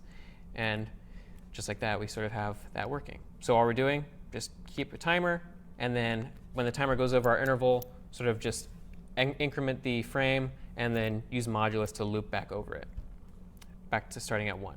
And that's all done here on this line 28. And so you can look into there a little more if you want to get a handle on sort of how the math works, but it is just a simple sequence of iterating over a collection of frames based on a timer, and that has the effect, just like a flipbook, as I said earlier, of our character having an animation, having some life. So any questions as to how animations, or this animation class works? The render is in the animate class? So no, the render is not in the animate class. So the render is, I realized I didn't show it in the actual main here. Well, we have 2 animations here, which was just the idle one. So we're just passing in 1 frame. We're still going to give it an interval of 1. It's not going to really matter, but just for the sake of consistency, we're going to give an interval of 1, arbitrary. And we want to change his animation later. So by having an interval here, we won't forget to add one later. Moving animation, recall 10 and 11. So it's toward the end of the sheet. We're to 2 walking frames. Interval here is 0.2 seconds. We need a current animation to render him. And then we keep a reference to whatever direction he's looking at. So if he's looking to the right, we're going to reference this in the love.graphics.draw at the bottom. And that's what we're going to use to perform the sort of sprite flipping along the x-axis. Maintain a reference to that. And then down here, the part that we actually reference the animation is on line 150, if you're looking at character 1. Or is it character 2? Character 3.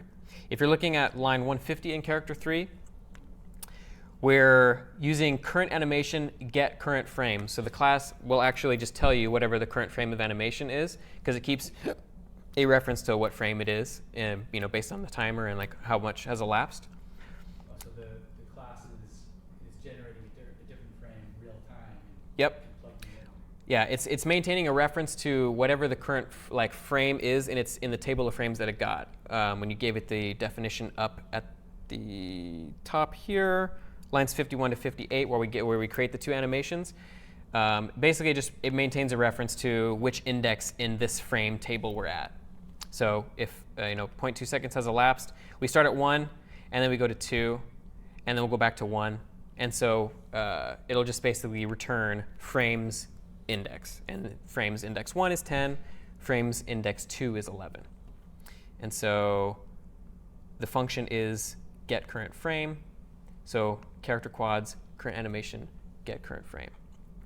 And then here we shift because we're performing an origin transformation, so it's another thing to consider when you're sort of flipping sprites. That when you flip a sprite, it actually flips along whatever its default origin is. And the default origin of any sprite is its top left corner here. So if you flip something along its x-axis, it'll appear here instead of just flipping in place. So you actually have to set the origin to its center when you do any sort of in-place flipping of a sprite. So you'll notice in the code when you're looking at it that we have plus character width divided by 2 and plus character height divided by 2 on these two here. So we shift where it gets drawn, and then we shift its origin offsets, which are here on line 160. So if you look at love.graphics.draw, you'll see it has a lot of optional arguments, and these two at the bottom are the sort of origin offset arguments. And so these only really come into play when you do some kind of flipping of a sprite on an axis, and you want graphical sort of consistency, not to have it flip one way or the other. Sometimes that's the effect you're looking for, but in this case, it's not. We want him to literally stay in the exact same place. So to flip a sprite in the exact same place, you need to set its origin to its center, not its top left. Does that make sense? OK. And also here, this is 0 is the rotation here, so it's sort of required if you're going to add this many sort of arguments to the function. But we're testing if direction is equal to left, we want to flip by -1 on the x. Else just give it 1, so 1 just means default transformation, so no flipping. And then we don't flip on the y at all, so that'll always be 1. And so that's sort of in a nutshell how you can get your character to animate and also stay in place when you animate it. So any questions as to sort of how animations or the origin offsets or any of that work? OK, so we did talk about animations. The last thing we'll talk about for the character is jumping. So if we recall from Flappy Bird, how can we get our character to jump? What are some of the pieces we need? Key press and then get the Y. Y goes up and then you have some gravity. Yep. So key press, one thing we need. So we're check for space is going to be the default key. Y goes up, and then check for gravity. So we need, not only do we need y, but we also need delta y. We need velocity, because gravity is a transformation on velocity, not strictly on position. So if we go back to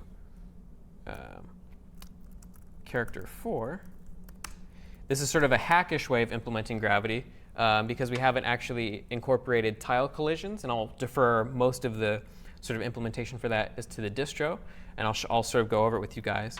But right now we have the exact same thing we had before, where we have tile scrolling. But if I press spacebar, I go up, and then he comes down. And notice that he has an animation as well. He has a different frame. So if he's jumping, he's got a little jump frame. So that means now we have 3 animations. We have an idle animation, we have a moving animation, and then we have a jump animation. So effectively, we have 3 states as well: idle state, moving state, and jumping state. 4 states, actually. And there's also, I noticed a slight bug here, where if you're still in the air, his frame doesn't change. So it actually probably should stay to that frame, even if he's standing still. But I guess it doesn't matter too much. It could be also interpreted as a feature. But he has got a couple of important, a couple of states when he's in the air. There should be 2 states here, One is jumping state and one is falling state. And do we know why the two being different is an important thing? So if we think about Super Mario Brothers, and we think about the sort of differences between jumping and falling, what are some of the things that change based on whether Mario is jumping or whether he's falling? How does he interact differently with his state, with the environment, I should say? So if familiar or if unfamiliar, Mario, when he jumps, he can actually hit blocks. So if he's below a block and he hits a block that has some sort of behavior in it, it'll trigger whatever is in that block, whether it's a coin or whether it's to destroy the block. And if he's falling, recall, if he lands on top of an enemy, like a Goomba, he'll destroy the enemy. And so we sort of need to distinguish between these two states, because when he's jumping, he's not able to, like when he's actually going up, he can't attack the enemy. And likewise, when he's falling down, he can't destroy the block. So even though he's jumping up in the air, and the sort of gravity is applying a transformation, and it sort of all looks like one state, there's actually two important states, two important changes in his state that are relevant. And that's something that we'll need to pay attention to, and it's in the distro. He has a falling state and a jumping state. Even though they share the same animation, they have different behavior. So let's go ahead and look at the character 4 distro here. So what I've done here is I've added a delta y for the character. So just like in Flappy Bird, when we press space and we made our delta y go up to like -50, so instantly like shot up pretty high because I was getting applied every frame. Same thing here. Once we press space, we're going to change delta y to -50. If we go down to, where is it at? So right here. So if the key is equal to space, I have it in the love.keyPressed function. Since we're doing all this in main.lua just for illustration, things are a little just sort of simple. If key is equal to space and his delta y is equal to 0, what would happen if we didn't check to see if delta y was equal to 0? Yep, we'd be able to jump infinitely. So we have to do a check for that. We set his dy to jump velocity. Jump velocity is a constant up top on line somewhere up here. 29, which is just -200. And then gravity is equal to 7. And so what we do is we set it to -200, his delta y, as soon as he jumps. And then every frame down in update, we basically increment his delta y by gravity, and then we increment his y by delta y times delta time. And so I have the effect of it when he's in the air and he's got a negative velocity, it'll actually start becoming positive and positive until it is positive, and then he falls back to the ground. And then the hack that I was referring to earlier, since we don't have collision detection implemented in this example yet, is we're just basically checking to see whether he's gone below the map's floor, what we've set the map's floor. And if he has, then set his position, first of all, to be above that tile here on line 133, and then set his delta y equal to 0. And that'll allow us then to hit space again, because his delta y will be equal to 0. So I didn't see an if statement around it. It looks like there's always gravity.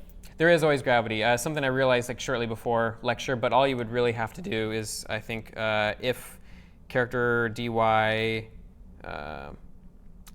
you could easily take that out of there, just an if statement around it. It's just wasted resources, right? It is. I mean, it's not expensive, because all you're doing is incrementing a variable by a certain amount. But because if anything, if you're introducing an if condition every frame, which is probably the same, if not actually more, I think a branch is more CPU than just an assignment. I'm not entirely sure about that, but yeah. Yeah. In this case, it doesn't really have any side effects, but it's a good thing to notice. But now notice that we can just sort of walk along the floor here because there's no collision detection. We'll talk about how we implemented collision detection soon. So one thing that we'll start talking on, and we'll take a break fairly soon, is procedural level generation. So I am a big fan of procedural level generation, and platformer levels are actually fairly easy, at least in a simple sense, to procedurally generate. And so, like with match 3, all we basically did was just loop through our grid and just say, oh, get a random color and a random variety. And then, with the assignment, it was a little bit more complicated, where you actually had to check to see whether you were on level 1. And then if you weren't, then your variety should be, maybe a certain amount depending on how far along you progressed in the game. With a procedural level, with a platformer level, we sort of have to think about how we can take that basically grid of IDs, of tile IDs, and sort of think about it mathematically. How can we sort of get the results of a level, but make it different every time, like introduce some variation, right? And so the solution that I found that makes the most sense is going sort of column by column. So here, if we just have a bunch of, this is just a very simple, perfect screenshot to illustrate a very simple way of generating the level.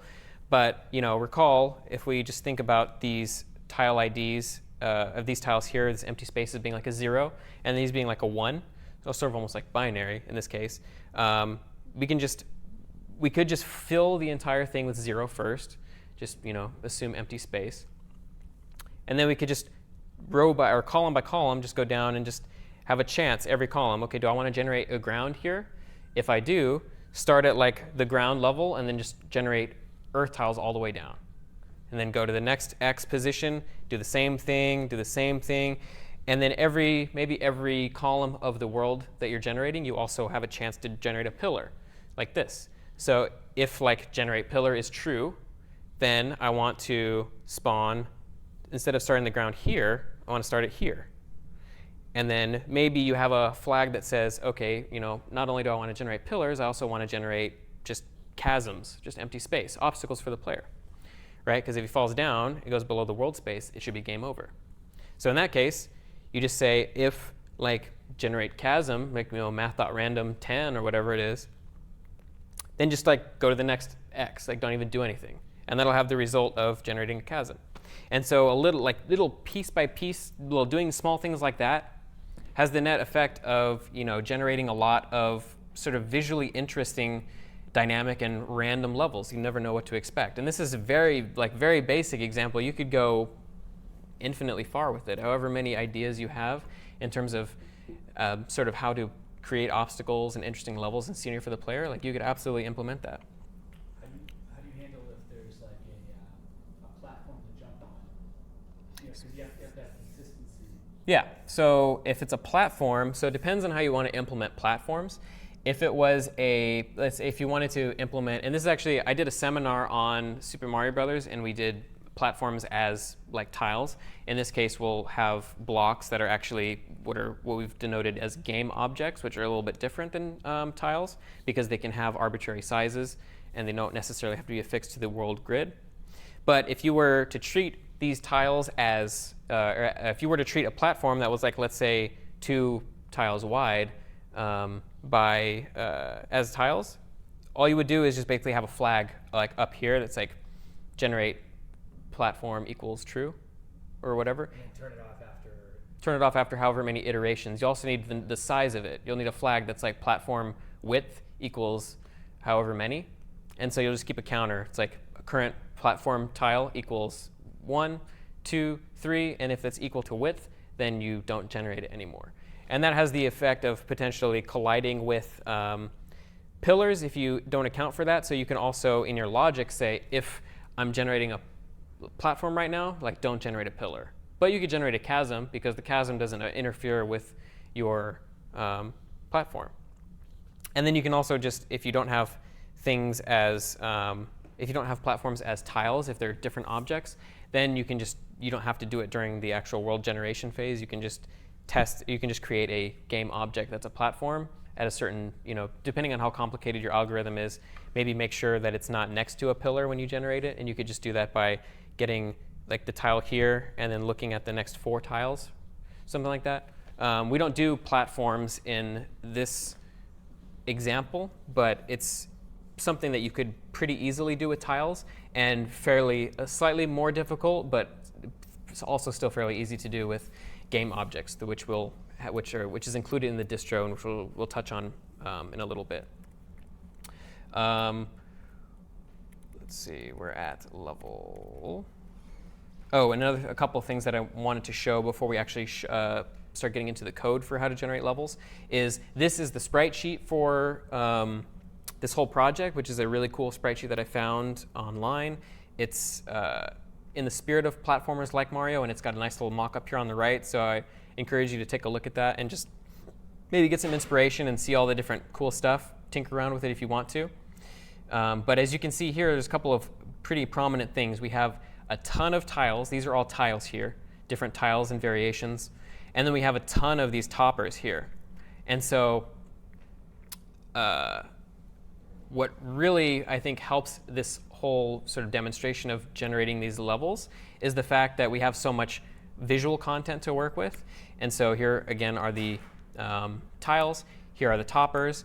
And then when you sort of take the two together, and then you also have these random backgrounds, like these are toppers here, like the little top of the tiles here. It's incredibly easy to just have a sheer abundance of visual variety and interesting things in your game levels without even, and the algorithms here are very simple. All we're doing is just checking to generate pillars and columns.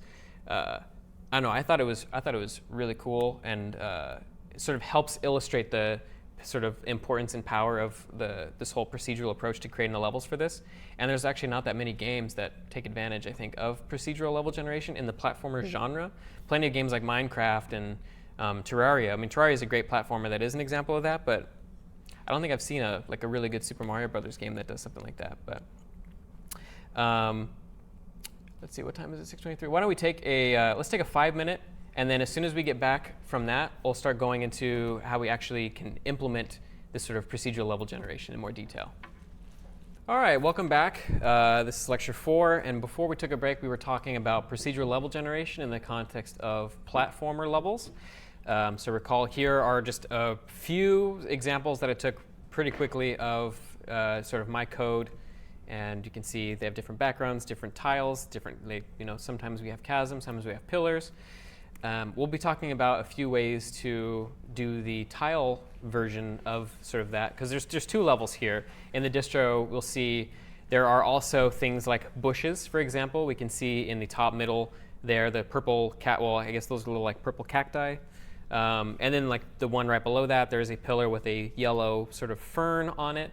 Those are separate objects from the tiles, game objects. But the actual tiles themselves, we'll sort of dig in here a little bit as to how to get those generated. So the first thing we want to look at, level 0, is just some flat levels. So just basically what we've already done. So I'm going to go ahead and go into, not level 0, level 0. And then if we see here, we have a simple flat level just like we did before. Now the tiles are different, and if I press R, they're randomly generating every time. So we can sort of get a sense of just how visually diverse this sort of generation looks. I mean, we're not even, I think that might have been a bug earlier, I'm not sure. Haven't seen that yet. But we can see here, I'm pressing R. All I'm doing is taking basically the array of tiles that we have, and I'm assigning it a tile set and a topper set in the case of sort of this, the scope of this generation.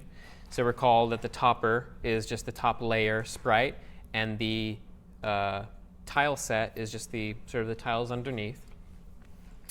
Anybody know, sort of like want to just suggest how I'm sort of rendering the topper versus the tiles and what's going on there?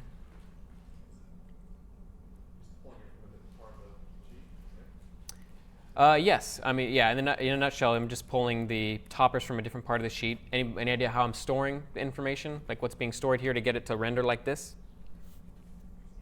Maybe you just need to store the position of the topper, that everything else goes below. Yes, so you could store the position of the topper and know that everything else is below that. That would work for a flat level. It would be a little bit, I don't think that would be reliable for a level that has pillars on it, because the pillars are a higher elevation than the ground, and then there's also chasms and stuff like that. So what's going on here actually is we're storing basically a flag in a tile that says whether or not it has a topper on it. And if it has a topper, then we render not only the tile, but as soon as we render the tile, we also render the topper. And I won't go too deep into the code here, but what we're doing to get all these different tile sets and topper sets too is we have to take all of these basically tile sets, these collections of tiles, and sort of divide them up, right? We have to know that we're, like, if we want to render the entire level in tile set 1, then we should, have basically take this into its own sheet, its own table, this into its own table, this into its own table, going left to right, actually. And we have basically a sort of like a four-way nested loop. So we go, every set on the x by every set on the y, and then within each of those, we want to look for every tile along the x and every tile along the y therein, and split up the tile set so that we can index into the individual quads. So in the actual code, I won't go too deeply into it here, but I'll show you where it is if you're curious to look into how we do that. It's in Mario, in source, util.lua, which is, recall, where we before stored our generate quads function, which does a simple split on a tile sheet along its, just along x and y based on whatever width and height you pass in. We have in here also a generate tile sets function, which takes in the quads from a generate quads table. So we first generate quads on all of this or all of this. So we have every single frame of this divided by 16, which is, I don't know how many that is, 6 by 5 times 1, 2, 3, 4, 5, 10 by 5, 10 by 4. That many quads, so like thousands of quads, I think, if not hundreds. This I'm pretty sure is thousands of quads. And then we take that and then divide it into using the number of sets along the x-axis, sets on the y-axis, and then the size of each tile set along the x and size along the y. We do a four-way, basically divide it using a four-way nested loop here. Basically just divide it up and then do instead of doing a generate quads along the entirety of the picture, we just do it along basically do a 2D slice of that quad table we get back from the first generate quads call. So I would encourage you to sort of look in here and experiment with that. You don't need to necessarily know how it works for the assignment, but that's how we can basically take a giant sheet like this and easily just sort of integrate it into our code. We can just swap in and out whatever active tile sheet we want to work with, assuming that everything is cleanly laid out like this, which is on part of you or your artist. You want to make sure that everything is conducive to programmatic sort of organization. Had things been scattered around in a very awkward way, maybe things were like zigzagged or like there were weird spaces or something like that, we wouldn't be able to do something as clean as what we did here in util.lua with just 63 minus like 20 lines of code by getting each individual tile set. So that's an important consideration if you're looking at creating assets for your project and you want to do some programmatic hot swapping of your tile sets. Let's make sure we're not in the right example here. So we're going to go into level 0, into main, and we keep track of, we have constants now for all of our tile sets and what the height is and how many they are wide by tall. And we effectively do, we do it here. We get our regular quads from our tiles and toppers. So these are just literally every single tile within that big tile sheet put in one table. And then we just divide it up into tile sets and topper sets here with the generate tile sets function. And then we get a random tile set and a random topper set here. Math.random, number of tile sets, number of topper sets. And then at the very bottom, also we have a generate level function, 223, which is going to be built upon in the next two examples. Level 0, just flat levels. So it's actually exactly what we saw before, which was just if ID is less than, if Y is less than 7, ID should be equal to sky or ground. And then this part is actually what I was alluding to before with the topper. Because recall, we need to store a flag in a tile to render a topper or not. And it should be whatever the top tile is in the level on the ground. In this very simple sort of flat thing, we can always assume it'll be the same Y level. In this case, if it's equal to 7, then topper should be true, otherwise false. So every tile along Y7 is going to have topper equals true. And this comes into play up here. If we do love.graphics.draw tile sheet, we have not only just tile.id as we did before, but we have tile sets indexed into tile set now. So remember, tile set got a random value between 1 and however many tile sets we had that we sort of spliced out of our massive tile sheet. Now we just index into that, and then we index into tile.id. And tile.id will then be whatever our ID is, but relative to that sheet, not the whole entire sprite at once. And the same thing for topper. We have a topper set. We index into topper sets here at the topper set that we got, and then that's where we'll have the collection of tiles that form that particular set. And so the two are completely separate. They can be one random color tile with one random topper, but it's consistent. It's global. We have one topper set, one tile set that are active at any one time. And if we press R, which I did up here, then we just reset them to random on line 139 and 140. Tile set gets a new random number, topper set gets a new random number, has the effect of we can just walk around and then just generate random sets. So pretty simple, and recall again, topper is on because the tile that we're standing on is Y7. Topper equals true, so in that case, that particular top layer is always going to have a topper. And it gives us a nice little bit of visual variety because it actually makes quite a bit of a difference having a topper versus no topper. And you could also just not have a topper and consider that a permutation of the toppers times tiles, like procedural algorithm. But that's flat levels. Does anybody have any questions as to like sort of how this works or anything that we're doing here? Okay.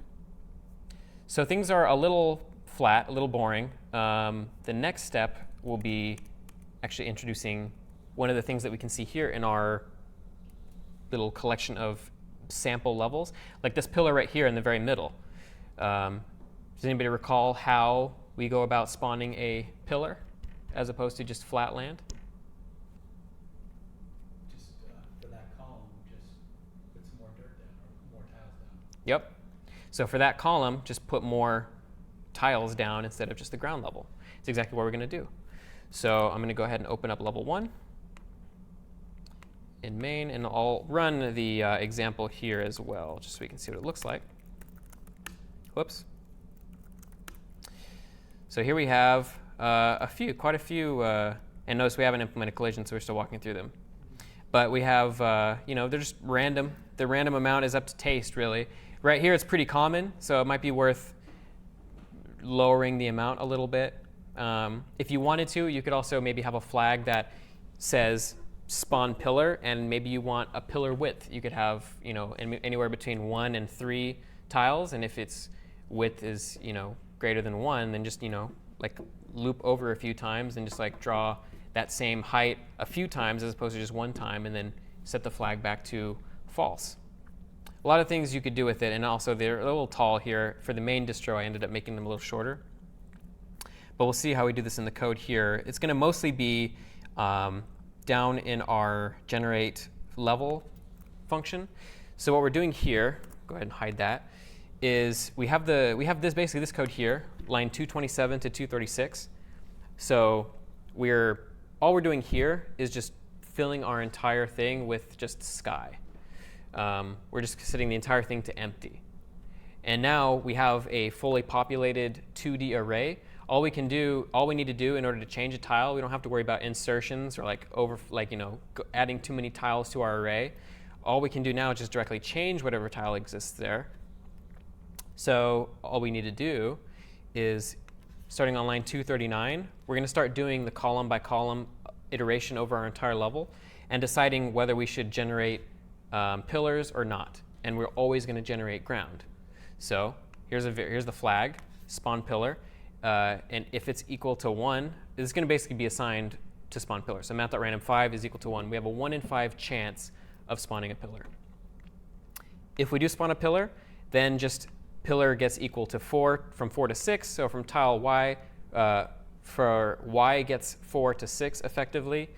Tiles at pillar, x, ID ground, and then here's where we set the topper, recall, because now pillars can be the topmost tile basically on the surface, but they're above the ground level. So we just basically say, when we're generating a pillar, if pillar is equal to 4, which is the very first tile that we start at, then set topper equal to true here, otherwise set it to false. So that's how we can get pillars to also have toppers. And then always generate, in this case, we're not generating any chasms yet, so all we're going to do, once we've generated pillars, once we've generated a pillar on that particular column, we'll just say ground gets 7 until the map height, so towards the very bottom of the screen. And then we'll just set it to ground. And then topper, in this case, we're going to make sure that we're not spawning a pillar, because if we don't check this, then it'll also spawn a topper like where the pillar meets the ground, and it'll look a little bit silly. And then we also want to check that ground is equal to 7. And so altogether, that has the effect of sort of this behavior. And so if we didn't check for that not spawn pillar, we'd have like a topper right below our feet here too, which looks graphically strange. But that's how and also you can see like emergently we're getting like double-sided or double width pillars, and that's just kind of a natural byproduct of a lot of these randomizations, a lot of these sort of procedural algorithms. They'll generate outcomes that you might not necessarily have anticipated, which is kind of a cool thing. Like you didn't necessarily program it to have pillars that were 2 tiles wide, but just the nature of randomization, that's just sort of what you get. And that's another exciting thing about procedural level generation is like it can surprise even the person that wrote the algorithm. Like it's really cool. And it saves you work having to create levels. So that was pillared levels. Chasmed levels. Who can tell me how we can do chasm levels? Yep. You skip a column. So at the very beginning, all we can just basically say is, do I want to generate a chasm here? If I do, just skip. Go to the next iteration of the loop. And so we'll take a look at that. Even as simple as it is, because Lua doesn't have the notion of continue, this will be a refresher because I believe this was in one of the assignments. It has a go-to statement. So basically, same code as before, starting at column by column, x equals 1 until map width. If we have a 1 in 7 chance, just arbitrary.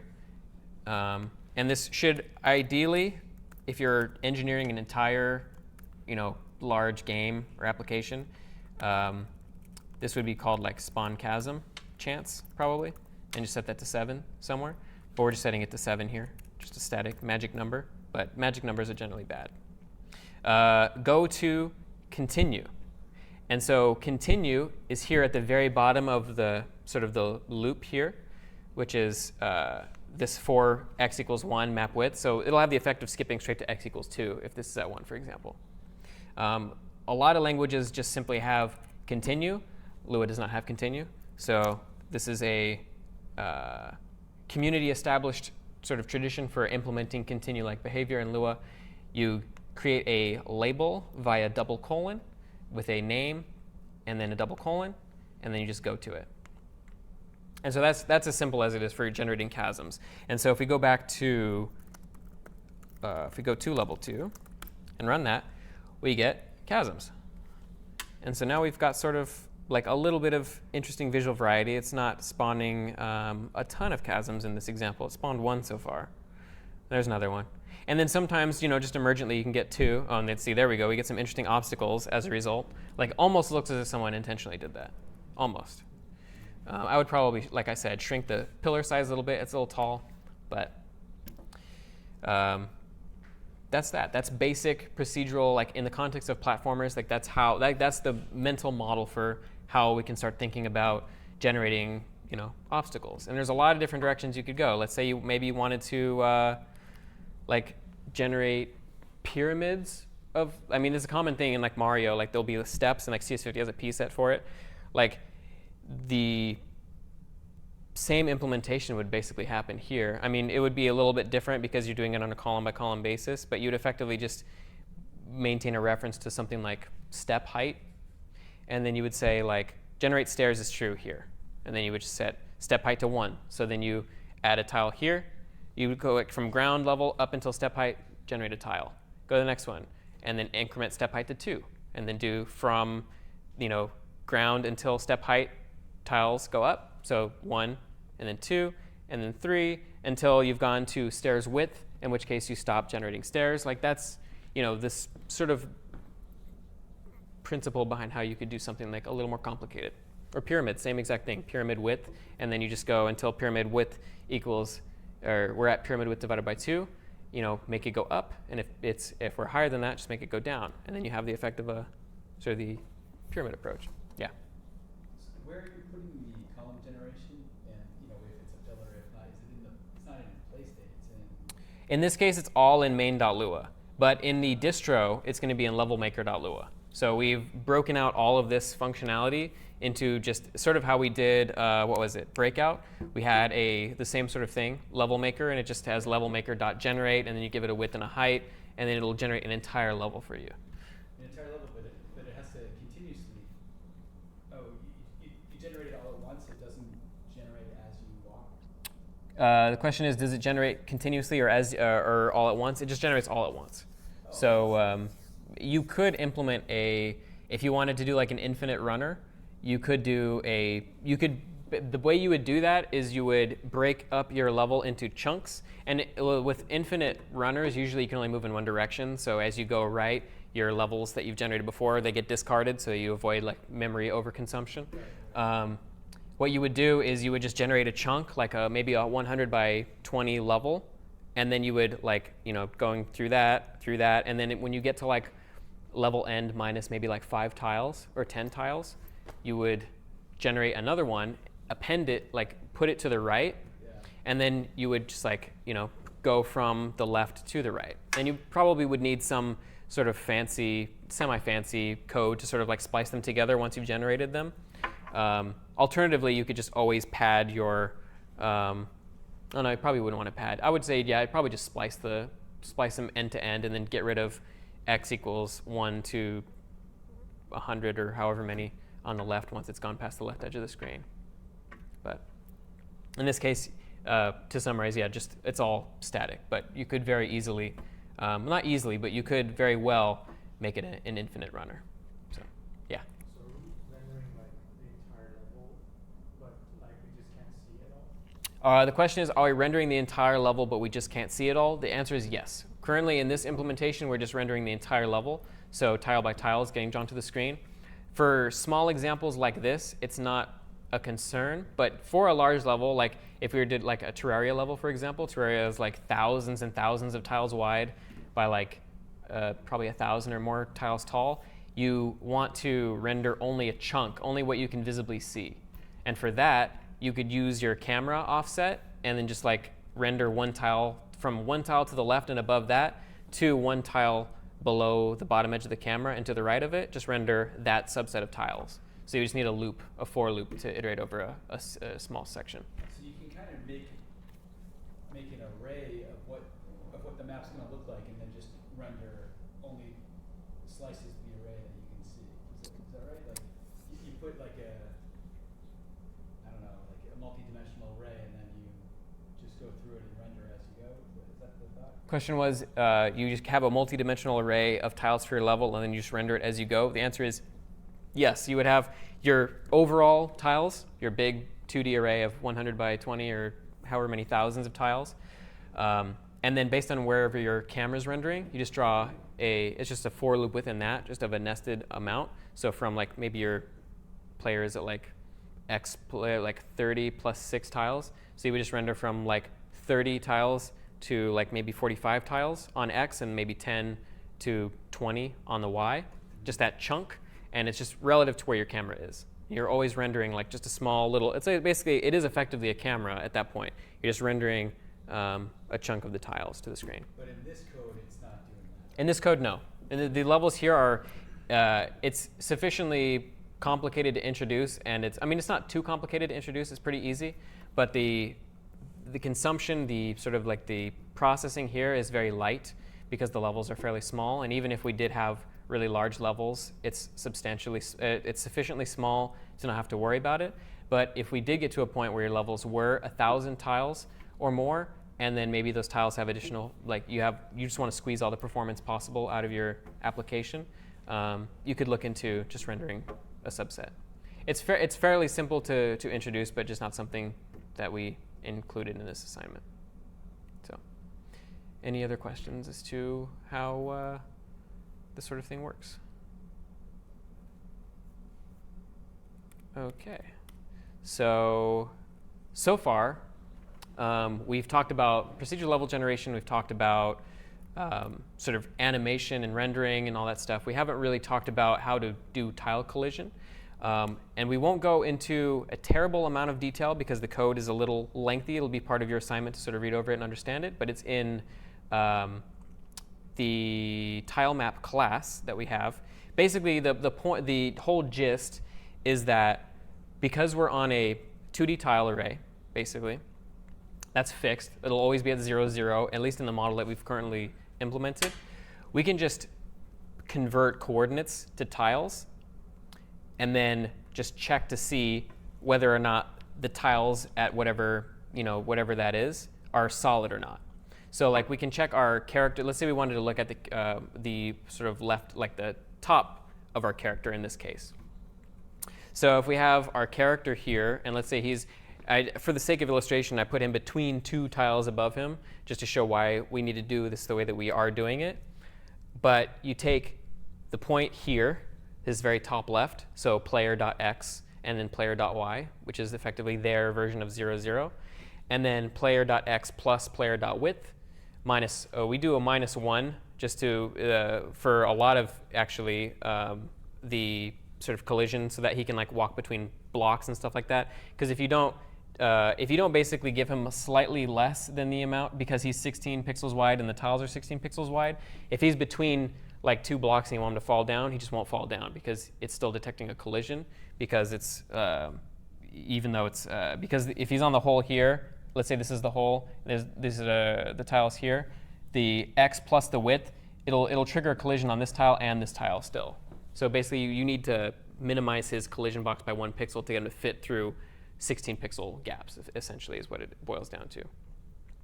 But the gist behind collision, in this case, this would only apply when he's jumping because this is the only time at which he can really collide with tiles that are above him.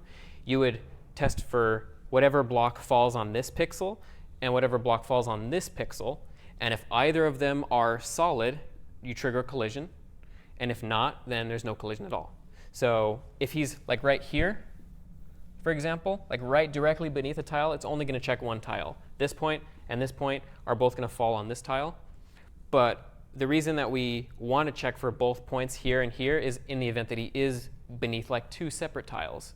Because now this point's going to check this tile and this one's going to check this tile. We can't just check this tile because if we only check this tile and there was no tile here but there was a tile here, him jumping would still not trigger a collision because it would think that it was only looking here and not here.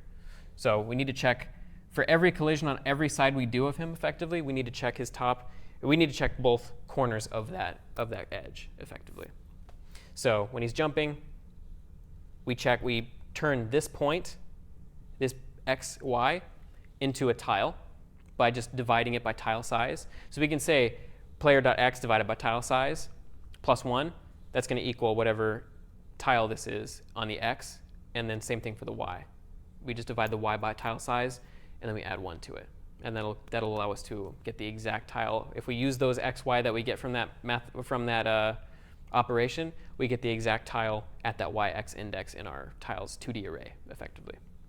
So we do that for jump. We check both corners of his top, of the top of his head. We do the same thing for the bottom, only that time we're checking x and then y plus height, and then x plus width, y plus height. And then if we're doing the left edge, what are we checking? Bottom left and top left. We are. So there'll be x0, y, and then x0, y plus height. And if it's the right edge, same thing. We check x plus width, y, and then we check x plus width, y plus height. And so that's the gist behind collision detection in the distro here. And you can see it in Mario if we go to his, if we go to tile map, point to tile, this is effectively where it happens. So notice that we are doing on line 32, basically returning this bit of code here, 28 to 30, is a check. Because we can jump over the map edge, we won't be able to check at tile y divided by tile size plus 1, x divided by tile size plus 1, because those will be nil. Those won't exist, because he'll literally be outside the map boundaries. Same thing if he like goes below it, or he like goes beyond the left or right edge. So that's all this code is here. It just makes sure that if we do go beyond the map boundaries, we return nil, so that way we can check nil rather than getting a tile index error. And then on line 32 is the operation that I just mentioned, which was we take the y. So this x and y that we pass in are going to be the player's actual x, y. When we pass those in, we're just going to get the tile at self.tiles, and then effectively y divided by tile size taken down to an integer, and then add 1. Because recall, tables are 1 indexed, but pixels, the coordinates, are 0 indexed. So this will result in a 0 indexed outcome if we want to add 1 to it. Same thing for here, math.floor x divided by tile size plus 1. So effectively, points to tiles. And then we'll just get a tile from that, and the tile we can just check, hey, is that tile solid or not? If it is, trigger collision. So that's the gist behind being able to do it in a platformer where everything is fixed. That's sort of like a shortcut we can take. Because now, like, what's the nice thing about this? What jumps out as being like a super nice thing about this algorithm? Imagining that we have, let's say we have 10,000 tiles in our game world.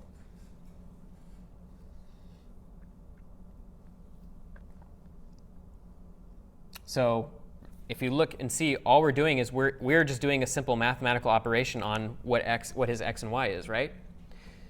What's the alternative to this? Like if we were doing this via AABB, for example, we'd have to iterate over every single tile, right? So can you summarize? To avoid iterating over everything on the screen, you just check the column that he's in and the column. Yep. So the gist is he's got an x and a y. Yeah.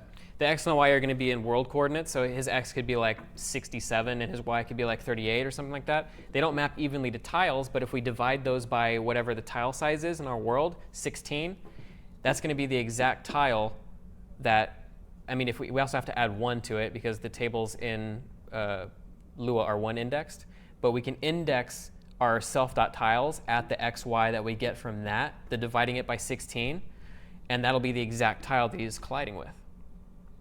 And so we don't have to iterate over, we don't have to basically have a collection of tiles that we iterate over and check whether they collide with the player using AABB collision detection like we've done before. Because recall, in Breakout, we had the bricks, right? They all had their own x, y, but they weren't on a grid. They weren't fixed. So we had to actually like take them and do an AABB. We had to iterate over them and perform AABB on them because there's no really deterministic way to just index at them really quickly. It's the same thing with like arrays versus linked lists. Like because arrays, you can calculate how far some value is given an index. You have instant access to it. It's a order of 1 operation. Or as opposed to a linked list, if you want to try and get to a particular value, you have to iterate through the entire thing until you find it. You just look for the column that you might be colliding with. You look for you're getting the exact tile at whatever your x divided by 16 or whatever your tile size is, and your y divided by 16 is.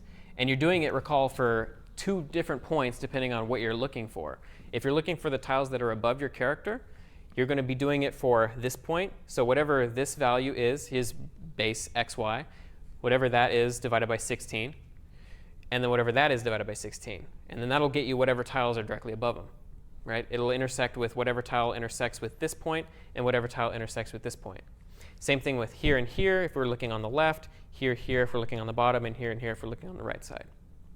And this is done, we check for collision after he's already moved so that these points will be intersected with potential blocks. And that's how we can check whether it's a collision or not. We do this when he moves and is in some sort of movement state. Is that? Still doing collision detection with his actual coordinates, but you're just narrowing like what you're comparing it with. Yep. We're turning it from a iterating over every single tile to an instant operation because we can just mathematically get the exact tiles that he's at without having to worry about where he is in the map. It's just instant access. And this only works because we know the tiles are always fixed in the exact same locations. They're always starting at 0, 0. They're always going to be tile size. Things get a little more complicated when we introduce game objects, which have their own, independent X, Y. And for those, you do have to iterate over. You have basically a collection of game objects or a collection of entities. Like let's say we have snails in the game world. The snails aren't going to be at some fixed location every time. They can move continuously. So for those, we have to actually keep them all in a container and then loop through them and say, has my player interacted or collided with any of these? If he has, then trigger a collision with that snail. Kill it, or kill the player if he's like in a walking state or a jump state. And if he's in a falling state, then they should die because he's colliding with them from the top, right? And you can you narrow down what collision you check for, as you can see at the bottom here. Tile collision, when you're looking above your character, you're only testing that when you're in the jumping state because that's the only time you need to. So that's the only point at which you'll collide with tiles that are above you. When you're in the falling state is when you'll check for tiles below you. And then you can interact with tiles to your side when you're in either the jumping, falling, or moving state. So you should check for left and right tiles in all three of those states. Yeah? Shouldn't you always test for beneath you in case you get a chasm? In case what? In case you get a chasm. In case you get chasm. Yes. In walking, did I? Oh, you're correct. This should actually be tested only when in the player falling state and player walking state. Yes.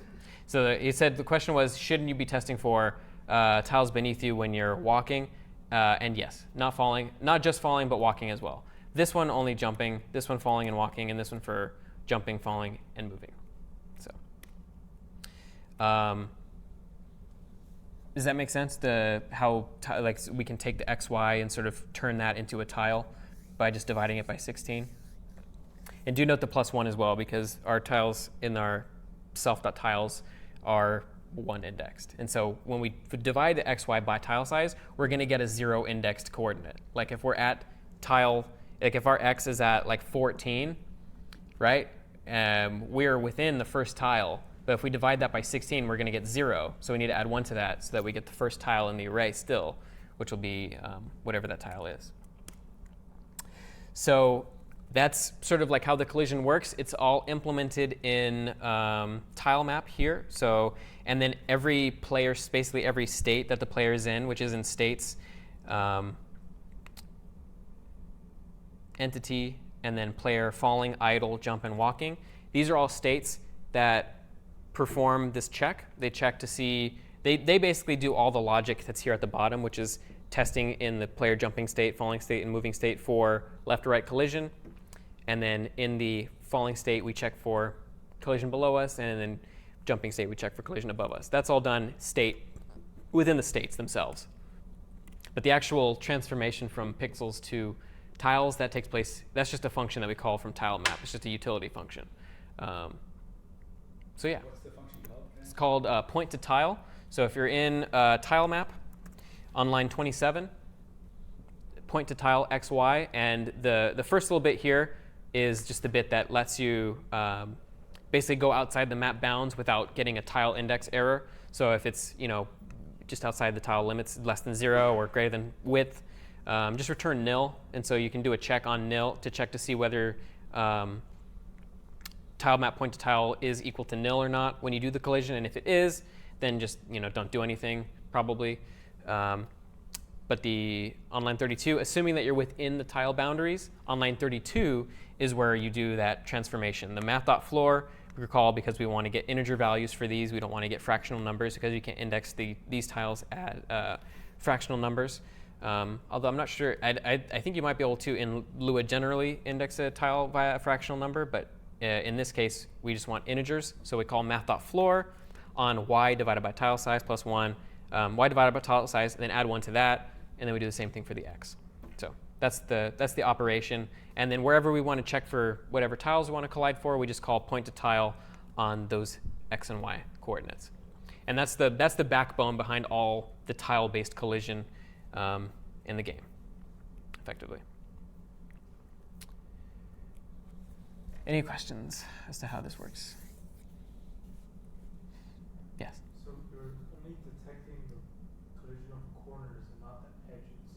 Correct. Yeah, because you don't really need to check for the edge if you're taking into consideration the top and bottom corner, unless your entity is sufficiently tall that they need to check for more than 3 tiles. In this case, our entity is not more than 2 tiles tall, so we only need to check for his top left, top right, or top left, bottom left if we're doing a left collision, top right, bottom right if we're doing a right collision, and his top left, top right for top, and top bottom left, bottom right for bottom. If you had an entity that was like 8 tiles tall, you need to check every single tile along his right side, which just means you need to iterate over his entire height divided by tile size, and then just offset the y that you're checking for each of those tiles. Does that make sense? Okay, cool. All right, I alluded to this briefly by mentioning state. The sort of well, I don't know if I alluded so much to the fact that we're using entities, but in this distro, we're introduced to the concept of entities. An entity can be almost anything you want it to be. In this game, in this distro, we're considering entities to basically be anything that's living or sentient, moving around, in this case the player, or snails. Those are entities. And then they just are subsets of entity. And entity is a very abstract thing. You'll see it in a lot of game engines and a lot of sort of discussions about how to organize your game and how to engineer it. Unity is probably the most prominent sort of adopter of what's called the entity component system, whereby you have everything in your game, every single thing in your game is an entity, and then every entity is comprised of components, and these components ultimately drive your behavior. It's sort of like if you're familiar with composition over inheritance. If you've heard of this as like a software engineering thing, that's effectively the same paradigm. Like rather than inherit a bunch of different things to be your, like let's say you have a base monster class, and then you have like a goblin that's a subset of monster, so it inherits from monster, and then you have like a goblin warlord who inherits from goblin, and then you have like a ancient goblin warlord that inherits from that. Rather than have like this nested tree of like inheritance, you adopt composition, which means you take a base container, and then you fill it with different components that represent what the behavior of your object is. So if you have a monster, or if you have an entity, let's say you give it a monster component, and then maybe your monster component, maybe you also give it like an ancient component, so it's an ancient monster. Maybe you give it a goblin component, so then it's an ancient goblin or ancient monster goblin. And then you give it like a warlord component, so it's an ancient goblin monster warlord. So it has all the pieces that make it what it is, without you having to create this crazy chain of inheritance. That's effectively what the model of an entity component system is versus standard inheritance, like using that to drive the model of your problem. In this case, we're not going into crazy entity components, but I wanted to bring it up because Unity, which we will be covering in a few weeks, is entirely component-based. Everything you write in Unity is a component. And entities, whether they're in an entity component system or not, form the backbone of most large games. Like most games that have some complexity to them model most of the pieces within them as entities that have behaviors and do things. And so in this case, entities are snails and our player, and then we separate from the tiles. When we do collision for that, we want to also check collision on every entity with the player. So we make sure that the player is collided with a snail in this case, because those are the only other entities that they can be. But you can have an arbitrary number of enemies if you want to. If you collide with an entity, so just a for loop, so for entity in pairs of entities, check collision. If you're in the jump state, then die. If you're in the fall state, kill it, etc. That's generally when you're doing most of your like entity-to-entity interaction stuff. Like that's generally how you'll model it. You'll just iterate over everything and then just like collide everything. Depending on what collides with what, you'll just collide everything with everything else and like process interactions that way. That's effectively how we do it. We have in the, I believe it's in game level, this maintains a reference to just a table full of entities, a table full of objects. Objects can be, we'll talk about that in a second, but like gems and blocks and bushes and stuff like that, and then a tile map. And then we just, for every entity, we just update it.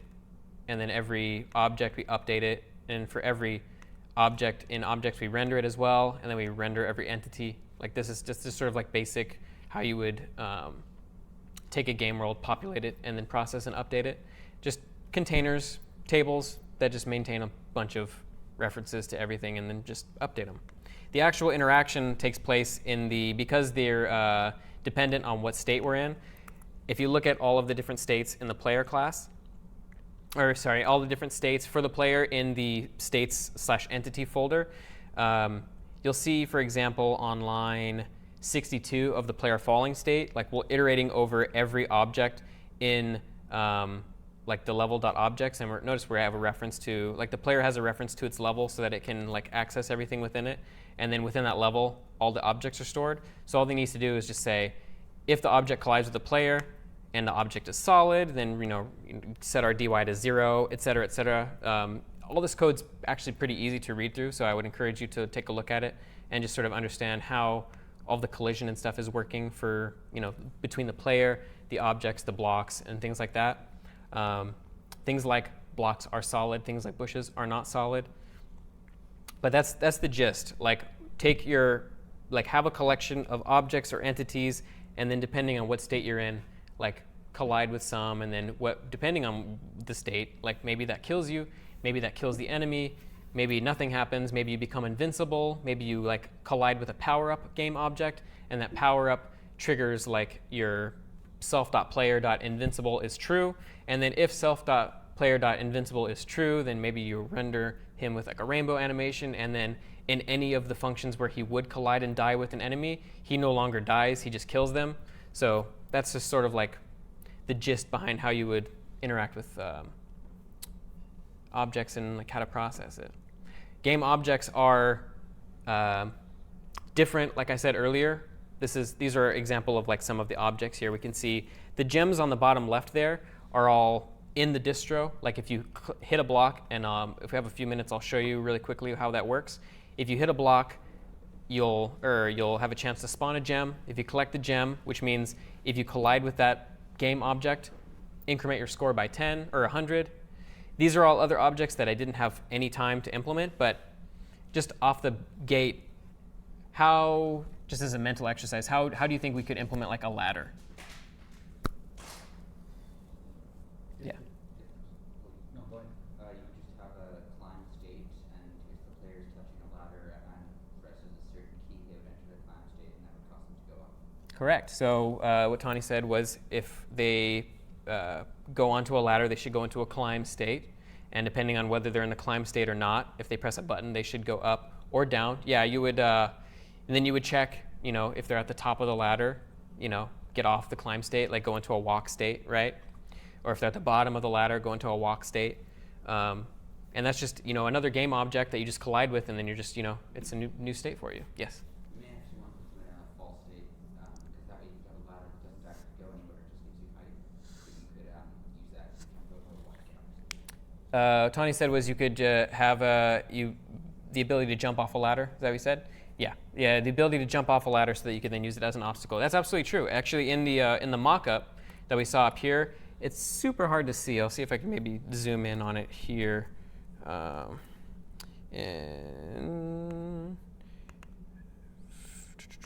Mario, graphics, and then it's called full sheet. The whole entire sheet that I used for this lecture is called fullsheet.png. I don't know what that is. So if you zoom in really high here, we can see effectively, what you were alluding to, like right here, this little rope thing. I'm guessing for the sake of this mock-up, that's sort of what they were trying to illustrate. But you have a game object that lets you go into a climb state, whether it's a ladder or whether it's a rope.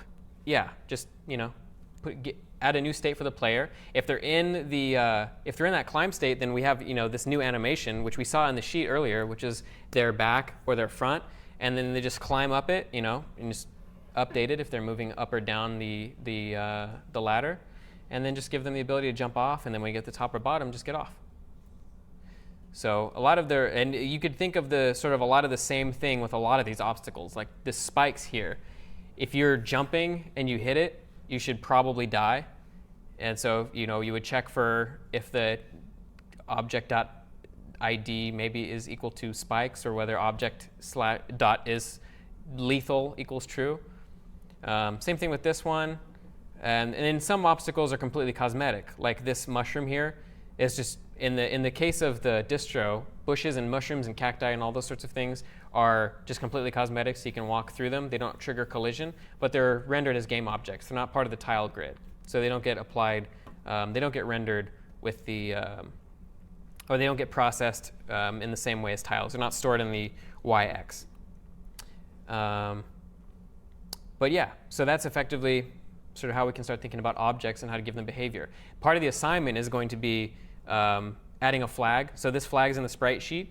So what you'll do, and I'll touch on this at the end of the lecture here. We're getting close to it, but these keys here, actually, at the bottom right. So part of the assignment will be to, it's actually right here. So I'll go over it really quickly. So ensure the player always starts above solid land. So in this case, when James came up here and you ran the first example, the very first time that we spawned the game, it generated a chasm right at the, right where the player spawned at sort of x1. And so it just falls to his death if that happens. So just make sure that, and probably just right off the gate, anybody have any ideas as to what we could do to check to see if we're at solid land, assuming that we start at the player's default start is at x1?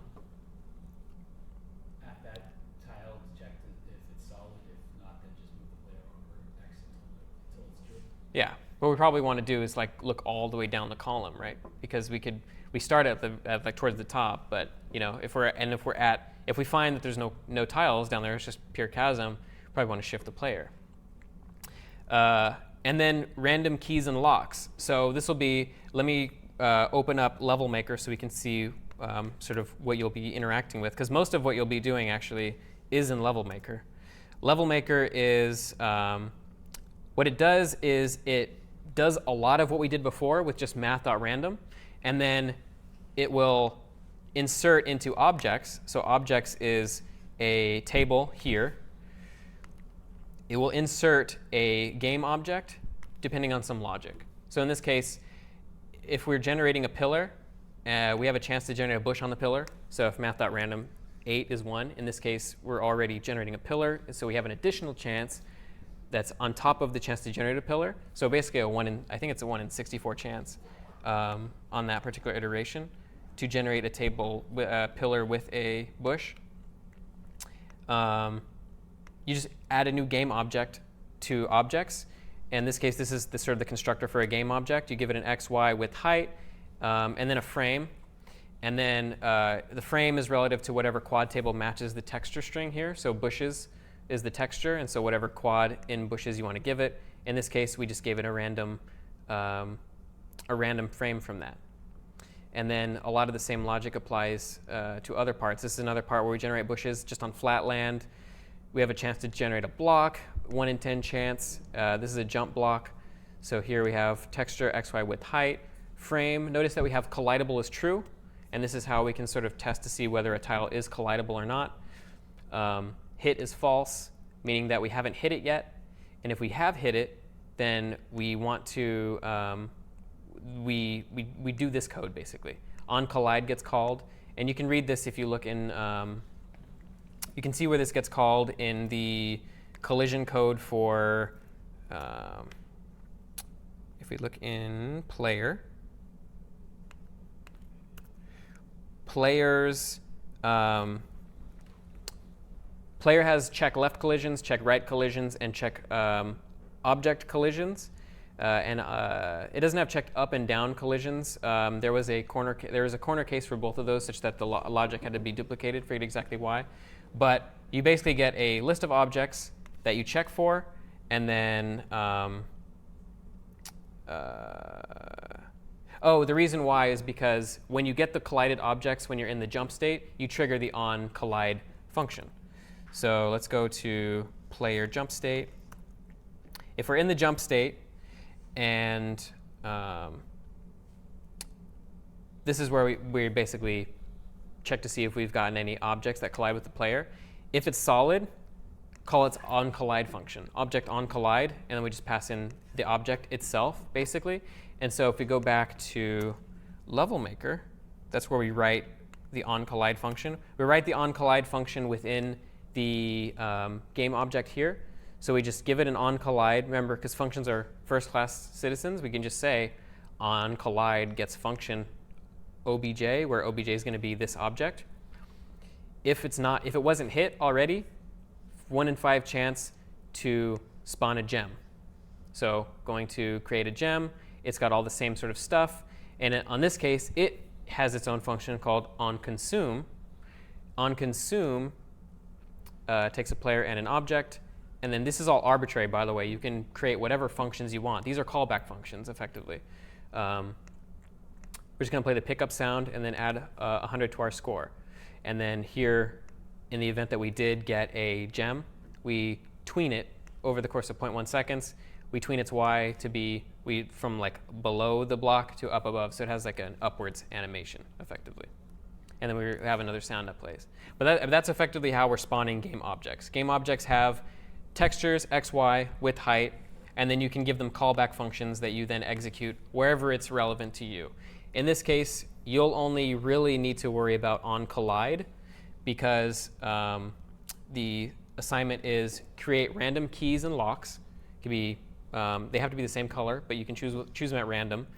If the player collides with the key, then he should probably get some flag that's like key obtained is true or something like that.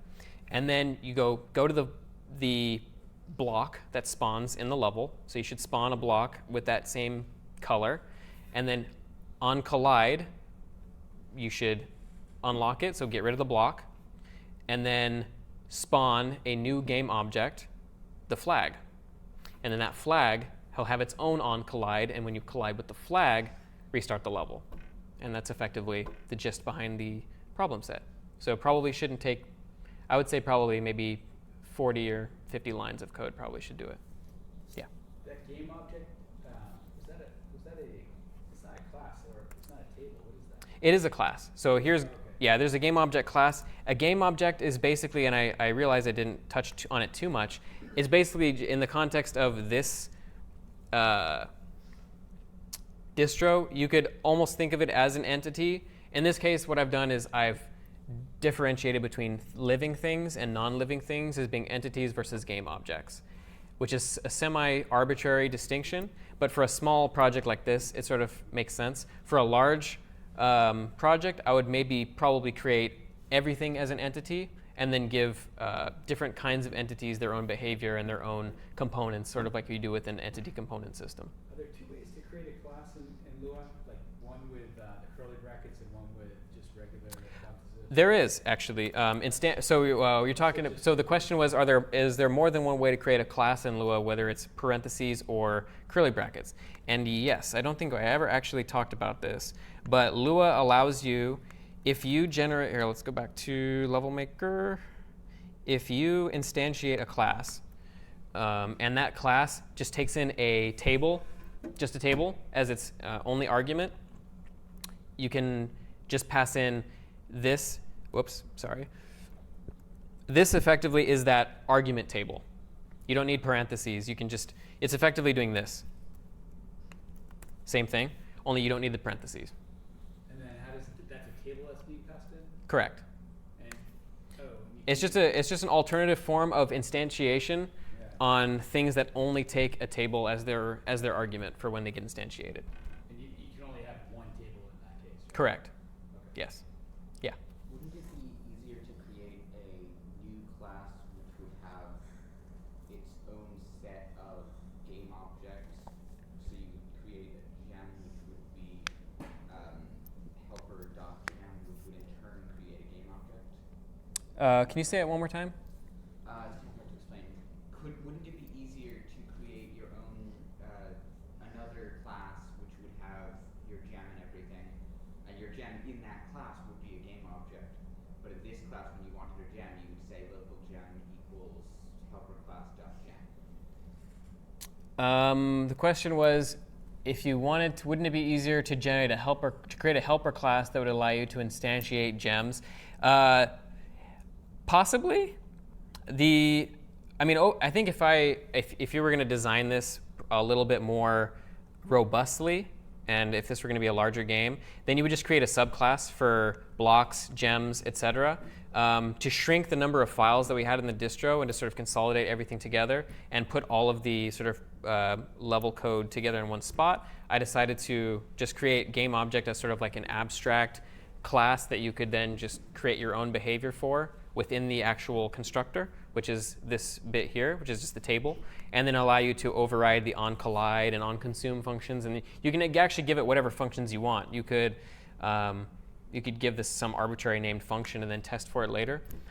This is sort of almost like an obscure way of inheritance, but I think if I were to engineer this with the goal of making it a really large game, I would just subclass I would just create a class for gem, a class for block, a class for bush, et cetera, et cetera. It wasn't strictly necessary for this example, so we ended up keeping everything a little bit more sort of abstract, I guess, in this sense, a little bit more general purpose.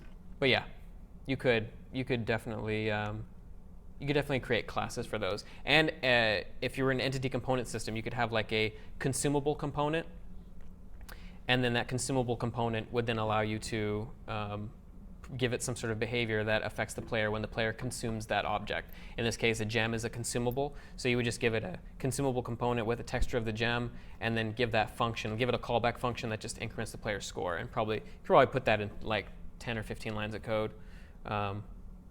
Be pretty easy. And then blocks would be like a spawner component, so they have a chance to spawn, and then you would pass in that spawner component like a gem maybe, and then so it would spawn that. I have a chance to spawn the gem that you pass into the spawner component, and then also like a collidable like a solid component to say, oh, this is solid, so if I hit it, I should like trigger a collision and not be able to walk through it. So you just sort of layer on these components. I would encourage you to sort of think about this way of composing your objects a little bit, particularly as we get towards Unity, which makes really sort of a lot of use of this concept. But yeah, in short, yes. I think that's pretty much everything. Let me just go ahead. We're running out of time here, but like I said, one more time, make sure the player starts above solid land, random color, key, and lock, and then make sure that when you get the key, you can unlock the lock, and that spawns the goal.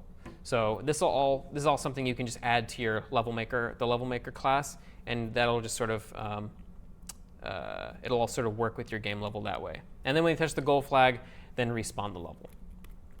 So next time, today we talked about Super Mario Brothers, the other big Nintendo game of that era, arguably one of the greatest of all time, is Zelda. So we'll be talking about a very simple sort of Legend of Zelda game where we just have like a random dungeon that we can go through, a top-down perspective, fight simple monsters, open chests, blow up walls, that sort of thing. We'll talk about triggers and events, and then we'll talk about hurt boxes, inventory, a very simple GUI for like opening up a menu, and then world state so that we can see, which doors have been blasted open so that they render appropriately and whatnot.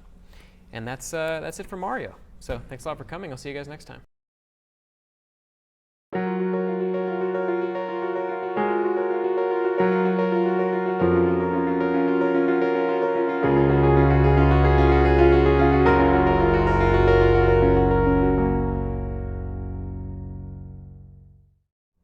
All right, welcome to GD50 Lecture 5. Today's topic is The Legend of Zelda, as you can see on the screen there.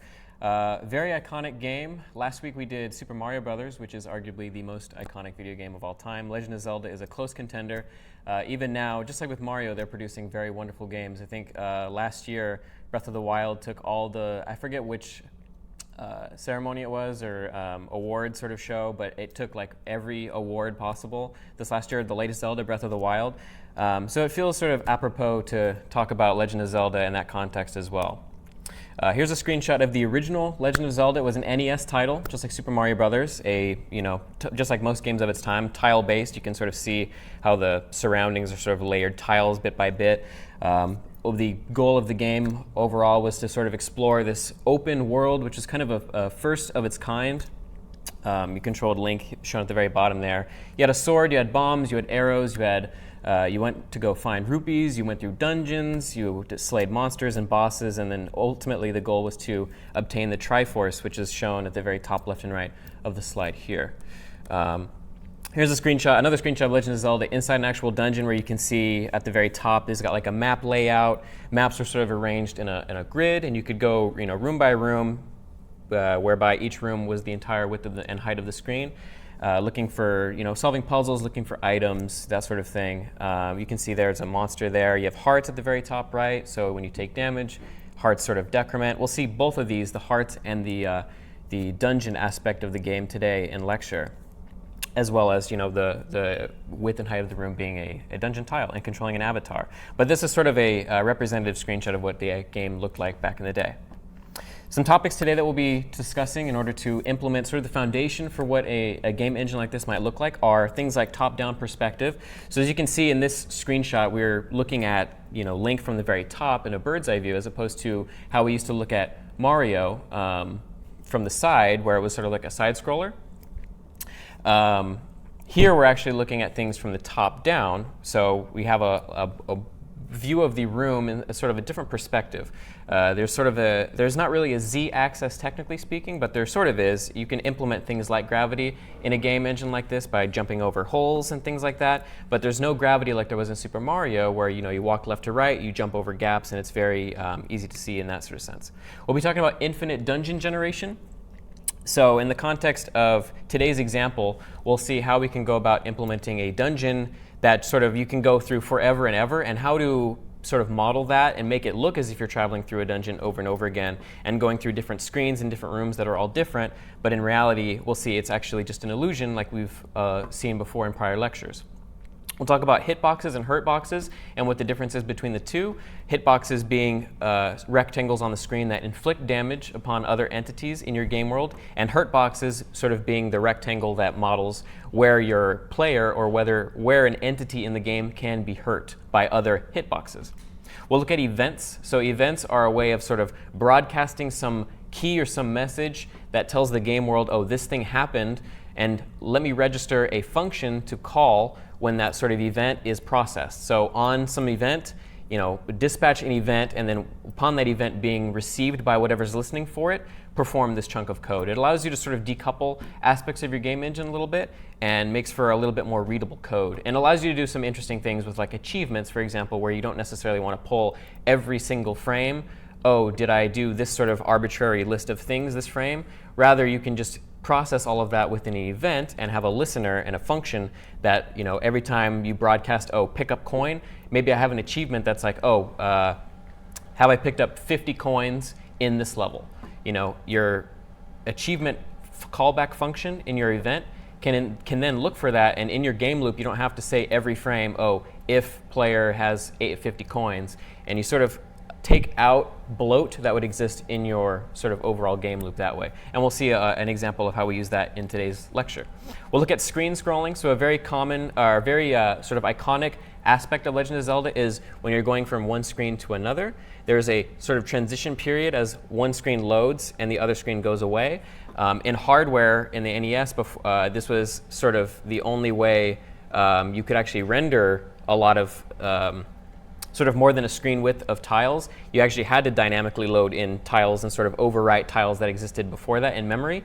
But today we'll see how we can sort of create the illusion of doing that by just drawing a room and then having our main room and then just sort of tweening over and then setting everything back to the origin at 0, 0. And it makes it look as if we're moving back and forth between all these rooms, when in reality all we're doing is just doing a shift and then putting everything back to 0, 0. So I'll sort of illustrate that on the screen if I can. And then one of the last things we'll look at is data-driven design. In the context of a lot of types of games, particularly RPGs and action games, it's often very valuable to be able to model all of your items, entities, sort of abilities, anything you really can, as data rather than logic, in order to make it easier for you to write, one, and two, for you to sort of allocate the design aspect of your game to other people, not just programmers, and have an engine that's very versatile and moddable. And we'll take a look at how we implement sort of a foundation for that later on. But first, I'd like to illustrate a demo for today's lecture, a sort of implementation of Legend of Zelda. Is there anybody that would like to come up and sort of demo this today in class? Awesome. Thank you so much. So whenever you're ready, just go ahead and press the return key there. And so we see on the screen Legend of 50, which is our Legend of Zelda mock, ripoff sort of. So if you press enter, you go into, this is the play state of the game. So you control an avatar, he can walk around, he can interact with switches, as we saw here. When he presses a switch, the doors open, and once the doors are open, you can walk through them. And it does, as I alluded to before, it transitions the screen, one entire screen height or width, depending on the direction, up, above, and below. We see here now we're pressing spacebar to actually swing our sword. It's destroying the entities in the game space. So there's a hitbox triggering when you press a spacebar that collides with other entities in the game world. If that hitbox hits their hurt box, then they are flagged as dead and they disappear from the game world. And so this goes on ad infinitum. It's just an infinite dungeon. So he can go in between as many floors as we want to. All we're doing is every time we go through a doorway, spawn a new room, delete the old one, and just keep going forever and ever and ever. In a game like Legend of Zelda, it typically doesn't work like this. There's a hard set number of rooms, and they all exist in sort of a 2D array. And when you generate your dungeon, you sort of have to take into consideration things like, where do I put the keys? Where do I put the boss? Where do I put treasure? That sort of thing. We won't get too in-depth as to how we can implement a complex algorithm like that, but we'll touch on it a little bit and talk about maybe some ideas that we have. And then lastly, if we want to demo, as we can see at the top left, we have hearts there, which is iconic sort of Zelda. And when we do take damage from an enemy, notice that we flicker a little bit. So there's some rendering behavior triggering, and we become invulnerable when we take damage. And then lastly, when we finally take the last hit, we get a little game over screen using the Zelda font. And that's the game in a nutshell. And then we can press enter and loop back. So pretty simple altogether, but there's a lot of pieces here that we haven't really seen before. So thank you very much for coming up to demo the game. All right, so that was a demo of, Legend of 50, Legend of Zelda. It has a lot of the pieces that Zelda has. It's not as fully fleshed out, of course, as a full game like Zelda, which would be monstrously large. And there's a lot of things we need to factor in. But the foundation is there. We have the dungeon foundation upon which we can build an actual generator if we wanted to. We have entities, we have hitboxes. We could easily model, because we have switches in the game, we could model things like treasure chests that open that have different states, just like the Switch had different states, and have different objects in our game space interact with other objects. We have a lot here, and we'll talk about all of it today. So here's a few screenshots just to show what we just looked at. Our goal mainly is the second screenshot on the top right, which is the play state that has all of the little pieces we just saw. But just to tie it all together, we do have a start state here and a game over state, which is relevant in regard to the hearts on the top left.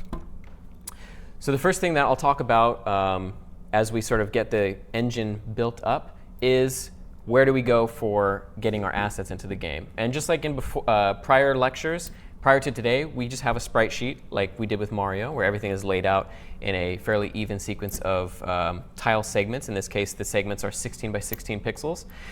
Here I've overlaid a grid just to show that the picture is indeed perfectly 16 by 16, and this is something that you should take into consideration and consciously do when you're building your game assets. Make it easy to chop up into little pieces so you can then index into this sprite via some table of quads, and then assign an ID to whatever object or tile you want to render to the screen.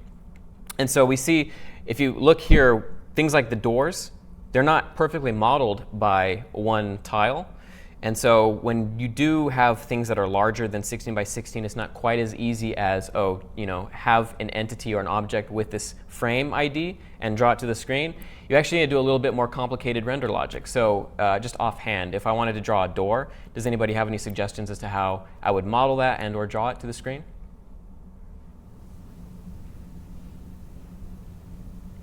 So if we have a door that's not perfectly a 16 or a 16 by 16 pixel tile, offhand, what we need to do is just basically store all 4 of those tiles in this case, or at least keep track of however many tiles your object is, and then just draw them based on some offset. Have an XY that represents the top left of that object, place it in the right position, and then instead of drawing just one tile, we draw 4 tiles. And then instead of having just one collision box that's 16 by 16 tiles, you can do a couple things. You can either check collision on all 4 of these tiles, or at least all 2 of these door tiles, or model your own custom hitbox that then maybe that object that represents a doorway has control of. So you can say, you know, doorway collides player, and then the doorway has a height and width of however many pixels it is wide by tall here, just this door part. And then, you know, you are able to then build upon not just having one tile that models an object or entity in your game space, but now you have more artistic flexibility. You can do things like have doorways that are more than 1 pixel wide and sort of have a more convincing game world as a result of that. And you'll see a lot of things like that in games like RPGs where you have full houses that are obviously not just one tile, because that would be, I mean, you can model things as one tile if you want to, but from an artistic perspective and from just a game engine perspective, it's a little bit easier to programmatically be able to cut up all your assets into tiles and draw them as such. So being able to sort of build upon just the single sprite and be able to do multiple sprites to represent an object is the key to things like houses, things like big trees, things that are just more complicated than single tiles, as we see here.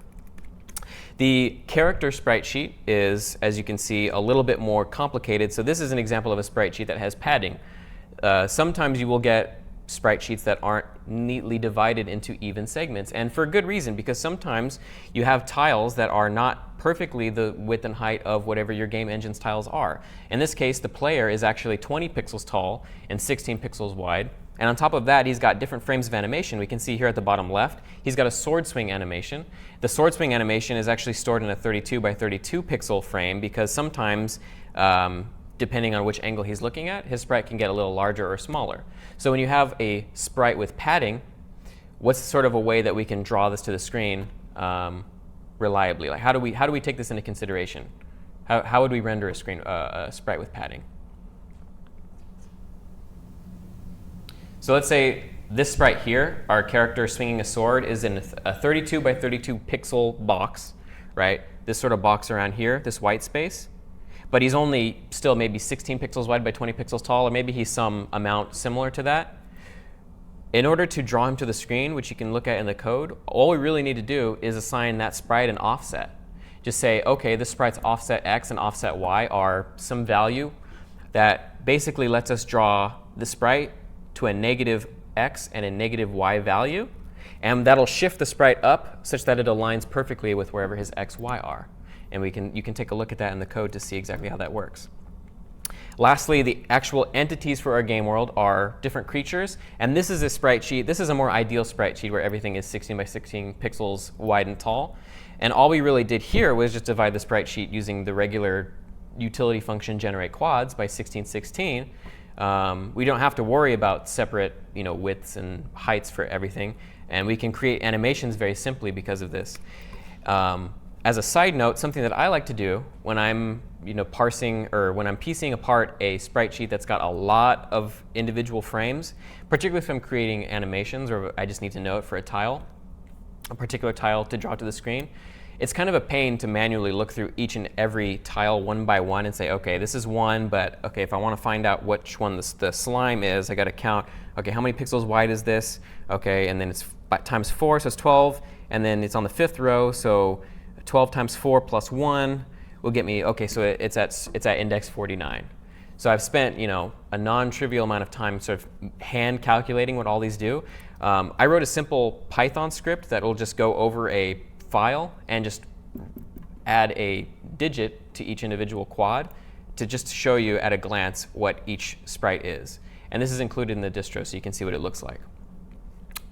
Saves a lot of time, and I recommend trying when you're, sort of working with assets and you find yourself doing something that takes a long time and is sort of tedious and mechanical, maybe try to find a way to sort of automate that or at least make it easier to do things at a glance. In this case, just simply imposing a numerical grid solves that problem. I don't have to spend a significant amount of time figuring out which frames of animation the ghost facing left is. I know instantly it's 67, 68, and 69, and allows me to just crank things out that much faster. So the first thing we'll take a look at is sort of top-down perspective.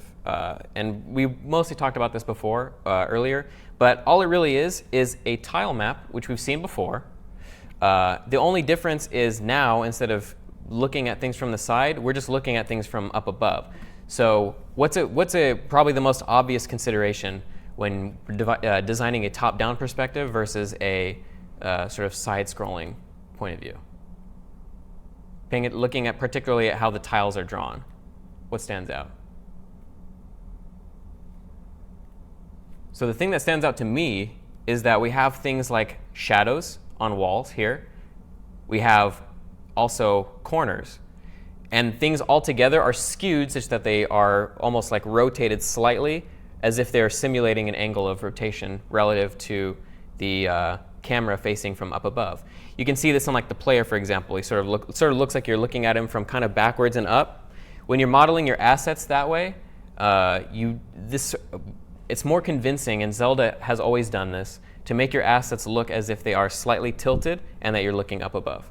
So when you're designing a top-down game, just for the sake of being more convincing, try and emulate that. The entities here, like the skeleton and such, are a little bit more straight on, the bats and slimes and whatnot, even though they still have a little bit of that appearance, like the spider, it sort of looks as if it's from the top back.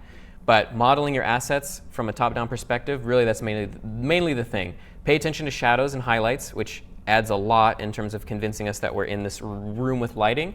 And also, make sure that you're doing things like corners and stuff and making it look as if things are slightly skewed rotation-wise. The first thing that we're going to look at in terms of the code in the distro is dungeon generation. So in Legend of Zelda, dungeons are fixed. They're completely set in advance by the designers. And in most games, this is actually the case.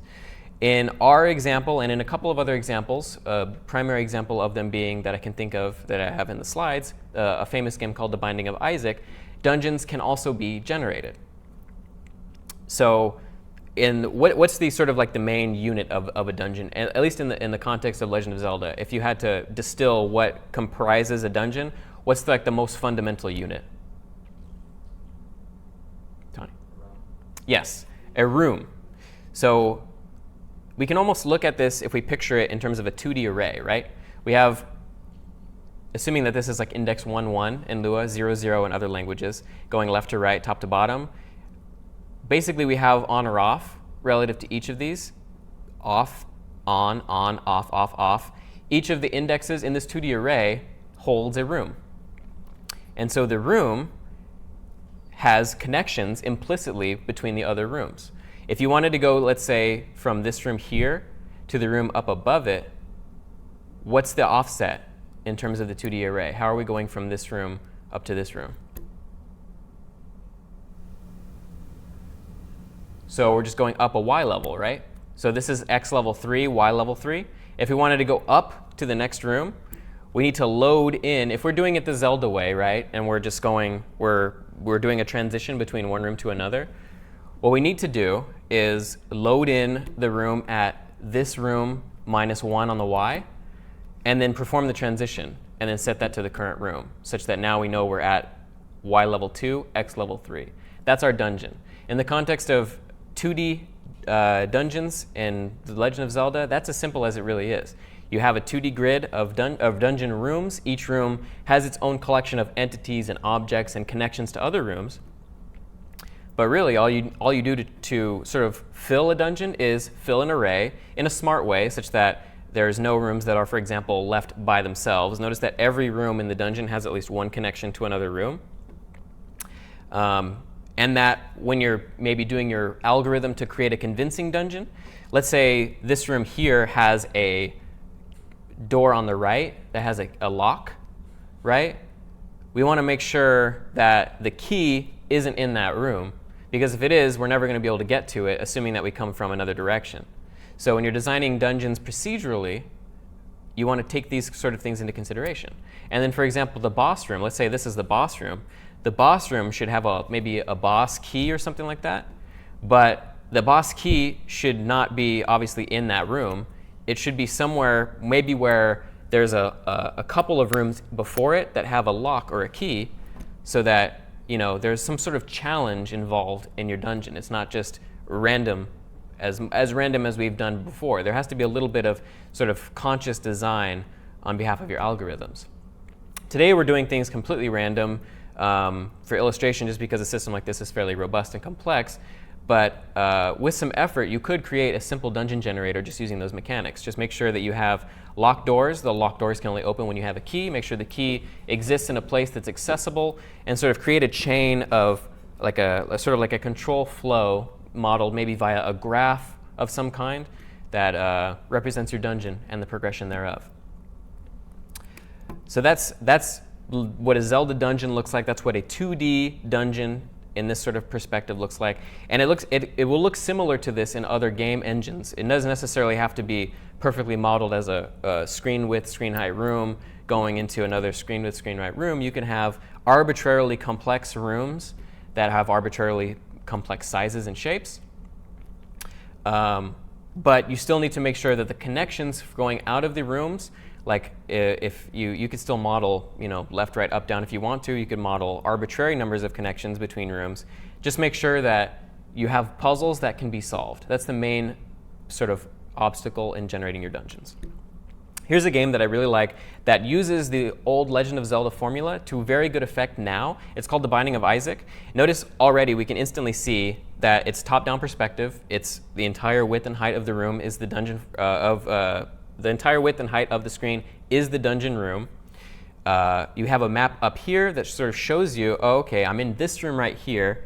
I can go up, I can go left, I can go right, I can go down. This room up here with the yellow crown, that's going to be locked behind some door with a key.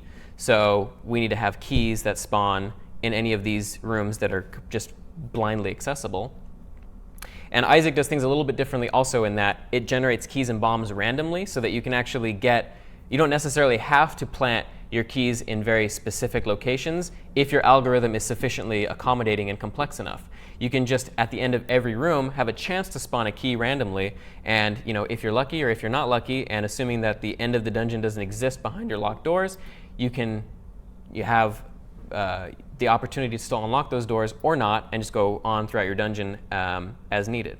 In this case, they don't lock the boss doors, so you can go through the boss door regardless of whether you have a key. So they've accommodated for this purely random approach, and that just goes to illustrate how you can still take randomization using very complex principles and produce games that are extremely addicting and fun and don't necessarily need to be super elaborate. The first thing, okay, so hitboxes and hurtboxes will be the next topic. So I want to touch on in the code how we sort of do dungeon generation in the game engine here. So I'm going to open up, there's a few files. So doorway, notice in the source distro there's a world folder. We've sort of categorized all of the files that have to do with world generation within that world folder. We have a doorway file, we have a dungeon file, and we have a room file. So the dungeon file models the dungeon. All of the rooms that form our dungeon, just as a very high-level, top-level data structure. It's actually very simple. The room is, as we saw before, the individual unit of the dungeon. So a dungeon is effectively like a table of rooms, and then it models it holds the code for how we can transition between them. But that's sort of how we can think about it. When you have a game level in general, in this case, dungeon is sort of our game level. You can model the different subset aspects of your level via some data structure. In this case, we've decided to make it room. But if you have just a platformer level, maybe you have regions or zones or anything, just little subsegments of your level that you can transition between. It's useful to think in terms of that because from an efficiency and performance standpoint, you want to dynamically probably load certain levels one at a time, certain aspects, certain components, sub-areas of your level one at a time rather than just the entire level at once, because depending on how sufficiently complex and large your level is, you could get to exercising your computer's memory constraints. So we don't want to do that. So in this case, our algorithm is we have a dungeon, we have rooms, we have one active room that's only visible at one time, that's loaded in memory, and then whenever we transition between rooms, we want to have another room that gets temporarily loaded. So let's look at the dungeon class here, dungeon.lua. So 14, self.rooms, empty table. We're going to fill that with rooms, just room objects. Self.currentRoom, and then we're going to pass it in the player so that the player has access to all the entities and objects therein and can do things like collision detection, which is very important. And also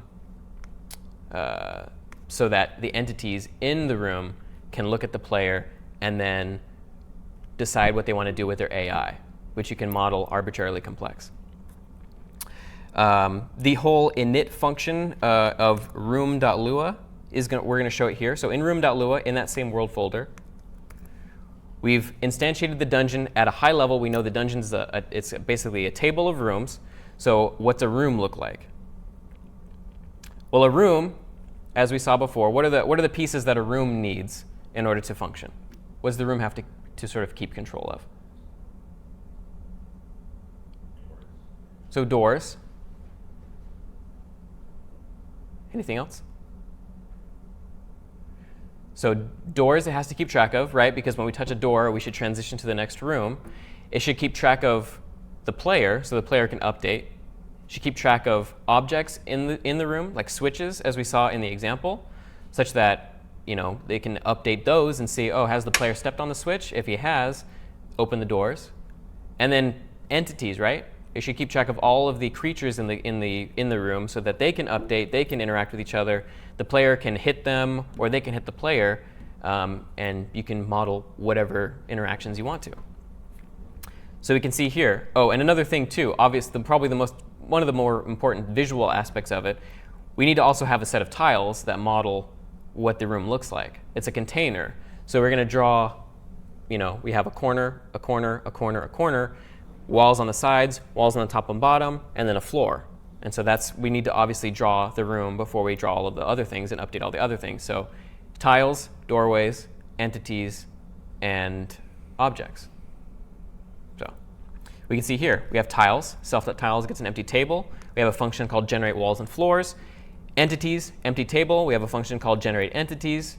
And then objects equals empty table. We have a function called generate objects.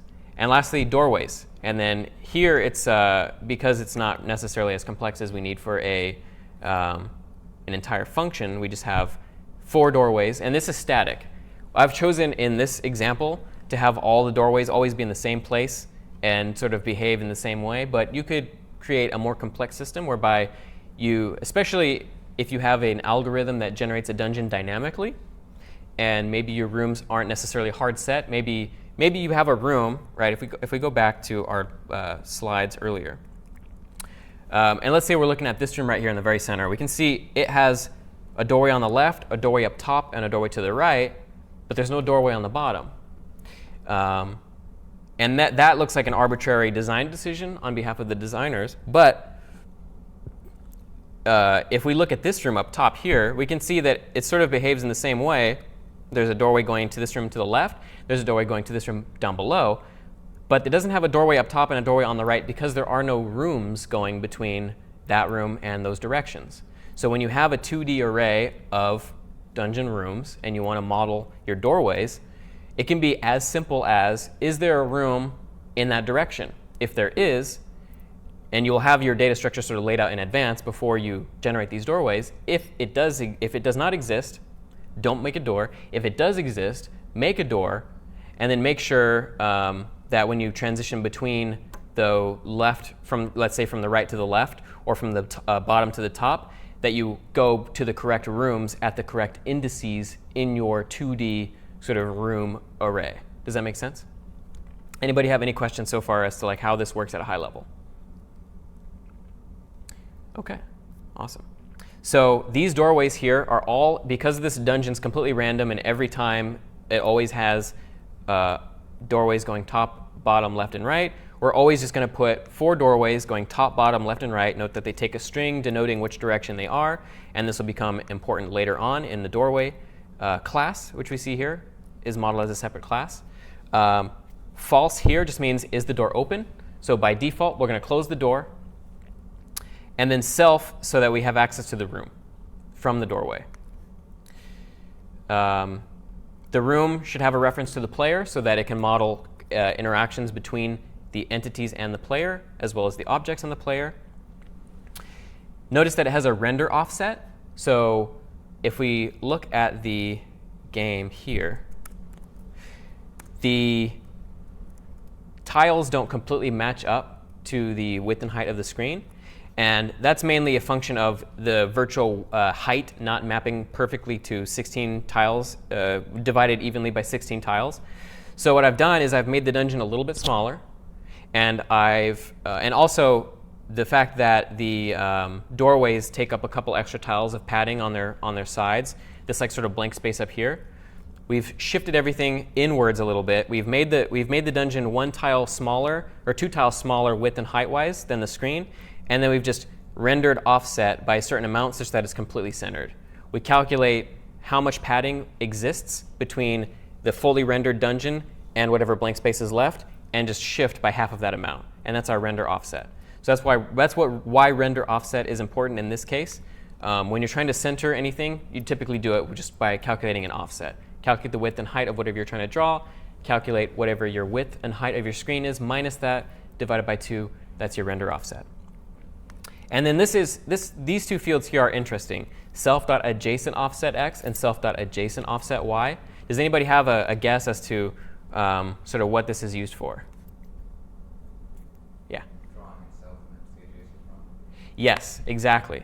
So drawing itself when it's the adjacent room. So when you load the next room, you're going to instantiate a room just like this, but by default, it's going to draw at 0, 0.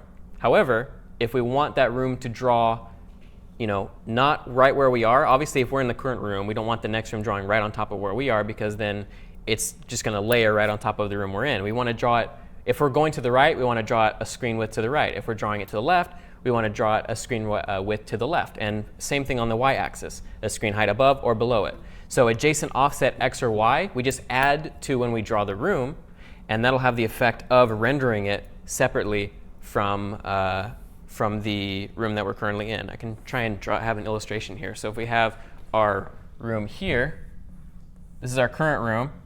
So self.current room. And if let's say we have a doorway here, right? That's a doorway object. The player is here. He collides with that object. It's going to trigger a transition to a room up above. So what we do is we load in a new room right away. We always have a pointer called self.nextRoom. And this is all kept track of in the dungeon.lua file. But self.nextRoom, by default, is going to be nil. But when we transition from the current room to the next room, right, we should set that to something. So self.currentRoom is going to be the same. But when we trigger this collision, self.nextRoom, this is going to be equal to just a new room. And then we get which doorway we're in. We figure it out. We figure out which direction we're moving in technically. And then if we're moving up, then we just pass in we set it adjacent offset y in this case to negative screen height.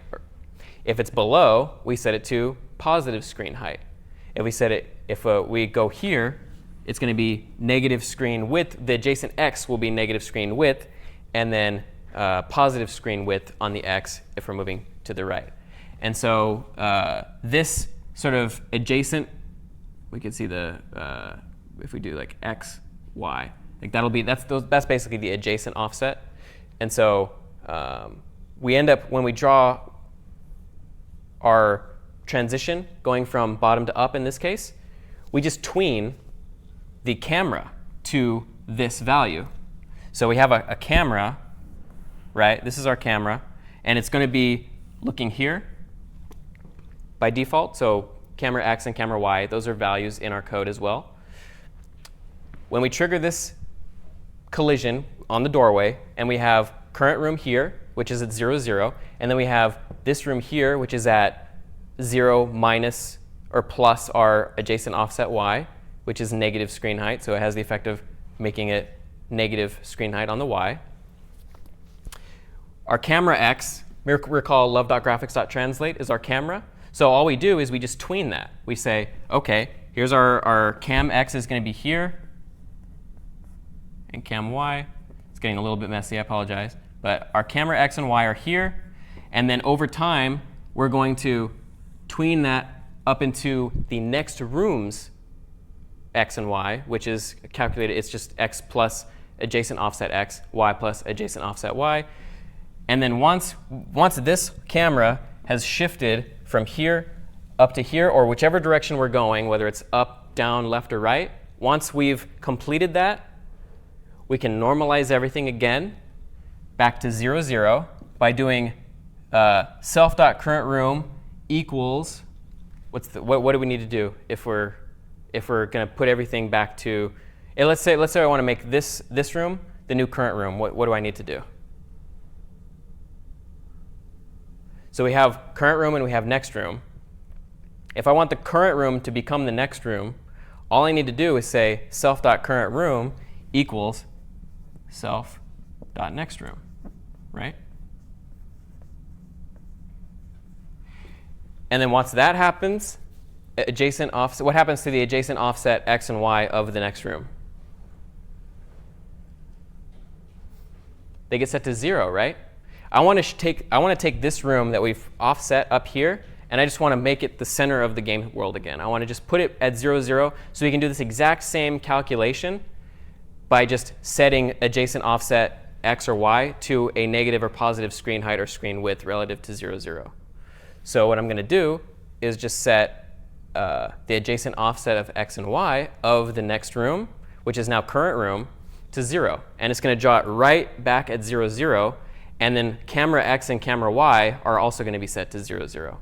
And this is going to have the effect of looking as if we're going up and staying there, but in reality, we're just going up and then instantly shifting everything back to 0, 0, including the player, entities, and switches of that room. So it's purely an illusion, but it allows us to simulate this sort of infinite exploring a dungeon effect. Does that make sense? Does the overall flow of how this works make sense? OK, so it's a little bit messy there. Hopefully I was able to illustrate the overall algorithm for how the infinite dungeon generator works. Where did we leave off on? We were in, oh yeah, we were in the init function of the room. So let's take a look at a few of the functions that comprise that. So generate walls and floors. This is very similar to what we've looked at before with like tile maps in Mario, for example, where we just go from Y to X, and then we just pick a random ID, or not random ID. Well, it is random ID for some of it, but sometimes we need an explicit ID. So remind me, what does the ID actually map to when we're drawing tiles to the screen? If we want to give a tile an ID, what should that map to? Yeah. The frame in the sprite sheet, that's correct. It doesn't have to for all game engines, for all implementations, but it's the easiest thing to do is just to give your tile an ID that you can then just draw, you can index into your sprite sheet at that ID.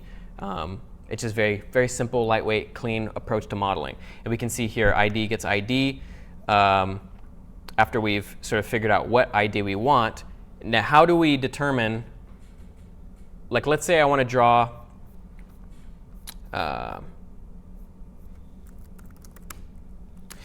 let's say, for example, like this tile here. Notice it's a corner tile. What do I need to do to basically assign? I'm going to die before I even have the chance to show you. While I avoid enemies, if I wanted to draw that top left corner, what am I sort of looking for? I'm still taking damage anyway. Relative to x and y, what am I looking for? What x and y does that tile need? Assuming everything starts 1, 1 on the top left and goes down to height and width of the overall dungeon, what does the x, y need to be of that top left corner? It needs to be 1, right? So if that's 1, 1, basically the top left corner, that ID should be equal to the corner sprite, the top left corner sprite specifically. What about the top right corner sprite? What should the x be? Sorry? Width. Yes, width. Exactly. What's the y? Still going to be 1. What about the bottom left? Width, comma, height. And then the bottom right?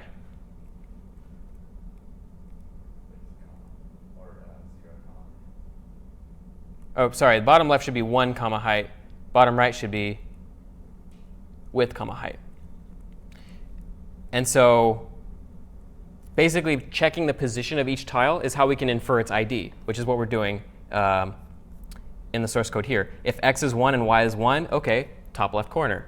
And notice that we've put these then into constants, that we've put into constants.lua just for readability. So we can instantly see, oh, OK, I should set ID to tile top left corner, not some arbitrary number that's our index into the tile sheet at like maybe like 40 something or whatever it is. Bottom left is 1 and height. Top right is width and 1, and then bottom right is width and height. And we can sort of, it's readable. We can just sort of see at a glance what we're doing. We're sort of conditionally generating all of our tiles. If none of those are true, and then x is 1, what's that tile? If x is 1, but it's not a corner.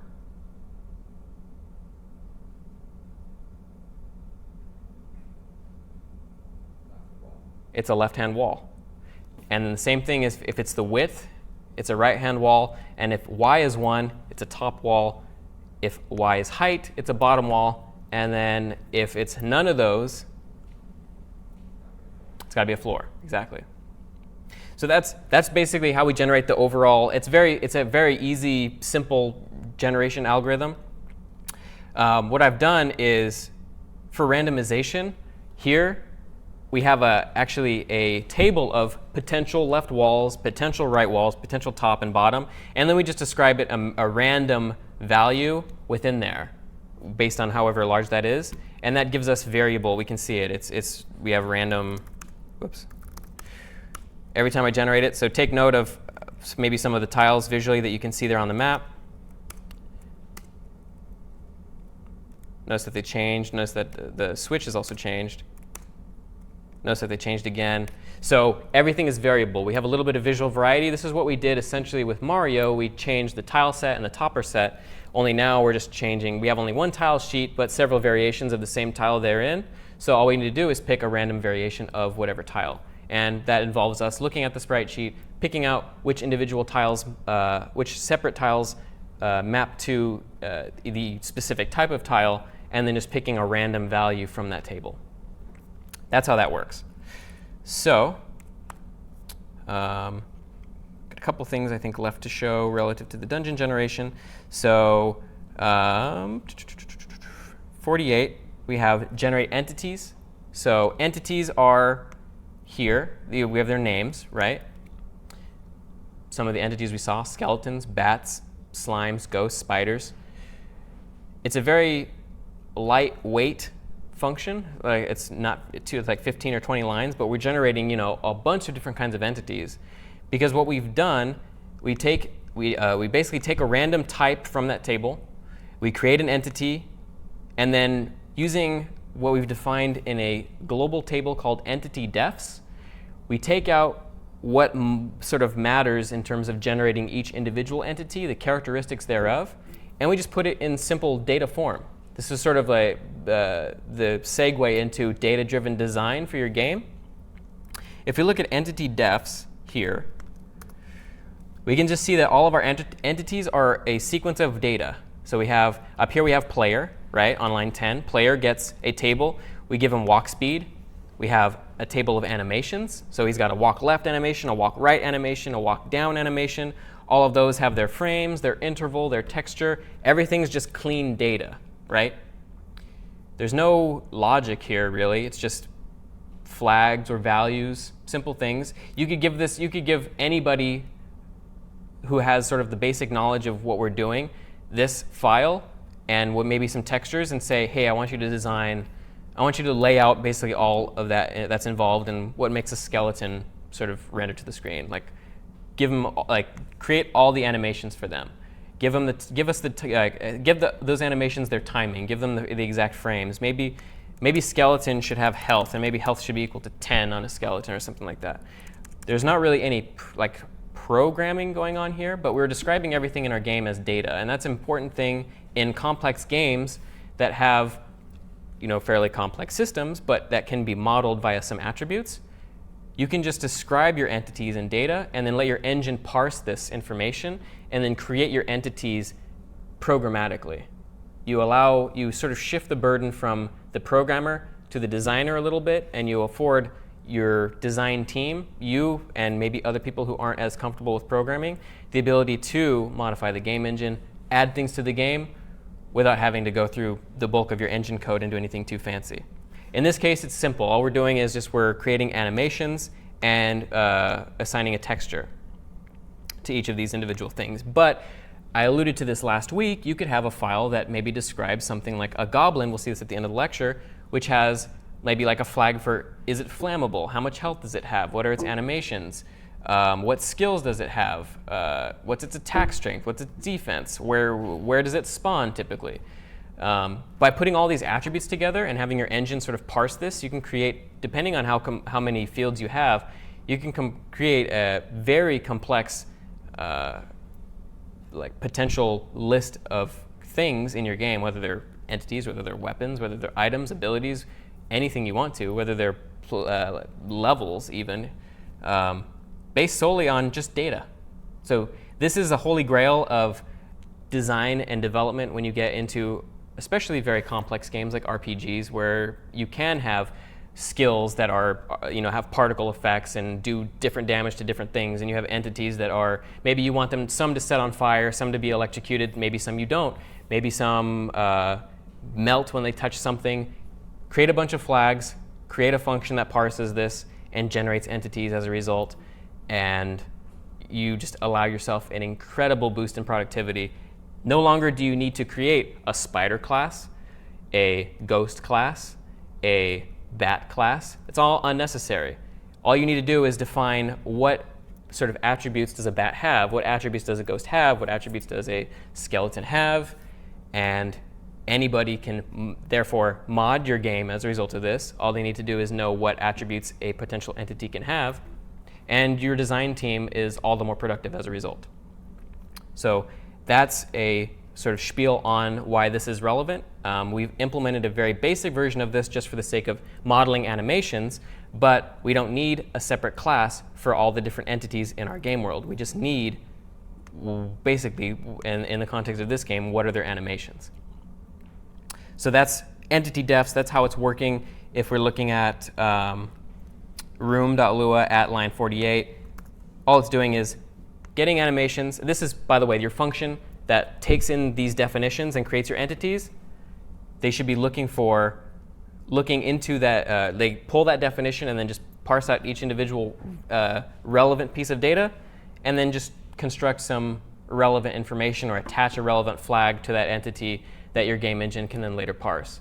The flammable example, if you do an attack and that attack is of type fire and it collides with an entity and that entity.flammable is true, that should trigger some behavior. But you don't need to do anything terribly complex, and you can assign this to any arbitrary entity thereafter. So just a simple way of getting very complex behavior for your game objects, entities, whatever you want, modeling them as data rather than thinking about it in terms of classes. So that's that. Does anybody have any questions as to like sort of how that works, or why it's viable or why it's useful? Okay. Couple last things we'll look at really fast in Room. So on line 82, generate objects. So we did this very similarly last week, where we just had a game object class. Notice that it takes itself a definition for a switch. That definition is in gameobjects.lua. Switch, here's a little bit more sort of data modeling, something like a switch. Its type is switch. Its frame is 2 by default. It's got a width and height of 16. It's not solid. Player can walk over it. Its default state is unpressed. So when it gets spawned into the game, it's unpressed. And then it's got 2 potential states, unpressed and pressed. And each of those states have a frame. So all we need to do to render it is say, what's its current state? Render the state.frame. And then now we don't need to do anything terrible. That's basically all we need to do in order to render it at the right point. Your game engine, therefore, needs to look at your object and look at its state and look at its potential states, index into that state, and then look at and then pull the frame from that. But it affords you sort of infinite flexibility. You can now have like, I don't know, maybe you have a glowing state, and maybe there's a frame in that sprite sheet that's allows it to glow, and you could just change it to glowing whenever you want, and it'll just render appropriately. So very flexible approach to modeling data. 149 in room. So we're almost done with the dungeon here. So 149 is our update function. All it does basically is iterate through everything and update it, including basically all the entities. So for every entity, sort of if its health is less than or equal to 0, it's dead. If it's dead, then don't render it, which we see down in render. But if it's not dead and self.player collides with it and the player is not invulnerable, then we should damage the player, go invulnerable, and if the player's health is 0, change to game over. So notice how readable this is. When you model your entities like this as well, all you really need to do is just check for certain flags or functions, and you can do arbitrarily complex tests like this. Because entities can be dead or not, because entities can be invulnerable or not, and then because entities are all XY with height-based things in our game, and Collides just expects them to have that, all we just do is play a sound, damage the player, all damage. What does damage do offhand? What do we think it does? I'll take a wild guess and say it subtracts from your health. Exactly. Just take a wild guess and say it subtracts from health. It does. So entity damage just takes in a number and subtracts that from health. That's all it does. Go invulnerable. What does that do? Prevents you from taking damage for that many seconds. It does. It prevents you from taking damage for that many seconds. But all that really does is just set a flag, which I've alluded to quite a bit already, an arbitrary flag that you can model via data or some other means. Every entity has an invulnerable flag, and if it's invulnerable, then the engine should look for that and change the rendering and the mechanics of that entity accordingly. And then lastly here, just simple, if the player health is equal to 0, which it might be after we take sufficient damage, change to game over. That's all it does. And then for every object, just as we do with every entity, update the object, and if the player collides with it, then trigger its onCollide function. And this can be a function that you arbitrarily create depending on the needs of your object. If we look up here, for example, every time we create a room, we generate objects in the room. We insert into objects a switch, which we saw before in gameObjects.lua, and takes an x and a y. In this case, we just make sure that the x and a y is a random number between the top left of the map and the bottom right of the map within the padding that it has. We get a reference to that object, and then we define our onCollide function. So what we do is we say, if it's unpressed, so recall that we have a state in the gameObject definition. If it's unpressed, change it to pressed. That's all we really need to do. And then notice here, for k doorway, so for every doorway in doorways, self.doorways, set that doorway open is true. And then play a door sound.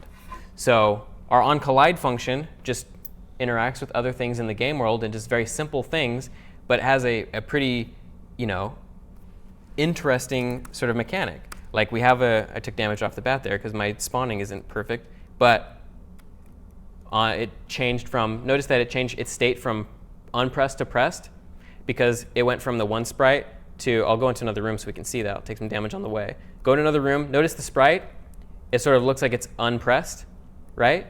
Because the gameObject's default state is unpressed. And then onCollide triggers, when I go on top of it, it changes state, which has an effect on what gets rendered, and its onCollide function just called, which opened up every doorway in the room.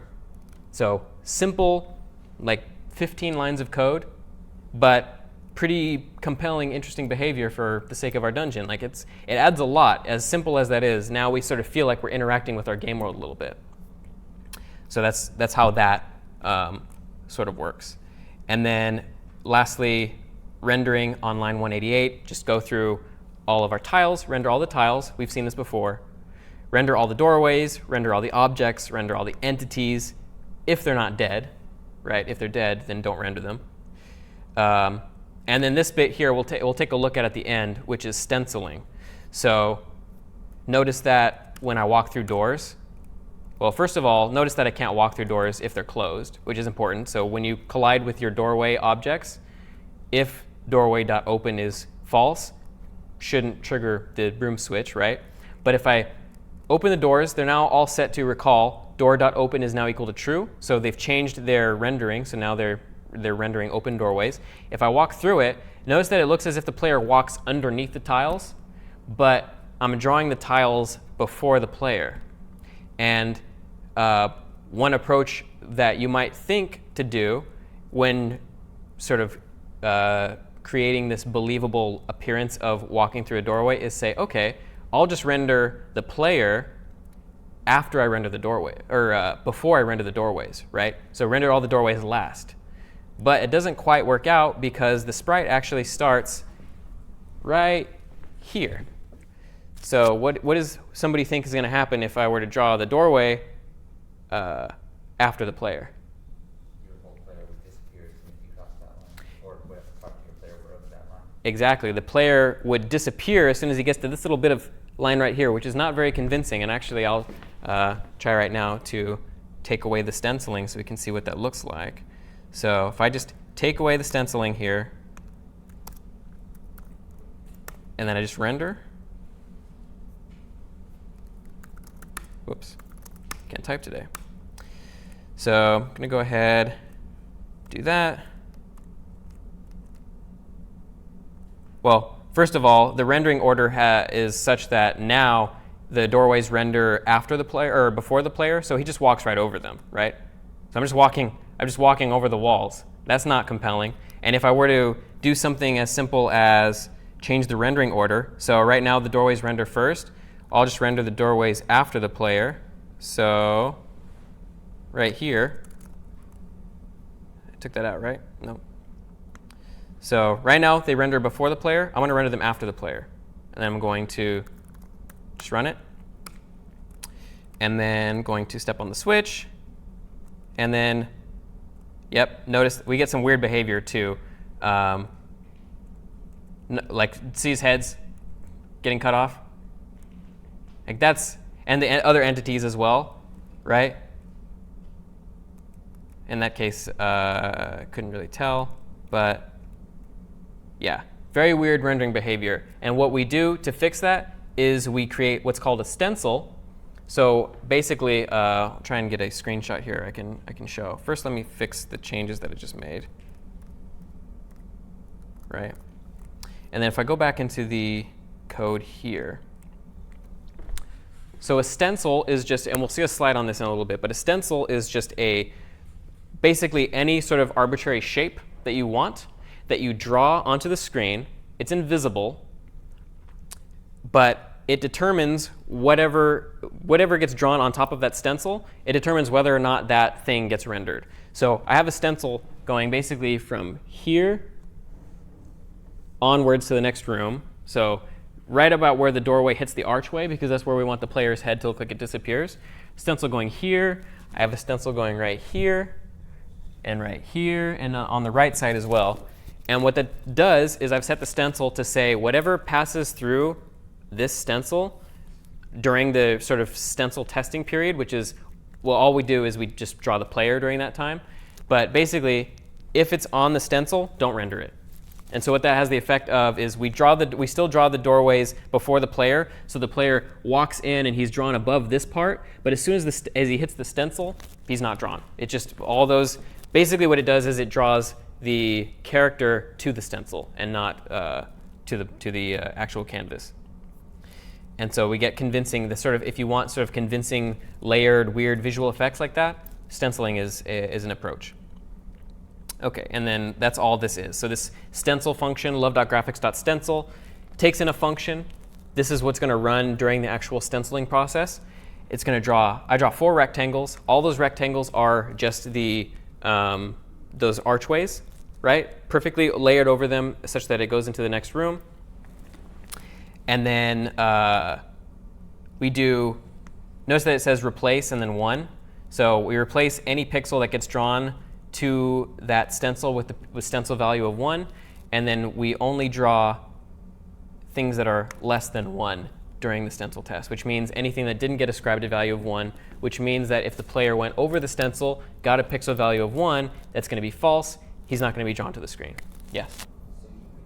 So you Question was, if you have a stencil, because you can do it with an arbitrary shape, you could create lighting systems where some areas are dark and some areas are light.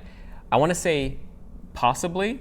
The thing is, I'm not 100% sure whether stenciling allows you to do, like, whether LÖVE2D's stenciling allows you to do, like, arbitrary numbers of stuff. Like, what I basically am not sure if it's on or off or a gradient. Typically, if I were to do a lighting system like that, I would probably draw like a faux lighting system. One, you can use a lighting kit like Box 2D Lights, which does really compelling, cool lights for you, or sort of a cruder way to do it, but possibly realistic, would be to draw a shape that fits whatever you want to be your darkness, and then render it at an opacity that's less than 100%. So like, so you'd have, like, let's say you have a room, and let's say maybe like the sides of it are like kind of shadowy. You draw like black rectangles there, right? But instead of drawing those black rectangles at 255 alpha, you draw them at like 200 or 150 or something like that. And so you can still see what's underneath them, but it looks as if they are, sort of a shadow. And you can use gradient effects to do the same thing. If you want to like have a shadow that's darker going lighter, I believe you can draw rectangles with a gradient effect in LÖVE2D. I'd have to look into a little bit more, but you would look to do something like that. Draw a gradient of shadow via some rectangle or some arbitrary shape to simulate lighting in that case, and you could accomplish something similar to that. And there are a lot of other crazy, cool ways I've seen lighting done in 2D, but that's probably offhand the simplest way that I could think of doing it. Cool. So that's stenciling, and that's basically it for the dungeon generation, which is arguably the most important part. And also, we looked earlier at the sort of transition mechanic, and we'll look at the transition mechanic a little bit more in a little bit. But let's take a 5-minute for right now, and then come back to that and see some more stuff. All right, welcome back to Lecture 5, Legend of Zelda. So before the break, we talked about a bunch of different things, dungeon generation being foremost among them. Now we'll actually start talking about things like hitboxes and hurtboxes, as we can see here on the screen. So a hitbox is a rectangle, basically, and that's how we've implemented it in the distro. But we can see here there's a few different sort of rectangles overlapping. We have the green rectangles here. These are hurt boxes. These are where you can get hurt. And then this is a hitbox. This is where you can hit something.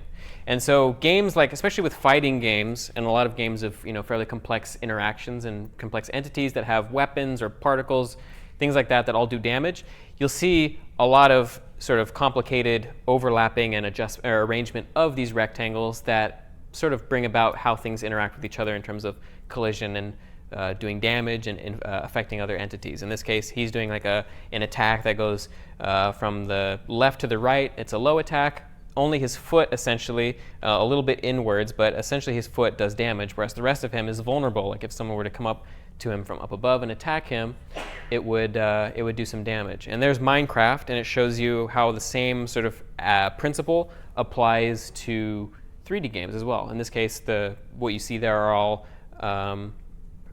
hurt boxes. Those are all where things can get hurt, even though those are, a few of those things are items. So that only really affects whether or not the player collides with them and picks them up.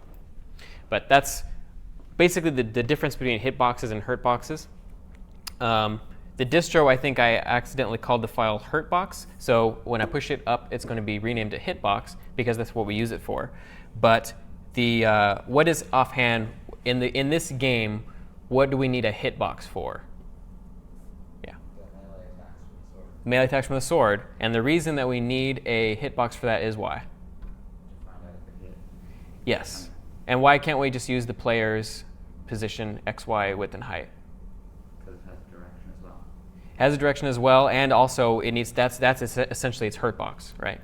So that's for those two reasons. It has a direction that we need to sort of act as its reference point for generating a hitbox to inflict damage on other entities. And we need to use the player's main hurtbox that it already has to see if something hit the player, maybe from another side or something like that. So let's go ahead and take a look here. The main bit of code that deals with the hitbox in this case is going to be hurtbox, should be hitbox, but we can see this is literally just a rectangle class. X, Y, width, and a height, self.x, self.y, self.width, self.height equals all of those things. That's all you need for a hitbox, literally box. Just all you need are those fields. And then you can do simply collides, just like you do entity. Entity collides hurtbox. Yes, no, true or false. Because recall, collides expects x, y, width, or height. And that's defined in entity.lua. So if we go up to the player states, so recall last week we introduced the idea of having the player maintain its own collection of states in a state machine, as opposed to just the game world having a state machine that influences whether we're at the start screen, the play state screen, whatever we want to divide our game up into. We have entity states as well now. One of those is so we have the idle and the walk state. Those are very similar to last week's, where if in the idle state they're just standing still, and in walking state they're moving, and then their animation changes accordingly. The swing sword state is a new state, and what this does is the player presses spacebar, it triggers this swing sword state.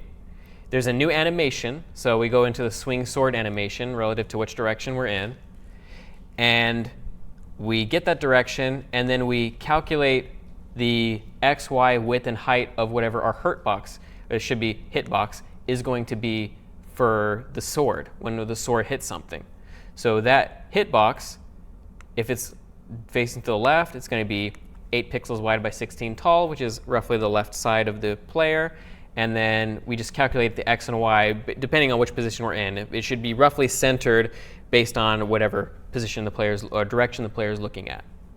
And so that we then instantiate that hurtbox here. We call it a self.sword hurtbox. And then all we really need to do is what in our game loop to check to see if we've hit an entity?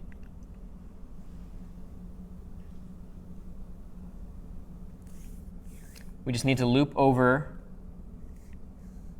the entities in our room, the current room, right? Here. So every entity in the dungeon's current room, dot entities. If the entity collides with our sword hitbox, then we saw this method before, entity damage 1, and then hit enemy play. That's as simple as it is. And recall in room.lua, if an entity's health dropped below 1, dropped to 0, it would just trigger it to become dead, right? And so that's all we need, effectively. And then we have some additional logic to make sure that the animation only plays one time, and then once it has played one time, change its state to idle. And then we can press spacebar repeatedly within that same state just to keep swinging if we want to. And it'll just restart the animation and restart the hitbox being instantiated. And so that's all we really need to do for that. Now, I have some lines of code here at the bottom of the sword swing state.lua and player swing sword state. And what these do is sometimes it's useful when you're programming to sort of see where your collision boxes are, right? Because you don't necessarily know if everything's lined up perfectly. You know, when you're detecting collision between different entities, you want to just check to see, are the rectangles actually overlapping when this triggers? So all you need to do in order to visually see this at a glance, and you may have seen this before in other games or debug modes of games, is just draw line rectangles and then just give them the x, y, width, and height that you want to look at, right? So here, I'm going to go ahead and save this. And then I'm going to run I've basically uncommented it because by default, I don't want it showing. I don't want they're pink rectangles. I don't want them displayed on the screen unless I want to do debugging. So I'm going to uncomment them down here. Notice it sets the color to 255.0255. That's magenta. I'm going to run this. Turn it down a little bit. Nothing looks particularly different, but when I swing my sword, notice that there's a little rectangle. And the rectangles aren't 100% perfect necessarily. They give the player a little bit of an advantage. Notice that like up above, like his hitbox is barely anything up above in the actual animation, but in the collision, I give it quite a wide berth. And so that's how you can at a glance sort of see whether your things are interacting appropriately. There's lines of code that do the same thing for the other states, the entity walking and idle states. If you want to sort of look at those, and see not only the player swinging the sword, but also the other entities and the collision boxes they have, and just to check whether or not they're overlapping appropriately, or to change them or do whatever you want with them. But that's a nice way to, sometimes it's hard to debug collision if you can't see exactly what's going on, because it's often just in terms of X, Y, width, and height, and so on and so forth with offsets and such. It can be kind of a pain and or sort of difficult to track down certain bugs that way. So just draw it to the screen. You can apply that same logic to a lot of things in your game world that you can that are maybe hidden, but you want to see sort of visually. Just draw shapes or draw different things for them so you can see what's going on. So that's how the hitbox and hurtbox work for our player. And you can easily just spawn more hitboxes for other entities if you want to, if you wanted to give them states. Or maybe you want to create projectiles that are offensive. Maybe just create projectiles and then shoot projectiles in a specific direction, but assign a hitbox to that projectile if you want to, or just use the projectile's X, Y, width, and height, and then you can calculate a collision that way. Just treat it like a game object or an entity, it's up to you, or a separate class altogether. But that's hitboxes and hurtboxes in a nutshell. Anybody have any questions as to how those sort of work? Okay, cool. So let's go on to the next topic. So events. So I spoke of this earlier. Events are just a nice way to sort of say, when something happens, do this block of code. And you can do this anywhere, and you can decouple it sort of from like maybe two different objects interact with each other, but you don't want them to sort of pass references back and forth between each other and to sort of bloat your code. Maybe you want the code for that check to happen not inside your main loop. You want to sort of abstract it out to some sort of other function like instantiate events, and then have your main rendering and update logic be sort of free of all this conditional stuff. So you create an event. You say on some event, so maybe like on player walk, and then you just update maybe a label on the top right of the screen that gives the player's XY, and you just say that XY is equal to that player's XY. I mean, aside from the fact that you could just literally draw the player's XY. But it's the same principle. You can update some value somewhere separate from another entity, and then just wait for an event, arbitrarily defined event, that you then broadcast later. So let's say I want to broadcast swing sword. I have a swing sword event. So whenever the player presses space, not only do they do all the code that we saw before, but they swing sword, and then we say, when you swing sword, pass in the XY of wherever they swung the sword. And so then you can say, okay, on swing sword, look at all the entities and see whether or not the hitbox at XY collides with them. And you can sort of take out the logic from where you had it before and put it in some other centralized location if you want to. More sort of representative, I think, of this model is the idea of an achievement system, where instead of every frame, and you can have, games have like a ridiculous number of achievements. Some games have like 1,000 achievements. You don't want to put the test for every one of those 1,000 achievements necessarily inside of your like update logic, right? You can instead just broadcast an event for all of the different things that influence whether those achievements are met. So whether a player needs to get 100 kills in a game or 100 coins, whether they need to like jump off some ledge. You just have events that model all these interactions. Event on, pick up coin, do this, increment some counter that's stored somewhere else. Event.on, kill creature, right? Where kill creature triggers every time literally a creature is set from dead as false to dead as true. Maybe whenever the player jumps, you do a on jump function, and then you can test to see whether or not in that code you can test to see whether they jumped off that ledge. And then if that happens, you have your achievement system, but you don't have all these if statements and all these tests happening inside your sort of imperative game loop. You can just sort of like pseudo asynchronously check for all of them, given a sufficiently detailed event system in your game. And so the library that we'll use just to show this a little bit is in the knife library that we saw before with timer, timer.on, timer.every, timer.tween. In the knife library, there's a submodule called event, which allows you to call event.on, give it a name and a function. So on player jump, off player jump, function. If player.position is, by some cliff or some area that's relevant, then call this block of code. Increment, or set the achievement to true. Event.dispatch. Dispatch an event when something happens. So if player jumps, so if they press the spacebar, event.dispatch, jump, and then just whatever values that your callback function needs. Like let's say you want to check to see whether they're on the cliff. Well, if you want to check to see whether they've jumped off that specific cliff, you're going to need to check their X, Y position, presumably. So you can just pass in optional parameters via event.dispatch. You can say, okay, dispatch the event that the player jumped and say that the player jumped at X, Y. And so this function, callback, is going to have access to the X, Y. It's going to say, oh, okay, on jump, I say I'm getting my callback called with player.x, player.y, and it happens to, oh, it's not at the cliff, so nothing happens. Or it is at the cliff, so the achievement, jump off cliff unlocked, is true. And this test now is not happening every single frame, which it otherwise would potentially, and it's not blocking up your update logic for your player jumping, right? The jumping logic inside player, the player jump state, doesn't need to ask whether or not we've jumped off a cliff. That's something that we should just delegate to our achievement file or whatever you want. And that's sort of the flexibility that events afford you.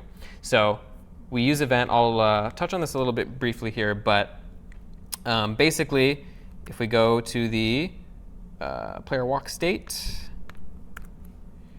online 21.39, first of all, we're checking for input here, right? We're just saying if we've pressed left, right, up, or down, the direction is that, walk left, walk right, so on and so forth. And then what we do is we call entity walk state.update. So this base walk state code that exists in entity, so that we can let every single entity have this code.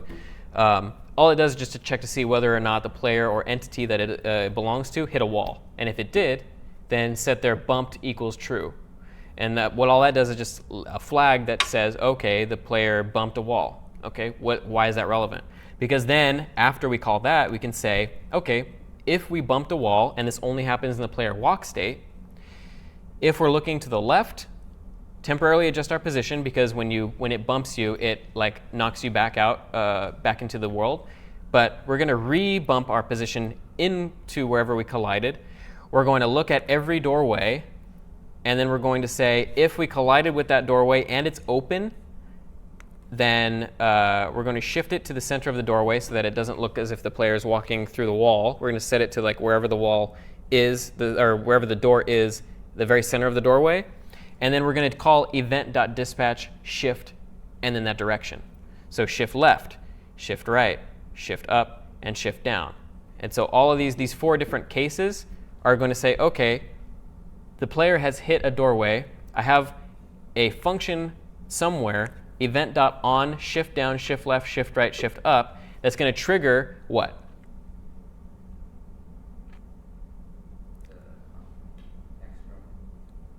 The next room. It's going to trigger us moving to the next room, and also the next room spawning, and the camera sort of shifting position. So the code for this is in Dungeon. So we're going to go ahead and look at Dungeon. So right here, on line 29 through 43, event.on, shift left, shift right, shift up, shift down. And what that does is we have another function called begin shifting, which takes in an x and a y. Negative virtual width, negative virtual height, virtual height. Does anybody recall why we need to pass those numbers in there? If we're shifting left and we're passing a negative virtual width, what do you think that number is going to be? So recall, every room has an adjacent offset, x and a y, that renders that room with that offset basically added to it. It's x and a y. So if we begin shifting to the left, negative virtual width is going to be the x offset, because that room needs to be rendered a screen width to the left, right? And so on for the right, virtual width. It adds virtual width to the x offset, the adjacent x offset. And then virtual height, negative and positive for shift up and shift down. So begin shifting, basically, it's the gist of this is it's a tween operation. So we start here, recall timer.tween just takes a value and interpolates it. So self we have a camera X and a camera Y, right? Going to equal shift X and shift Y eventually. So shift X and shift Y being the adjacent offset that we're going to need to shift the camera by. So camera X and camera Y they both start at 0 always when the room gets completely finalized. So if the shift X is virtual width, negative virtual width because we're shifting left, then it's going to tween the camera going from right to left over the span of a second, right? And then the player X and player Y, those are basically set up here to the opposite end of the room, the next room. So if the player is going from the top of the room to the bottom of the next room, it needs to get its X and Y put in that position, the bottom part of the next room, or the left part of the next room if they're moving from the right, or the right part if they're moving from the left, and the bottom part if they're moving up, and the up part if they're moving down. So that's all that does. Puts them in the right position on the next room, tweens both of them, the camera and the player, because the player needs to keep moving to the next room, and the camera needs to shift up. When it's finished, we call finish shifting, which is just a function that sets basically everything to 0. It sets the current room to the next room. It sets the camera X and all that stuff all to 0, and then all the entities and objects therein all get set to 0. So they're offset to 0, so that everything is basically right at 0, 0 again, just like it was at the very beginning. And then last but not least, when we get into the new room, we start with the doors all open. And then when we get into the room here, because this is all done in the finish function, recall, this will only happen after the tween is completed. Every doorway is going to get set to false. Open equals false. So all the doors will close as soon as we get into the next room after we perform the tween operation. And then we'll play a door sound. So that's the code involved in actually doing the shift operation. So we're able to trigger it. We don't have to necessarily do that code from the player walk state. We just say, if the player's collided with the doorway, then dispatch an event that is handled by Dungeon, because Dungeon has access to current room, next room, and all the stuff that it needs to actually perform that transition. So we have the two that are sort of decoupled, but they work well in tandem with one another. So anybody have questions as to sort of how this works? Okay. That's essentially the dungeon scrolling. It's a tween operation. It's a camera. A temporary room gets rendered. We move to the temporary room. Everything gets set back to 0, and then it's a while loop of that sort of behavior, effectively. And we use the event library to sort of clean up that whole aspect. And sort of screen scrolling here, just another demonstration. We went over it in detail, but this is a nice GIF I found that sort of encapsulates what that means.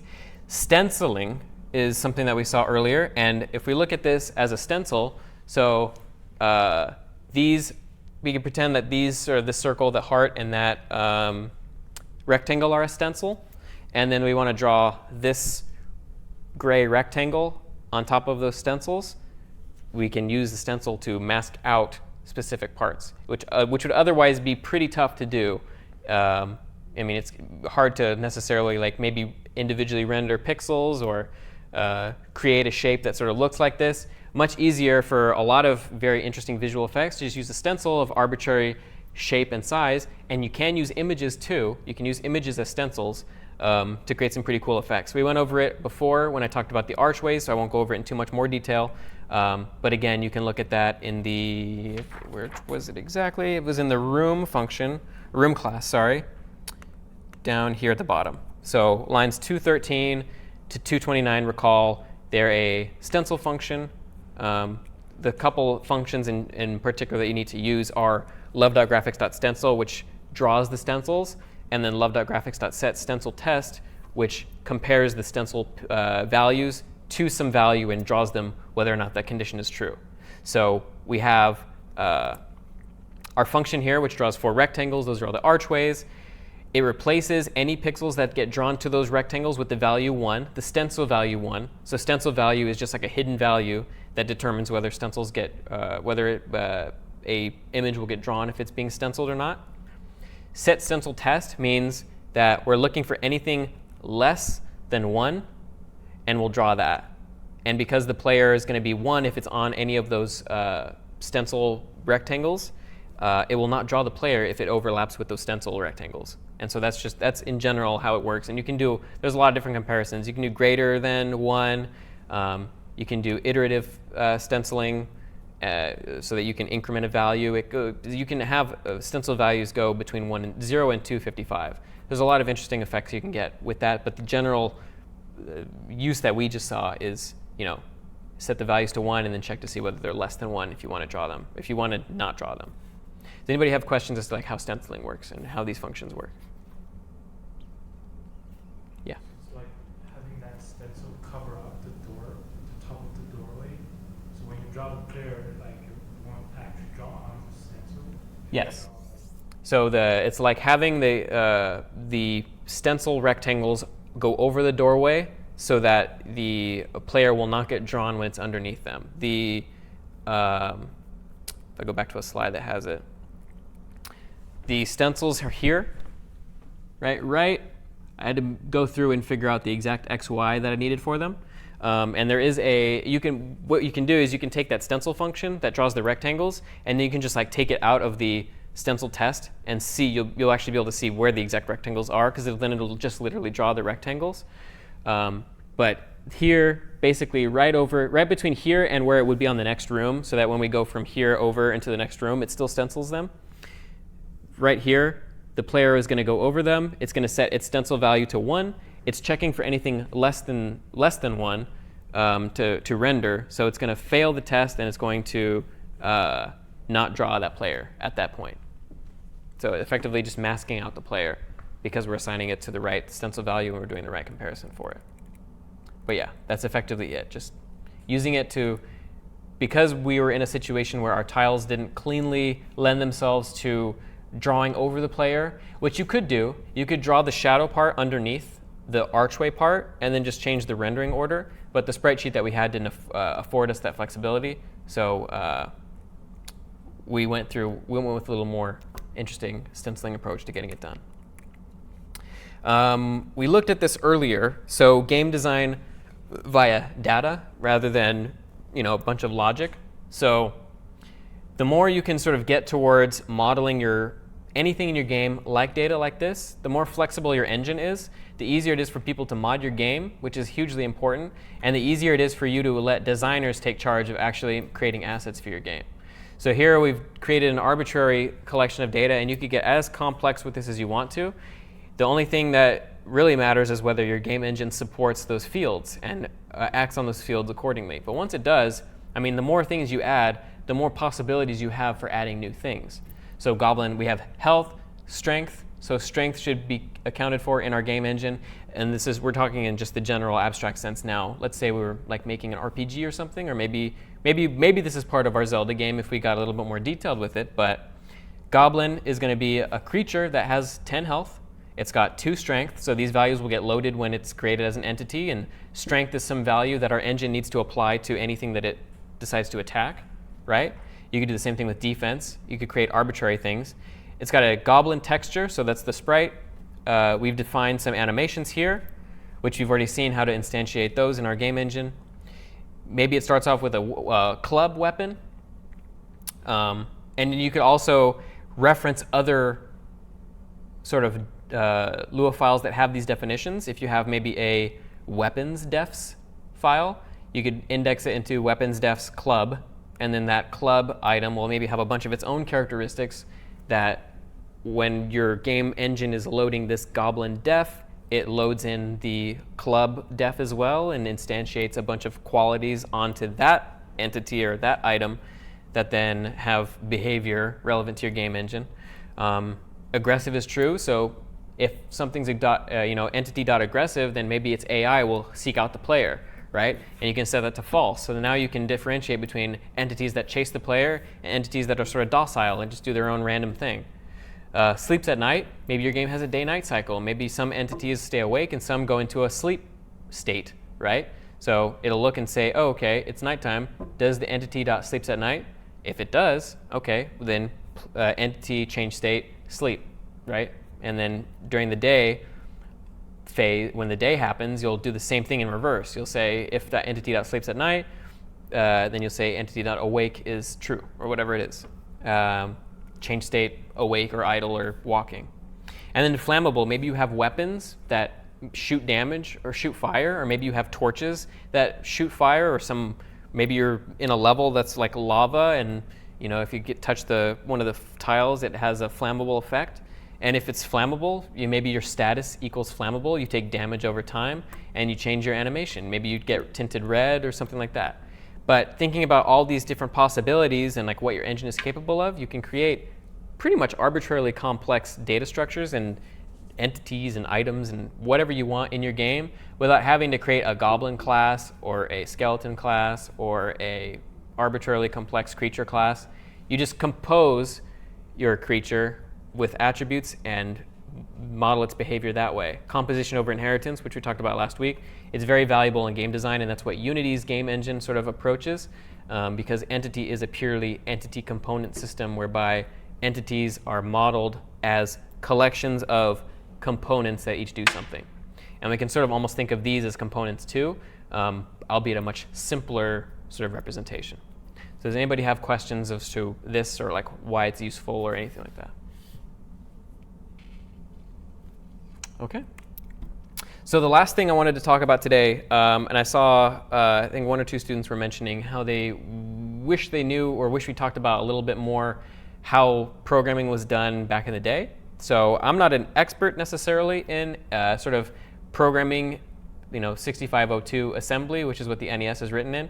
There are a lot of people that are very good at it, but there's a few links here. So in the slides, if you wanted to look at the slides on the website, Homebrew is actually quite a popular thing amongst certain communities online. And what it is essentially getting compilers that will compile source code for some arbitrary processor or development environment from some arbitrary computer system, like the NES, which was a 8-bit microprocessor-based machine with its own set of interesting hardware. It allows you to compile the assembly for that and actually run it via a program called an emulator. And an emulator just allows you to run ROM images or just arbitrary data that maps to the machine instructions of some system that the emulator has emulated via a virtual machine. And so if you wanted to look into it a little bit more in detail, there's a couple links here. So NES Dev Wiki's got a bunch of great links. There's a programming guide that kind of goes over the basics of how to do some 6502 assembly, as well as with the NES and its particular hardware. And then the compiler that most people use for this is called CC65, which is a 6502 assembly compiler. And so this is an example of some source code. It's a little bit tough to read, but I can't zoom in, I don't think. But the gist of it is you have a lot of, and here, I should probably pull it up online. Let me try. Super Mario disassembly. So we go here. This is on GitHub. So somebody decompiled, basically, or disassembled, rather, took the bytes that represent all of the machine code and the ROM image of Super Mario Brothers, and then just converted it back to assembly language and then added comments to it.